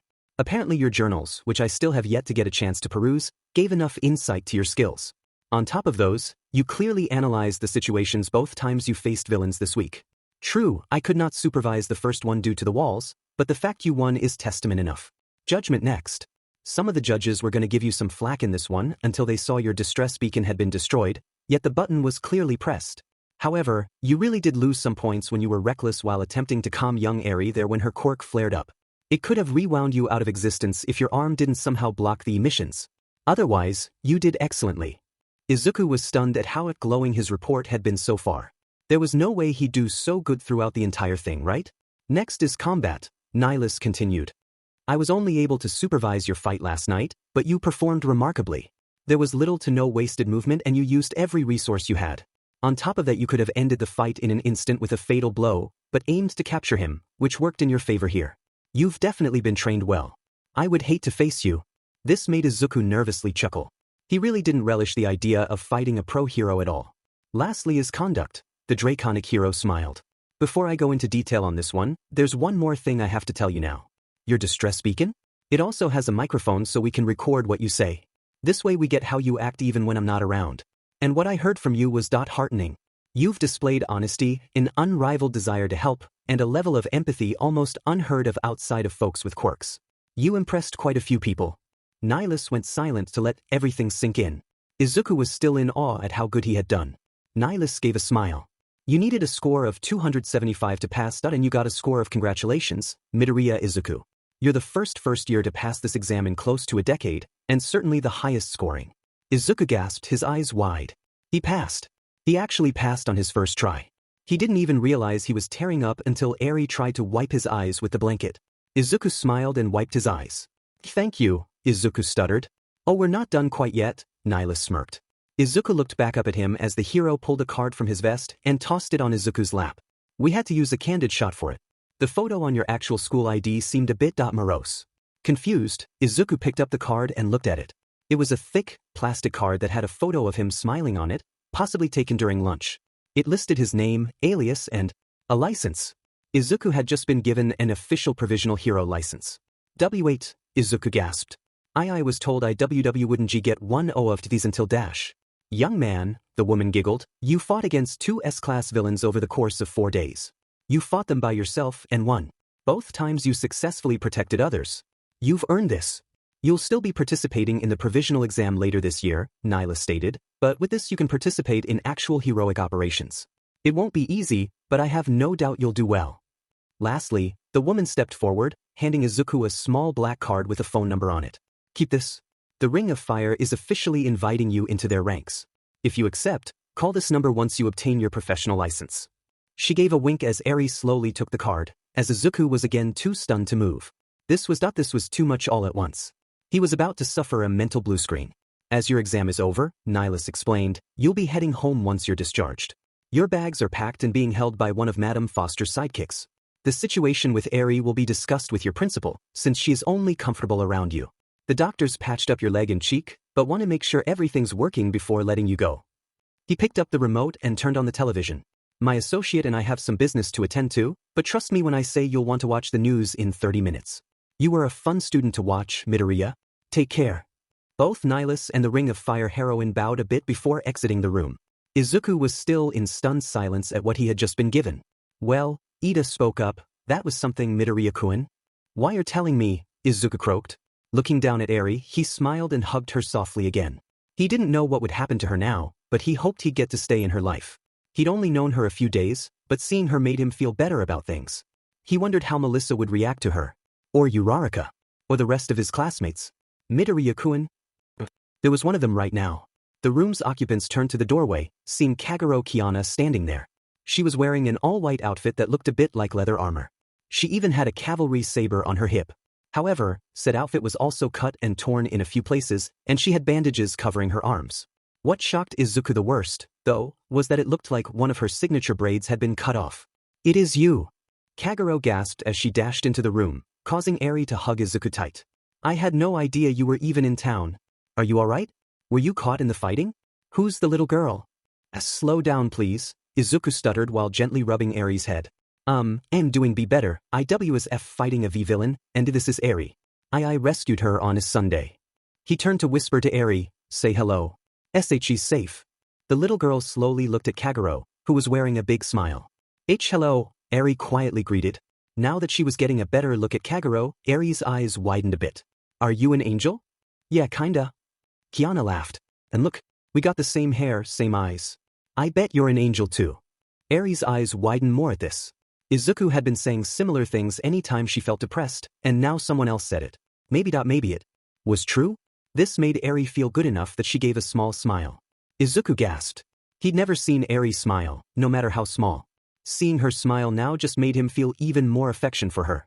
So, Kiana asked, you rescued her from a villain? I myself am also curious about her circumstances, Ida stated. Their words snapped Izuku out of his stupor and he began regaling his friends with the tale of how he rescued the girl. When he started explaining what her quirk was, Eri got a little nervous but was placated with another hug from Izuku. After his story finished, Kiana and Ida began explaining themselves to Eri. Ida talked about how his older brother was a hero, Kiana talked about her own deeds the previous night. Their conversation was nice and casual until the TV began blaring the news. Izuku and Ida both remembered that Nihilus wanted them to watch the news, so they turned their attention to it. Hero News Network Morning News. Good morning, the gorilla-esque news anchor greeted. This is Iwata Komodo with the mid-morning news. Reports of wounded and deceased from last night's villain attack are still pouring into the news station, although we're still uncertain of the identity and goal of the villains responsible for the attack. However, of more immediate fervor are 2 reports that came in earlier. Firstly, at approximately 5:33 this morning, pro-hero Endeavor was taken into police custody. A picture of the hero's mugshot appeared on the screen next to the newscaster as they continued. Initially, all information on the reasons for his arrest were kept from the public. However, just an hour ago we received the literal laundry list of crimes that the hero had committed during his time. Joining us this morning is Norishige Taken, also known as Pro-Hero Grand Moff, lead investigator of the Death Star Agency, the people who unveiled the discrimination scandal at Aldera Junior High. Glad to be here, the elderly pro-hero said as his image appeared on the screen, above the name bar listing Norishige Grand Moff Taken, along with his agency's name. Grand Moff, the anchor addressed, it was your agency that brought forward the evidence proving his guilt, correct? Correct for the most part, the hero nodded. We received tidbits of info in the past from slighted citizens, but around 2 weeks prior we got a huge cache of information from an unnamed yet official source. We got details on everything from spousal and child abuse, destruction of property and the loss of civilian life, just to name a few. With this in hand, we obtained a warrant to search his house, verifying more of his heinous crimes. The pro-hero did more? The gorilla man asked. Quite a bit. We managed to force open a vault in his bedroom that detailed his constant bribes to officials to ignore his destruction of property and civilian life, along with something most abhorrent. We found a marriage contract. A quirk marriage contract. Todoroki NG literally bought his wife from her family as a eugenics project. Ah yes, his wife, Iwata nodded. We tried to find information on her, but came up with very little beyond her name, Todoroki Rei, and the fact she was admitted to a psych ward a decade ago. There was a bit of bribery there too, Taken sighed. Taking a look at his financial records and interrogating a few people, we discovered Endeavor had been bribing the doctors of that hospital to continuously declare his wife unfit so that she would be forced to stay there. Why would he do such a thing with his own wife? Beyond being a horrible human being? The hero asked. It is likely he did so because he knew that she would likely file for divorce upon release and try to take the children with her. It pains me to admit it, but in the long run that might have been better for her in that, with Endeavor's arrest, she is now the head of the family and can legally take everything from him in the divorce. Especially with all the evidence of his crimes. We had 2 of our own mental specialists give her a go-over, and she is expected to be released in a few days. In a bit more good news, the parents that sold her and the doctors that kept taking bribes are also facing jail time for their illicit acts. A rough thing to hear, especially after the battle last night. At least we do have some good news to counter that with. Indeed you do. Taken laughed as Endeavor's image was replaced with a video. For the citizens at home, Iwata explained, the video you're seeing is taken from our news chopper last night. They were initially airborne to record the battle, but as you can see discovered a second fight going on in an alleyway literally blocks from the main battle. The faces of most of the people involved have been obscured to protect their identities, but you can clearly see a figure fighting the hero killer Stain. We've had to crop the video here for time, but we have the full fight on our website. As you can see, the unnamed individual fighting Stain actually won the battle, and the killer was taken into custody. At this, the video was replaced with Stain's mugshot for a bit, showing his bruised and beaten face before going back to a loop of the fight. Quite the exciting fight, huh? Taken smiled. I've actually been given clearance by Principal Nedzu of UA to talk about the brave lad there, but understand I cannot impart his real name as he is still a student of UA. And dash. I'm sorry to interrupt, Iwata waved his hand, but did you say student? The person who fought and beat a serial killer is a student. That he is. As I said, I can't give his real name, but I can state that his current hero alias is Scouter. He was in Hosu for something largely unrelated to Stain, but was pulled into battle to protect the 2 paralyzed individuals. One of the people is another student, and thus obscured, but the other is pro-hero native, who was admitted to Hosu General Hospital after the fight. Did the student get in trouble for fighting? Admittedly, I'm not sure how much I like people getting in trouble for acting in self-defense, but dash. There is no worries there, the hero shook his head. In a statement he made to the police, Native explained that he gave Scouter authorization to fight in self-defense. They were actually on their way to assist in the battle that started on Wampa Street before they were jumped by Stain. Is it safe to ask what the student's quirk is? The news anchor inquired. I understand if we can't, but I am curious about what quirk enabled this student to beat an S-class villain.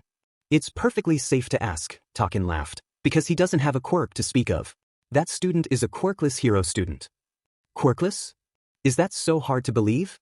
I mean, it should be obvious from the fight itself. He used no unusual abilities, relying solely on support gear. I am just stunned is all, Iwata recovered. To think, a quirkless student succeeded where so many quirked heroes failed. It's about time such a thing occurred, I'd say. I've had the privilege of knowing many quirkless people who were just as capable as quirked people. I mean, when I came on you mentioned how it was my agency that also revealed the Aldera scandal, remember? Well, the detective who spearheaded that investigation is a quirkless lady who had applied to other agencies but was rejected due to her quirkless status. Quirkless are no worse than anyone else on this planet. And Stain getting captured by one is one heck of a testament to that. Stain and one other, Talkin grinned. We've also received reports from pro-heroine Madame Foster that this same young man fought and apprehended another S-class villain on Sunday. Names cannot be disclosed, but apparently this villain's capture will have quite the effect on the prevalence of trigger in our society. The future looks bright for the future pro-hero scouter. We're out of time, thank you for joining us. After the commercial break, we'll have an update on the aftermath of the battle last night, via an official police statement. This is Hero News Network. Ochako stared at her phone in utter shock Thursday afternoon. For the entire day, Ichin had been going on about the villain attack on Hosu, the downfall of Endeavor, and the hero student who took down hero killer Stain. There was a lot to each of those stories, but Ochako was more focused on the last one. She might not have recognized the name, and the face had been pretty blurred out, but there was only one quirkless boy she knew who had a fake arm and a green mess of hair. Midoriya Izuku, the shy quirkless boy who was barely taller than her shoulder, fought a serial killer and won. She knew he was getting hero training. She knew he was a genius. Despite both of those, this fact made her speechless. In her eyes, his coolness factor skyrocketed from this. She was sure everyone else felt the same way, right? Her class chat had been exploding since the news had aired, but she hadn't checked it yet. Looking over to see Gunhead and his sidekicks staring gobsmacked at the television report, now seemed as good a time as any. Sitting down on a bench, she pulled up the chat and read what she missed. Rocklobster. Guys, have you seen the news yet? Discount Pikachu. Yeah. That's Midoriya, right? Xenoqueen. Totally. I recognize that bush anywhere. Holy Ivy. Not just Midoriya-kun either. The other student on the ground was definitely Ida-kun. Tired and chatty. Well, dear men. It really is. Holy Ivy. Language. Tired and chatty. Sorry. Discount Pikachu. Yeah, Shinso, don't anger the missus. Tired and chatty. I will hypnotize you into a pink frilly tutu. Heartbreaker. Anyone gotten word from Ida? He hasn't answered his phone all morning. You think he's alright? Kung fu fighting. Nothing on my end. What about you, Hagakure? Weren't you in Hosu too? Nope, I'm invisible. I was, but the hero I was with took me out of town that afternoon. We didn't get back until after the fighting ended. I am helping with cleanup though. Daedric Prince of Madness. Ida Tenyo was wounded during the fight in Hosu. He is currently out of communications, and will be returning to Mizurufu once he is discharged from the hospital. I do recommend against swarming him. He is not in good graces right now. Principal Nedzu. Discount Pikachu. Rocklobster. That doesn't sound good at all. Heartbreaker. Doesn't explain his lack of contact, though. Maybe he's still asleep? Discount Pikachu. Okay, but how does the principal have access to our chat, and why is his username an Elder Scrolls reference? Uraraka gave a giggle at that last part. The principal might be an intimidating being, but her chats with Midoriya had shown her that he really did care for his students. Chances are he chose that sort of name to break the tension. Opting not to add anything to the conversation, she closed her phone and went back to stretching. As she did, she thought about Midoriya a bit more. Midoriya. And Melissa. Once she got home, she swore to give Melissa her answer, but she was still nervous. How would things work between the three of them? Would Izuku even want them all together? She could only hope that things would end well, one way or another. Friday morning dawned with overcast skies and chilly winds. Despite this, however, Izuku didn't feel gloomy at all. He was on a train heading back from Mizurufu. In the car with him were Ida, Kagero, Gorogoro, and Oyiniko. They could have gone home sooner, but after seeing Izuku on the news they decided to head home together. They were spread out across the aisles around him, since the seat right next to him was taken by Eri. The small girl was looking out the window, clutching Izuku's knife close. She had never traveled by train before, so seeing the landscape go by so quickly was a marvel to her. Izuku himself had recovered from what happened over the past few days. His leg was healed, his cheek now sported a notable scar, and his brain had finally unfrazzled after learning he received official credit for taking down 2 S-rank villains. He was glad his name hadn't been released. His mom would get a literal heart attack if the media stormed their apartment. She might have one anyways just because he knows she saw the news report with his fight against Stain. Unfortunately, he couldn't even head directly home yet. He needed to talk to Nedzu concerning Eri's circumstances. Honestly, he was hoping she could stay with him and his mom, but he didn't know if she could. After another few minutes, the food trolley came rolling through. At this point everyone huddled together, bought what they wanted, and shared how their weeks went. Most everyone spoke about the highlights of their week, trying to focus more on what happened before the big battle. Oyiniko had apparently been helping with a hero whose agency was more like a for-hire security firm, while Gorogoro was with a more combative hero.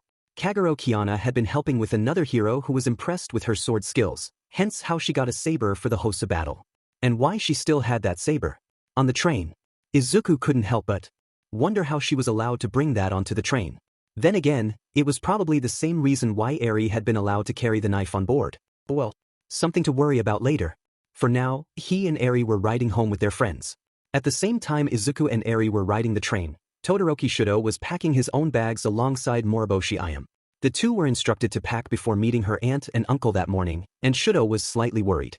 He was also a bit stressed over his lack of a phone. Tuesday morning he was practicing his fire with Shinobu, and she accidentally melted half of it. She agreed to cover him getting a new one, but this meant he had spent much of the week without any connection to the outside world. Endeavor was not gonna like that, but honestly at this point he didn't care. He got to spend a week with the girl he liked, and learned how to use his fire without brute forcing it. He never would have thought this before, but Endeavor could SCK it. As soon as he and Moriboshi were packed, the two students met up with the pro heroes in the courtyard. The two heroes looked at the students with wide smiles, proud at how far the two had progressed over the week. While Shudo had been practicing with his fire and learning a small handful of Moriboshi-style ice techniques, Ayam had been working on her invincible ice and other tricks she had devised with the help of Midoriya. Both Uncle Frosty and Anyuji Shinobu were beyond impressed. "You done good, kids?" Ataru smiled through his mask. "I'd say either one of you could handle any non-top 10 pro hero easily. I kind of wish we had more time." Shinobu nodded as she handed each student a ticket, "but sadly we could only reserve you for the week. Here are your tickets to get home." Todoroki read his ticket and thought that was wrong. He reread the words on the ticket twice before turning back to the older heroes. These tickets aren't for the station we came from," he stated. "Nor are they for today." "Course not." Frosty smirked. Pointing over his shoulder to the gate behind him, he replied, "Your last test. The station those tickets are for town on that side of the mountain. Those tickets are for tomorrow morning. You have that long to make it down. Take care, kids." With that, the pros both threw down gray ball that exploded into smoke. When it cleared, both the heroes were gone. There weren't even any footprints showing which way they could have gone. With some minor dread, the two students walked to the opened gate and looked out. There was a clear path that seemed to stretch to the town in the distance, but if their climb up was any indication, "This entire path is Bubei trapped, isn't it?" Todoroki asked. "Most likely," Moriboshi nodded. "But don't step on the logs?" "Yup." The two students sighed before moving their bags around to a comfortable position for the running they knew they were going to be doing. Both then dropped into the stretches they had done every morning, making sure they were limber and ready. Moriboshi eyed her partner as they did so, a sly idea forming in her head. As the students straightened up, Ayam grabbed Shudo's collar and pulled down a little bit. This made him lean just far enough for her to kiss him on the cheek. This sudden display of affection caused Todoroki to freeze in place and steam flowed from his ears. Moriboshi gave a giggle. "I'll give you a real one if you beat me to the bottom," the girl seductively whispered. Knowing this made Todoroki even more flustered, Moriboshi took the opportunity to shoot ahead of the hero student. What the dash, Todoroki quickly recovered. "No fair." The blushing hero student quickly ran out the gate to catch up with the laughing Ice Queen. "And that's a wrap," the director called. Asano and Momo both gave sighs of relief, having held their arms up for this commercial for close to half an hour. Sakai gave it 2E as he spat out the basket he'd been holding in his mouth. "If never bite another wood basket for the rest of my life," he groaned, "it will still be too soon." "Oh come on," Iwabami giggled as she patted his cheek. "You did good. All of you did good." She gave a genuine smile at the three students who assisted her with this. "I'd say you've had a very successful week, huh?" "Yeah," Asano nodded. "Modeling is hard." "Your political work is indeed quite a task," Momo acknowledged. "I now know that elm tastes different than juniper," Sakai deadpanned. Everyone stared at the snake for a few moments before breaking out laughing. Anyways, Iwabami wiped her eyes after she finished laughing. "I know Yaoyorozu isn't really into modeling, but for you, Asano-chan." She handed the Gen Ed girl a card with a few numbers on it. "You were especially receptive to what we did this week. Once you graduate, call this number. I'll see if you still got it." The girl with the giant quirk smiled and nodded as she accepted the card. "The commercial should go up in a month. I'll make sure all three of you are credited." She gave a wink as the two girls and Snake bowed their heads graciously. Izuku gave a happy sigh as he heard the hard clacking of his shoes on Yue's tiled floor. Before the train had stopped, Izuku had gotten a text from Netsu requesting he bring Eri to him immediately. Apparently the principal wanted to get her living arrangements squared away as soon as possible. No point in delaying the inevitable. Holding one of Eri's hands, Izuku gently led her through Yue's silent halls. Holding Izuku's knife like a teddy bear, Eri looked around Yue in complete awe. She had never been inside a building like this. It was clean like Overhaul's compound, but all the plants and noises made it feel so much more alive. It wasn't cold and empty. She liked it.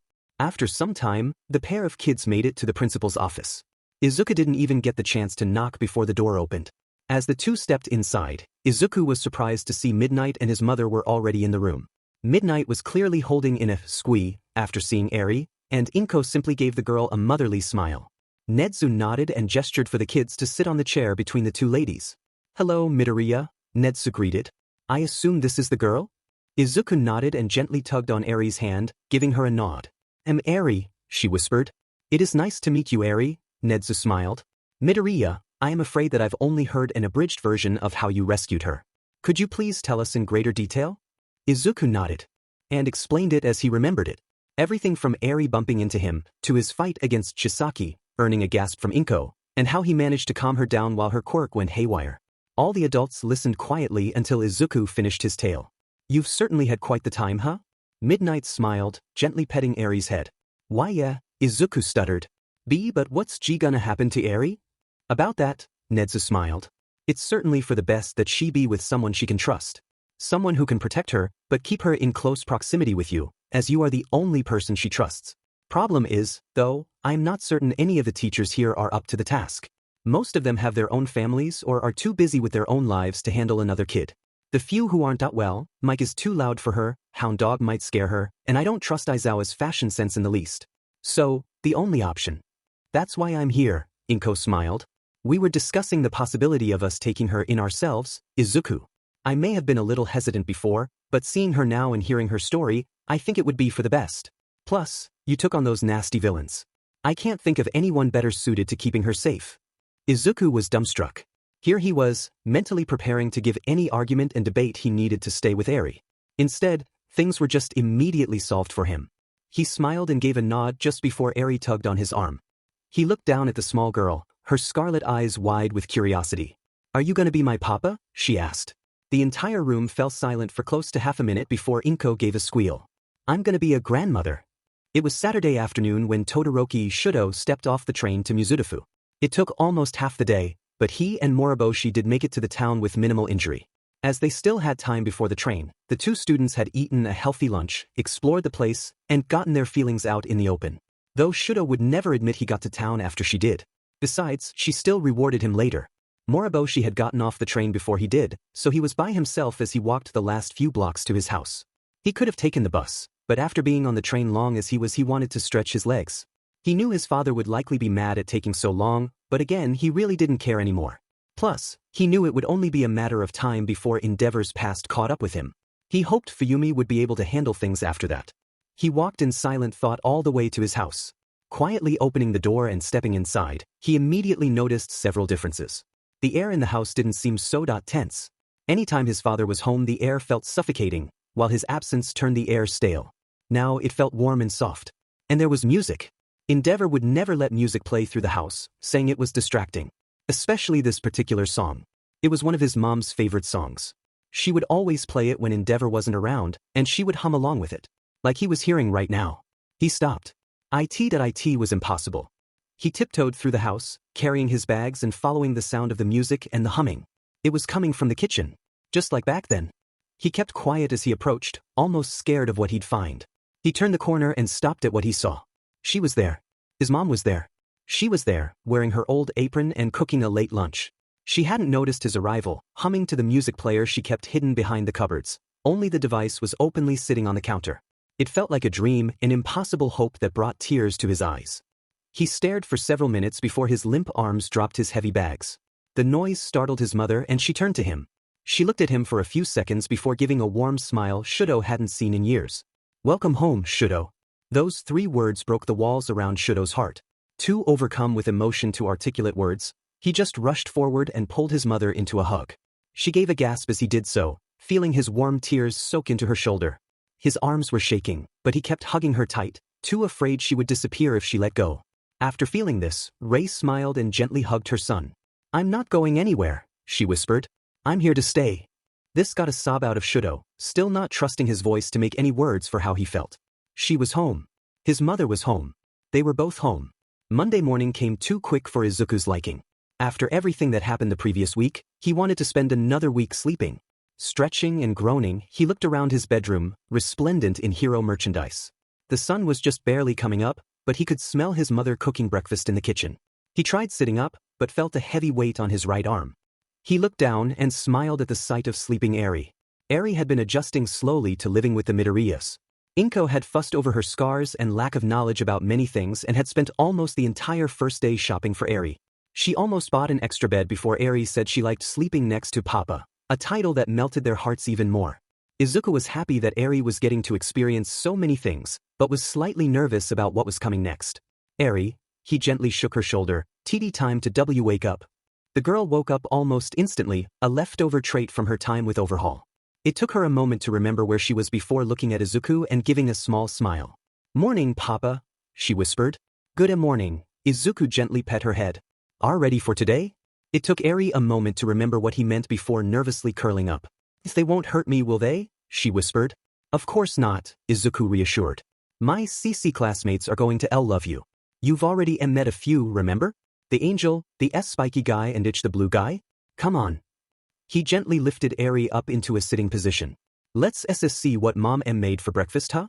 Eri hugged Izuku as he stood up from the bed and stepped out. As he did, his phone buzzed with a text. Grabbing it and checking it, he suddenly felt a bit of dread. Melissa was waiting in May's workshop, her phone in her hand. She was glaring at her screen, occasionally looking up at the door. Next to her, May was working on a piece of equipment that might have been easier to recognize before it was dropped in a vat of acid. After a bit, said inventor looked up at the clearly unhappy Melissa. "If you keep glaring like that," May joked, "you might develop laser eyes and melt your phone." "I told him to meet me here before school," Melissa growled. "And we still got, what, a quarter hour? Go easy on him. Dunno why you're so sad anyway." May turned her attention back to the possibly a boot and left the quirkless girl to steam. After another few minutes, there was gentle knocking on the door. With a call from May, it opened up and revealed a sight that Melissa honestly found completely adorable. Izuku was standing there in his uniform, and holding his hand was Eri wearing a miniature UA uniform, while also holding his knife. Melissa had been briefed on the girl earlier, so she held her tongue as the pair slowly entered the workshop. Izuku was, understandably, nervous and the little girl was looking around in wide-eyed wonder. When Eri looked at Melissa, the older girl gave a quick smile before scowling at Izuku. Hello Melissa," Izuku stuttered. Instead of greeting him, Melissa turned to May. "Hatsum-san, could you show young Eri around the workshop?" she asked with an irritated tone. "I need to speak to Midoriya-kun in private." "Oh, sure," May replied as she stopped working on the Mabia helmet. Eri was nervous about leaving, but a quick word from Izuku and the little girl was holding Hatsum's hand as the inventor led her deeper into the workshop. After a moment Melissa and Izuku were alone, the taller girl glaring down at the shorter boy. "Is something wrong, Melissa?" Izuku nervously asked. "Is something wrong?" Melissa repeated before groaning. "How about going toe-to-toe with a freaking serial killer?" Melissa stomped forward and grabbed Izuku's shoulders before leaning down to eye level. "What were you thinking, Midoriya? You could have died. I know you're training to be a hero, but you aren't one yet. He was an experienced killer, you're a student. I thought you were smarter than that, Midoriya. Why didn't you?" She stopped shouting at him when she saw Izuku was tearing up. "IIT tried to R-run," Izuku cried. "BB but Idakeke-kun R-rushed in and ran." Melissa's anger immediately evaporated and she pulled Izuku into a tight hug. "I'm sorry," she whispered, tears in her own eyes. "I was just so worried, Midoriya-kun. There's much I still want to do with you, I just thought I got scared. I saw the fight live, and each time he attacked you, I couldn't help but fear that would be the hit that killed you." She looked down at Izuku, speaking quietly. "Please tell me you'll be careful next time, okay?" Izuku nodded, his face down and still tearing up from Melissa's outburst.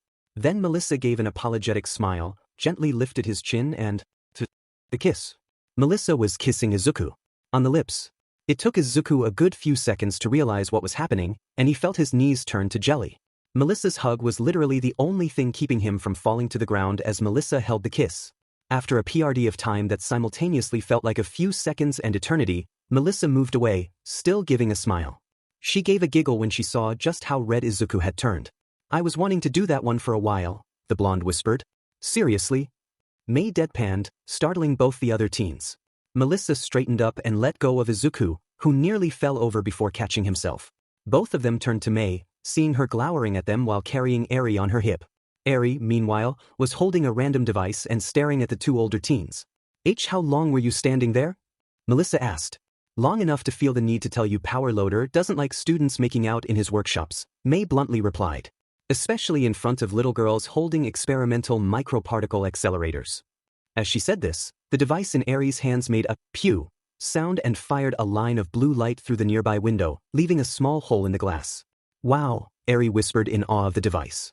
Anyway, it's almost time for school, so Mito-chan had better take his kid back and rush to class. Drop by later today, though, Mito-chan. Want to talk about some possible upgrades for your arm? May set Eri down, relieving her of the miniature device before the little girl ran back to Izuku. Her impacting his side in a hug shook him from his stupor. He quickly stuttered his apology and hustled out the door with Eri. Before the door fully closed, though, Melissa heard Eri ask one question. Was that pretty lady mommy? Now it was Melissa's turn to feel a bit flustered. The thought of having a child was not unappealing, at least. Her train of thought was derailed when Hatsum roared with laughter. She must have heard the question too. Oh boy, Melissa and Izuku were never gonna live that down. Thankfully, Melissa's phone started ringing, giving her a reason to exit the workshop. Checking the ID, the American girl answered. Hey, Uraraka-san. What's up? That I want to try. Try what? Melissa teased, recovering from her fluster quickly. I want to try us that I mean, the three of us that offer's still open, right? Maybe, Melissa hummed. I still need to talk to Midoriya-kun about it, but I'm sure I can convince him. I'll tell you later today, okay? With an affirmation from the nervous Ochako, Melissa hung up the phone and rushed to her own class. With all the emotions from earlier, she forgot to bring up a certain something to Izuku, and would strive to do so during lunch. Uraraka sat in homeroom waiting for Aizawa to roll in. She was still nervous over Melissa's words, but this was overshadowed by the overall mood of the class. The vast majority were abuzz with Midoriya's accomplishments. Todoroki seemed unaware of what Izuku had accomplished, and was startled when he heard the news. When asked about how things were with his father in prison, Shudo just said he needed to thank someone later. Ida, however, was most subdued. Several people had asked him about the Stain fight, but he refrained from answering. His head stayed bowed, and he seemed ashamed for some reason. She could tell he was feeling especially bad because he hadn't done his robot chop the entire morning. Hopefully he would recover soon. Settle down, Aizawa announced as he stepped in. Before he reached the podium, everyone had gone silent and were in their chairs. The teacher looked the class over before saying, I finished reading through your reports from your experience weeks. For most of you, I'll admit I'm not disappointed. Uraraka noticed Ida bow his head even more at these words. Don't think this means you can relax, however. 6 weeks from now will be the midterm exams. There'll be both a written and practical portion, and neither will be easy. You'll receive more details during your heroics class today. The principal requested I use this time to go over something else of importance. The class was paying rapt attention, curious what could derail the exams. 2 weeks from now, Eraserhead explained, is the I-Island Expo, and the hero course classes are allowed to attend. The class exploded with excitement. They all knew about the expo, and Island was nothing to laugh at either. Aizawa had to use his quirk to get everyone to calm down before continuing. The expo will last 2 days, and the following Monday will be a day off to allow all attendees to recover from jet lag. Uraraka, Todoroki, both of you have received official invitations due to placing during the sports festival. You will each be allowed to bring a single guest with you. Everyone else will have to pay a small fee for entry for yourselves, but UA will handle all other expenses. However, I will point out there will be a test this Thursday, and anyone who fails it won't be allowed to attend. A few of Uraraka's classmates winced at that. Also, their teacher continued, due to reasons I don't feel like explaining and you shouldn't ask about, Ida will not be allowed to attend the expo. There was a gasp from most of the class at this, and the mentioned student tensed up. Why was he being punished? Did it have to do with Stain? The tall brunette really wanted to ask now, and she knew a lot of her class was the same. I can hear the gears in your heads grinding together, Aizawa groaned. Like I said, I don't feel like explaining it. Ida is prohibited from talking about it, and if I hear about any of you asking about it I will make sure you get detention over that weekend. This shut the class up quickly, though a few of them still glanced in Ida's direction. As a last announcement, you've all no doubt figured out who Scouter is from the news last week. The principal himself requests you do not swarm Midoriya with questions. If you happen to see him today, try not to pry, and do not startle the little girl with him. Little girl? Shizuki whispered behind Uraraka. It's not my place to explain, you'll have to ask him. That is all. With that, Aizawa slipped into his sleeping bag and dozed for the rest of homeroom. None of the students said anything after that, too busy trying to process everything they had just heard. Uraraka felt even more distracted now. Why couldn't things be calm for more than a week? Around the same time Aizawa was stepping into the 1A classroom, Izuku and Eri rushed over to Class 1C. He knew they were the last ones to arrive, but this was planned. He had arranged this with Midnight, who was standing outside the classroom as Izuku dashed up. The pro-heroine had visited over the weekend, so Eri was thankfully growing used to her presence. This was displayed when Midnight smiled and gently ruffled Eri's hair. "You ready?" she asked. Izuku nodded, and Eri mirrored his action. Smiling at Eri, Midnight turned and opened the door. "Settle down, class." Izuku could hear his classmates shuffle to their seats. Midnight cleared her throat. "Before anyone says anything, yes, Midoriya-kun is present, he's just not here yet due to reasons. Yes, I know you figured out he's the scouter from the news, but you shouldn't pester him over what happened. Anyway, I've gone over your Experience Week reports. For those of you who did heroic acts this week, impressive. For those who chose more domestic acts, still a good job. No matter what you chose to do over the week, you made our school and society proud. As for morning announcements," she turned to Izuku and nodded. The student slowly stepped into the room, his nervous daughter clinging to his arm and holding his knife like a teddy bear with her free arm. Most of the class was completely surprised by Izuku's little companion, but a few, such as Kiana, were less surprised. After the initial shock wore off, Midnight continued, "This young lady is Eri-chan. Midoriya-kun rescued her from a villain on his first day of the Experience Week. She's suffered incredible trauma, and as such Midoriya-kun is pretty much the only person she really trusts right now. He's taken over as her official guardian until further notice. So I must ask you refrain from swarming either of them, as Eri-chan doesn't have full control over her quirk yet, and we don't want any accidents." She gestured for the two to take their seat. Izuku quickly hustled to his desk and pulled Eri onto his lap. Midnight smiled at the sight before continuing the morning announcements. "In 6 weeks' time is gonna be the midterm finals," the R-rated heroine stated. "It won't be easy by any standards, so study up. Also, the principal has requested to speak to a few of you during lunch today. He has a twist in mind concerning us and the heroics classes. I'm not allowed to say what it is, but," she liked her lips, "I'm excited for it, and the participants will be too. Also, the I-Island Expo is in a couple weeks. Normally only the hero classes receive school assistance in attending, but due to the fact you guys are all so awesome, the principal has decided to extend that courtesy to our class as well. You'll have to pay a small fee for single tickets, but the school will handle all other expenses." This got the class excited. None of them had the opportunity to go to something like that before. Izuku himself was looking forward to it. Maybe he could try to get tickets for his mom and Eri too? Judging from how wide-eyed Eri was in May's shop, she'd probably go bonkers at all the inventions over there, and his mom would likely enjoy the change of scenery. Yeah, sounded like a plan. The rest of the class PRDS before lunch passed thankfully calm.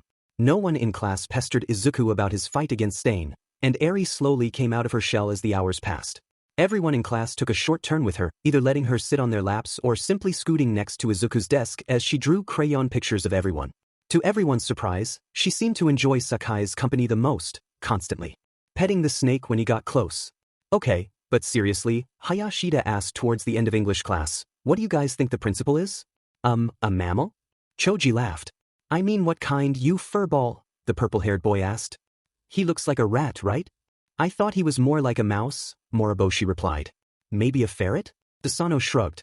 "I always thought he was a koala," Hojo piped up. Everyone turned to her in confusion, and she shrugged at them. "I mean, he has 2 thumbs, right?" Before anyone could answer, the lunch bell rang. Moriboshi grabbed her bag and dashed for the door. She was one of the 1C kids the principal wanted to talk to, and she wanted to get it out of the way fast as possible. The moment she opened the door, however, she came face to face with Todoroki. Only her sharp reflexes prevented her from bumping into him. The rest of her class watched, wondering what was going on. "Oh, hey, Todoroki-kun," she greeted the slightly taller hero student. "Did you, As she was asking her question, Shudo pulled her into a tight hug, burying his face in her shoulder. There were a few gasps from her classmates, Midnight gave a fangirly squeal, and Sakai's jaw unhinged from shock. Moriboshi herself was unsure of what to do. Todoroki never seemed like the one for PD, especially so brazenly like, "You got her back," Shudo whispered as Moriboshi's shoulder felt a bit damp. "You brought my mother back. I can't thank you enough." That's what this was. Moriboshi slowly hugged back. "We can continue this later, all right?" she whispered back. "The principal needs to see me about something." Todoroki nodded and let go, moving aside so she could leave the room. Before leaving completely, though, she turned back into the class. "I'd prefer if you told no one of what you saw." Thankfully, everyone in class gave their agreement. No need to talk about something that didn't concern them, after all. After that, Moriboshi and a handful of other students made the walk up to Nedzu's office. "Extra tickets?" Nedzu asked with a chuckle. "Weiss," Izuku asked, "F for my mom and Eri here." The two were in the office by themselves, close to the end of the day. Eri was sitting on Izuku's lap, still holding his knife. I'm willing to do whatever I need to earn them. I don't have much money on hand, but dash. At this last remark, Netsu started laughing. Izuku got a bit worried. Why was he laughing? Midoriya, the mammal chuckled. Did you forget that you took down 2 villains last week? What does that have to do with dash? You might desire to be a hero for the purest of reasons, Netsu continued, but you must remember that what you're aiming for is indeed a profession. Hence the title, Professional Hero. Said individuals receive a government-paid salary along with small payments for every villain they capture. I opened an account for you a while ago with the intent of throwing some money in to help you get started, but you really don't need that boost now. Izuku stared in shock as Netsu typed away on his laptop, continuing his cheerful explanation. After all, you took down 2 S-class villains by yourself, and Stain himself actually had a government-set bounty for his capture. Normally such earnings are taxed and divided among the hero and sidekicks, along with put forward to maintain the agency, but none of that applies to you as you're still a minor and worked on your own. Your mother has access to this account, which is also why taking care of young Eri there hasn't been a problem financially.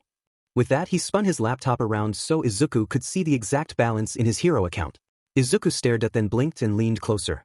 That's a lot of, he stuttered, not believing what he was seeing. Eri stared in confusion, still too young to fully realize what this meant. You earned it, Netsu smiled. So you can see, getting extra tickets will not be an issue for you at all. The principal slid from his chair and walked around his desk. Could Eri come with me for something real quick? There's someone who wishes to speak to you in private. Izuku jerked at the words before nodding. Eri gently slid off his lap and took the principal's paw before the two stepped out. Who wanted to talk to him? Was it one of the heroes from Hosu? Sir Night Eye? Someone else related to his training? He was so lost and thought he didn't hear the door open, but he certainly heard the person speak. Young Midoriya. Izuku froze. That voice. He slowly turned, not believing what he was hearing. When his eyes fell on the speaker he could barely gasp 2 words. All Might. Things were a hustle and bustle in Hatsume's workshop. Mei was showing Eri how to assemble something that was hopefully non-explosive while Netsu and Melissa were talking casually.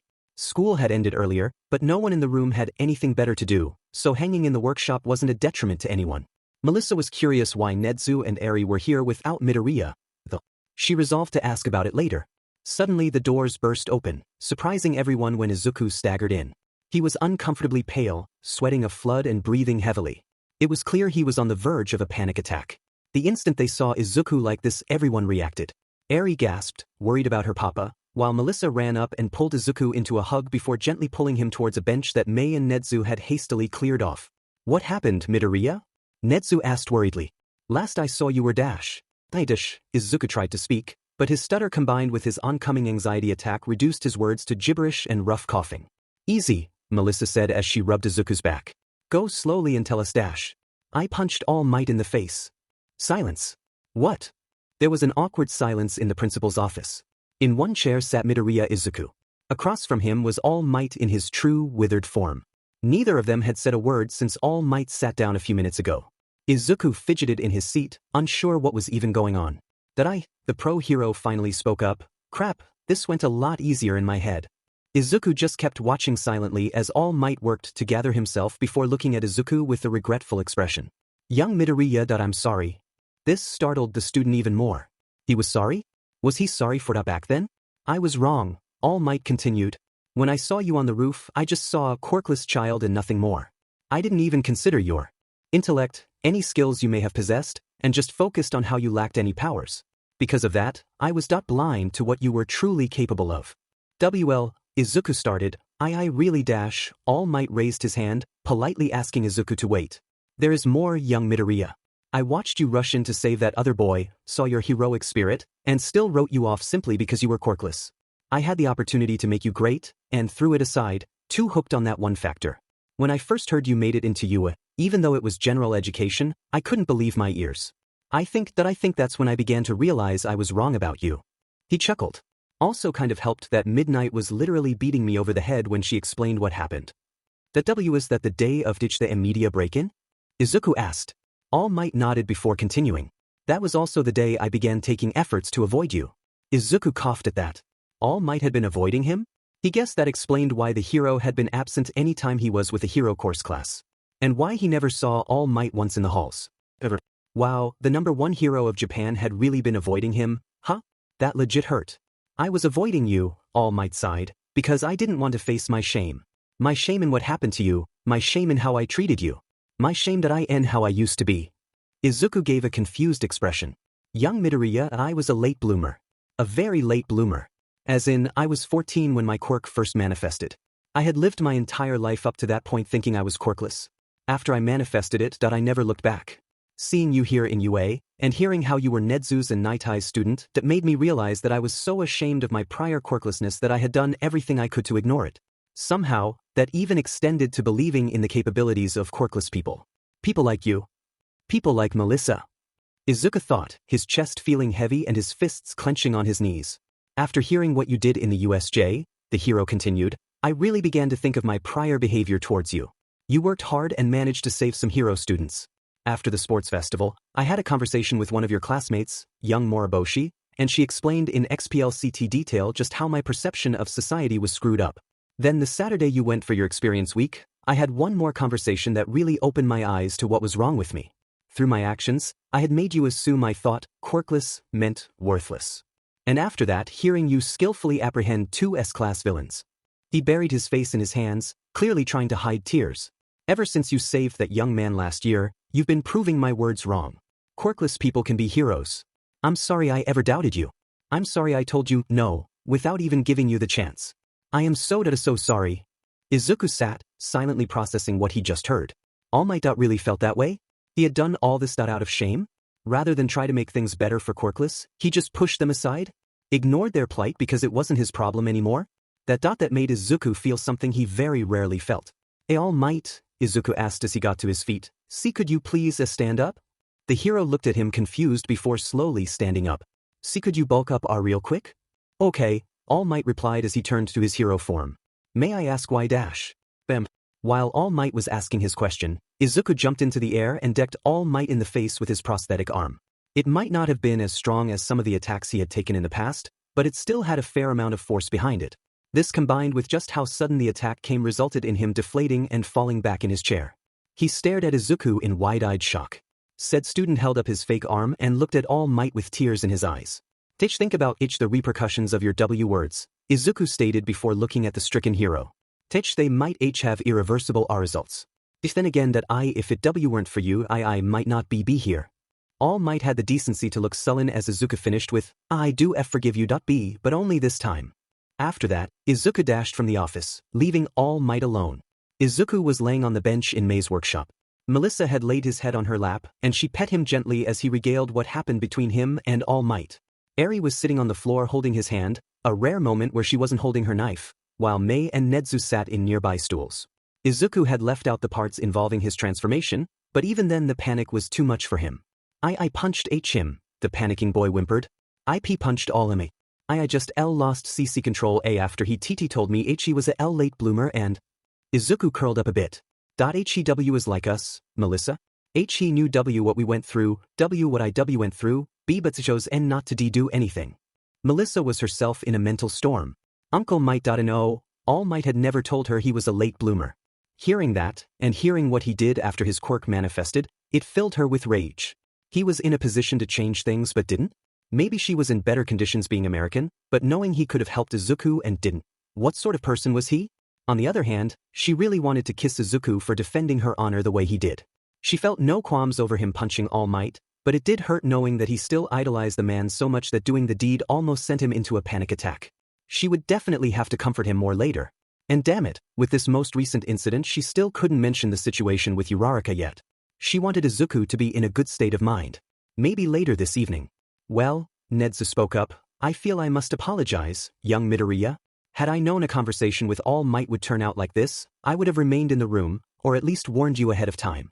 I'll call your mom and let her know you'll be a bit late.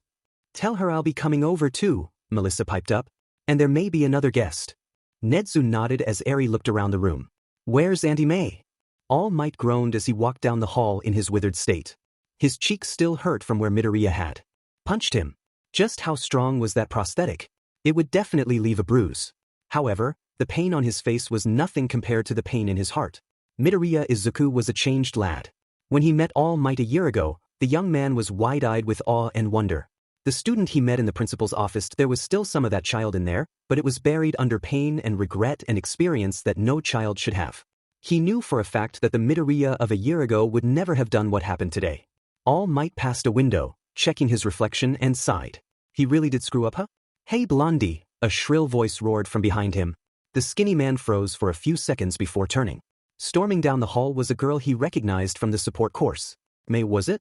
Whatever her name was, it didn't seem as immediately important as the furious expression on her face and the very large gun in her hands. See, can I help you? The hero stuttered. You seen All Might anywhere? The student glared. He had a disagreement with a close friend of mine, and I just want to clear things up with him. All Might didn't really want to know what sort of clearing things up required an anti-tank cannon, so he denied knowing anything and watched the student storm away before rushing in the opposite direction. Maybe he could hide in his apartment for a few days until it was safe to return. Uraraka quietly hummed a song as she walked down the street that evening. She had gotten a call from Melissa earlier, asking her to meet Melissa and Izuku at the boys' apartment. She was a teensy bit nervous, but the hero student was eager to know what Izuku thought of Melissa's idea. She hoped the boy was willing to try with the three of them together. She knew she was. Reaching the apartment complex, Ochako looked around to make sure she was alone before using her quirks to jump up to the third floor. Straightening up her clothes, she walked to the door Melissa described and gave a gentle knock. She waited a few moments before the door opened, revealing a short, somewhat plump woman with green hair and eyes. Definitely Midoriya's mother. The woman gave a bit of a gasp as she looked up at Uraraka, then gave a warm smile. You look shorter on the television, the woman giggled. Come in, come in. Uraraka bowed her head as she stepped inside, immediately smelling something delicious from the kitchen. She heard some voices from the living room further in. Melissa told me what you're here for, Inko smiled. I'm not sure how it would work, but I'm just glad Izuku is well sought after. Uraraka blushed and tried to stammer a reply before Inko giggled and gently pushed her down the hall. As she got closer, she could identify Melissa's voice along with a younger girl. That must be the little girl Aizawa mentioned earlier. She didn't get the chance to talk to Izuku during the school day, so this was going to be the first time seeing her. The hero student turned the corner and saw Melissa sitting on the couch, and next to her was Eri with her ever-present knife, which confused Uraraka. What got her concern was the fact Izuku was laying on the couch, his head on Melissa's lap as she gently pet his green locks. He appeared to be napping. Melissa saw her and gently waved her over. Is something wrong? Uraraka whispered as she came over. Eri scooted closer to Melissa, nervous around the new girl. He had a rough afternoon, Melissa stated. This is Eri. Be calm around her. Izuku rescued her from a villain during his experience week. Eri shyly waved, and Uraraka waved back as she sat on the floor in front of Izuku. Have you told him yet? Nope, Melissa sighed. That's why you're here, so we can see if it's doable. Izuku suddenly groaned, getting everyone's attention. He slowly opened his eyes, seeing Uraraka in front of him. He stared for a bit before his eyes widened and he shot straight up. Uraraka-san, he exclaimed. What are you dash? Something we need to talk about. Melissa pet his head while pulling Eri onto her lap. She's gonna be having dinner with us tonight, but first. She gestured to Uraraka to say her piece. Well, the hero student nervously started. Thing is Midoriya-kun I like you. A lot. The still kinda asleep Izuku stared in a bit of a daze as the tall girl continued. It doesn't end there. I like you a lot and I like Melissa a lot too. That one woke Izuku up all the way, bringing a confused blush to his face. On top of that, Melissa spoke up with Eri on her lap. I think we both agree she's a lovely girl, right? Melissa smirked as Izuku blushed even more. I know you think she's pretty too. So, here's my suggestion. How about all three of us get together? I'm willing to give it a shot if you are, and so is she. The two teen girls looked at Izuku expectantly as the flustered boy tried to get his brain working enough to get words. Aren't there entire anime with this sort of thing as a plot? The boy asked. They plot driven by D-drama and dash. No drama, Melissa smiled, gently taking Izuku's hand. After a few seconds, Uraraka gently took his other hand. Please? The girl asked. Izuku was silent again, not quite sure how to answer, before Eri shuffled across Melissa's lap and tapped his shoulder. With his daughter nearby, Izuku broke from his stupor and looked into her wide red eyes. Does this mean I'm gonna have two mamas? All three of the teens stared at the little girl after hearing her question. Izuku was the first to recover, for once, giving a slight chuckle before looking between Melissa and Uraraka and nodding. Am willing to give it a TT try. Melissa gave a joyful sound as she pulled Izuku into a hug, swiftly joined by Uraraka, sandwiching Eri between the three of them. From the kitchen, Inko was quietly giggling into her hand. Things were looking up now, Izuku's prior stress forgotten in all the affection. And now Uraraka was nervous again.